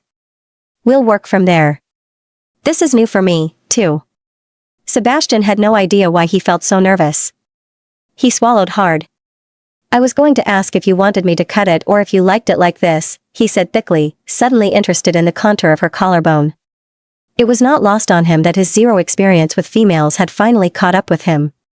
He had been so consumed by getting a proper mate that he had never thought much about what he would do with her once he had her.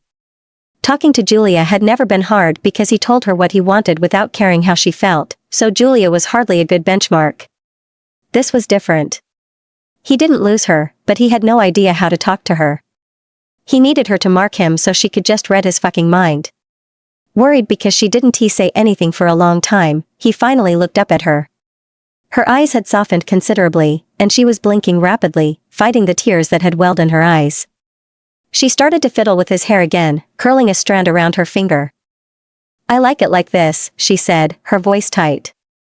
"It's very sexy." Sebastian gaped at her. He was overwhelmed by what it felt like to be wanted and accepted, even when he didn't look his best. But he still had no idea what to do or say next. To shock him further, however, Jay slowly leaned over and kissed his lips softly. Sebastian lurched forward to deepen the kiss while he tightened his arms around her and rolled over her. She gasped, and he used that opportunity to slip his tongue into her mouth. She sighed and did the same, wrapping her arms around his neck. They continued to kiss and explore each other for a long time. If he was doing something wrong, she didn't seem to notice or care, and he didn't know or care if she was doing something wrong either. He found that he liked this physical closeness, but he soon wanted more.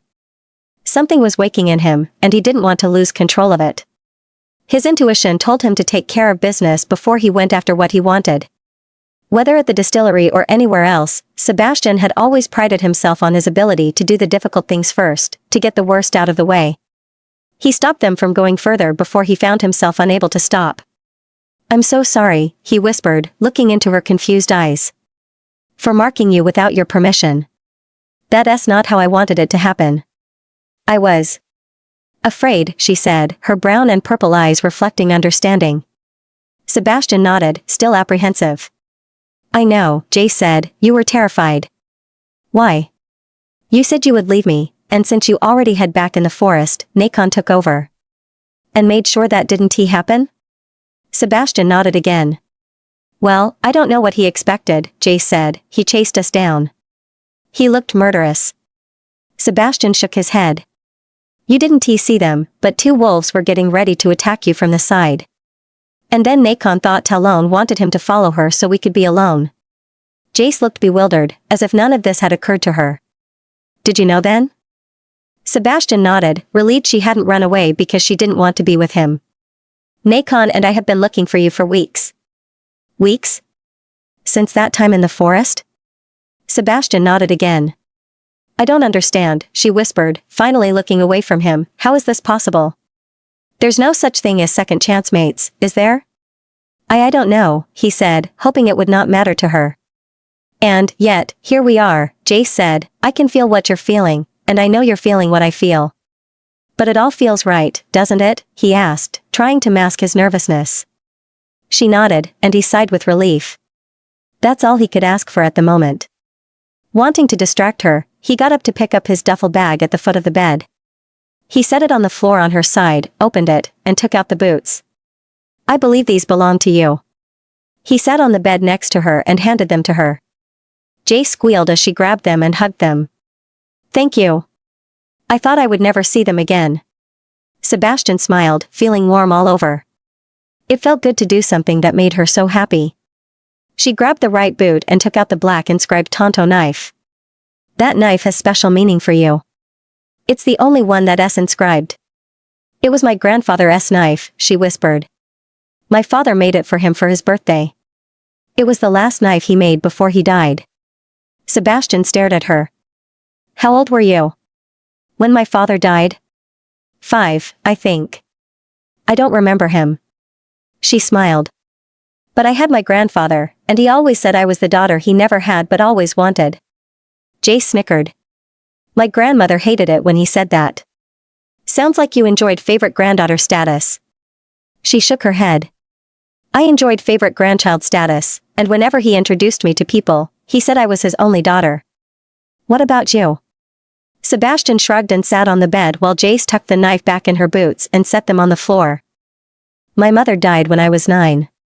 She and my little brother were attacked by a band of lone wolves when they were traveling back from the city. I barely remember her. She made me brownies almost every day. My dad passed away a couple of years ago. Sebastian was unable to continue. The pain from his father's violent passing and absence was still raw and abiding. He felt better when Jace moved to sit on his lap. She put her arms around him and her head on his shoulder. He knew she felt what he did, but it surprised him how much she understood his pain. "It'll get better, right?" Sebastian said. "No, but it will get easier." "It will?" "That's what I keep telling myself." He put his arms around her, and he felt strangely at peace. A knock at the main door of the suite interrupted them. "Dinner is here," Sebastian said. "Let me get that." Sebastian soon moved her and the dinner trolley to another room with a bar and a small table with formal dinner settings for two. He had one of the maids dress the table with a floor-length red tablecloth and 2 white dinner candles. She smiled at him as she went into the room. "Where did you learn how to impress a woman?"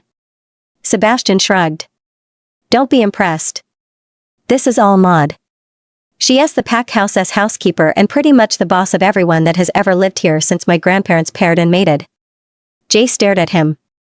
"How old is she?" "Old. Very, very old," he said with a wide grin and a wink that reminded her of Axe.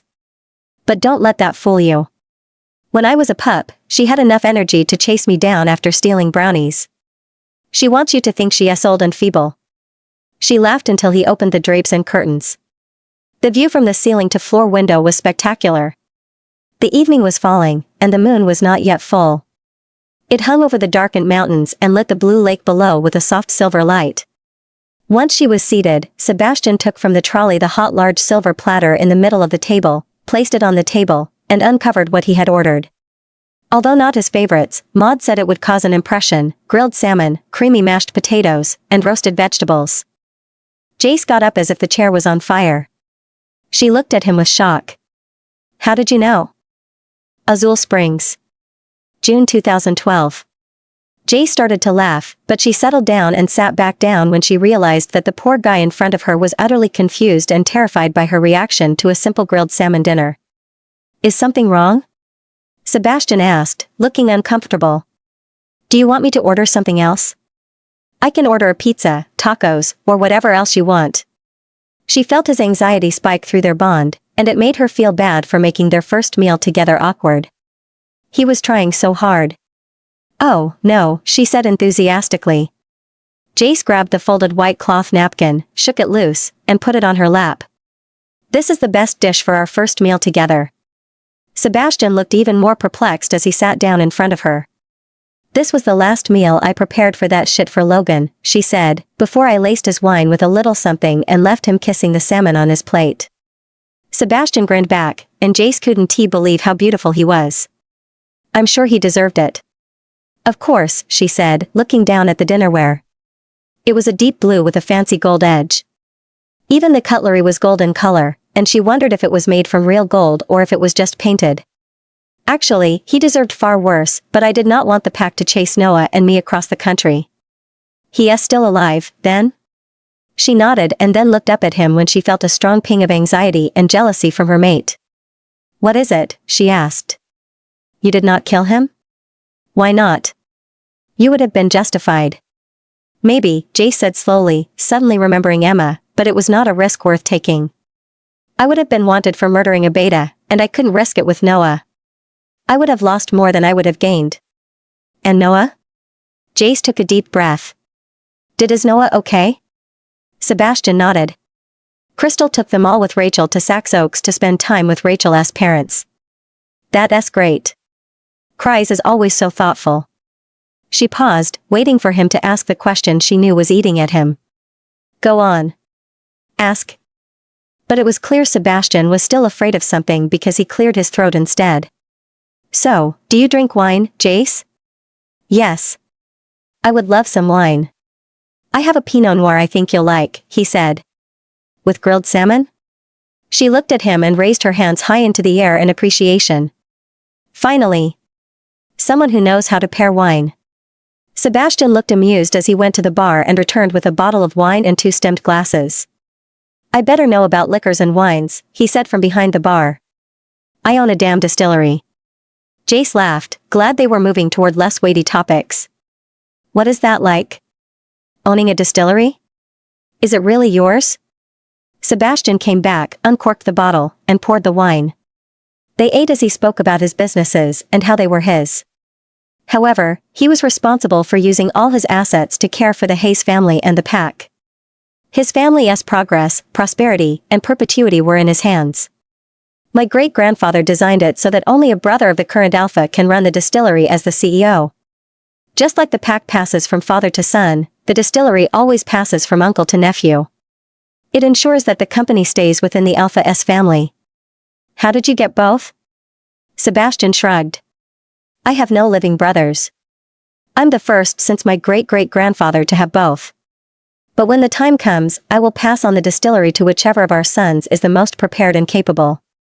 Except for the eldest, he'll be the next alpha. Jay sipped her wine, pleased with its high quality. What if the most capable of our children happens to be our daughter? He shook his head.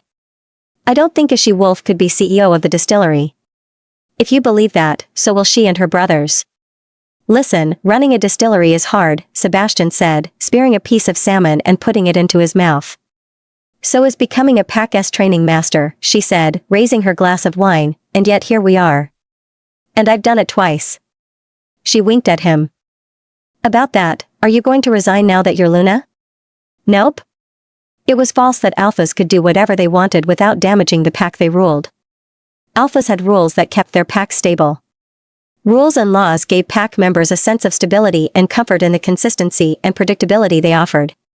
One such rule was that an alpha could not, for instance, take another male-ass mate as their own. Additionally, alphas couldn't take away or force someone to resign from a position they had fairly earned. Thus, Sebastian had no power over Jace's decision to stay as training master, much to her relief and satisfaction. They ate in comfortable silence for several minutes. Jace could feel Sebastian mulling something over, something vexing him, and he was having difficulty reconciling it. She enjoyed watching him from across the small table wrestle with whatever was on his mind. Fine, he finally said with a smile. If our daughter is the more capable of our children, I will pass on the distillery to her. But her shitmate gets nothing out of it, no special privileges, no special positions, nothing. He is just the mate of the CEO, just as if he were a male CEO's mate. Our daughter also has to follow the rule of passing it to a son of her oldest brother. You mean to a son or daughter of her oldest brother, Jace said with a smile. Sebastian would be a good father, even if he was already emasculating their daughter's mate. I'm sure our daughter and future female descendants will appreciate your fairness. They ate in silence for a while again. Well? He sat up and put down his fork. The expectation was evident in his voice. I'm still not giving up my being training master, Sebastian. I worked too hard for that. But I just made a concession. He was too cute when he pouted. And congratulations are in order, but I hope you made that concession as a future father who loves his daughter as much as his sons and as a businessman who wants to leave his company in the most competent hands possible. Whoever you choose to lead the distillery to, male or female, has nothing to do with me and my work. But you can't be Luna and training master at the same time. Well, Mr. Alpha of 4 packs and CEO of a distillery, grab a drink, sit back, and enjoy as you watch me. What about when you get pregnant? I've already thought about that, she said, using her fork to attack her mashed potatoes. I will set aside a few assistants for accelerated advanced training to help me when I'm too far along. I'm considering asking an Omega called Raoul, he is strong and teachable. And if his loss didn't destroy his ego, I'll ask Hammer when he finally gets out of the hospital. She snickered at the thought of Hammer in a hospital bed. Uncle Danny always said it was a badge of achievement to send your opponents to the infirmary, but it was a damn trophy to send them to the hospital. You sent Hammer to the hospital? Sebastian said with awe. Jace was pleased to feel her mate's pride over her abilities. Logan had been embarrassed that his mate could beat up anyone in the pack, which was something he could never do. She pointed at Sebastian with her fork. Start placing your bets because I'll make sure our daughter will be just as capable, if not more so, than our sons. Sebastian's triumphant grin discomfited her. Just remember that this could mean that we won't stop having pups until we have a daughter and a girl hasn't been born to Hayes Alpha for at least 5 generations. Jace widened her eyes, and Sebastian started laughing. Shit. They continued to eat, drink, and talk.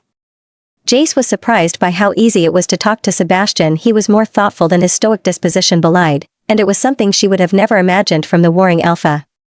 They discussed various topics, including how they each got their names, but a heavy lull soon marked a change in the flow of their conversation. She wanted to ask him about Emma and her pup, but she had no idea how to do that without breaking their beautiful bubble. What happened? With Logan? Sebastian finally asked, placing a crystal dessert dish with mousse chocolate and raspberries in front of her. Is it too soon to talk about it? Jace shrugged, admiring his directness. Might as well get it out of the way, she said before taking a deep breath.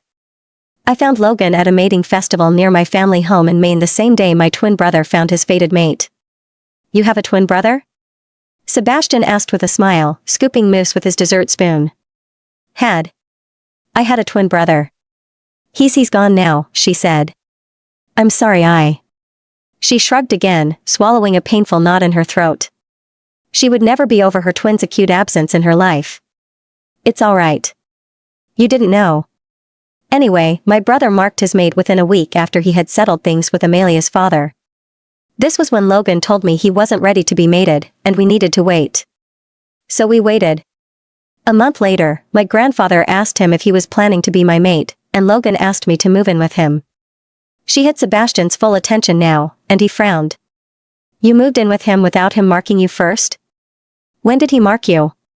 Never, she whispered. I moved into his basement, and his girlfriend moved into his bedroom. Jace scooped up mousse into her mouth, but Sebastian's spoon was still suspended midair, his eyes wide. His girlfriend? She nodded. He never touched me. Sebastian's sigh of relief was audible, much to her grim amusement. And you left? She nodded again. He wanted to kill Noah or make him disappear, so we left. Unfortunately for him, his girlfriend found her alpha-fated mate and dumped him. Sebastian snorted. What she-wolf wouldn't? Wait, does that mean he will try to come here? For you? Jace felt her anxiety spike, and she wondered if Sebastian would lose interest if he knew the truth. However, her feelings were quelled when he reached across the table, put his hand on hers, and squeezed it. For his life's sake, he better not, he said, but if he does, I'll be more than happy to take the garbage out for you. Jace closed her eyes and nodded with relief. Thank you. He continued to eat, and she reached for her glass of water and took a long sip.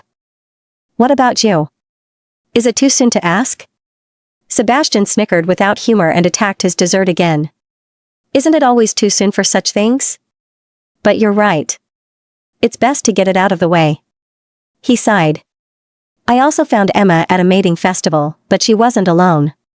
She went to the festival to expressly reject me publicly and before her chosen mate. She explained nothing, and she didn't let me say anything. She didn't justify herself? He shook his head and waved his hand, something about me being too tall, but other than that, no. He chuckled darkly, and his eyes seemed so tired. The worst of it was that she and Alexander made it their mission to make sure every wolf in the valley knew about the rejection, making it impossible for anyone to truly take me seriously. For a long time I was known everywhere as the Alpha's rejected son. Nothing else I did or said mattered. It was hard for Jace to reconcile Emma's kindness with Sebastian's bitter experience, but she realized that nothing she said about Emma's regret would make Sebastian feel better. Some hurts ran too deep for too long for regret and apologies to be helpful. What happened to her? Sebastian shrugged and looked down at his dessert cup. Dead. Jace nodded and shut her eyes. Would Emma still be alive if Jace had done more to help her? It was hard to say or no. Emma's choices had put her on a head-on collision course with Alexander's abuse and cruelty and Sebastian's pain and wrath. She would have never escaped either. For his part, Sebastian dealt with it the only way he knew, with revenge and violence. And her pup? Sebastian looked up suddenly, his spoon hitting the dish. How did you? He paused. You knew Emma. And Alexander. Jace nodded once. I was in Blue Ponderosa the night you attacked. I know she was pregnant with a baby girl, she said carefully. They went to see me in the dungeon they were holding me in. Sebastian, what happened to the pup? Sebastian swallowed. She's alive. With a family. She's taken care of. It would have to do for now. Jace didn't want Sebastian to shut down more than he already had, so she nodded. She took the wine bottle from the bucket on the trolley and refilled their glasses. He drank half his wine in one gulp. I would never kill an innocent pup, he said suddenly, drinking the rest of his wine. I want you to know that. And now I know. We need something stronger than this, he announced, putting his empty glass on the table and getting up. He wiped his mouth with his napkin and set it next to his dessert dish. She smiled up at him. Wine not strong enough for you? Jace worried that she had pushed Sebastian too much, too soon, but the mischievous smile he gave her melted her senses. Sebastian moved them to the bench on the balcony overlooking the lake. Jace could hear the water from the springs pouring into the lake in the distance. The moon was climbing higher into the sky, and she noticed it would be full the following evening. Watching the moon made her realize she hadn't heard from Talon in a long time. Jace felt her wolf somewhere in her mind, but Talon seemed distracted or too busy to care what was happening in the outside world. Jace didn't bother her. Sebastian brought out a bottle of Rojo bourbon and a couple of glasses, and he taught Jace how to savor and enjoy a bourbon neat. Their last dinner discussion was seemingly forgotten. He looked like an excited little boy sharing his favorite toy, happy she liked what he shared. She loved watching his eyes light up when he talked about Rojo bourbon, his most prized achievement, and the process he endured in producing it throughout most of the years of his adolescence and into adulthood while he finished college. Jace couldn't help but feel proud of her overachieving mate. You have to start working on the brandy, she said, sipping from her bourbon after he shared his goal of eventually producing a brandy.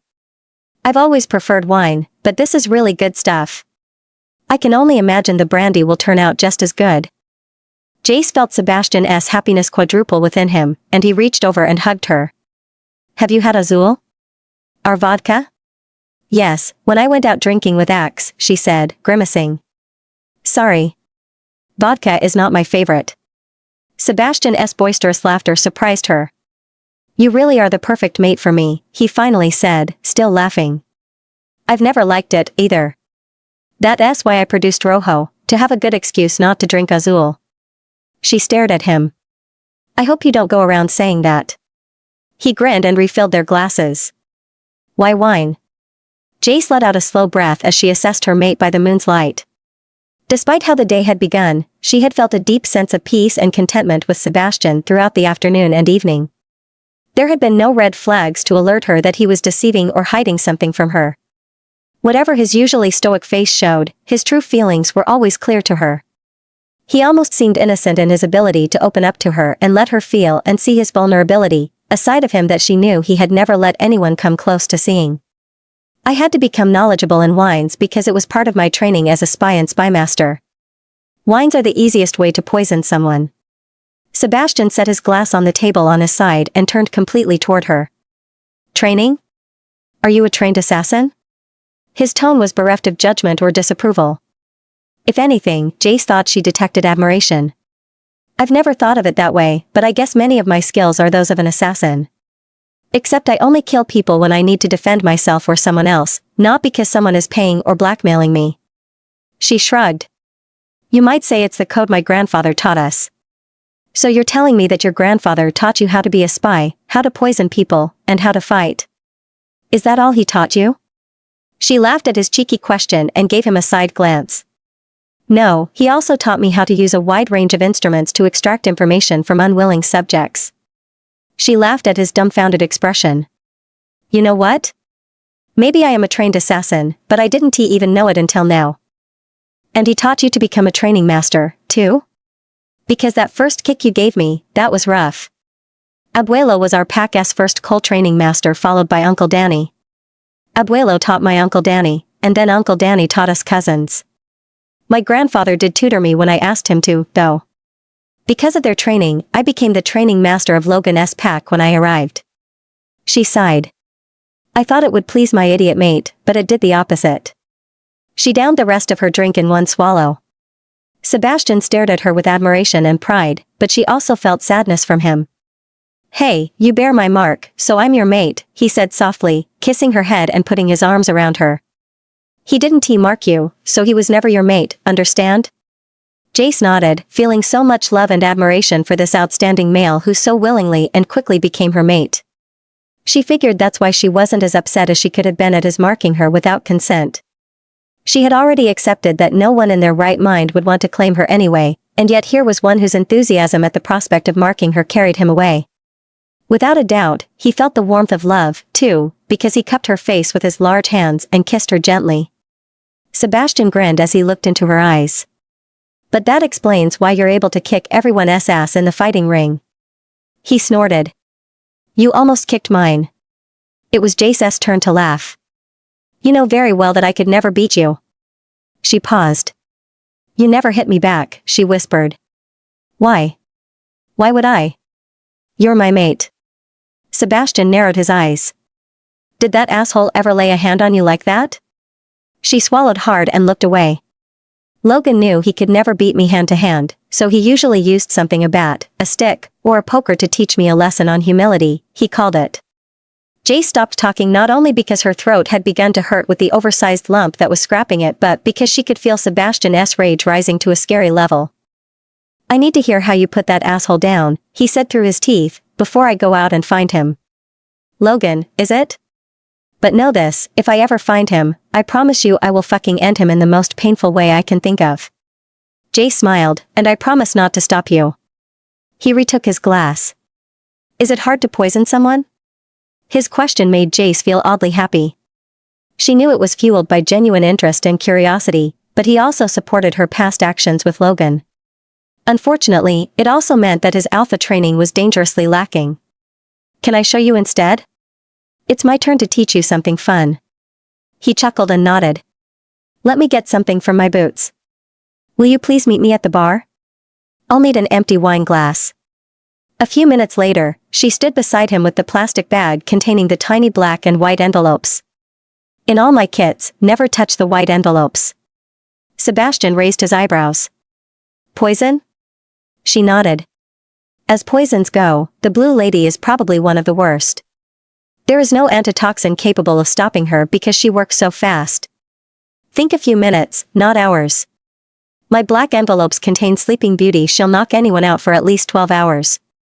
She's the one I used on that bastard. A few minutes later, they were looking at a small transparent congealed blob at the bottom of a wine glass through the flame of a candle. Unfortunately, Jace was right, this was all new information to Sebastian, and watching his fascination and answering his many questions was fun. But his ignorance put him in a precarious position, and he didn't even know it. If you are ever with untrustworthy companions, that little blob right there or anything like it will be what you're looking for. However, if you don't trust the company you're with, the best thing to do is not to drink or eat anything. You'll know you're right not to trust them when they pressure you to drink something. Always drink straight from a bottle that you take with you. That's why my grandfather always kept a hip flask of whiskey on him. Sebastian stood back, and Jace felt his puzzlement. Why are you teaching me this as if you know someone will try to poison me? Jace looked up at him and smiled, pleased that he had caught on.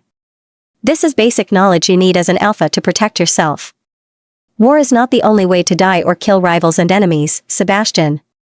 My grandfather constantly trained our pack's alpha and the other pack leaders on how to protect themselves during meetings with other packs, especially when the alpha had to meet with individuals who were hungry with ambition or had little to no honor. You and I are mates, and you'll inevitably come across my kits and other materials I use. I need to make certain that you will always be safe in both of these cases.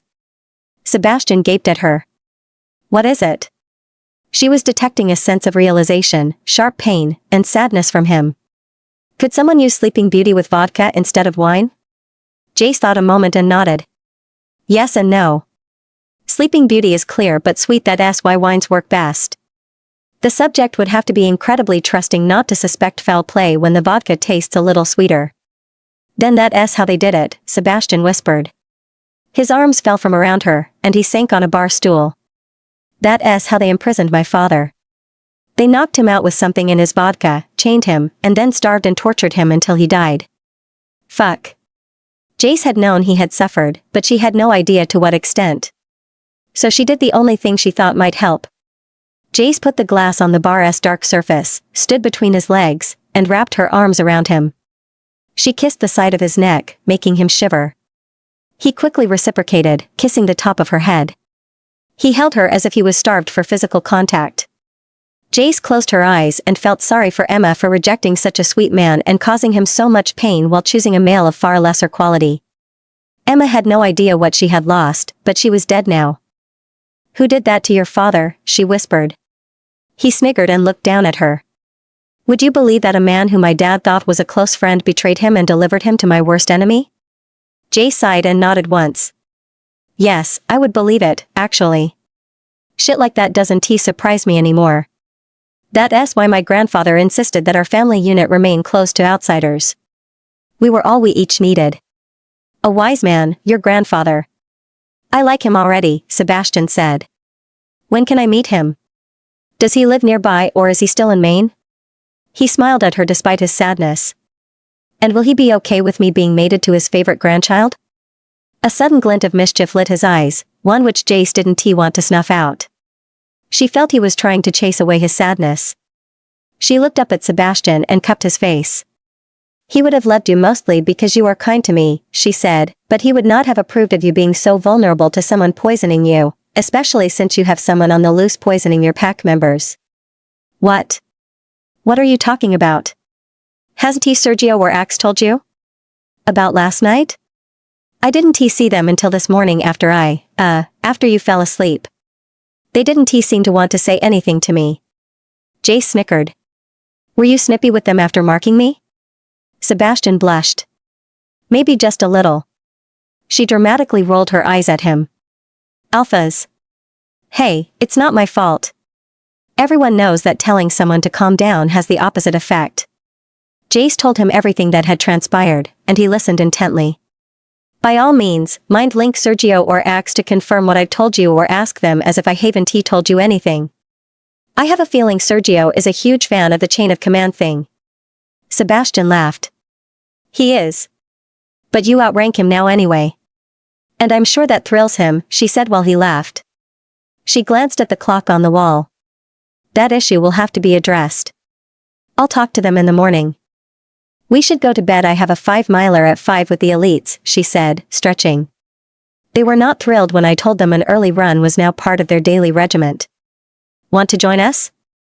He buried his face in the crook of her neck, and she felt his anxiety about asking something. Jace put her arms around him and slipped her fingers in his hair, massaging his scalp. He groaned with pleasure and tightened his arms around her. "Sebastian? What is it? I don't want you to go. Tell me you'll sleep next to me tonight. We don't have to mate until you are ready, but..." "Hey, it's okay," she whispered. "Of course, I'll stay with you. I don't have to mark you until you're ready." He got up quickly, took her hand, and pulled her out of the dining room. "Fuck, yeah. That's happening right now." Sebastian woke up cold and alone. He scowled and looked over to where his mate had slept. Even though it was still dark outside, he saw an index card on her pillow, which she likely picked up from his desk in the corner. Sebastian squinted as he read her sharp, clear cursive handwriting. "Sebastian. I'm sorry I didn't wake you. After last night, I knew you needed to rest. I didn't want to leave you, but I had to run with the elites. I'll return to you as soon as possible. Your mate. Jace." "Your mate," she had written. "Your mate. You're forgiven, my mate," he murmured. He fell back on his pillow, still staring at the note. Last night.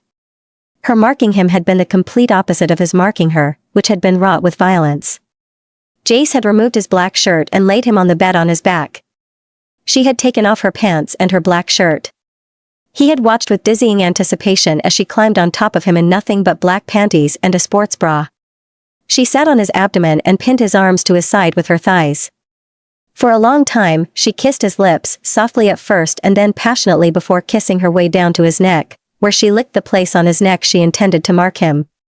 Her hands slowly roamed up all over his chest and shoulders while she nibbled at that same spot on his neck, biting it softly without breaking the skin. And she stopped, only to start the process again by kissing his lips. She repeated this cycle several times.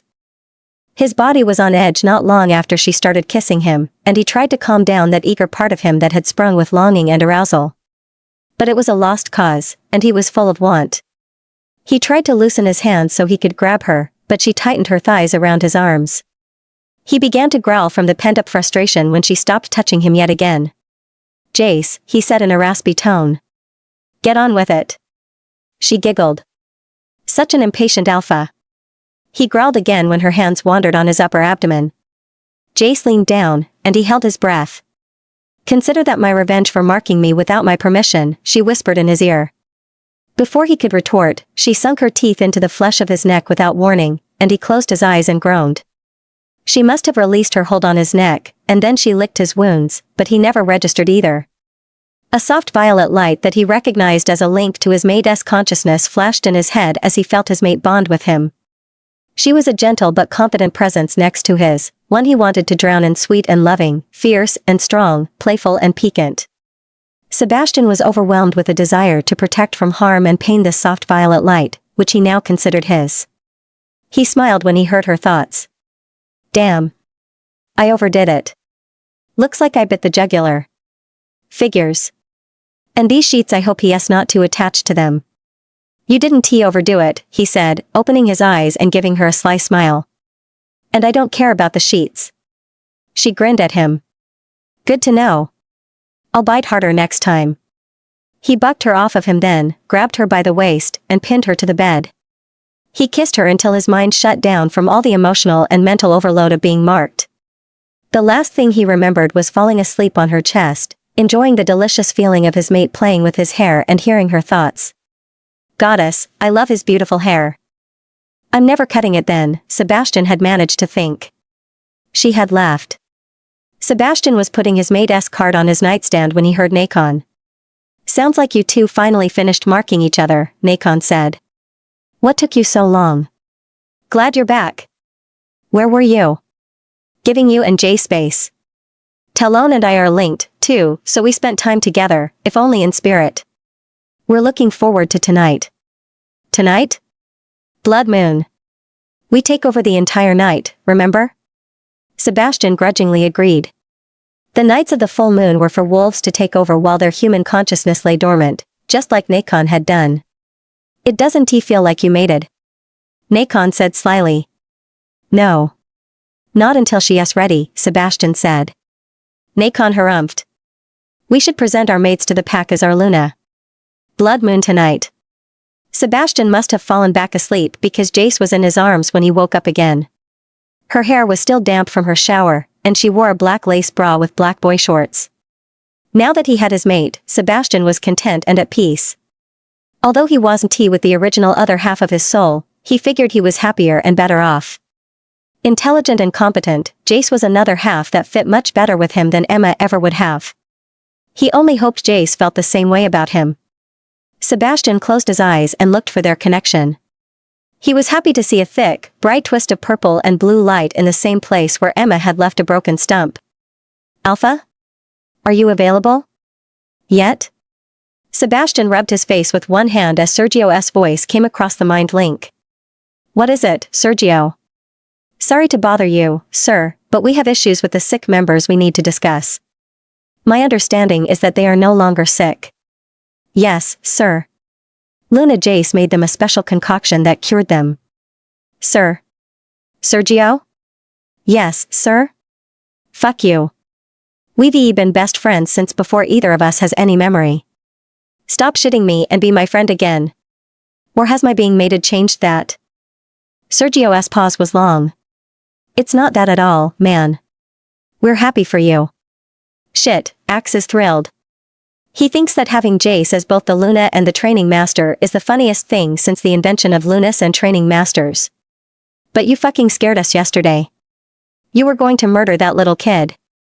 Sebastian tried to remember what little kid Sergio was talking about. Jace's son. Shit.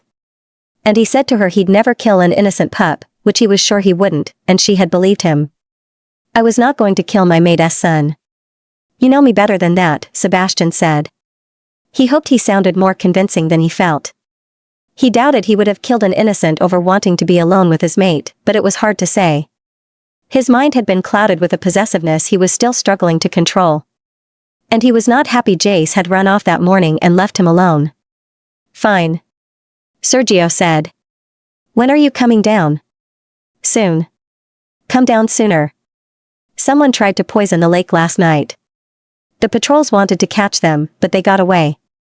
They also left some shit behind that everyone is afraid to touch." Sebastian sat up in bed, waking up Jace in the process. We think it's the same person Luna, Jace said, has been poisoning people. Jace sat up next to Sebastian, rubbing her eyes. Meet us in my office in half an hour. Tell Axe to be there. What's wrong? She asked. Someone tried to poison the lake. Did someone catch them? Sebastian shook his head. But whoever it was left some shit behind. They must have figured out that the lake is the pack's water source. Sebastian looked at her. How did you know that? She shrugged. A big body of water that's fed by natural springs. Where else would the pack get its water? Jace got up, moved toward a black duffel bag Sebastian had never seen before, and pulled out black pants, socks, and a black shirt. She spoke as she dressed. What worries me is they must have discovered that we have an antidote for the sick pack members. They'll be using something else to poison the water. Do you think you can figure out what they were planning to use? Maybe. It depends on what they left behind, but bringing in the poisoner would obviously be more helpful. Sebastian got up and took her duffel bag. Is this all you have? We need to move you into our rooms. This is all I brought with me from my house. He took her hand and pulled her into the large walk-in closet. We'll get the rest of your stuff soon. When he moved in, he had cleared all of his parents' clothes, and Sebastian's clothes took less than a quarter of the closet. Do you think you'll need more space? She laughed. Sebastian, this place is huge. Not to mention that I have even fewer clothes than you. Sebastian was puzzled. Why? Do you not like clothes and shoes? When we were on the run, having a lot of clothes was not an option, she said pensively. I guess I've gotten used to only having what I need. Jace smiled at him. I'm fine with that. Everything I have is yours, so I can provide you with anything. Don't worry. I'll eventually buy whatever I need when I need it. She gave him a smile that warmed him, but he frowned. Don't you need anything right now? Something I can give you? Anything at all. How about somewhere I can put my knife collection? She winked at him, but her face was suddenly serious. I'll also need a small, private lab, preferably one only you and I can access. Sounds like we're going to need it. Done. Sebastian pulled Jace by the hand and gave her a short tour of the pack house en route to where they were going. As Luna, you can change the decor of this place to whatever you want. It hasn't been changed since before my mother died. Jace looked around, surprised. Even the artwork? Sebastian shrugged. Yes, change it to anything you want. You can decorate this old place to reflect your taste and personality. Okay. Sebastian felt a wave of discomfort from his mate. This feeling from her was new, so clearly, something he said came out wrong. Before he could ask, they had arrived at his office, and Sergio and Axe were already waiting for them. Why am I not surprised that you also have a bar in your office? Sebastian laughed, and he laughed harder when he saw Sergio's shocked face at his good mood. You have one in your office, too. Almost every room in the pack house has a bar. They're very useful. Do you have any idea how much strife I've avoided with one drink? Sergio, Axe the usual, he asked smoothly as he went behind the bar. Both of his friends nodded. I have wine in the fridge, a California Rose and a Pinot Blanc from Australia if you'd prefer that instead, Sebastian said to Jace. Nah. Bourbon neat is fine. I really liked it last night. Sebastian felt his chest lighten, and his grin grew. Looks like you two are getting along well, Axe said. He looked smug. She likes bourbon neat and hates vodka, Sebastian said with a wide grin. That's all I need in a mate. Jace mock scowled. I had no idea the bar was set so low. Axe laughed along with them. To Sebastian's surprise, Sergio looked thoughtful. How is it, Sergio said, that this happened so quickly? I mean, I'm glad for you that it did, but this is completely unexpected. You had never even met. Sebastian passed out the drinks but remained behind the bar. Same thing that happened with your mates, I supposed, Sebastian said with a shrug. He took his drink and watched as Jace took a drink from her glass. With us, it happened quickly because wait, you're saying that Jace is your fated mate? Sergio said, skepticism written all over his face. That's exactly what I'm saying, Sebastian said, setting his glass down. He knew they'd ask about the nature of his relationship with Jace, and he still had no idea how to explain it. He doubted anyone would ever believe Jace was as fated mate as Emma would have been and that Sebastian was as much Jace's fated mate as Logan. "And you agree with this?" Sergio asked Jace. "I think you're missing a few pieces," she said. "We didn't go through any of the mating rituals until now, so neither of us has had a mate. So, essentially, we've never had fated mates. There's also the issue that we were both rejected without much of a choice. I'd like to think the universe, the moon goddess, or someone out there thought it fair to reshuffle us another fated mate." She shrugged. "You were rejected, too?" Axe said with surprise. "I didn't know that." "Well, more like abandoned while I watched him chase his girlfriend," she said. "That was always fun." She took a long sip. As best as he could, Sebastian immediately sent her a wave of love and support through their bond to counteract the pain and humiliation she was feeling. Surprised, Jace looked up at him, and her eyes lost their bitter edge as they softened. She smiled. "And you can feel each other's feelings and hear each other's thoughts?" Axe persisted. Sebastian glanced at Jace and nodded. "We do." "Well, I don't get it," Sergio said, "but we'll have to make time to discuss it later. Right now, we need to talk about how someone tried to poison our water last night." Sergio retrieved a large plastic sack from the floor next to one of the black leather couches and carefully dumped its contents on the wooden coffee table. "I tried not to touch anything, but I'm sure some of this stuff has my scent. Hopefully, we all know I'm not the poisoner." Everyone else joined Sergio at the table, sitting on the surrounding sofas, except for Jace, who knelt before the table. "It wouldn't have mattered if you had not touched anything," she said. "Whoever did this was using rubber gloves. Do you smell it?" She sniffed the air. "The smell of rubber is faint, but it's there." Much to Sebastian's growing worry, Jace picked up each bottle, opened it, sniffed its contents, and set it aside. She glanced at him and smiled as she set the third bottle down. "Don't worry. I'll be fine if I don't put anything in my mouth." Jace saved the largest bottle for last, but she quickly discarded it, too. "Strange," she murmured. "Which one is the poison?" Axe asked. "All of them, except this one." She picked up the largest bottle. Through the thick amber glass, Sebastian saw it was full of a milky white liquid. "This is the same antitoxin we used 2 nights ago. As for the rest, they're all mostly compounds for more complex poisons. Even if they de-dump all these poisons into the lake, it wouldn't have been enough to poison it." She shrugged. "Maybe they would be killed off a few fish, depending on which fish, but that's it." "So what are you thinking?" Sebastian asked without knowing what to expect. He squatted next to her. "I don't think they're targeting the entire pack, just a few people or a person. That's what the size of this kit tells me." She looked at Sebastian, searching his face with worry. "Do you know of any enemies that you might have? Is there anyone you suspect?" "Me? You think they're targeting me?" "Sebastian, it makes sense," Sergio said. "You're the alpha. Your pack has been at peace for a long time, hasn't it?" "Well, up until about a couple of years ago when peace went to hell, yeah," Axe said. Sebastian frowned at Jace.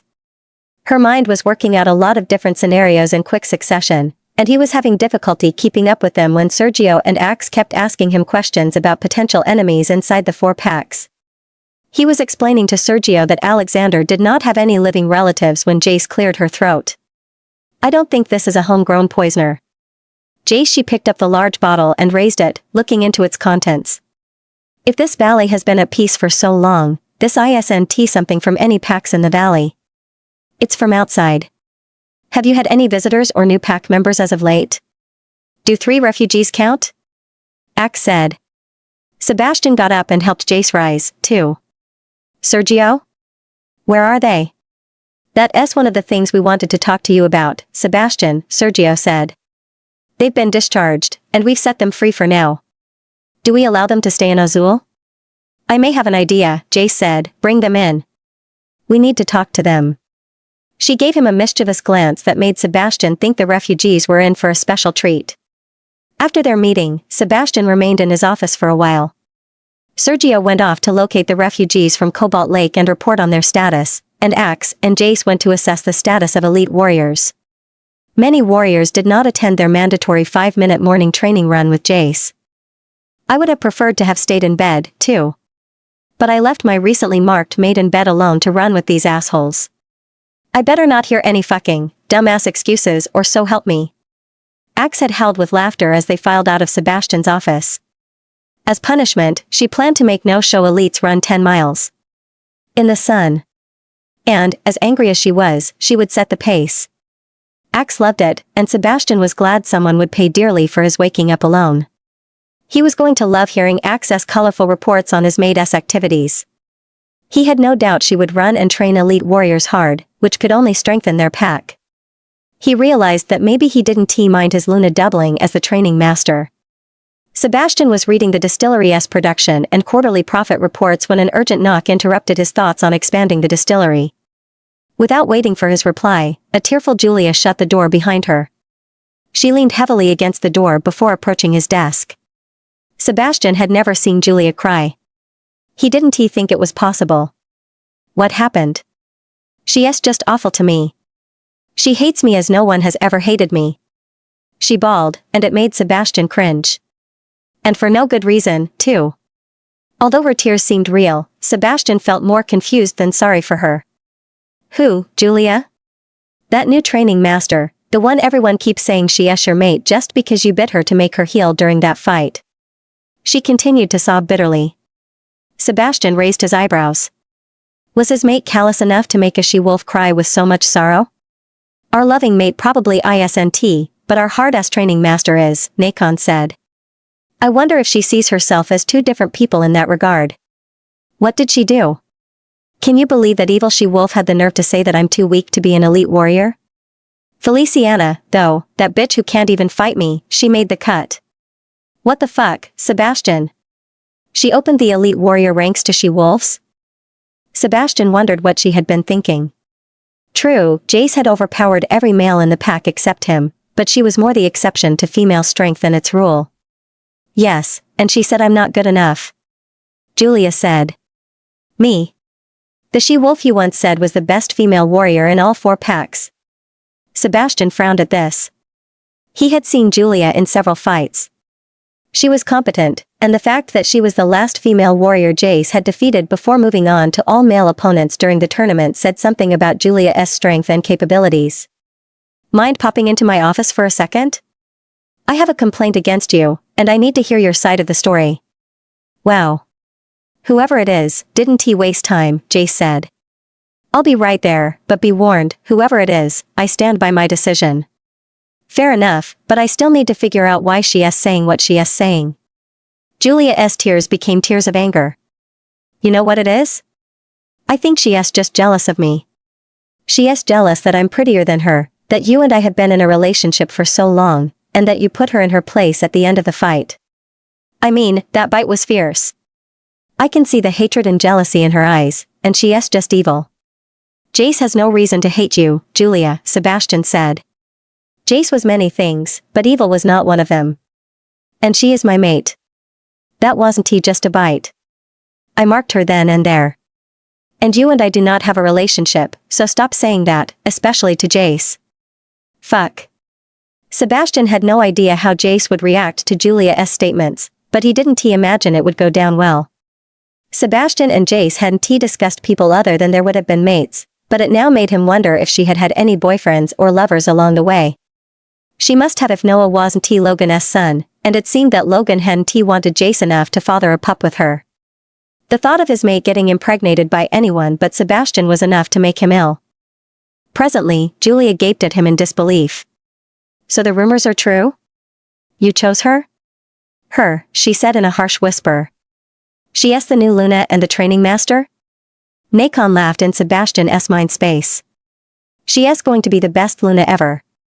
There is nothing I can do about that, Sebastian said flatly. You were there. She became the indisputable training master before she and I met. She is the Luna because she is my fated mate. But you and I are dating. And I will have you know, Alpha, that she'll make a horrible Luna. It's not too late for you to choose someone else to be your Luna, someone who hasn't born a pup for someone else. Even if it's not me, please consider one of many she-wolves in our pack who are truly worthy, who are willing and begging to do your bidding, she said, drawing closer to Sebastian and kneeling next to his chair. She looked up at him from where she knelt and batted her eyelashes prettily. Sebastian sighed at Julia's blatant offer. Once fated mates marked each other, they could not be cast aside, they were marked for life. The same was not true of chosen mates. Sebastian knew of chosen mates throughout their history who dumped each other aside for various reasons and chose someone else.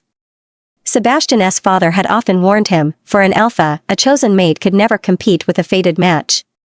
It had not much to do with ideals as much as practicality. Chosen mates could never feel each other's emotions or read each other's thoughts, a vital necessity for any alpha and Luna if they were to rule together in harmony.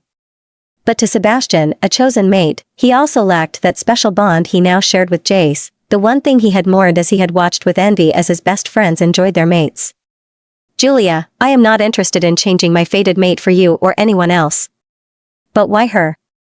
Julia whined. Sebastian, we were working on establishing a relationship. You and me. With a sinking feeling, Sebastian realized that it didn't matter what he said, Julia refused to believe Jace was his fated mate. Before he could respond, her voice dropped to an urgent whisper. You don't know this, but she loves drinking with Gamma X, a properly mated male leader. She is after power, and I saw them together. What decent Luna does that? She put her hand on his thigh. I could be perfect for you and the pack if you give me a fair chance to prove it to you. Sebastian shivered as he felt a wave of cold rage crash on him, and he looked up to find a livid Jace staring at him. Well, if you two are finished playing at whatever the fuck it is you're playing at, I'd like to get on with this already useless meeting. I have important things to attend to. Underneath Jace's indifferent voice, Sebastian could detect nothing but a violent rage, the depth of which he had never encountered before, not even in the heat of battle. You're interrupting us. We were having a very important discussion. Don't you at least know how to knock? Julia asked as she stood. I don't have to knock, Jace said with a calm disdain that belied her fury. She closed the door behind her. From what Sebastian explained to me this morning, this is now my house and my maid's office. So, get your fucking paws off of him before I relieve you of both hands. She glanced at Sebastian, challenging him with a stare that would have made anyone recoil with fear. You have to choose between your mate and your fucking girlfriend, Sebastian. I'm not putting up with this shit again. She is not my girlfriend, nor was she ever, Sebastian relayed quickly. I've never been in a relationship of any kind, including her. To Sebastian's satisfaction, Jace's irate expression turned to one of surprise. I marked you as my fated mate, and I have no desire for anyone else. But do with her as you please. She was disrespectful to you even after I informed her that you are my mate and Luna. Sebastian heard Jace's thoughts stutter and halt as she sat on one of the sofas, waiting for them to join her. He got up from his desk and headed to the bar. Fuck, he had never needed a drink as much as he did right then. He had no idea how he would keep them from killing each other. Mate? The same. He sighed deeply with relief and gratitude at Jace's choice and what it meant, although Sebastian was disappointed that she had thought him capable of what Logan did to her. Still, he was glad he wouldn't commission Julia's funeral pyre before officially introducing Jace as his mate and Luna. Julia? You know what I like, baby, she said as she made her way to the sofa opposite his mate. To his relief, Jace didn't rise to Julia's bait. She just looked at her through narrowed eyes. I am your alpha, Julia, he said sternly and with authority. From this moment forward, you will address me with respect. Julia sat up but, in the process, looked at Jace as if she would like nothing more than to skewer her. Yes, alpha. Sebastian gave Julia a vodka and tonic and then handed Jace one of the 2 bourbon neat he had in his hands. He sat on the side chair between the sofas with the she-wolves, hoping he didn't look like he had no idea what he was doing. He felt an infusion of encouragement and glanced toward Jace, whose face said nothing about what she communicated to Sebastian. He sensed her clearing her mind of her thoughts and feelings. Just breathe, she whispered in his mind. He took a deep breath and looked toward her. Master Jace Hayes, Sebastian started, Julia Oakentree has formally filed a complaint against you. She claims you have unfairly and without cause hindered her rise to the ranks of elite warriors. Is this what you meant to say earlier, or did I misunderstand? Sebastian glanced at Julia. She seemed surprised by his approach. Yes, Alpha. That is what I meant to say. I fought in the Saxoaks battle, from which I emerged victorious with all the other warriors, and I have sparred in countless encounters you have witnessed as Alpha, and you've watched as I triumphed in each one. There is no excuse to deny me the ascension to an elite warrior. She just hates me. That's why she denies me what is rightfully mine. Sebastian perceived his maid's sudden exasperation and anger, but she soon quelled it. Jace, please explain why you decided as you did. My decision has little to do with her abilities, which her performance during the tournament showed me need a lot of work. What? Julia said, indignant. How dare you? Sebastian raised his hand, silencing Julia immediately. She is a predictable and over-emotional fighter, both of which are highly undesirable traits in an elite warrior, Jace said without missing a beat. And the only thing worse than Julia's inability to control her emotions during a fight is her inexplicable belief that instructions do not apply to her, that she is entitled to special treatment by her superiors. I have Julia's file in my office with Master Davis's notes on her many insubordination accounts that date back to December, she said. Anyway, I made it clear the day the tournament ended that morning runs are mandatory for all elites and for anyone interested in becoming elite but optional for lower-level warriors, she said. She shrugged. Julia chose to follow the instructions for lower-level warriors, so I assumed that's where she preferred to stay. Furthermore, she seems to think that punctuality to workouts is optional and showed disrespect towards me and her fellow warriors when she was not allowed to spar for arriving late. I expect punctuality, consistency, and dedication, but, more importantly, I do not tolerate insubordination in any rank of this pack's army. Sebastian nodded. Julia? Julia had turned red in the face with embarrassment and anger. Feliciana is a worse warrior than me, and you ascended her, even though she is a beta. Quite true, Jay said in a crisp voice. Feliciana does not have the strength your alpha bloodline gives you, but she is disciplined and teachable. She is also respectful. Her humility will help her become the best elite warrior she can become. That is all anyone can ask of an elite warrior. You're allowing she-wolves to become elite warriors then? Sebastian said. He never heard of such a thing, and he have to discuss it with her further later. Alpha, I'm allowing omegas that fulfill the elite requirements and expectations to ascend to elite status. But they have to earn it like everyone else. You know what? I don't want to become an elite warrior if even omegas can become elites. Julia's disgust was more than evident. Jace shrugged. Good, because elite warriors are the best in the army, regardless of bloodline. She turned to Sebastian. If you strengthen and train omegas to fight as you do other ranked pack members, your army will not rely so heavily on warriors of ranked blood to win battles, and you will significantly reduce all your losses. Less bloodshed means fewer widowed mothers and fewer orphaned pups to care for later. But that's part of a strategy Gamma X, and I will propose to you soon. Sebastian nodded, bewildered by Jace's changes to his army. Julia, is there anything you'd like to add to your case? Julia glared at him as if she wanted to say something scathing but ultimately opted to shake her head. Then I have no choice but to support Master Jace Hayes' assessment. Julia immediately sprang from the sofa. Then I have no choice but to challenge Jace Cole for the title of Luna. Sebastian stared at her, blindsided. Wha? I accept your stupid challenge. Jace said, rising from her seat. Name the place and time, and I'll be there. Wordless, Julia immediately left, but not without glaring at Sebastian. Sebastian remained on the sofa, dumbfounded and unsure of what had just happened or how he had let it get so far. There was no way he would let Jace duel Julia. Too late, he realized Julia's true colors, her ambition to become a Luna. Why did we think Julia was different? He asked Nacon. I didn't. But it doesn't matter. We have to protect our mates.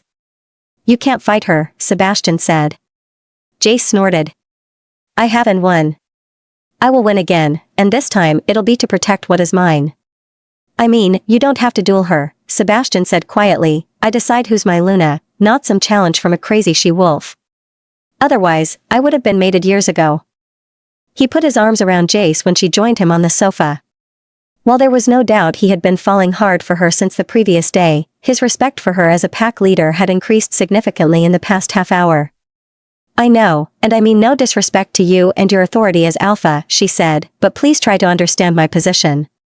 Nobody will believe you and I are fated mates. Everyone knows I was rejected, too, so every she-wolf out there thinks I'm only a quick chosen mate you need for the role. This means they will always think they have a chance to be your Luna. I have to set a precedent. I have to make an example out of Julia. Otherwise, we'll deal with this all our lives. Sebastian tightened his arms around her. I'm so sorry, he whispered. Not your fault, she whispered back. Don't blame yourself. This would have happened to any mate of yours. She cupped his face, kissed his lips gently, and winked. I just happen to know how to fight and win. Who taught you to handle things like that? Sebastian asked. Wait, let me guess. Your grandfather. Jace nodded as she let go of his face. He used to say that my being female was no excuse for me not contributing to my pack more than a few pups. He trained me just as much and just as hard as he trained my brother, she whispered, and he always expected from me just as much as Joaquin. Sometimes more. You still miss him. Jace tightened her arms around him and nodded. Every day. It feels like I haven't seeing you all day, he whispered in her ear. He nuzzled the side of her neck, still feeling down for his mate's challenge ahead. She looked at him, put her arms around his neck, and kissed him deeply. I've missed you so much, she whispered in his mind. When they broke apart, she rested her forehead on his, buried her fingers in his hair, and gently scratched his scalp. Sebastian was sure he would have started to purr if he were a cat. You supported me, she murmured. Why wouldn't I? You were in the right. And you dated her? If going to dinner with her twice counts as dating, I guess I did. But I didn't fuck her. Hell, I didn't even want to, so I have no idea why she feels so entitled. She called me after you beat her during the tournament and asked me if her loss changed how I felt about her. Fuck, I didn't know what the hell she was talking about, so I said no. Sebastian shifted in his seat. You really hate her, don't you? Yep. Is it because of me? It doesn't help. She never meant anything to me. It was over months ago before it even went anywhere. He hoped that this would allay her jealousy, not that he judged her for it. She was probably handling this situation much better than he would have. And you, he asked, did you, date anyone before or after, him? No, never. I would have never left Noah with anyone I didn't trust, especially not to go off cavorting with some male. To his surprise, Jace quickly sat up straight next to him. She smoothed back her hair and clothes. He frowned. Sebastian had the unmistakable impression that she was hiding something. Annoyed, Sebastian was about to ask her who the hell was the father of her son when the door to his office flew open. Happy birthday! Sergio, Axe, and their mates with the babies came in with a cake, ice cream, and balloons while they sang to him. Jace glanced at him and giggled as realization dawned on him. You knew. She shrugged. Why didn't you tell me today was your birthday? It never came up. She rolled her eyes at him. They all ate cake and ice cream and talked for a while, and Sebastian felt happy despite Julia's upcoming challenge. It didn't even bother him when Axe sat next to him, holding a young toddler he had never seen before but whom he recognized nonetheless. Noah. Axe, come get your ice cream, will you? Rachel held out a bowl from where they had set up at his desk. Here, hold this, Axe said, dumping Noah on Sebastian's lap. Axe got up and left before Sebastian could say anything. Instead, he looked down at the little boy whose uncanny resemblance to his mother unnerved him and filled him with jealousy. It was Jace's son with Sebastian, who should have looked like her. He wasn't surprised that Noah's wavy black hair was as long as his own. Jace seemed to have a predilection for long hair in males. Noah had Jace's brown eyes, too, but whereas Jace had tiny violet specks in her eyes, Noah had deep purple furrows that irradiated from his pupils. Noah reached up and grabbed Sebastian's nose. Something was seriously off about this kid. Sebastian frowned and inhaled the boy's scent. For one thing, Noah was definitely not the son of a beta, which meant he was not Logan's. In fact, not only were both of Noah's parents of alpha blood, Noah himself was an alpha, which meant... Jace, who the fuck are Noah's real parents? The room fell silent. That's Jace's son, Crystal said nervously, signaling Sergio to take Noah away from Sebastian. Sebastian snorted.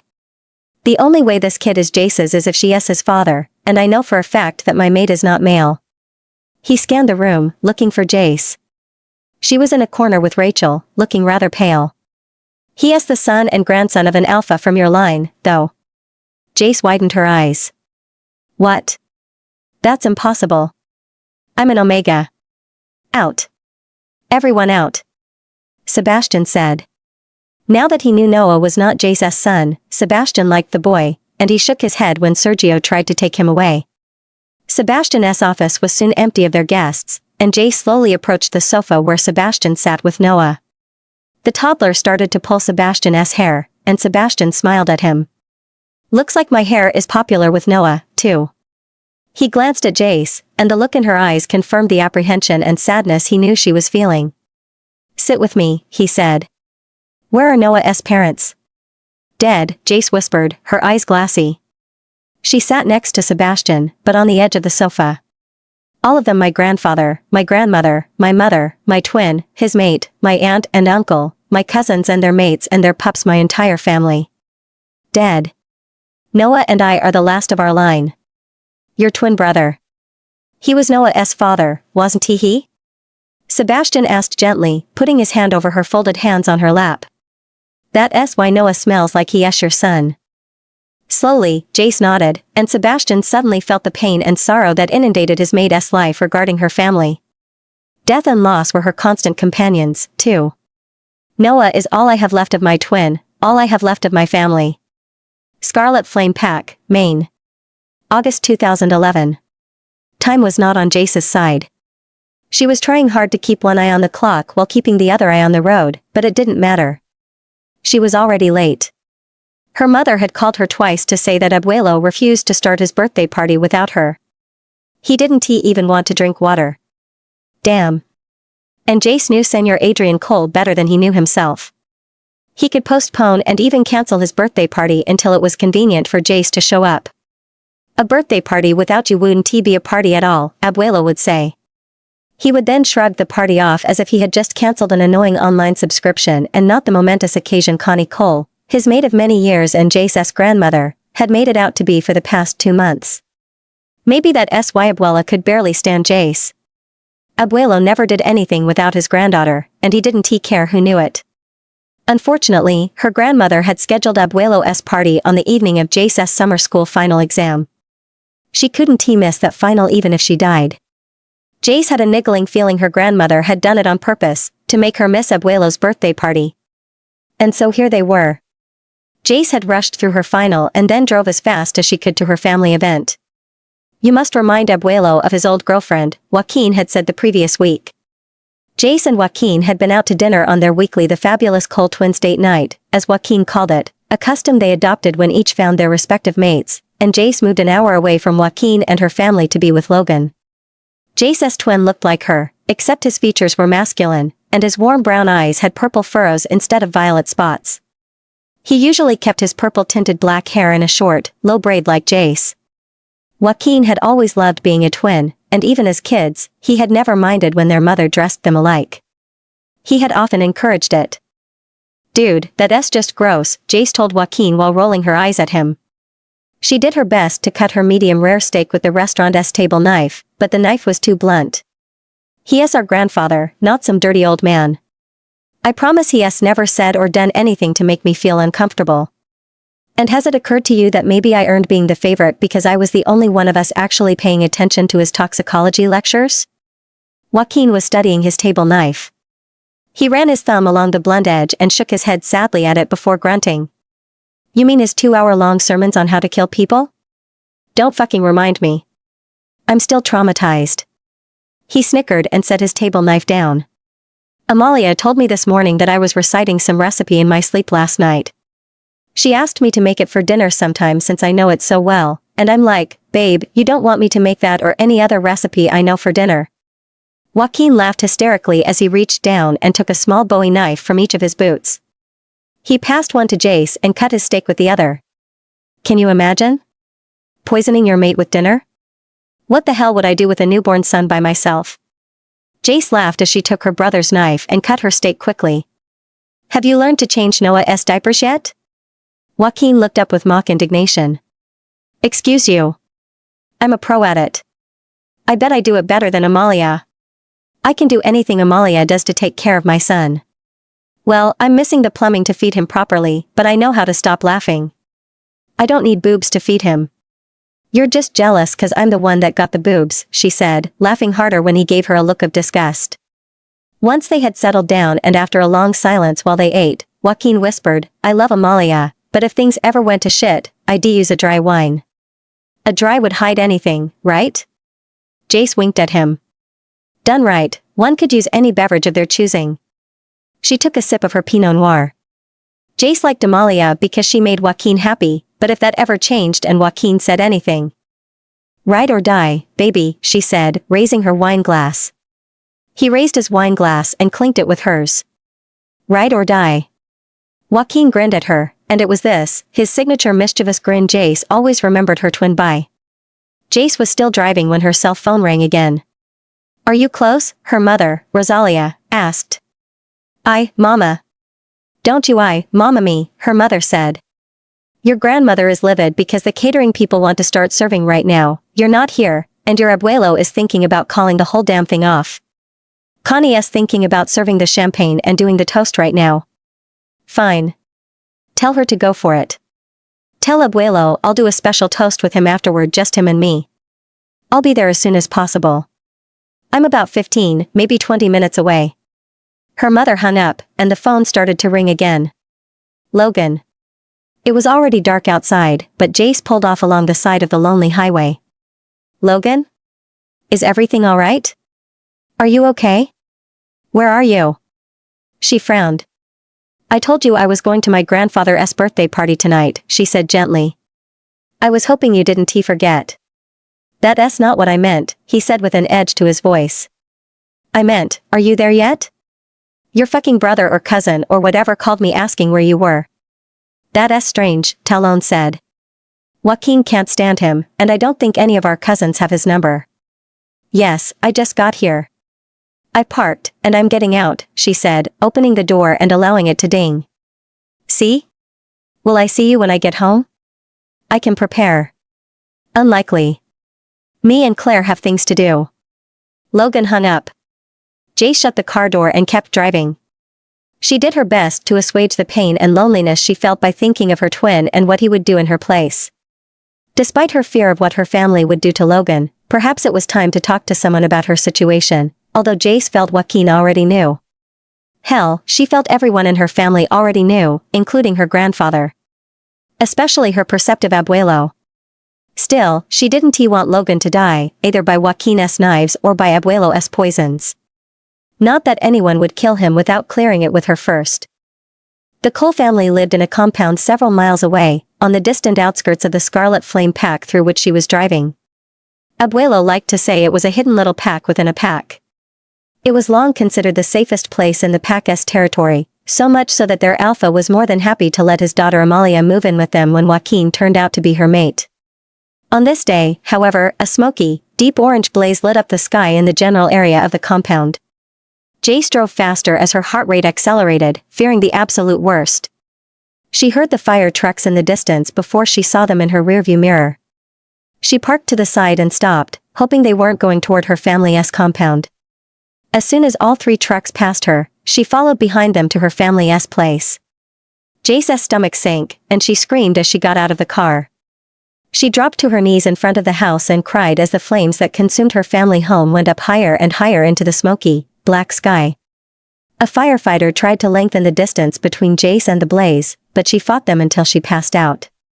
The final report determined that the fire was the work of an arsonist, but the rest was inconclusive. The whole case baffled investigators. The fire had started in the main dining room, where everyone had gathered.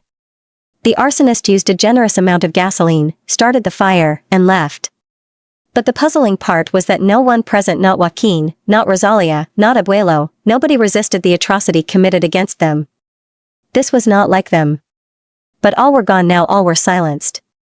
Joaquin, her twin and best friend. Abuelo, who had loved her most until the very end. Uncle Danny and his mate, their two sons and their mates, their pups, and Constanza and Consuelo, Jace's female cousins whose mates would now never find them.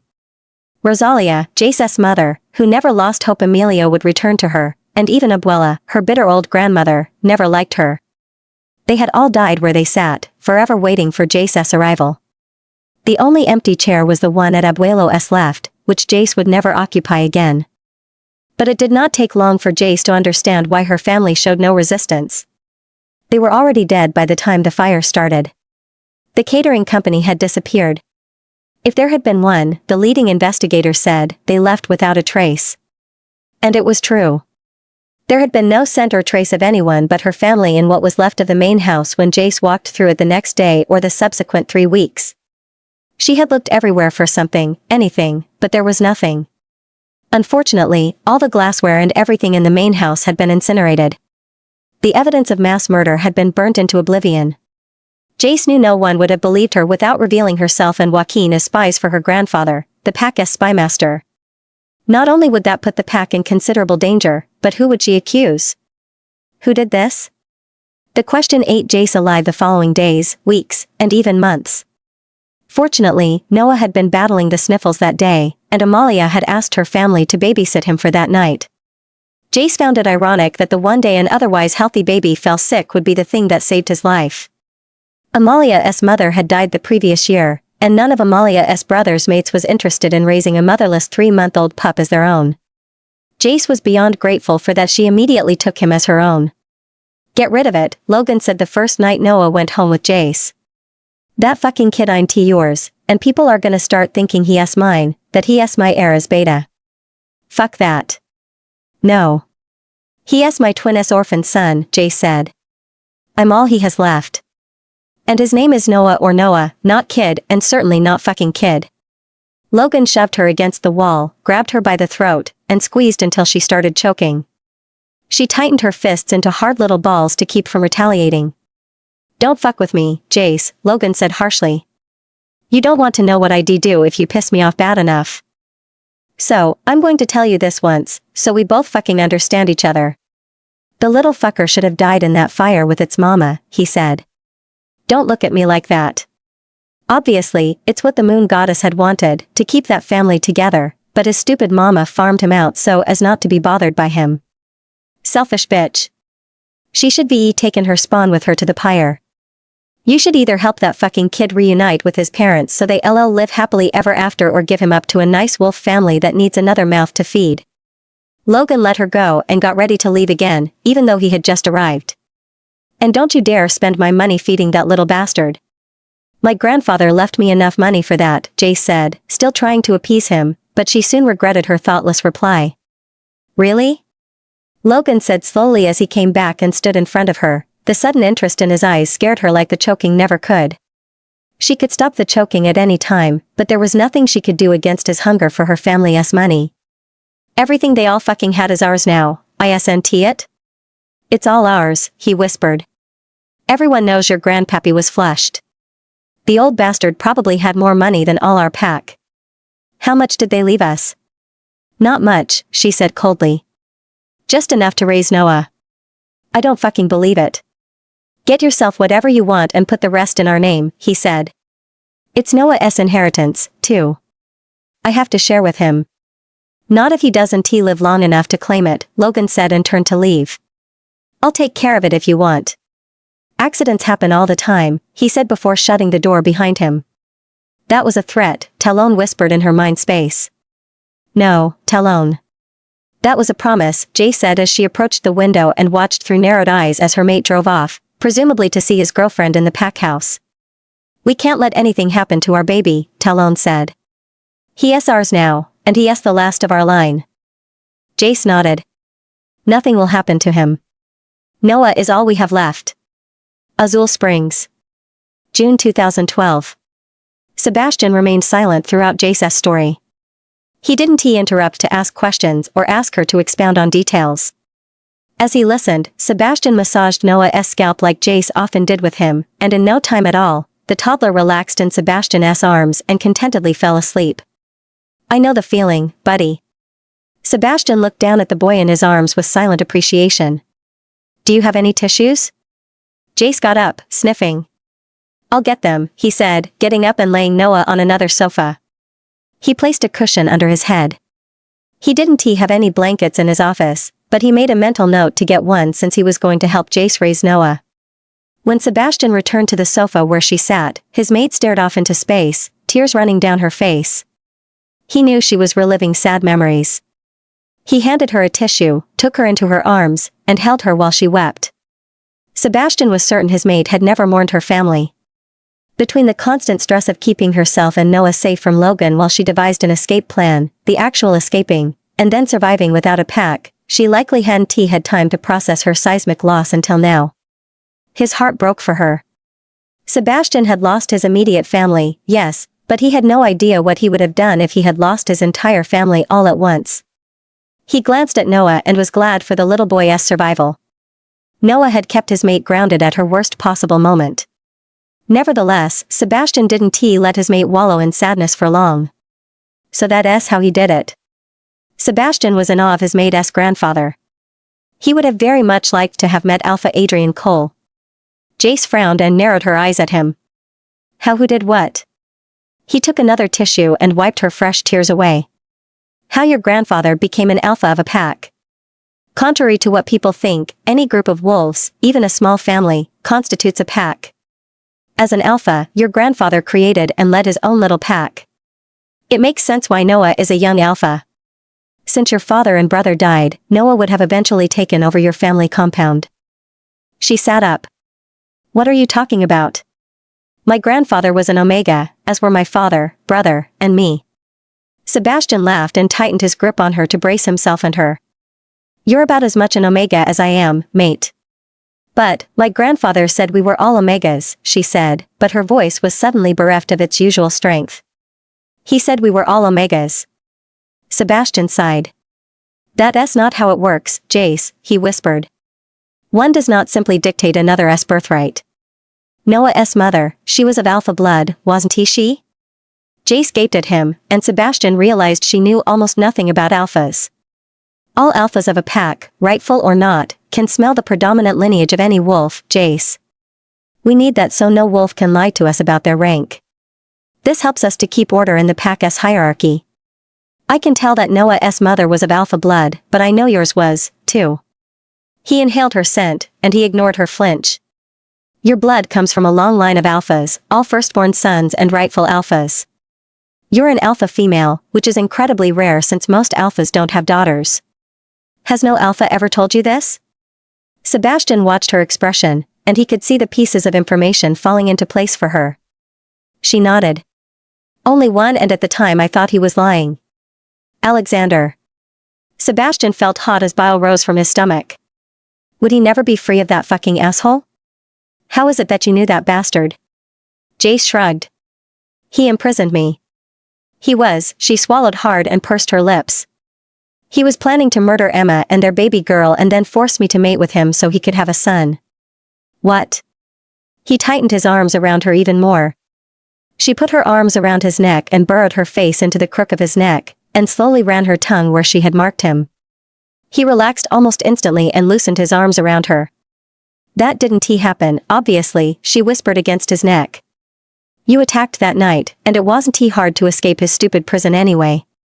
Sebastian laughed bitterly. He wanted to take you, too. He closed his eyes and groaned as she licked him again. You're playing a dangerous game right now, my beautiful mate. You've no idea how much I want you. She smiled at him. Oh, I've got a pretty good idea. I happen to be sitting on it, but you're also feeling very angry and jealous right now over someone already dead. You're the one who killed him, aren't you? He hid his face in her hair and inhaled her scent. It called to him on such a deep level, like nothing else had, and it helped him ignore his embarrassment. Yes. Don't ask me to regret it. I'm glad it was you. I hope you made him suffer. I want to return to Blue Ponderosa someday and look for Emma's baby. I want to make sure she's okay. Your grandfather was an admirable man, Sebastian said quickly. I wish I had met him. I'm not sure he deserves our admiration. He lied to me, to all of us, about something so serious, she said. I thought he loved me enough not to lie to me. Jace, let us think about this, he said. Your grandfather was a spymaster, a dangerous occupation requiring the utmost secrecy. Not every pack has one. I do not have one, and not only because it would be hard to protect him and his family. Sebastian paused to cup her face with one hand and make her look into his eyes. Has it occurred to you that perhaps he kept that information from you all to protect you? Jay stared at him, incredulous. But he still could have told me. I'm a spy. He trained me to know how to keep a damn secret. Yes, but we have to ask ourselves how it is that a rightful alpha considered it necessary to make up his pack and hide it within another pack. He shielded you all from the world.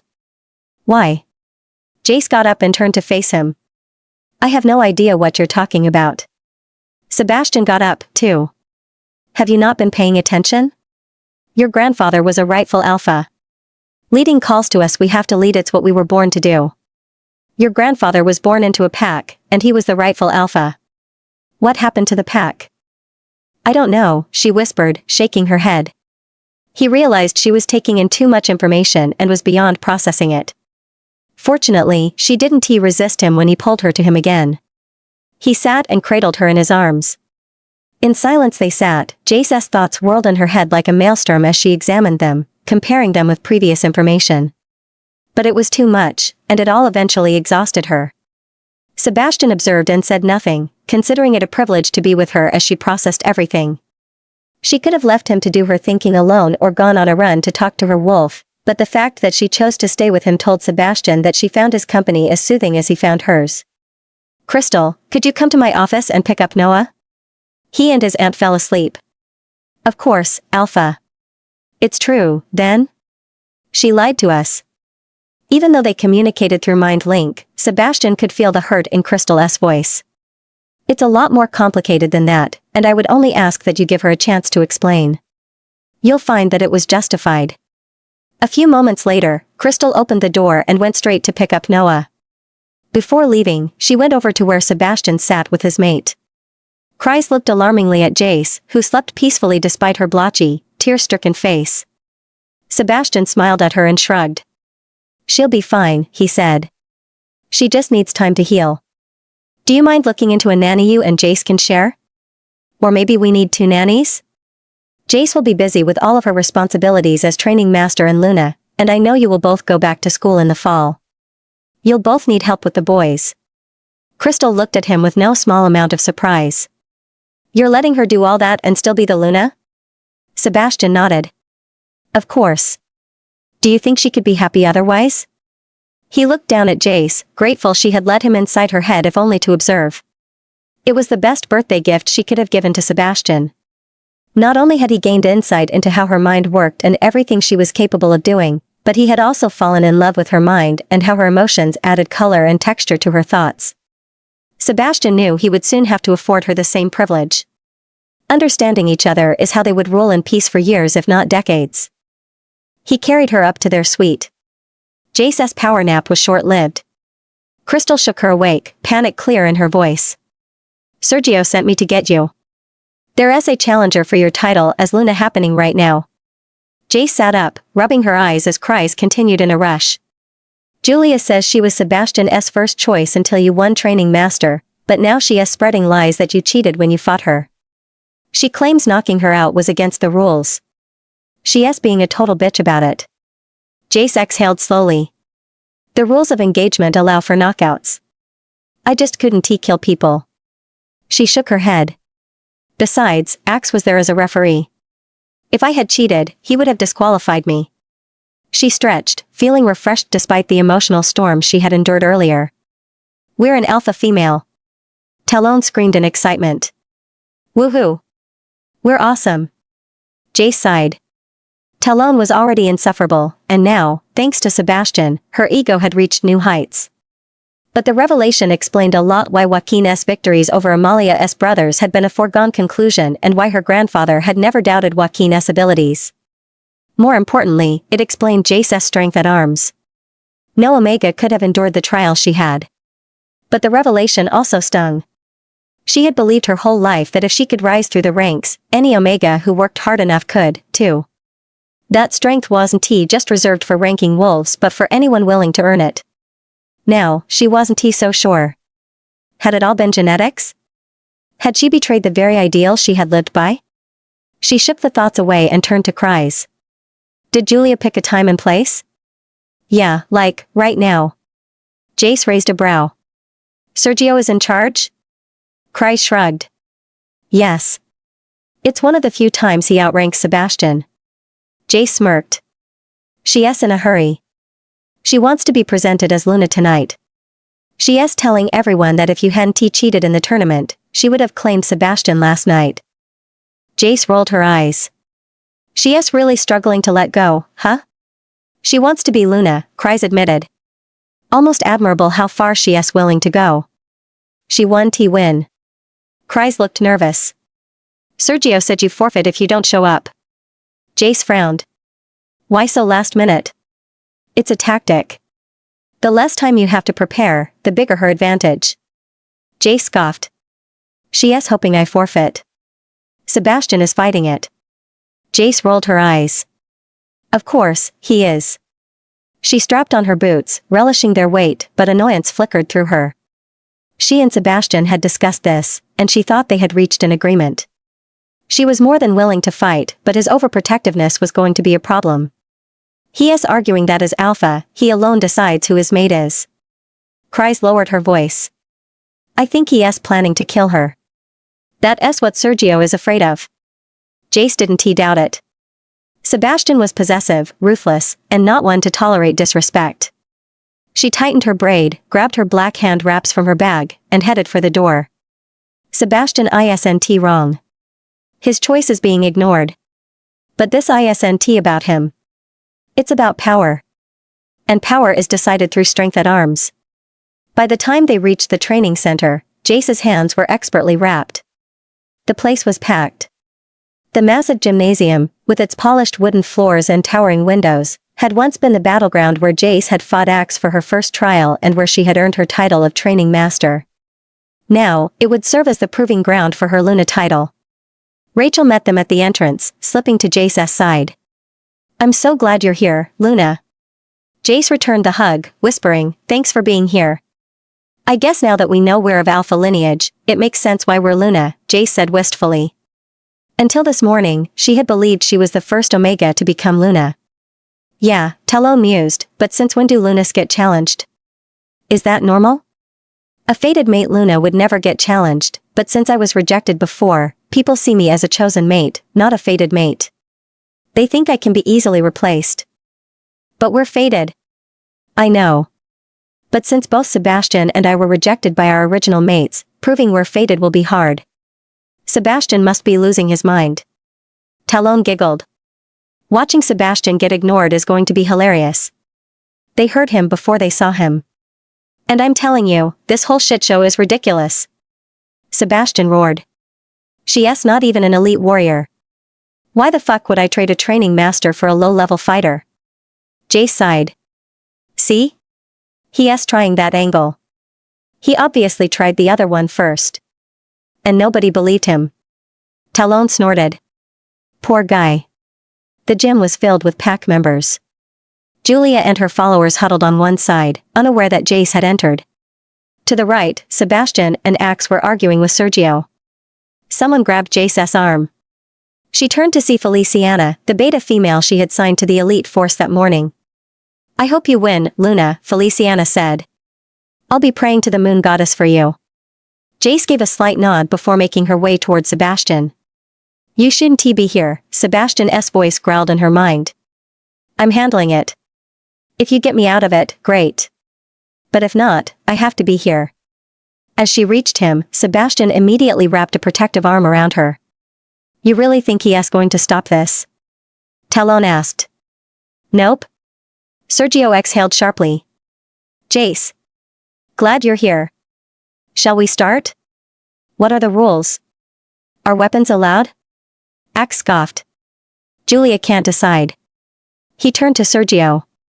And I keep telling you, Jace's fight with her was legit. This is a damn ploy. Sergio's patience snapped. Listen, assholes. Even if you're right, it's no longer about fairness or personal choices. Look at this crowd. They expect their Luna to be the strongest she-wolf in the pack. If Jace doesn't fight, she'll look weak. She can't get out of this. He turned to Jace. Are you ready? Jace nodded. She felt nothing. No doubt, no confidence. Her previous fight with Julia didn't matter. She had the element of surprise then. This would be pure combat. She turned to Sebastian, hugging him. I'll be fine. Sebastian's hold tightened. You're my Luna. And I will kill her for defying me. Jace chuckled, looking up at him. You can't just kill everyone who defies you. Oh, yes, I can. She rolled her eyes, and he smirked before kissing her. Is this to the death? She asked, turning to Sergio. Axe shook his head. No. Just beat her. Can you knock her out again? Doubt it. She'll expect it. Julia stood in the center, smirking.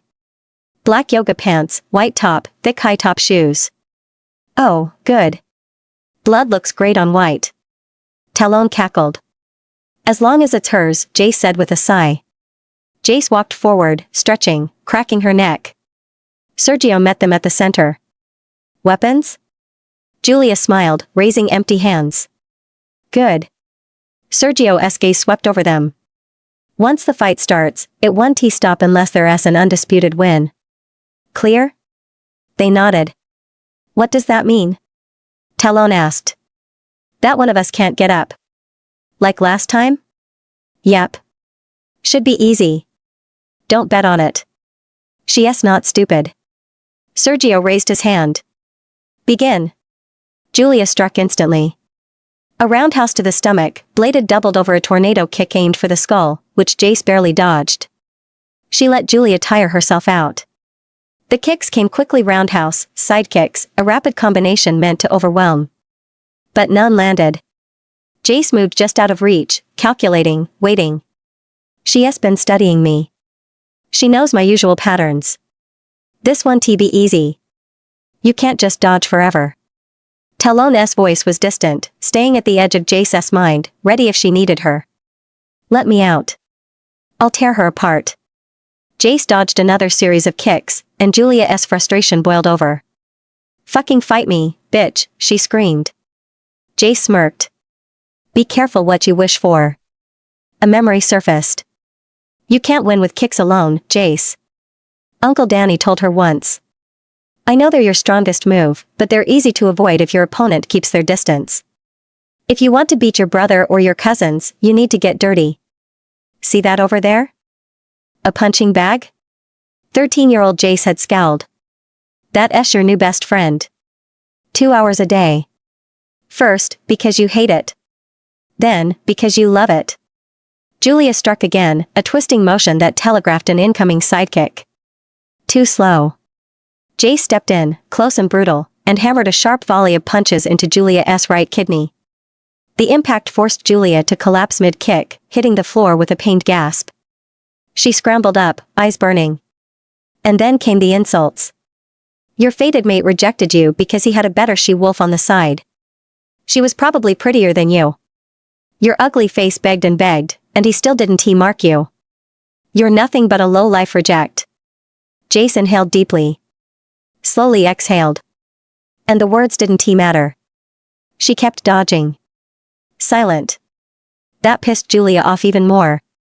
The moment Julia charged reckless, unguarded, Jace pivoted. The roundhouse punch sailed past her, and she struck fast and hard, driving a vertical left uppercut into Julia's gut. Julia choked on air and dropped again, wheezing. But this time, when she rose, she wasn't empty-handed. She pulled 2 small Bowie knives from her high tops with a sharp movement. Change in rules, bitch, she snarled, raising the blades. The crowd gasped. Fell. Axe shouted. Fell. She can't change the rules mid-fight. Booing erupted from the pack, but Julia didn't care. This was a wolf pack, and strength was law. If she won, no one would question it. This means you can use your knives, too. Sebastian's voice brushed against Jace's mind. I know. Jace smirked. Just throw one at her and be done with it. Can't. Jace watched Julia's stance. She'll dodge it and get a better weapon out of it. I have to do this right. She severed the mind link just as Julia lunged. Julia slashed, fast and wild. Jace dodged, keeping her distance, stepping just out of reach. But Julia's footwork was sloppy, and Jace saw her opening. She dropped low, sweeping Julia's legs out from under her. Julia hit the ground. Before she could recover, Jace flipped up, using the momentum to drive a spinning 540 hook kick straight into her temple. Julia hit the floor hard, but she still clutched her knives. Jace took a measured step back, reached down, and pulled out her tanto and bowie knives from her boots. The crowd gasped. Julia's eyes widened. The tanto's black blade was deadly, but the bowie Jace's bowie made Julia's knives look like toys. Sebastian laughed, loud and unrestrained, and the sound sent energy surging through her. She adjusted her grip. The tanto in reverse, the bowie in standard grip. Julia screamed and charged. Her blade flashed, striking out in a series of quick jabs. Jace sidestepped, fluid and effortless. Every thrust missed. Every attack left Julia more open than before. Jace didn't strike yet. She let the cuts build. Tiny slices across Julia's arms, non-fatal, but humiliating as the blood seeped into her white hand wraps, turning them crimson. Julia's movements grew sloppier. She was tiring. Jace moved in. One small trip. A precise hook of her foot, and Julia hit the floor. Again. But not before her blade sliced deeply across Jace's left arm. A thick rivulet of blood trickled down, staining the polished wood. Huh! Julia shrieked. Jace barely reacted. You can't keep dodging. Talon growled. Evasion doesn't win wars. You have to end this. Jace's fingers tightened on her knives. Julia charged again, knives raised, desperation in her movements. Jace didn't step back this time. She stepped in. Julia slashed a reckless, wide arc, aiming for Jace's throat. Jace ducked, her body fluid and controlled. The moment Julia overextended, Jace drove forward, ramming her shoulder into Julia's chest, sending her stumbling backward. Julia barely regained her footing before Jace struck. Her black tanto blade plunged deep into Julia's side. Julia let out a strangled gasp, her body jerking. But Jace wasn't done. Before Julia could process the pain, Jace twisted the blade, tearing muscle and organs, forcing another agonized scream from her lips. Blood poured freely now, soaking Julia's white top in crimson. Jace yanked the knife out. Julia dropped to her knees, gasping, shaking. The room had gone silent. The crowd held their breath. Jace locked eyes with Julia. There was fear there now. Desperation. Julia's mouth opened, maybe to beg, maybe to curse. Jace didn't care. With a swift, merciless motion, she gripped her bowie knife and slashed it across Julia's throat. A deep, clean cut. Julia's eyes widened in shock. Her hands flew to her neck, blood pouring between her fingers, a gurgling noise escaping her lips.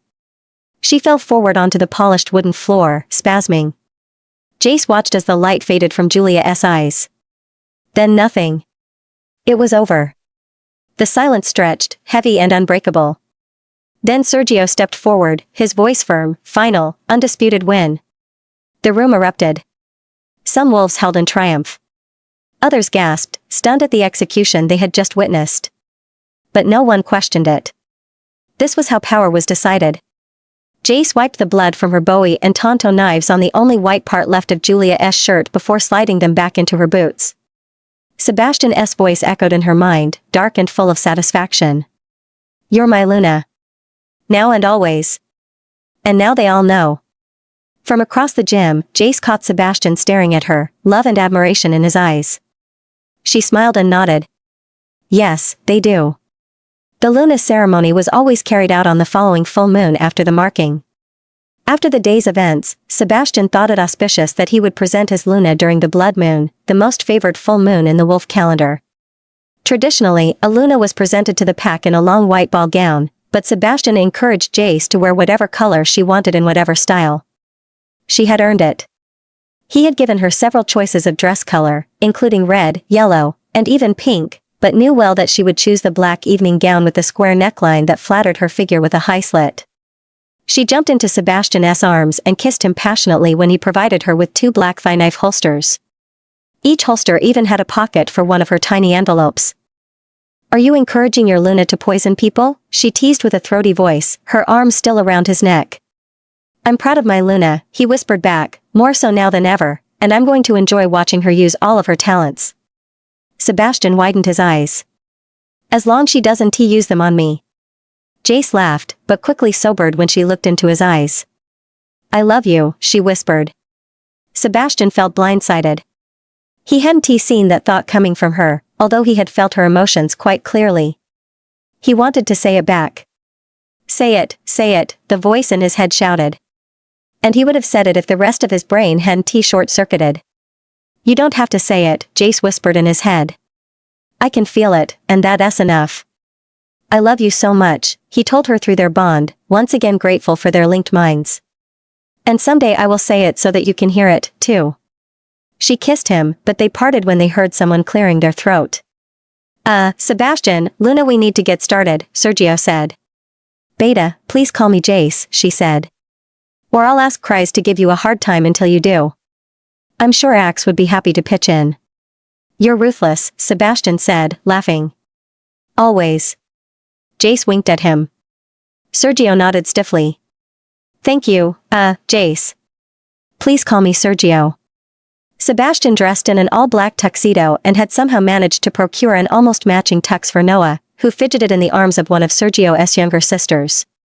Subtle makeup, black stilettos, and Jace's long black hair flowing behind her completed what to Sebastian was the picture of Luna perfection, but he loved the edginess that the loaded knife holster peering from her gown's slit added to her overall look. Even Uncle Dylan was impressed. He kept staring at the dagger strapped to Jace's thigh. Fuck, you got a better deal with this one, Dylan said. I bet she has a tiger in the sack, too. I'm not discussing that with you, Uncle. Sebastian's aunts and female cousins were different in this matter. Sebastian. What s with your mate carrying a knife, his cousin Peggy Hayes asked. She s making sure the other bitches stay away from you, huh? Smart chick. He laughed, watching his mate as she spoke to Crystal and Rachel. What she did today will never be forgotten. Damn. She will keep you and everyone on the straight and narrow. Sebastian, darling, maybe your Luna shouldn't wear knives, Aunt Magda opined in private. It's not a good look for a Luna. She is supposed to be soft, sweet, and gentle. Aunt Magda, Jace is soft, sweet, and gentle to me, Sebastian winked suggestively at his aunt, and she blushed before glowering at him. You're such a bad boy. Sebastian laughed. Not really, Auntie. But as long as she is nice to me, Jace can be however she wants with everyone else. I'm not stupid enough to get in the way of her knives. The Luna ceremony occurred in the Pack's enormous amphitheater, carved out high on the mountain and in full view of the rising red-tinted blood moon. The ceremony itself was pretty straightforward. All the betas, gammas, and their mates from the Azul Valley Pack were present since Jace would have as much authority over them as Sebastian after tonight, and Jace greeted them with as much grace as she could. They're all Hayes, Jace whispered in Sebastian's mind. Even the gammas. Is that a coincidence? Sebastian grinned at her. When it comes to my family, never. Jace raised her eyebrows at him. The members of the Hayes family are taught to take care of each other and take pride in our family, more so than most families, I think. We do this to avoid strife and dissension. Except for Uncle Dylan, all of our betas are my cousins. Our gammas are either my father's cousins or sons of his cousins, all of them with the Hayes surname. I have set up the leadership system so that only the son of an Hayes male can rise to key leadership positions. Since the ceremony was about to begin, Sebastian offered his arm to Jace. She took it, and he led them toward the front as everyone else took their seats. I have set up our pack so that our son and descendants will have an easier time ruling over so many wolves living on such a vast landscape, and I've ensured that our name and rule never die out. By the time they reached the front, where the moon goddess's priestess waited for them, the rest of the amphitheater was full of pack members. The priestess used a special crystal dagger with a diamond-encrusted hilt to cut a wound on Sebastian's and Jace's right palms. They joined their bleeding hands together as they faced each other and together recited the incantation that bound them to each other and to the pack as Alpha and Luna. By the time they finished reciting, their palms had healed, thus sealing the spell. Once the ceremony was over, everyone was invited to strip and shift to let their wolves enjoy the one night a month in which they were not beholden to their human counterparts. The wolves would be free to roam, hunt, and mate as true wolves since their human consciousness would be dormant. Sebastian woke up and, to his surprise, it was still dark, and he was outside. He wasn't in his bed where Nacon usually left him after a full moon. He lay naked next to a small pond surrounded by trees except for a small, stony hill from where a small cascade fell and fed the pond. The now pink blood moon was still above in the clear dark sky, but it had already begun its descent. Jace lay curled up next to him, and she, too, was naked. The moon shone over her beautiful athletic body. He sat up. Nacon, where the hell are we? Far, far away. No wolf for miles and miles. Sebastian felt different. The loneliness was gone and he had a sense of completion he had never felt before. He was no longer a half looking for a missing something because he was now part of a whole. Nacon. You fucking asshole. You mated with Talon. We promised Jace we would wait until they were ready. A sense of dread overtook Sebastian. How was he going to explain this to Jace? And they were doing so well together. After marking Jace without her consent, mating with her until she agreed had been a promise he had fully intended to keep. Nacon snorted. That was a ridiculous promise, plus you promised Jace that. I made no such promises. Besides, it was Talon's idea. She was teasing me too much. Take it up with her. It's been a deliciously long night, and I'm going to sleep. Jace giggled next to him. Why are you panicking? She sat up and looked around and stared at the cascade. This is beautiful. Where are we? Sebastian swallowed. Would you believe me if I told you that I have no idea? Jace laughed. I would, actually.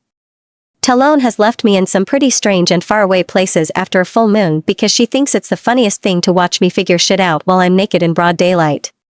She sighed. I got a fucking clown for a wolf. Sebastian laughed nervously and looked away. Well, something like that has happened, I guess. Nacon just up and left me here to figure stuff out. Shit, he heard her whisper.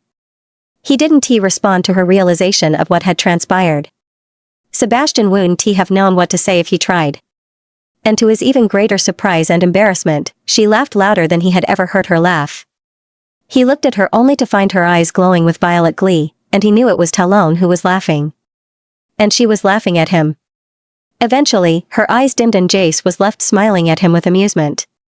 That bitch, Jace said, shaking her head. I'm sorry, Sebastian. I should have warned you about Talon. She loves to prank people, and it apparently didn't take much to persuade Nacon to, make him break your promise. Sebastian was stunned.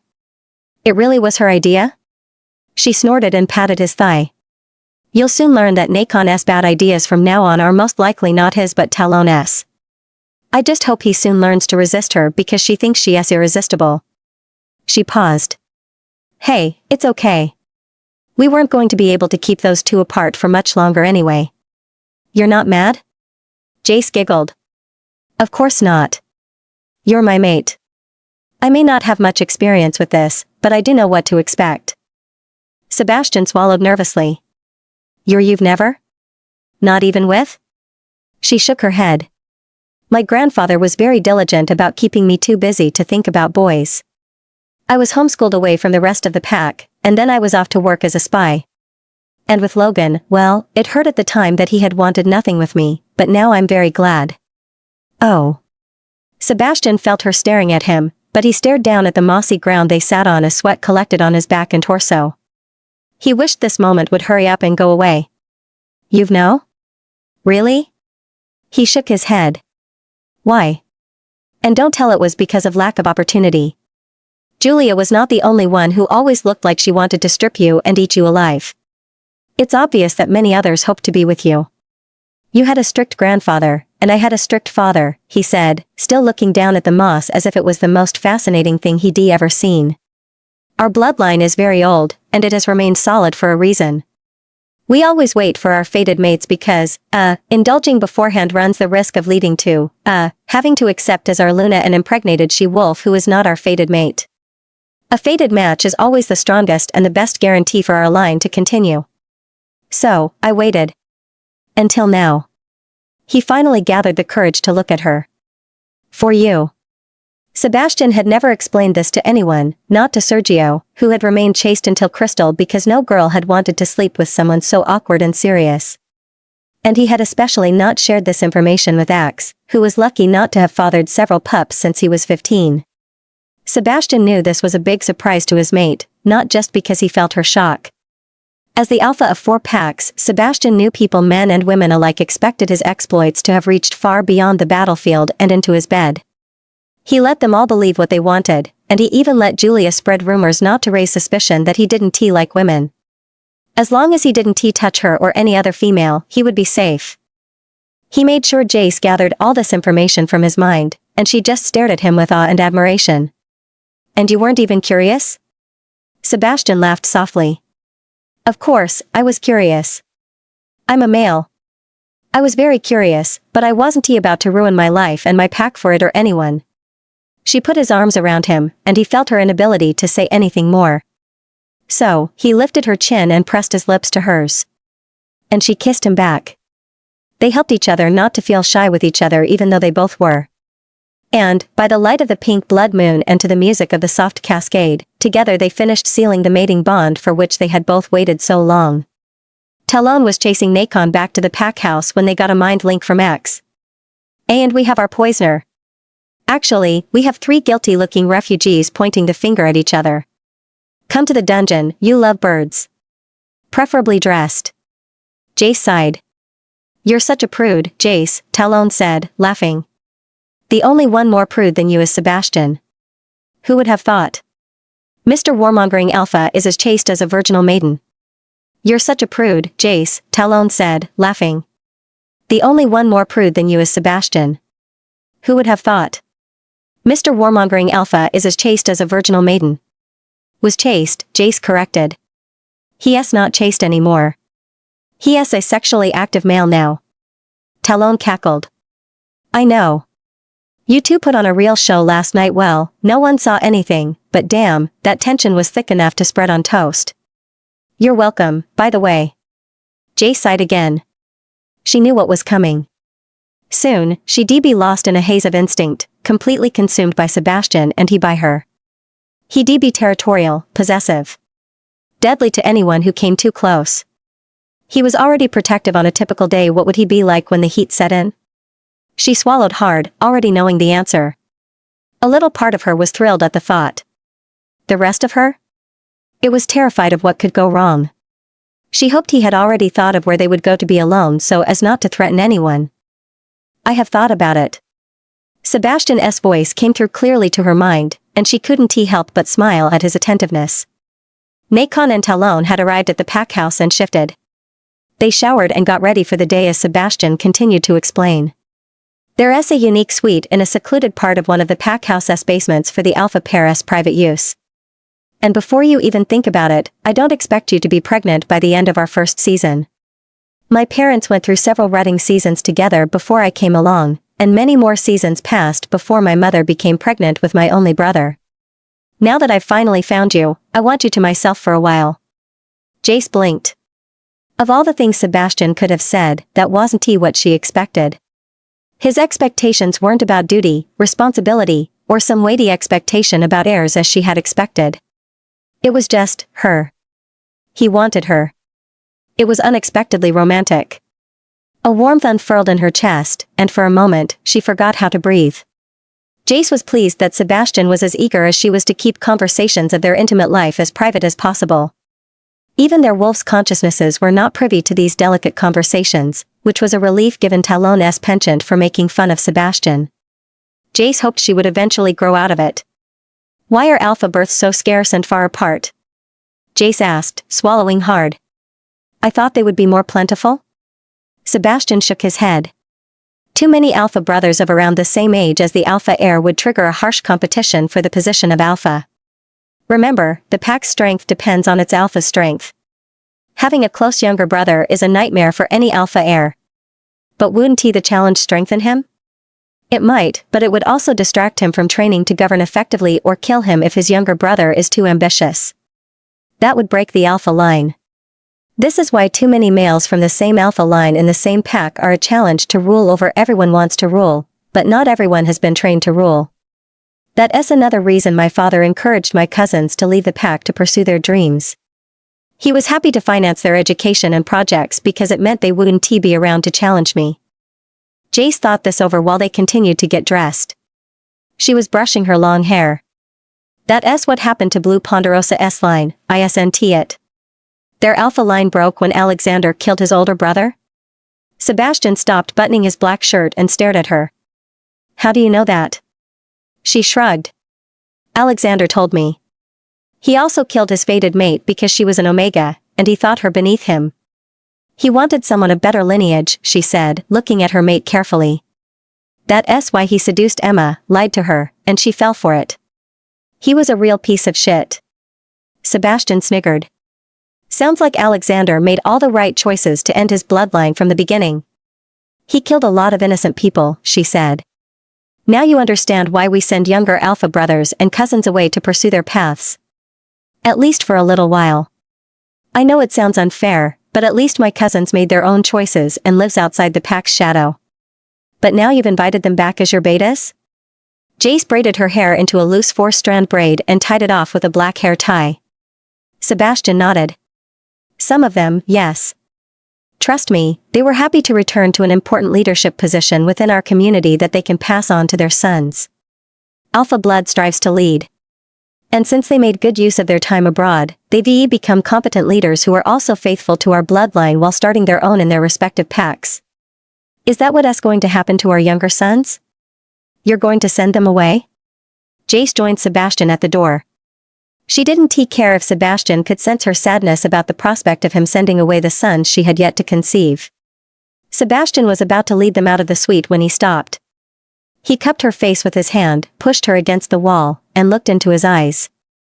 It was times like this that Jace was grateful he could feel the emotions she was too embarrassed to articulate if she could articulate them at all. Not necessarily, he whispered. Remember, there's the distillery that one of them has to run. And with you as the training master, I'm sure at least one of them will eventually want to take your place. Just like your Uncle Danny replaced your grandfather when he retired. He shrugged, turned, and headed toward the main door of their suite. And you're a trained spy master, which is a valuable position. Perhaps one of our sons will inherit your gifts for that and have his own pack of spies without borders. Jace felt as if Sebastian had just punched her in the gut. What did you just say? Sebastian turned back, alarmed. What's wrong? Did I say something stupid? She shook her head vigorously and looked down at her hands. Joanne, she whispered. She said, oh, my goddess. Fuck me, I'm so stupid. She shut her eyes hard. I've heard that name in your thoughts. You've been meaning to call her. Who is she? Jace looked him in the eye and swallowed the lump of guilt and regret in her throat. She is the daughter of my grandfather Beta. Sebastian raised his eyebrows. She nodded. My grandfather's pack was not limited to our family within the compound as we thought, but it included his spy ring. A pack without borders. She tried to tell me weeks ago, but I was too stupid and stubborn to listen. But you were one of his spies, he said, frowning. How did you not know this? I never knew how big his spy ring was. He kept certain information from me because he said. Jace cringed. He said I wasn't ready yet. She smiled sadly. My grandfather was a spy, too. No one could keep a secret as he could. Sebastian inhaled sharply as an urgent knock interrupted whatever he was about to say. He opened the door, and they found an agitated Sergio. Can you two get a move on, please? None of them is saying anything. The she-wolf 1T stopped crying, and I don't know what we're up against. On the way to the dungeons, Sergio told them what had happened. A she-wolf bumped into a male skulking around the kitchens. She had never seen him before, and she quickly alerted Maud. In turn, Maud had him arrested by one of the guards. He was carrying nothing but a half-filled dropper, which he claimed was his maid's medication for some ailment. He said nothing more and demanded that he be released. Sergio finished by saying he was one of the refugees. They arrested the other 2 refugees to be safe. What refugees? Jace asked. It didn't take long for Sebastian to tell her how he found them and the rest of their story. Want to take a shot at interrogating them? Sebastian asked her. He was grinning with anticipation. You're going to ask her? Sergio asked, startled. No disrespect meant, Jace, but, Sebastian, why would you do that? Sebastian laughed. And you call me ruthless, Jace mind-linked Sebastian. Poor Sergio. You haven't told him, have you? Hell no. With Sergio, it doesn't matter what you tell him, he has to see it before he believes it. Sebastian continued to laugh. I'm pretty sure we're in for a treat, Sergio. The dungeon was located beneath the tower in the courtyard, and they went through a narrow side door of the tower. Jace found herself descending stone steps into a dark tunnel lit with a network of tiny lights on the ceiling with occasional night lights along the ground. The tunnel might have reminded Jace of a night sky if not for the constant wail of a male in the distance that made her shiver more than the dropping temperature. An old female-ass occasional bursts of hysterical laughter sometimes drowned out the male-ass wail. Who are they? Jace put her palms on the side of her arms and rubbed them. That would be some of our political prisoners living out their dream life, Sergio said as he continued to lead the way down. Sebastian must have sensed her confusion and discomfort because he put his arm around her. There are many prisoners here, mate. Most have betrayed the pack, murdered a member of my family, or committed some other sort of serious crime. They've been here for many years, barely kept alive to serve out their sentences. The male we're hearing was infatuated with my grandmother's sister. He murdered her and her fated mate when they completed the mating rituals. Since my grandmother was Luna at the time, my grandfather gave him the harshest sentence possible. He is still alive but there's not much of his mind left. Death is definitely not the worst thing that can happen down here. As for the female, I have no idea who she is. I don't think even my father knew. She's probably somewhere in the records. Sebastian, I'm pleading with you, consider telling someone else to interrogate the prisoners, Sergio said. Fuck. Not this shit again, Sebastian said. Let it go, Sergio. But, Sebastian, she is untried. Sebastian and Sergio were still arguing about Jace's skill or lack of skill, according to Sergio for interrogating the wolves from Cobalt Lake when they reached a well-lit reception area where two well-armed male wolves greeted them. Despite arriving at their destination, the tunnel downward continued, and Jace briefly wondered who or what else was down there. I'm going to interrogate the she-wolf first. Alone, Jace announced, bringing their argument to a stop. She loved to hear her mate stick up for her, but Sergio was getting tiresome. Female subjects tend to talk to another female when there are no males around to judge or criticize them. Sebastian chuckled and nodded as a thrill passed through his side of their bond. Perhaps it was because he was the alpha and he was always in control, but Sebastian seemed to find it arousing when she took control. That opened her imagination to the possibilities of what she could do to him in private. You better stop that little train of thought right there before I tell everyone here to fuck off while I carry you back to our suite and lock us in for the next week. Sebastian's stoic expression belied the lust he was feeling. Jace smirked in appreciation at his good humor. She had felt his irritation and disappointment earlier when they received access mind link about finding the potential poisoner and then again when Sergio insisted they join him. She knew that, after last night, Sebastian had planned to stay with her all day in their suite, undisturbed. She couldn't wait to be done so she could make his one sweet wish come true. Sergio, will you get me a box of tissues? What? You're going to torture her with tissues? Sergio asked, crossing his arms. Don't be such a dimwit, she said, adjusting her thick braid over the left side of her neck. If she has been crying all this time, chances are she needs something to dry her eyes with. She is not saying anything. The bitch clearly needs a stronger, more painful hand, not a tissue. Jace glanced at him.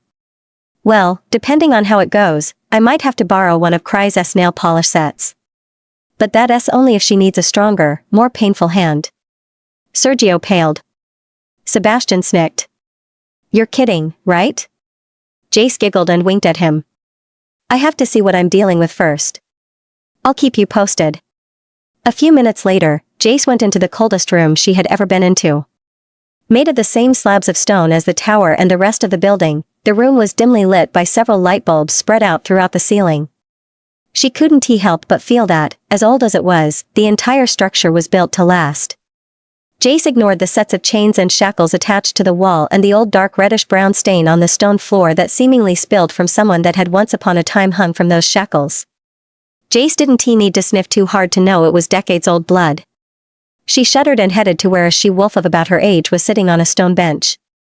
She was hugging herself tightly. Her long dark hair was hiding her face, but Jace heard her sniffing. The young she-wolf looked up at her with wide eyes. Hi, I'm Jace. She sat next to her, wary of where the woman kept her hands. The woman didn't wear boots or bulky clothes, so Jace didn't think she was hiding any weapons. Her clothes were old but clean and in relatively good condition. Her makeup, on the other hand, was a mess.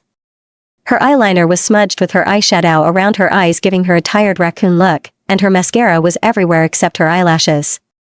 She still had traces of her lipstick around her swollen lips. "What's your name?" Jace offered her the box of tissues. "Irisima," she said, taking a tissue and blowing her nose. "Why are you here? Are you here to torture me?" Jace held up the box. "With what? With tissues?" Irisima laughed nervously. "No, I'm not here to torture you, Irisima. They sent me in because you've been crying and they wanted to make sure you are okay, that's all. Are you hurt?" Irisima shook her head. "Cries, do you mind lending me one of your nail polish sets? The one with all the crazy shades of red? And throw in some face wipes, cotton balls, a file, and nail polish remover." Sergio was right. Cries replied almost immediately. "Do you use nail polish to torture people?" "It's an extreme form of torture, but it's very effective. For some reason, it only works on women, though. I'll replace anything you send me. And can you loan me a couple of sweaters? Pretty please?" Jace waited as Irisima took several tissues to wipe her face. She let her subject take as much time as she needed while Jace remembered her grandfather. She must have been 15 years old when her grandfather began to teach her about reading people and information extraction strategies, as he called it. "Just call it torture, abuelo," Joaquin had protested. "It sounds way more interesting. I want to torture people." "You're being an idiot, Joaquin," Jace had told him. "But it's true. Do we start with a knife first or do we go straight to injecting them with silver?" After an hour of his insolence, Adrian Cole had had enough of Joaquin and banished him to clean out the stables. "Most times, people will let you know what they need most at any given moment. Pay attention to what they want, to their little heart's desires," Jace's grandfather said. He had been expertly peeling an orange with the knife his son and Jace's father, Emilio, had made for him. Give them what they want, and see how they react. If their reaction is favorable, they will be closer to giving you what you want, but watch them carefully. If all you want is information, don't use pain to get it out of them from the start, Mija. Pain is the ultimate destroyer. It's hard to come back from a place of pain. He finished peeling the orange, cut it in half, and gave her half. "But, abuelo, how will I know if they're telling me the truth if they're not motivated by pain?" Jace started to eat the orange her grandfather gave her. It was as sweet as it was juicy. He shrugged. "Observe them and listen to your gut, your instinct. Right here," he had said, putting his hand over his stomach. "The key is in how they receive what you give them. Are they grateful? Or excited? Or do they feel entitled? You only move to more extreme when you're not getting results.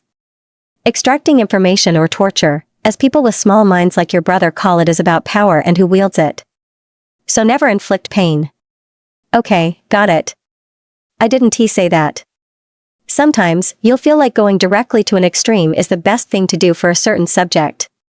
Trust your instincts and never lose control over them. They'll say all sorts of crazy shit to get out of their predicament. If you feel like they're lying, they are." He put down the knife and ruffled her hair before leaning down and whispering in her ear. "Above all, be creative. You'll be surprised by what you come up with." Jace's grandfather took out another orange and started to peel it. "Have you ever been tortured, abuelo?" "Too many times, Mija. Too many times." And for a moment, Jace's grandfather looked as if he was remembering something that haunted him. A few minutes later, Cry sent down everything with a very troubled-looking Sergio. Jace cheerfully smiled at him, which made him frown even more. Sebastian had gone back to his office so they could both work in peace. Her mate always surprised her. She could feel his innate alpha-esque possessiveness over her, his desire to not let her out of his sight, but she could also feel the strength of his willpower to control it and not stifle her. At his most vulnerable, Sebastian was terrified of Jace leaving him if he was too controlling, too demanding. Completing the mating rituals had not healed him as Jace had anticipated, but she supposed it was to be expected. She wasn't entirely healed either, but Sebastian had yet to talk about his first fated mate, about his painful rejection. The experience must have been really bad if, even now, he didn't even want to mention his former mate's name. He had recoiled and shut down completely when Jace had asked. Irisima squealed when she saw all the makeup and nail polish but stopped herself from grabbing anything. "I'm sorry," she said, putting her hand over her heart and looking at all the goodies Cries had sent. "I love makeup." Jace grinned, pulled on one of the sweaters, and gave Irisima the other. "Thank you. My teeth haven't stopped chattering since I got here. Irasima quickly pulled on the sweater and sniffed it. Oh. And it smells so nice. Jace laughed. Let us get you cleaned up. My friend sent you some face wipes and even moisturizer. Irasima looked toward the door, which had no handle on the inside. It was locked from the outside, and she quickly glanced back at Jace. Do you know why they have us here? Irasima whispered. When will I be able to go back with Alfredo? Who is Alfredo? Jace started cleaning off Irasima's makeup with the wipes. Irasima sighed contently as Jace worked. Goddess, that feels so good. I mean, the wipes are cold, but it still feels good. Alfredo is my mate's father but also my mate now. Jace stopped and stared at her. Wait, what? Your mate's father? But he is your mate now. Where is your mate? The night invaders killed my mate, Irasima whispered, tears seeping out of her eyes. They killed him the same night they killed the Alpha and his family. Jace continued to gently wipe Irasima's face, wiping away the new tears on her face. Hey, it's okay, Jace said softly. Tell me about it. What happened? It was horrible. Irasima started to sob. My mate was one of the pack house cooks, and the night invaders forced the Alpha and his family to host them for dinner. I don't know what happened, but everyone in the pack house died that night. She sobbed. Everyone except the invaders. How, Irasima? What did they use? Irasima shook her head. No one knows. People started screaming and running out of the pack house. There was so much blood everywhere. My mate ran home, and he was bleeding from everywhere, his eyes, mouth, nose, even his ears. Blood was gushing from everywhere. It was like he was a pot on the stove, and all the blood in him started to boil over, and it didn't stop until he died in my arms. Her sobs shook her violently, and Jace moved to put her arms around her. Sergio, please bring the rucksack of jars you found by the lake and just set it on the table. Thank you. Jace sat back down and opened the case of red nail polish. Irasima immediately recoiled when she saw all the different shades of nail polish. Do we have to? She asked, looking at Jace. No, we don't, Jace whispered, closing the nail polish case. But let us remove the old nail polish from your nails, okay? Irasima nodded and sat quietly as Jace worked. Sergio went in a few moments later and, grim-faced, set the rucksack on the table next to Jace. Irasima looked at it. Are there any different nail polish colors in there? She took the bag and started to search and looked rather disappointed when she took out a couple of jars. There is nothing here but these jars. I think he brought the wrong bag. Jace smiled with relief. That's too bad, isn't it? How about some clear polish instead? Irasima nodded. I'll get some yellow or purple or whatever when I get home. Maybe you can visit me so we can do each other's nails? She looked at Jace hopefully before looking down at Jace rubbing off the red nail polish. Red used to be my favorite color, so Alfredo wanted me to wear it for last night, to remember the good times. But I don't think that color looks good on me anymore. Who are these night invaders you keep talking about? They're the ones that took over our pack years ago. They just came one night and told the Alpha that they were taking over. 2 weeks later, the Alpha died just like I told you. We were all scared after that, even the Beta and the Gamma, but they died too. Like the Alpha and his family? Irasima shook her head. It was more sudden. Alfredo said he was there. They were toasting because the invaders were going to make the Beta the new Alpha. And then they died. They're mates, too. Sebastian, I need to come down here as soon as you can. I'm on a phone call with a distributor for the distillery, but I'll be there soon. But who were they? Why did they come only at night? Were they witches? Or, Jace was almost afraid to say it. Were they vampires? Jace had never seen a vampire. Even though her grandfather had mentioned them often, he hadn't come across any. At least, not that he had ever told her. But that wouldn't make sense. Talon suddenly piped up. Why would they waste all that blood? Vampires love wolf blood. Irasima vigorously shook her head. No. They were wolves. Like us. But they hid in the darkness with their black hoods. Why? Were they disfigured? I don't know, Jace, she said, shaking her head, but everyone from our pack that has seen them in the light has died. What about Johnson? Irasima frowned. He was with them until that last day when he let us out. He said that that sick pregnant girl was his sister, but I sort of knew Gabby. She was from out of state, where her mate found her 3 years ago. They killed her mate and her baby girl. Jace finished polishing Irasima's nails, and Irasima looked at them with delight. Thank you. I can tell you don't do this often, but you did a really good job. The comment took Jace by surprise and she laughed. I guess I need more practice, huh? Jace took one of Irasima's hands into her own. Why did you accept Alfredo as your new mate? Did he force you? She asked softly. Irasima shook her head vigorously. Alfredo has always been very kind to me, and I didn't want to be alone. I have no other family. My mate's death was really hard on him, too. He was Alfredo's only son. And then the rest of Alfredo's family died from the white sickness. She looked at Jace gravely. We're all we have left and that's why we chose each other. Do you think that's a good enough reason? As good as any if you're happy, Jace said.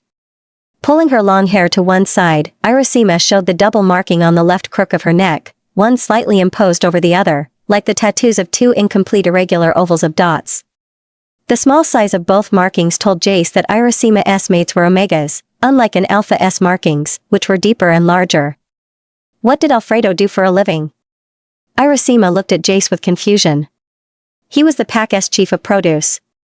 Before the invaders, Alfredo bought all the produce for the pack house and the rest of the pack. She looked at her polished nails. He paid for my mate to go to chef school, and that's how he got the cook's job at the pack house. And Johnson worked with him? I don't know Johnson very well, she said. We met him at the prison they kept us in. He brought our food. You don't strike me as a criminal. Irasima laughed. They arrested me and Alfredo because we marked each other without their permission. Can you imagine? Asking the Alpha or Luna to mark your mate? So, anyway, Johnson was our jailer and he cooked up a plan to help us escape. That is strange, Jace agreed. Why would Johnson be on their side if he was from your pack? Oh, but he isn't from our pack, Irasima said. He came with them, but then made friends with all of us at the jail because he said we reminded him of his family. They died of the white sickness, too, he said. He started by giving us more food, clean water, and blankets, she said. And then when they announced our execution, he cried with us and promised to help us. The next day, he let us all out. He had prepared food for us to travel with, and even led us to Blue Ponderosa.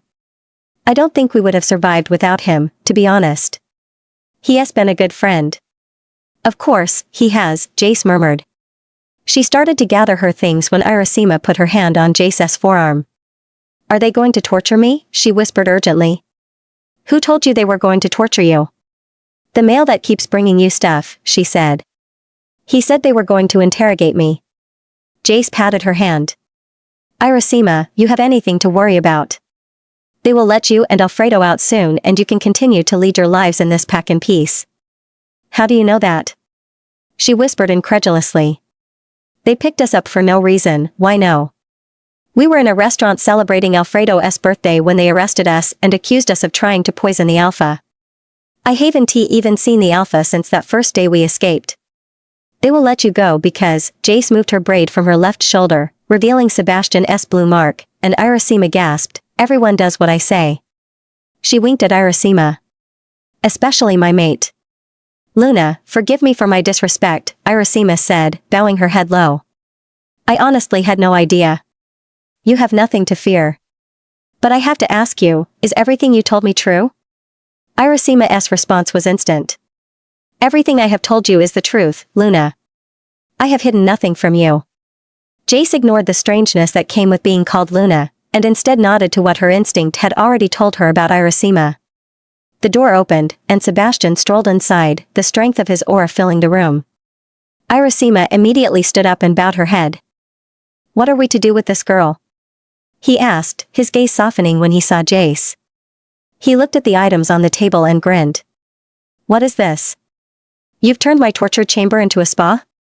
Let her and her mate go, Alpha, Jace said. They are innocent. Jace lifted one of her shoulders and winked at him. I do whatever it takes to get the truth out of my subjects. Sebastian grinned. Very well. And the other? I believe Johnson and I need to have ourselves a little chat over some hot ginger tea. And a few syringes. You might want to stick around for that one. Sebastian's smile lit up his entire face. Sebastian took no pleasure in watching people suffer. Well, at least not unless they deserved it. That is why he didn't like visiting the dungeons. He couldn't think of a sadder, more miserable place. Old Reginald, the prisoner who had killed his grandmother's sister, continued to holler something that didn't even sound like coherent speech while one of the oldest female prisoners cackled. Sebastian sometimes wondered if his dungeons were more of an insane asylum than a prison for criminals. There were many other prisoners that previous alphas had collected through the years, of course, but most of them kept quiet because they were either too weak, too sick, too insane, dying, or already dead. Sebastian distracted himself from the despair that hunted the dark reaches of the dungeons by watching his mate, the she-wolf who had brought sunshine back into his life. Today she wore yet another set of black jeans and a black tee with the boots he had retrieved from Blue Ponderosa's forest. He was also dressed in black, but he wore slacks with a belt and a black dress shirt with the sleeves rolled up halfway up his forearms. They had been getting dressed that morning in the large dressing room they shared when she had commented how much she liked his wardrobe's color palette. But I wear the same color every day, he had said, pointing to his wardrobe made up of different styles of black pants and black shirts. And I love it, she had said, glancing at her own monochromatic wardrobe. They had laughed. Likely sensing his sight and thoughts on her, Jace turned to look up into his eyes with so much love and affection that it caught his breath. He didn't have to see her love for him as much as he felt it. Do you love me, Sebastian? The preposterous question that floated into his mind from his mate startled him. With all of my heart, mind, and soul. He waggled his eyebrows at her. And my body, too. Jace smirked back. You're so greedy, Alpha. When it comes to you, always. He slid his arms around her waist, pulling her roughly towards him. I can't wait to have you in my bed again, he said, infusing their bond with the lust he had penned up for her. Will you always feel this way? No matter what you see me do or say? She stared up at him. Sebastian inhaled suddenly when he felt her doubts. Always. Never doubt that again. She nodded and hugged him tightly. He had no doubt he would soon find out why his mate would ask him such questions. They entered another chamber like the one where they had left the girl prisoner. She carried a basket with the rucksack they found by the lake, plus a few additional items she had collected into a basket, including a thermos of tea and a white tablecloth. Unlike the previous chamber, this one had Johnson chained to the wall. Jay spread the tablecloth and set everything else on the small wooden table she had moved from the corner, along with a chair. Johnson looked on. Why am I here? What's happening? Jace ignored him as she worked, so Sebastian thought he should, too. Sergio and Axe soon entered the room and stood by the entrance. Alpha, Johnson said, I demand to know why you have me here. Sebastian shrugged and nodded toward Jace, whose breathing had slowed. Her heart rate had also calmed, and she seemed relaxed. Since none of you shits are saying anything, I can only assume we're going to have a little chat. Either that, or are you about to play house with me, girly girl? Shit. I already hate him, Sebastian told his mate. Jace glanced at him and smiled. Does the Alpha know you and I fucked the other night? You should have heard how she squealed and screamed my name. Just remember, girly girl, that I like my meat raw just like I like my females. Maybe it was because he had just professed love to her, but Sebastian lost it more quickly than usual. He punched Johnson twice in the gut. Johnson started to cough hard. Fuck. I wasn't supposed to do that, was I?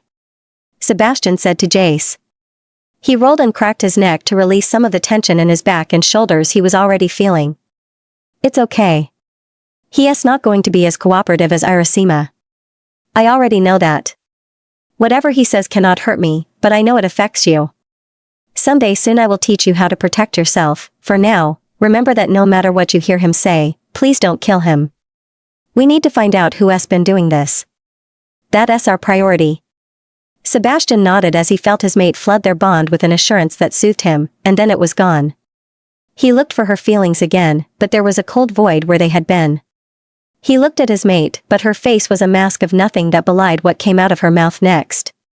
Why, hello, Johnson. Jace's voice was soft, almost flirtatious, and Sebastian didn't like it.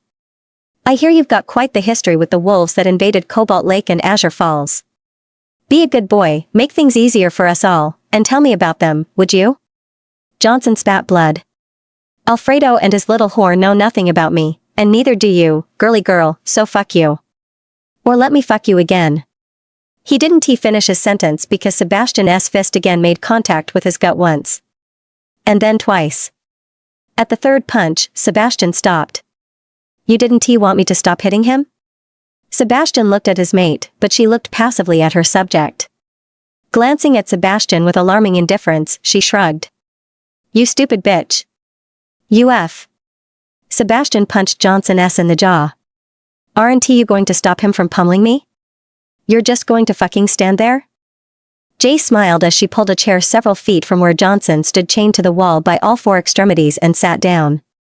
If she saw Sergio's and Axe's worried looks, she ignored them. Something about his mate was off. Sebastian couldn't put a finger on it, but outwardly, she no longer seemed the Jace he knew.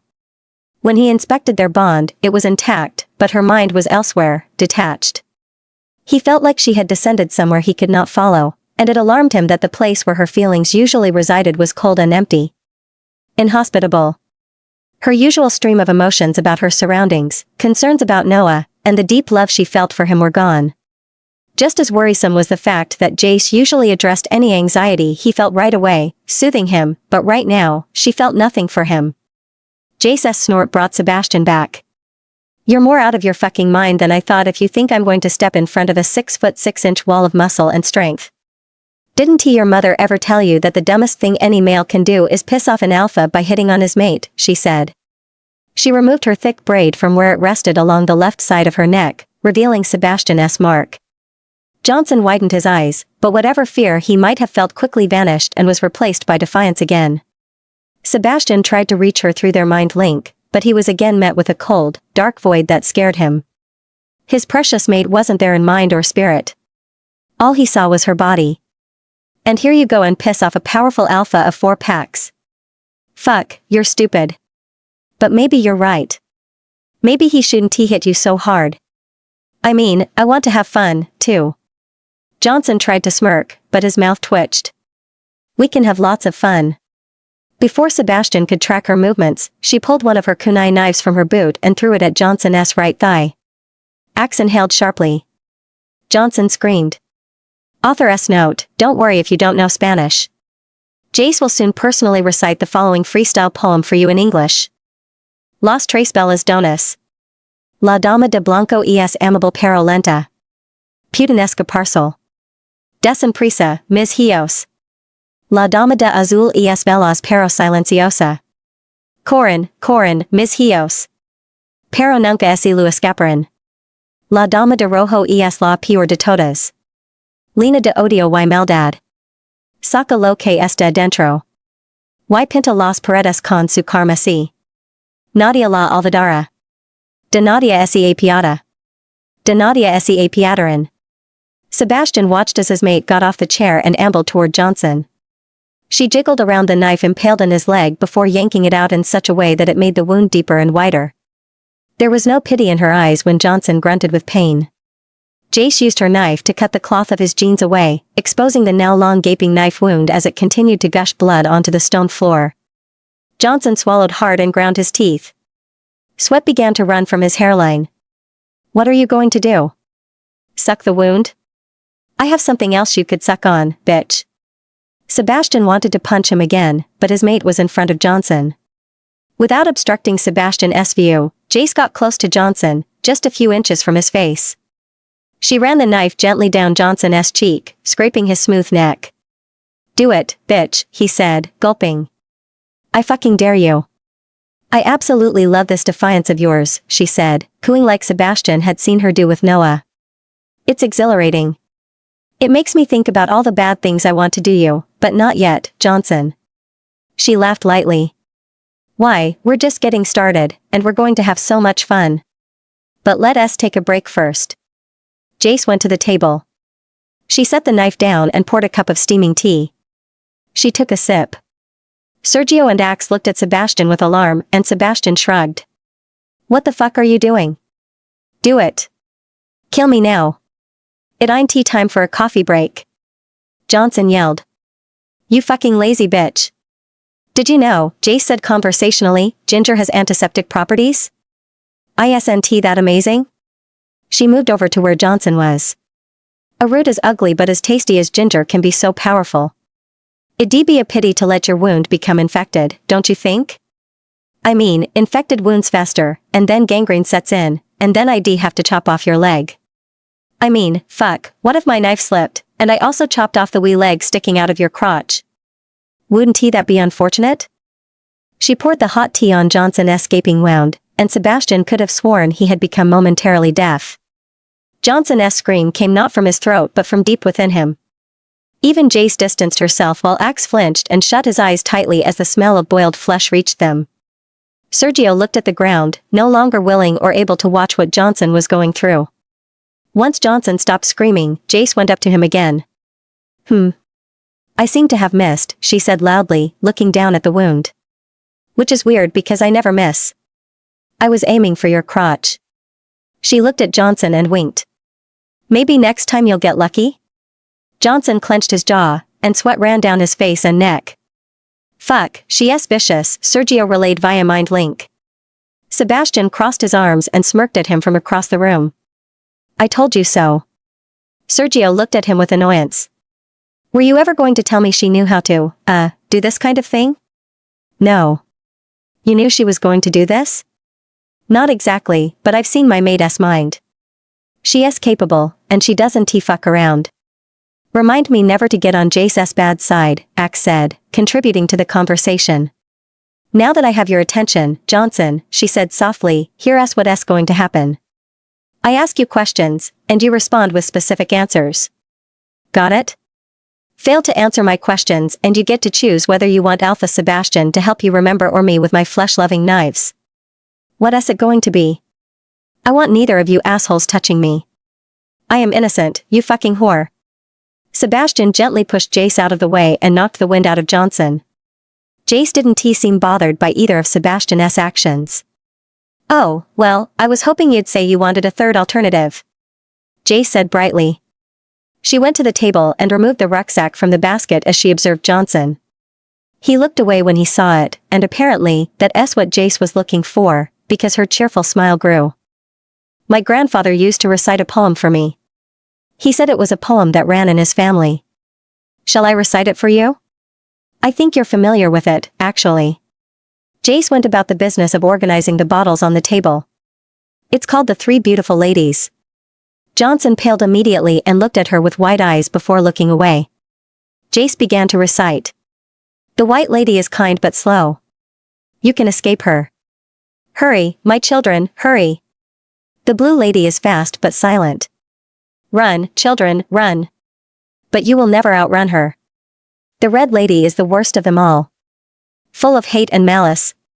She turns everything inside out. She paints the walls with her crimson. Nobody will forget her. She pities no one. They will pity no one. Sergio and Axe looked at each other and shrugged. Sebastian put his index finger on his lips and looked toward Johnson, who started trembling. It looks like our guests have no idea what we're talking about, Johnson. Jace said in a low voice. Did you know that belladonna means beautiful lady in Italian? I mean, in Spanish it's belladonna, and I think that sounds sexier, but it's all the same. Shall I tell them that the three ladies in the poem are actually three poisonous concoctions? Shall I tell them about how when we combine belladonna with other compounds she becomes deadlier than when she is by herself? What do you say, Johnson? As she spoke, Jace continued to mix different substances into a vial. Tell them about what most people think is the white sickness, Johnson. Go on. Tell them. This is your moment to shine, baby. I can't, Johnson rasped with his eyes shut, tell you anything. They will kill me. My life is done if I say anything. Fine, be that way. I will tell them, then, she said with resignation without taking her eyes off of him. The white lady is a slow poison. Thallium and the waxy milk of a certain poisonous toad in the forest mixed with belladonna, the best known of the poisonous nightshades. It won't kill with 1 or 2 doses, but it's great for anyone playing the long game, isn't it, Johnson? Kind of like arsenic, but arsenic is too well known. The White Lady, well, nobody knows about her, and people tend to think it's a sickness. That's what you were doing to the refugees and afterward to the people in Azul's infirmary. You poisoned their food while they were imprisoned and the food you fed them during the escape. I've no idea how you poisoned the people in the infirmary, but you're one creative soul, I'll give you that. Meanwhile, you took small doses to throw off any suspicion from you, but you had the antidote, she said as she lifted a bottle. Right here so you wouldn't feel too sick. But no one noticed you weren't as sick. I was told to do it. I was forced. Who? Who forced you, Johnson? Tell me. None of your fucking business. He ground his teeth together. Blame shrugged. Who are the Blue Lady and the Red Lady? Axe asked. Sergio ribbed him, and Axe scowled at him. What? I want to know. The Blue Lady is who killed Cobalt Lake's Beta and Gamma and their mates, Axe. Jace put a stopper on the vial she had been working on and shook it vigorously. Belladonna mixed with cyanide will kill you almost instantly. Once the Beta and Gamma had outlasted their usefulness, whatever that was, the invaders saw it fit to dispose of them and their families the quickest way possible. Johnson continued to look away and said nothing. But the Red Lady is the most interesting, right, Johnson? You all saved her for the Alpha, his family, and whatever poor soul happened to be invited to that packhouse dinner, she said softly. You see, Axe, the Red Lady's purpose is not just to kill but to inflict fear in the most horrific way possible. Belladonna is mixed with at least 2 powerful anticoagulants and she turns everything inside out, meaning they essentially bleed to death from every opening: eyes, mouth, nose, ears, even the pores of their skin. Blood runs out of them like it's boiling over and, of course, they're in excruciating pain. Jace's voice had become monotone, cold and unfeeling.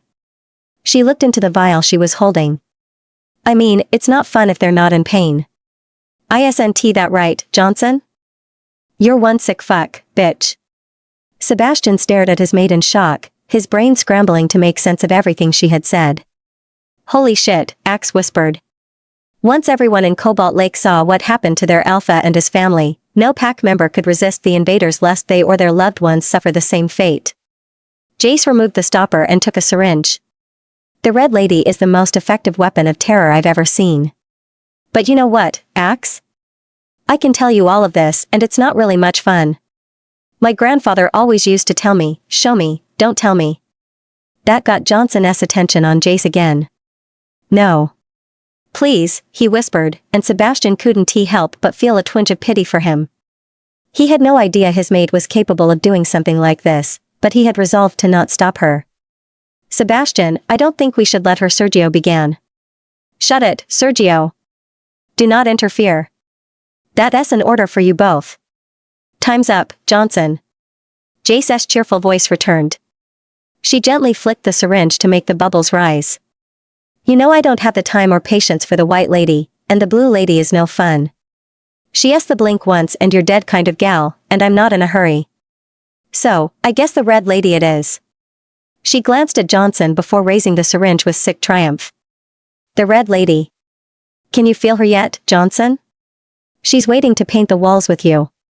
Sebastian glanced at Sergio and Axe, and they were both pale.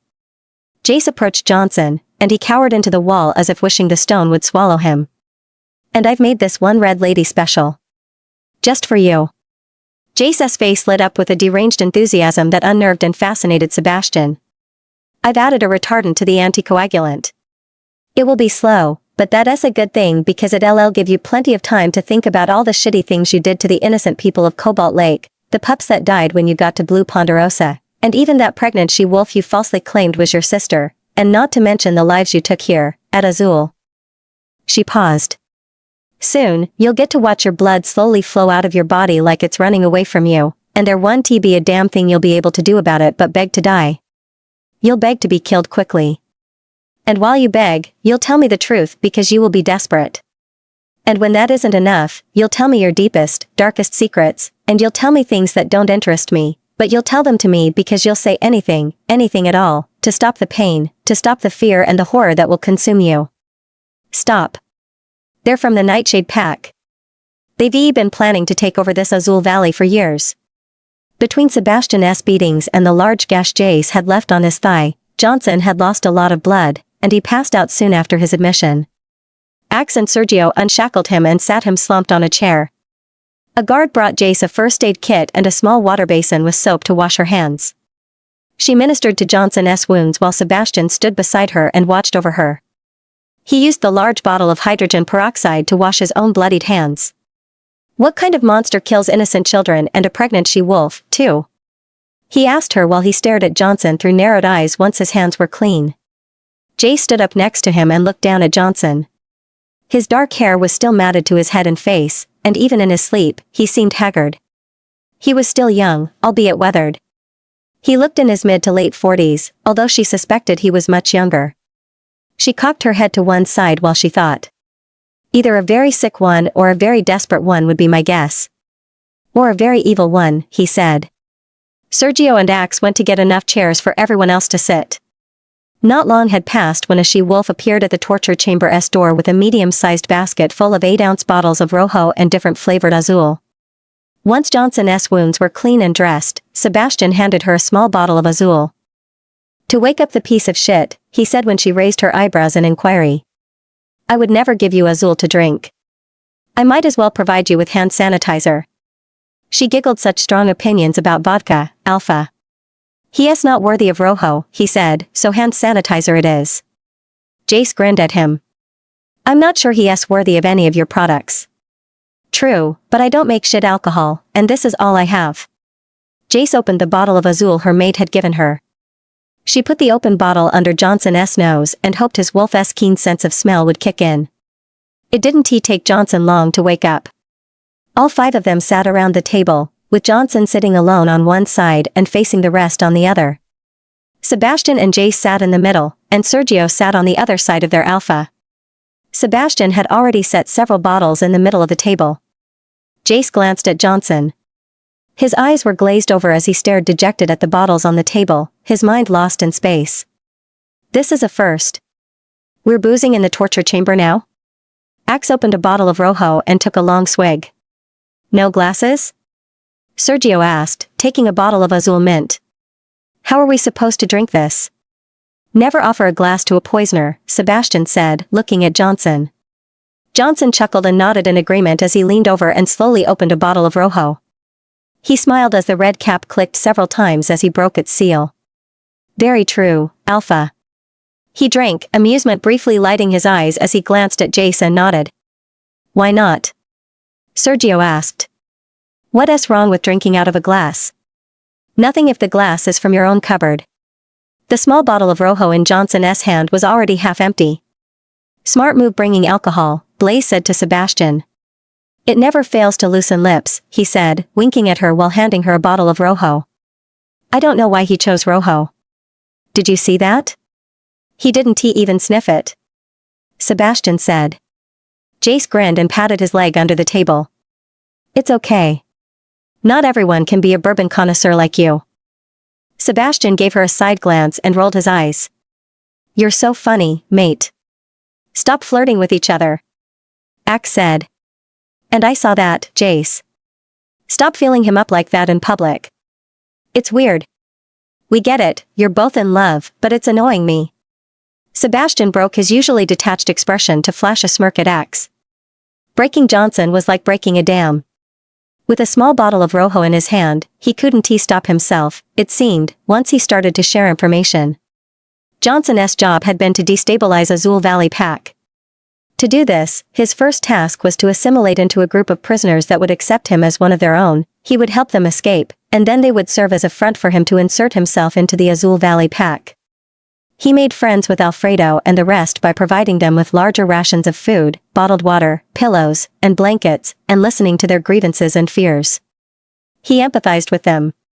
Of course, he didn't tell them that Nightshade's Alpha Optimo himself had come up with the plan.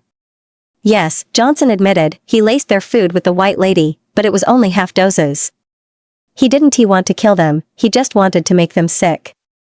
Admittedly, he had miscalculated the doses with the children and with the pregnant she-wolf. And their execution? Jace asked. Optimo fucked with their minds on that one. He likes to do that to people. He announced their execution so our so-called escape would happen that very night. By the time I proposed an escape plan, they were all in cause they had nothing left to lose, Johnson said. And so the refugees' escape to Blue Ponderosa wasn't an escape at all. It was a well-organized ploy to get Sebastian to accept and even sympathize with Johnson and his companions. None of the others were aware of Johnson's plan, of course, least of the pregnant she-wolf he had called his sister. Wait, Sebastian said. How did he know I was the Alpha Blue by then? Johnson sat back on the chair he was sitting on and looked at Sebastian for a considerable time before responding very slowly. This is the part that gets interesting, Alpha. But before I respond to you, I want a promise. Sergio snorted. After fucking over so many people, you are in no position to ask for shit, least of all promises. Johnson crossed his arms and looked at Sergio with disdain. The vodka had made him bold and reckless. See, the smart thing here would be to ask me what I want first. He has a point, Jace broadcast to Sebastian, Sergio, and Axe. Let us listen to what he wants. We can send him to hell if it's unreasonable. What the hell, Jace? Sergio said. You're going to agree with him? He is going to ask for his freedom. Axe quickly responded, not necessarily. After telling us all this, he knows he has fucked out there. He has fucked in here, too, but my guess is he wants to be the less fucked possible. Jace glanced at Sebastian, who sat with his arms crossed. He looked inscrutable on the outside, but inside Jace saw him calculating the odds of listening to Johnson going wrong. What is it you want? Sebastian asked. I will tell you everything I know in exchange for a speedy execution, Johnson said. Sebastian remained impassive. Johnson continued. I have murdered enough people in your pack to merit a decent execution, and after what I will tell you, you'll be even more motivated to get rid of me. How do you know your sentence wouldn't be a nice lifetime stay at our 5-star dungeons? Axe said. Johnson shook his head. Not interested. I want out of this life. Why? Sebastian unfolded his arms and set them on the table. Jay saw a vein in Johnson's forehead palpitate rapidly, and he rubbed his hand on his uninjured leg. He is afraid of something, and it is not us, she privately relayed to Sebastian. What are you afraid of? Johnson looked Sebastian square in the eyes. You cannot guarantee me that Optimo will not get to me. You can sink me in the deepest hole in your dungeons, but trust me, he'll find a way to get to me and make me pay in the worst way possible for what I'm telling you. I'd rather get an axe to the throat by your hand, which will be honest, than whatever Optimo has in store for me. Sebastian's mouth twisted into a sarcastic smile. And here I thought I was a big bad alpha. Johnson nodded appreciatively. You've done in a couple of years what it took Optimo 3 decades to accomplish. I'd say you're big and bad enough, but he's one twisted motherfucker who loves to watch people suffer. Gets off on it, I've heard. He doesn't give a shit about his people or the people he takes over, he sees them all as animals. It doesn't matter that we're all wolf kind. And that is all I will say until I have your promise. Sebastian looked at him, calculating. Why should we trust you? Jace asked. Johnson shrugged.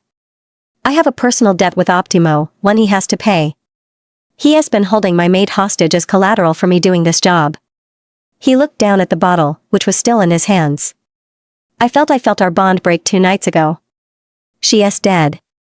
It doesn't matter if he killed her or if she committed suicide because of whatever he was doing to her.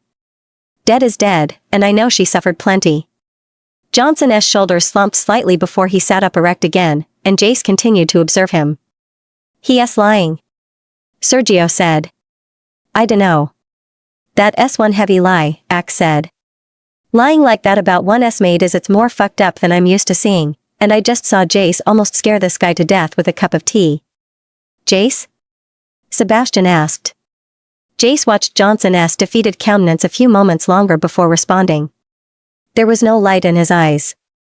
Johnson's face reminded Jace of how she had felt when she finally realized that Logan would never love her, that all she had ahead was a lifetime of being alone since Logan would sooner or later officially reject her.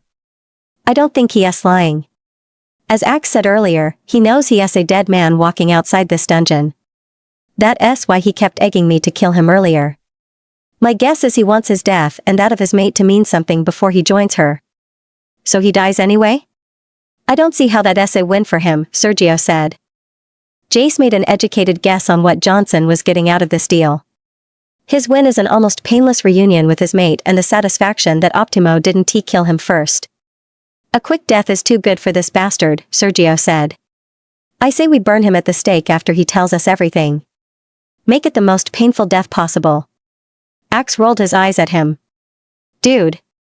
He's not a witch. He deserves better for that alone. Sebastian quickly added, and I will not go back on my word once I give it. Agreed, Sebastian said. I promise you will have a swift execution on account of all the lives you have taken if the information you provide us will help me protect my mate and my packs. Double cross or lie to me, my Luna, or any pack member, and my word is forfeit. Johnson closed his eyes and nodded. Thank you, he whispered. They were calm and clear when he reopened them as if they had never been. My name is Zedek Johnston. I am from what used to be the Foxglove pack, and by lineage, I am the rightful gamma of that pack. I have no pups or heir, so my lineage ends with me. I would have been gamma had my father, our alpha, and our beta not been brutally murdered 20 years ago by Alpha Optimus from the Nightshade pack after several years of war that left our pack weak and poor. 10 years ago, I was forcibly recruited and trained to serve Optimo as a spy and poisoner in exchange for the continued life of my fated mate, Milka. Sergio and Axe shifted uncomfortably in their chairs. What was your main objective here?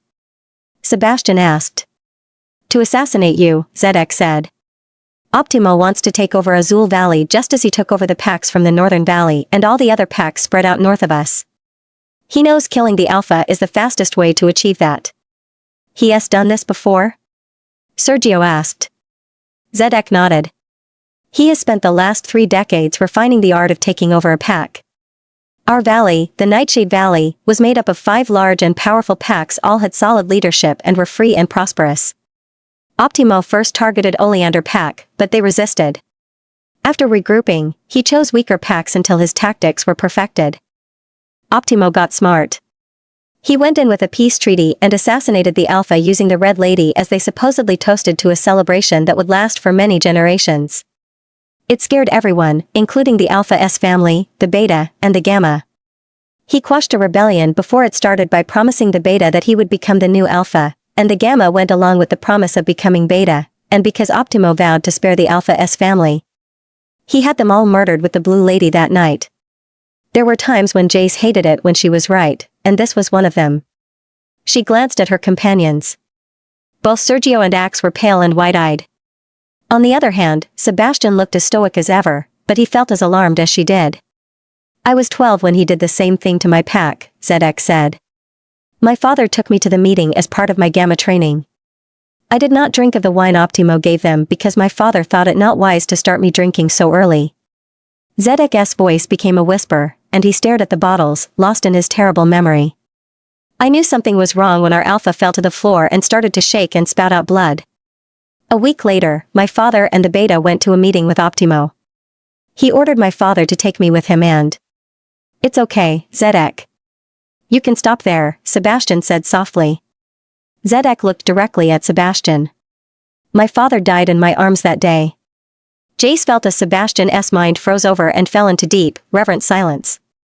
She didn't need to see that his eyes had glazed over because she saw images of whom she guessed had been Sebastian's father broadcast from his mind, and she heard a soft I love you, son. Always remember that. Realizing what was happening, she immediately put her hand on Sebastian's thigh and squeezed hard. Stay with me, Sebastian. He blinked and put his hand on hers, and Zedek began to speak again, his voice tight but determined. If there's one thing you should remember about Optimo is never to trust him. Whatever he is saying, it's all a fucking lie. Once Sebastian crossed his arms and his calm demeanor returned, Jace knew he had gotten a grip on himself. Thanks for the advice, Sebastian said with a nod, but you still haven't told me how he knew I was the Alpha of Blue Ponderosa. That had recently happened when you all showed up. And you haven't told me why he is suddenly interested in Azul Valley.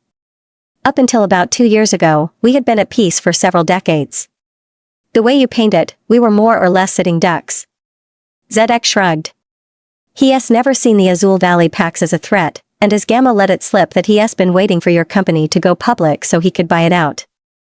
If I had to guess, he was trying to be creative and tried to take over Azul Pack and the rest of the valley through your company. Sebastian's mouth twisted as he laughed with contempt. He can go fuck himself while he waits because my company will never go public. I don't need more money. Yeah, he kind of finally figured that. Zedek raised the bottle of Rojo he had in his hands. You releasing Rojo told him that he had miscalculated again. So he directed Alexander to kill your father. He what? Sebastian said through his teeth. He killed my father, too, then, Axe whispered. Zedek nodded. Everyone in Alpha S. Brian Company was doomed that day. Alexander had promised Optimo all sorts of shit in exchange for helping him become Alpha. He wanted the distillery and everything in the valley, he said with a scoff, but what he didn't realize is that Optimo wanted the same things and was just using him to get them without raging another war or dirtying his public image. He cleared his throat. When it all comes down to it, Optimo was behind not just your father's death, but Alexander's parents' death, too. I know because, he looked down at the bottle in his hands again, Optimo directed me to teach Alexander how to poison his own father with the blue lady. Unfortunately, I gave him a little more because he seemed a bit incompetent and he used the extra dose to kill his mother, too. So he killed his mate, his own brother, and his parents, too, Sebastian murmured with disgust. He took a sip of his bottle of Rojo. Fucking bastard, I didn't make him suffer nearly enough. Go on. What else? After killing your father, Alexander was supposed to have easily taken over the other 2 packs, but they didn't trust him after the dick move he pulled on your father. And then, in less than 6 months, you took over Sax Oaks and Cerulean River in what has to be a record in wolf history. Damn. What was it? 4 months apart? Shit, even Optimo was impressed when I told him, he said, shaking his head. Zedek took another bottle of Rojo, opened it, and took a long swig. Alexander was not in good standing towards the end, and Optimo didn't send as many warriors as Alexander requested when he fought you. Optimo knew that war was lost once you took over Cerulean. He extended his arms with a sardonic smile. And so here I am, Plan B. Is there a Plan C and D? Jace asked. Count on it, Zedek said with a nod. What you need to remember is that he is very determined. How much does he know about me? I don't know, Alpha, Zedek said, but I do know he has a thick file in his office with information about you. He glanced at Jace. As far as I know, he does not know you have a mate. He thinks you're still reeling from your previous encounter's choices. Painful embarrassment rushed through their bond from Sebastian's side, and she understood why Sebastian hated to talk about Emma at all. The hurt of the rejection had been multiplied exponentially by the humiliation of Alexander making a spectacle of his taking Sebastian's mate for himself. An alpha taking another alpha's mate, it was the ultimate power move. As much as she had liked Emma, her poor choices had done a number on Sebastian. However, she noticed that he didn't have any remnants of a previous desire to be with her. He was done mourning her loss. All he had now was anger at having to be constantly reminded of the most humiliating event of his life. Whether real or imaginary, Sebastian felt that people who reminded him did it to degrade him. And Jace understood that on some level. She had lived through everyone in her pack knowing Logan loved and slept with Claire and not with her. As a result, most people, particularly she-wolves, looked down on Jace with scorn. She turned over the hand she had on Sebastian's thigh and took his hand. She gently squeezed it. I am here. You are not alone in this, she whispered to his mind. Everyone knows. Even this asshole knows, he said. And I can guarantee you reflects a poor judgment on her part, not yours, she said, squeezing his hand again. So, if I may, consider keeping that information as hidden as possible for as long as possible. From personal experience, I can tell you that torturing she-wolves in front of their mates is a rather enjoyable sport to him. Jace smiled thinly at him. It's a little late to keep me hidden, she said. Our mating rituals are consummated, and Sebastian announced me as his Luna last night during the Blood Moon celebrations. I'm sure it's only a matter of time before he knows. How did Alexander know Optimo? I have no idea, he said. I know Alexander was a kid when they met, but that's it. Zedek suddenly frowned and turned to Jace. Luna, that poem you recited and claimed that it runs in your family. You do know that it originated in the Nightshade Pack, right? The air in Jace's lungs stilled as her head grappled to form a coherent thought.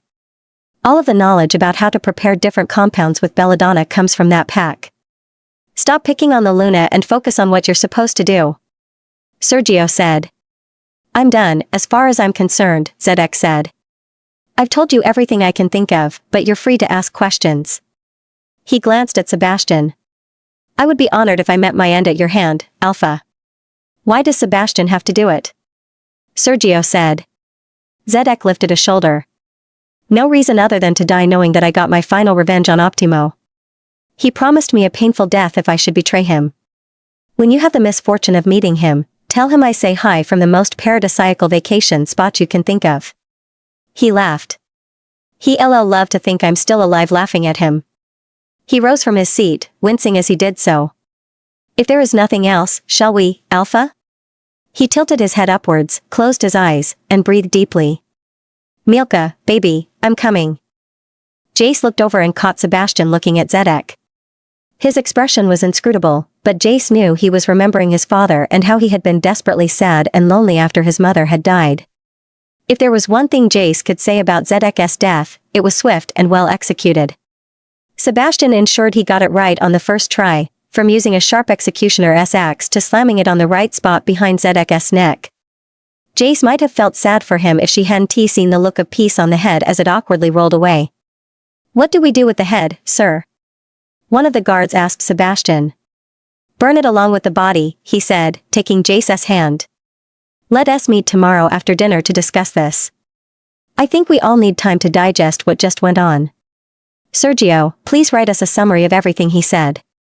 He led Jace out of the dungeon. They were entering the pack house when a rail-thin she-wolf Jace recognized as one of Sebastian's aunts met them in the grand foyer in front of a painting of an ugly vase full of country roses.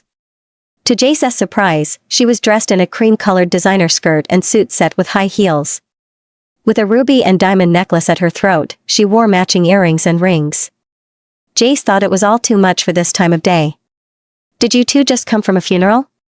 Magda asked, eyeing Jace's clothes. Basically, Jace said, sensing that Sebastian was in no mood to discuss Zedek's execution. Well, I'm sure it went well, Magda said in the most uninterested tone anyone could muster. Her lack of sincerity annoyed Jace. Welcome to the club, Sebastian said. It's nice to see that she made good use of my money at the jewelry store. Then I guess it wouldn't matter if I do or say something to make her hate me more. I wouldn't go that far. Unfortunately, she is still Uncle Dylan's mate. Jace, honey, I was looking for you, Magda said. But I can wait until you change out of your funeral clothes and step into your Luna clothes before we can talk. She sniffed in Jace's direction and wrinkled her nose. I don't mean to be rude, but a shower might do you good, too. This is as good as it's going to get, Magda, she deadpanned. I spent the entire morning in the dungeons, and these are my Luna clothes. So, what can I do for you? Magda looked at her in disbelief, but what truly annoyed Jace was when she started to address Sebastian in the imperious tone her grandmother used when talking about Jace to her mother or grandfather. Alpha, you need to teach your mate that she cannot go gallivanting about in whatever she wants. You need to tell her that the position of Luna is one that demands respect, the respect of a lady of honor, and as such, a certain style of dress is appropriate and required. If you ask it of me, Alpha, I would be happy to personally coach her on the finer points of being a proper Luna, one all four packs will respect, and we could eventually be proud of. Sebastian exhaled. That's enough, Aunt Magda. Jace has her way of doing things. Her style is as different from yours as yours was from my mother's. As long as she is happy and effective, I'm good with that. Now, is there anything else you need? Jace and I are retiring for the day. Well, as long as she understands that Lunas don't wear knives. Jace swiftly took out the kunai knife she had used on Zedek. Although she had wiped it on her pants, it was still blood-stained, and Aunt Magda jumped back with a gasp. I have several knives on me at any given time, Aunt Magda, she said cheerfully.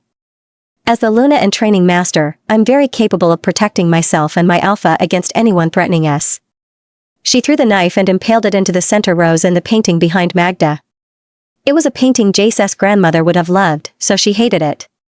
Magda paled. That is an expensive painting, she hissed. Jace shrugged. She took her knife out of the painting and offered it to her. You are welcome to take it and any other paintings like it. I don't like this type of art and would get rid of them all anyway. I'd prefer you give them a home. Magda looked offended, but she took it. Luna, I was going to ask about possibly celebrating Dylan's birthday next month at the Packhouse's ballroom. Afraid her mate might explode if she didn't help him, Jace quickly turned to Sebastian. We have a ballroom? Sebastian let out the hearty laugh he had been holding in since Magda saw Jace's knife for the first time. We have 2 large ones and a smaller one for more modest events, he said, still laughing, tears threatening to run down his face. I think she means the small one we usually use for birthday parties. He turned to his aunt, who was looking at Jace with disdain. I apologize, Aunt Magda. I have been a terrible mate. Instead of giving my mate the traditional tour of the Packhouse this morning, I asked her to interrogate and torture a spy. Wide-eyed, Magda stared at him. You're worse than I am, Jace said. Sebastian grinned mischievously. But, I'll bring her up to speed, and then I'm sure she'll do as wonderful a job as our new Luna as she did this morning as my new best brutal interrogator. She did us all proud. Magda continued to gape at him and then at her. You're getting tired, aren't you? Jace asked him. I'm getting tired of her fucking judging you. I think a birthday party for Uncle Dylan is a wonderful idea, Magda, Jace said with a bright smile. She was in such a good mood all of a sudden. I know he has done so much for this pack, it's the least we can do. Please let me know how big you'd like this party to be, and we can work from there. Please forgive us, but we've had a very trying morning and need to debrief about today's events. Sebastian swooped down and picked her up as if waiting for his cue. Jace laughed as he ran them to their suite. As soon as the main door of their suite shut behind them, Sebastian playfully slammed Jace against it. With one hand on her waist and the other cupping one side of her face, he kissed her deeply and for a long time while Jace sank her hands in his thick hair. I've wanted to do this ever since you threw that knife into Zedek's leg. He pulled away and looked into her eyes. Speaking of which, what happened to you back there? With Zedek? What do you mean? One moment, you were there with me, and the next, you were not there. Your feelings and even your thoughts were gone. I couldn't even feel you. He ran his fingers down her cheek. He was frowning with concern. After taking a deep breath, she sighed. It's part of my training. Did you see a black box? Sebastian's frown deepened. In my head. There's a black box. Smooth on the outside with no locks or anything. She closed her eyes, put her right index and middle fingers on his temple, and broadcast an image of her safety box, an opaque black cube. This one. I've seen it, but didn't he know what it was? I thought it was just decoration in your head or something. You thought it was a decoration? Jace opened her eyes and burst out laughing. In my head? Come on, it wasn't that funny. Yeah, it was, she said, still shaking from laughing so hard. She put her arms around his neck and pulled him to her. It was part of my grandfather's training. I have to put away all of my emotions, including love, compassion, sympathy, my sense of justice, and even my hopes and dreams, into that black box so that nothing interferes with what I have to do. Oftentimes, the things I do to people are things I can't do without that kind of preparation. It's also the reason no one can hurt me. They could say the worst things that it just slides off because they can't touch anything or anyone that matters to me. But you didn't even feel anything for me, he said, and she could see that was what truly worried him. She rose to her toes and pecked his lips. You were locked inside the box with the rest of me. I wasn't going to let anyone hurt what I have with you, she whispered. Sebastian picked her up again and carried her to their bed. As they lay in bed, they continued to kiss and love as if they would never run out of energy despite being alone for a while. At one point, as he moved his lips from her mouth to the right side of her neck, Jace knew she could continue to be with Sebastian the rest of her life and beyond and never tire of him. He ran his strong hands over her shoulders, down her arms, and grabbed her by the wrists while he began to nibble on the most sensitive part of her neck, where it met with the shoulder. With his weight entirely on her, he continued to comfortably lay between her legs, almost completely immobilizing her, and she shuddered as he exerted his physical dominance over her. He tightened his hold on her wrists. What would happen if I marked you right here? His sharp teeth grazed the skin on the opposite side of her neck where he had previously marked her. Jace gasped and opened her eyes wide. Her entire body went on lockdown as a wave of shock washed through her. She rushed to remember everything her mother had taught her about second markings. Her grandfather turned sour whenever Jace brought up the subject, so he was a dead end. You would bind your life force to mine, Jace finally whispered. If I die, you die. If you die, I follow. Almost instantly. We'd be inseparable even in death. And you would be okay with that? Very slowly, he licked that same spot, sending a delicious shiver down her spine. She closed her eyes as her body went limp. Absolutely, she rasped. But you're an alpha. Why would you give me your life like that? Because I don't want ever to know what it's like to live without you again. I already lost you once. I didn't know you were my mate. Doesn't matter. It was hell for me, and I didn't even know you. I will not be left again. This was a recurring theme in Sebastian's darkest thoughts, Jace had noticed. When he was a little boy, he felt that his mother had left him when she died, and those feelings returned when his father died, too. His first mate left him for another, even Jace left him when he chased her in the forest. He was right in that it didn't matter if she was justified in running away because she knew that the resulting pain and scar it had caused him had been the same. Everyone who was supposed to love him unconditionally had left him. I will never leave you, she whispered. I can't, nor do I want to. You know this.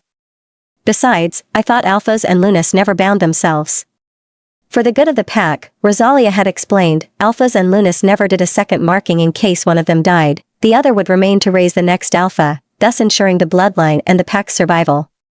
A prime example was Sebastian's father, who remained after Sebastian's mother died to raise and train him as the next alpha. It was a sacrifice made for the good of the pack. Ironically, Omegas were afforded the privilege of binding their lives to their mates without judgment because their responsibilities to the pack were minimal compared to alphas and all other leaders, who were also encouraged not to jeopardize their lines of succession. Yes, that's the consensus, and nobody regrets it more than the alpha or luna that is widowed, the half that gets left. Sebastian stopped kissing her neck to look into her eyes. My father loved me, and I will always be grateful for his sacrifice, but there wasn't a day after my mother died that he didn't long to be with his mate more than with me. He regretted every day of the remainder of his life not binding his life to my mother's. I was never angry or hurt because I thought I understood he loved her and was lonely for her.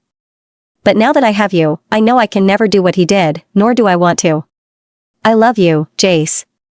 That's all there is to it. Jace stared at him, wide-eyed.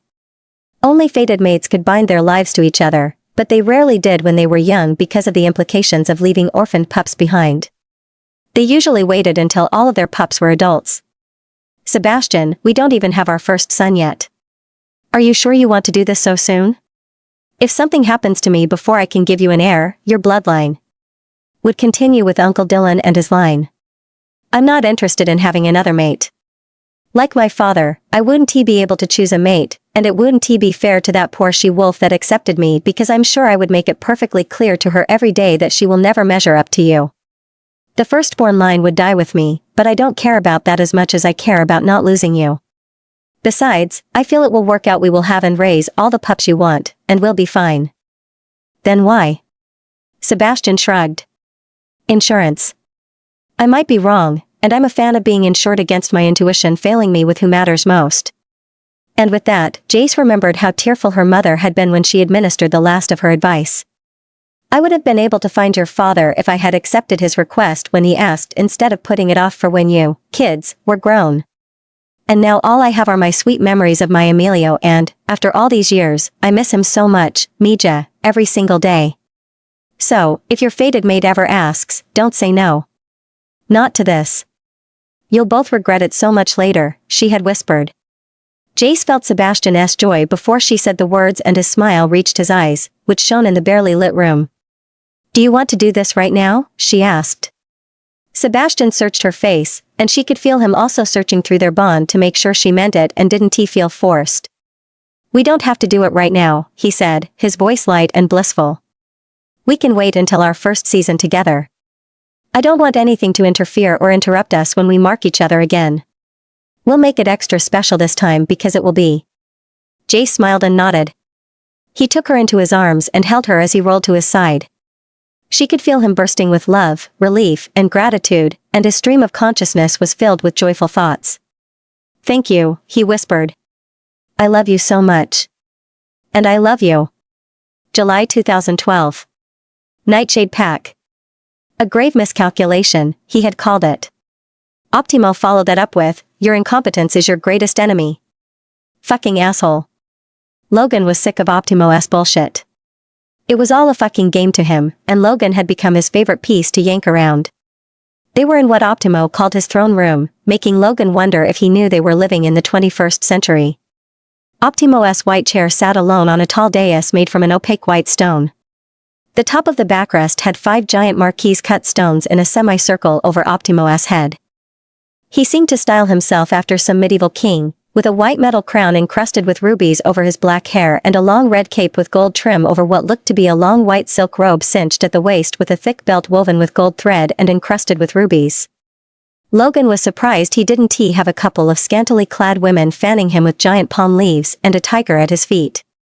Optimo was eerily young for someone with a daughter Logan's age. He looked like he was in his late 20s but behaved like he was much older. He certainly had more experience than Logan, but the latter couldn't understand why or how. I already told you, Logan said. I followed her as soon as I woke up from whatever shit she gave me. I don't even know how because everything was clean. The wine, the food, we didn't find traces of anything anywhere. Whenever Logan thought or spoke about his fated mate, he felt his control over Marcus slip. He paused to take a couple of breaths. We should have marked them. Marcus shouted. In hindsight, yeah, maybe. But never forget you were on board to get a female of alpha lineage to improve our line. I put out a missing pup report to all the surrounding packs and 3 states. I even claimed the little shit was my pup. Do you have any idea how humiliating that was? And then I tried to follow her, but she fucking vanished. Optimo sighed and sat back on this chair. Yes. Your little errant maid has gotten the best of you at every turn. We asked for something so simple, Nicholas, and you failed us. Logan ground his teeth together. He hated it when people called him by his given name. He had even slapped Jace when she had called him Nicholas the first time. She had left the house crying. I complied with all of your requests and instructions, Optimo, Logan said. You told me to ask for your help if things got out of hand, and you sent me a trio of morons that couldn't even kill her. Shit, I don't think they even came close. I told you she was our training master. She fucking handed every male in our pack their ass on a platter. She didn't beat up our alpha only because the coward said his code forbade him to fight a she-wolf. Logan watched as Optimo tapped his long brown fingertips together and assessed him. He had no idea why he had to go over his story repeatedly. It was as if Optimo didn't believe him the first time or the second or the 5th time. As requested, you will abstain from using foul language in our presence. Now go on with your story. Logan stared at him as he nodded with mute compliance. He forgot that this guy didn't like swear words for some fucking reason. Anyway, I found her trail of dead bodies weeks after, and her trail went cold outside a town on the border with Canada. For all I know, she's been there ever since. She's not, Optimo said slowly and sighed. You lived with her for an entire year but never paid attention to her wants and desires. Her ambitions. Like all bitches, more than anything, she wanted me to mark her. She wanted to be another mated she-wolf. They're all the same, why no? Indeed. Optimo shrugged with disdain. That is in every she-wolf's nature. It's their driving desire to belong to and be with their male, mate with him, and procreate. We must congratulate you on keeping your fated mate as far away from you as possible. It must have taken more than maximum effort on your part. I had help. Yes, and where is Claire now? Logan ground his teeth again. With her fated mate. She didn't fulfill her end of your bargain and reject him? Obviously. So now, what do you expect? Logan looked him in the eye. I've given up everything for what you promised. My alpha told me to find a mate in 6 months or another pack. I don't want to lose my position in my pack, but I can't find Jace anywhere, so here I am. You promised me your daughter as my mate in exchange for everything I've done to serve you. I'm here to collect my mate so I can return to my pack with a real alpha female as my mate. Yes, well, before we even introduce you to our beloved and precious Priscilla or Therese, you will do one more thing for us. Logan didn't know if he should shout at Optimo for giving him another thing to do or wring his neck until he felt the annoying man's life slip away. So he did nothing but stare at Optimo with resentful expectation. As we previously said, you paid no attention to your mate. The records of where she was were at your disposal in the university she attended near your pack this entire time. Logan felt like a bucket of freezing water was suddenly poured on his head. A cold wave of humiliation washed down on him and soon reached his feet. Of course, it hadn't occurred to him to check her school. Our sources tell us that a copy of her records was transferred to Lazuli University before she even left the East. Imagine that. And now she is already enrolled in the fall semester. Optimo took out a folded piece of paper from his white silk pocket and unfolded it. We have her full schedule right here. And how impressive. She has already paid all of her dues. Lazuli is a private institution, and it is not inexpensive. Where do you suppose she got all that money from? Logan balled his hands in a fist. He knew where she got all of her money. It had been her family's money, which she was supposed to have transferred to his account but never did. The house she purportedly owns close to the university is empty, but we have an extreme suspicion she is hiding in the nearby pack with that baby mutt she is probably claiming as her own. That maternal instinct is an annoyance, isn't it? You were supposed to kill your mate and then bring me that pup. You did neither. Logan could do nothing but stay rooted to the smooth floor he stood on. Despite his heavy boots, he could feel the cold of the white stone floor seeping into his feet. Or perhaps it was still his embarrassment washing over him. Optimo continued to look at Logan. His eyes had lost interest in him and were now full of disdain.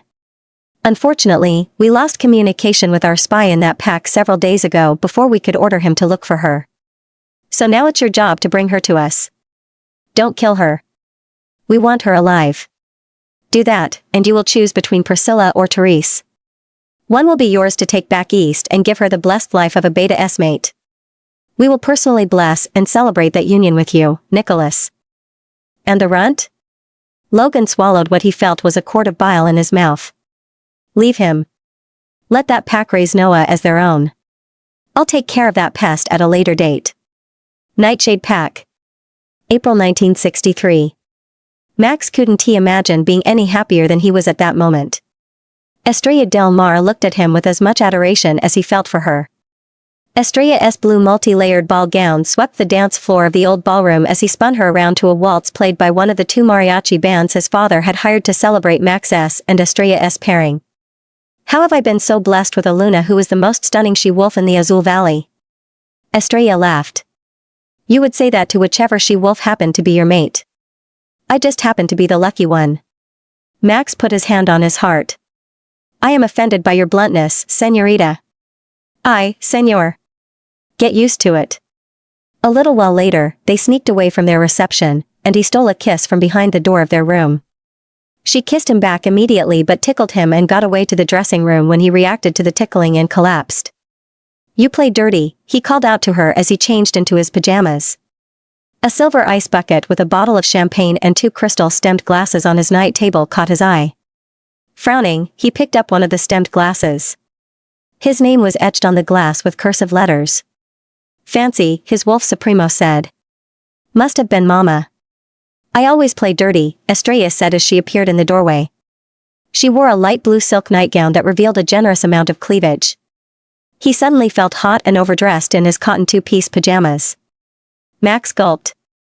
He had to figure out how to keep his hands to himself the rest of the evening.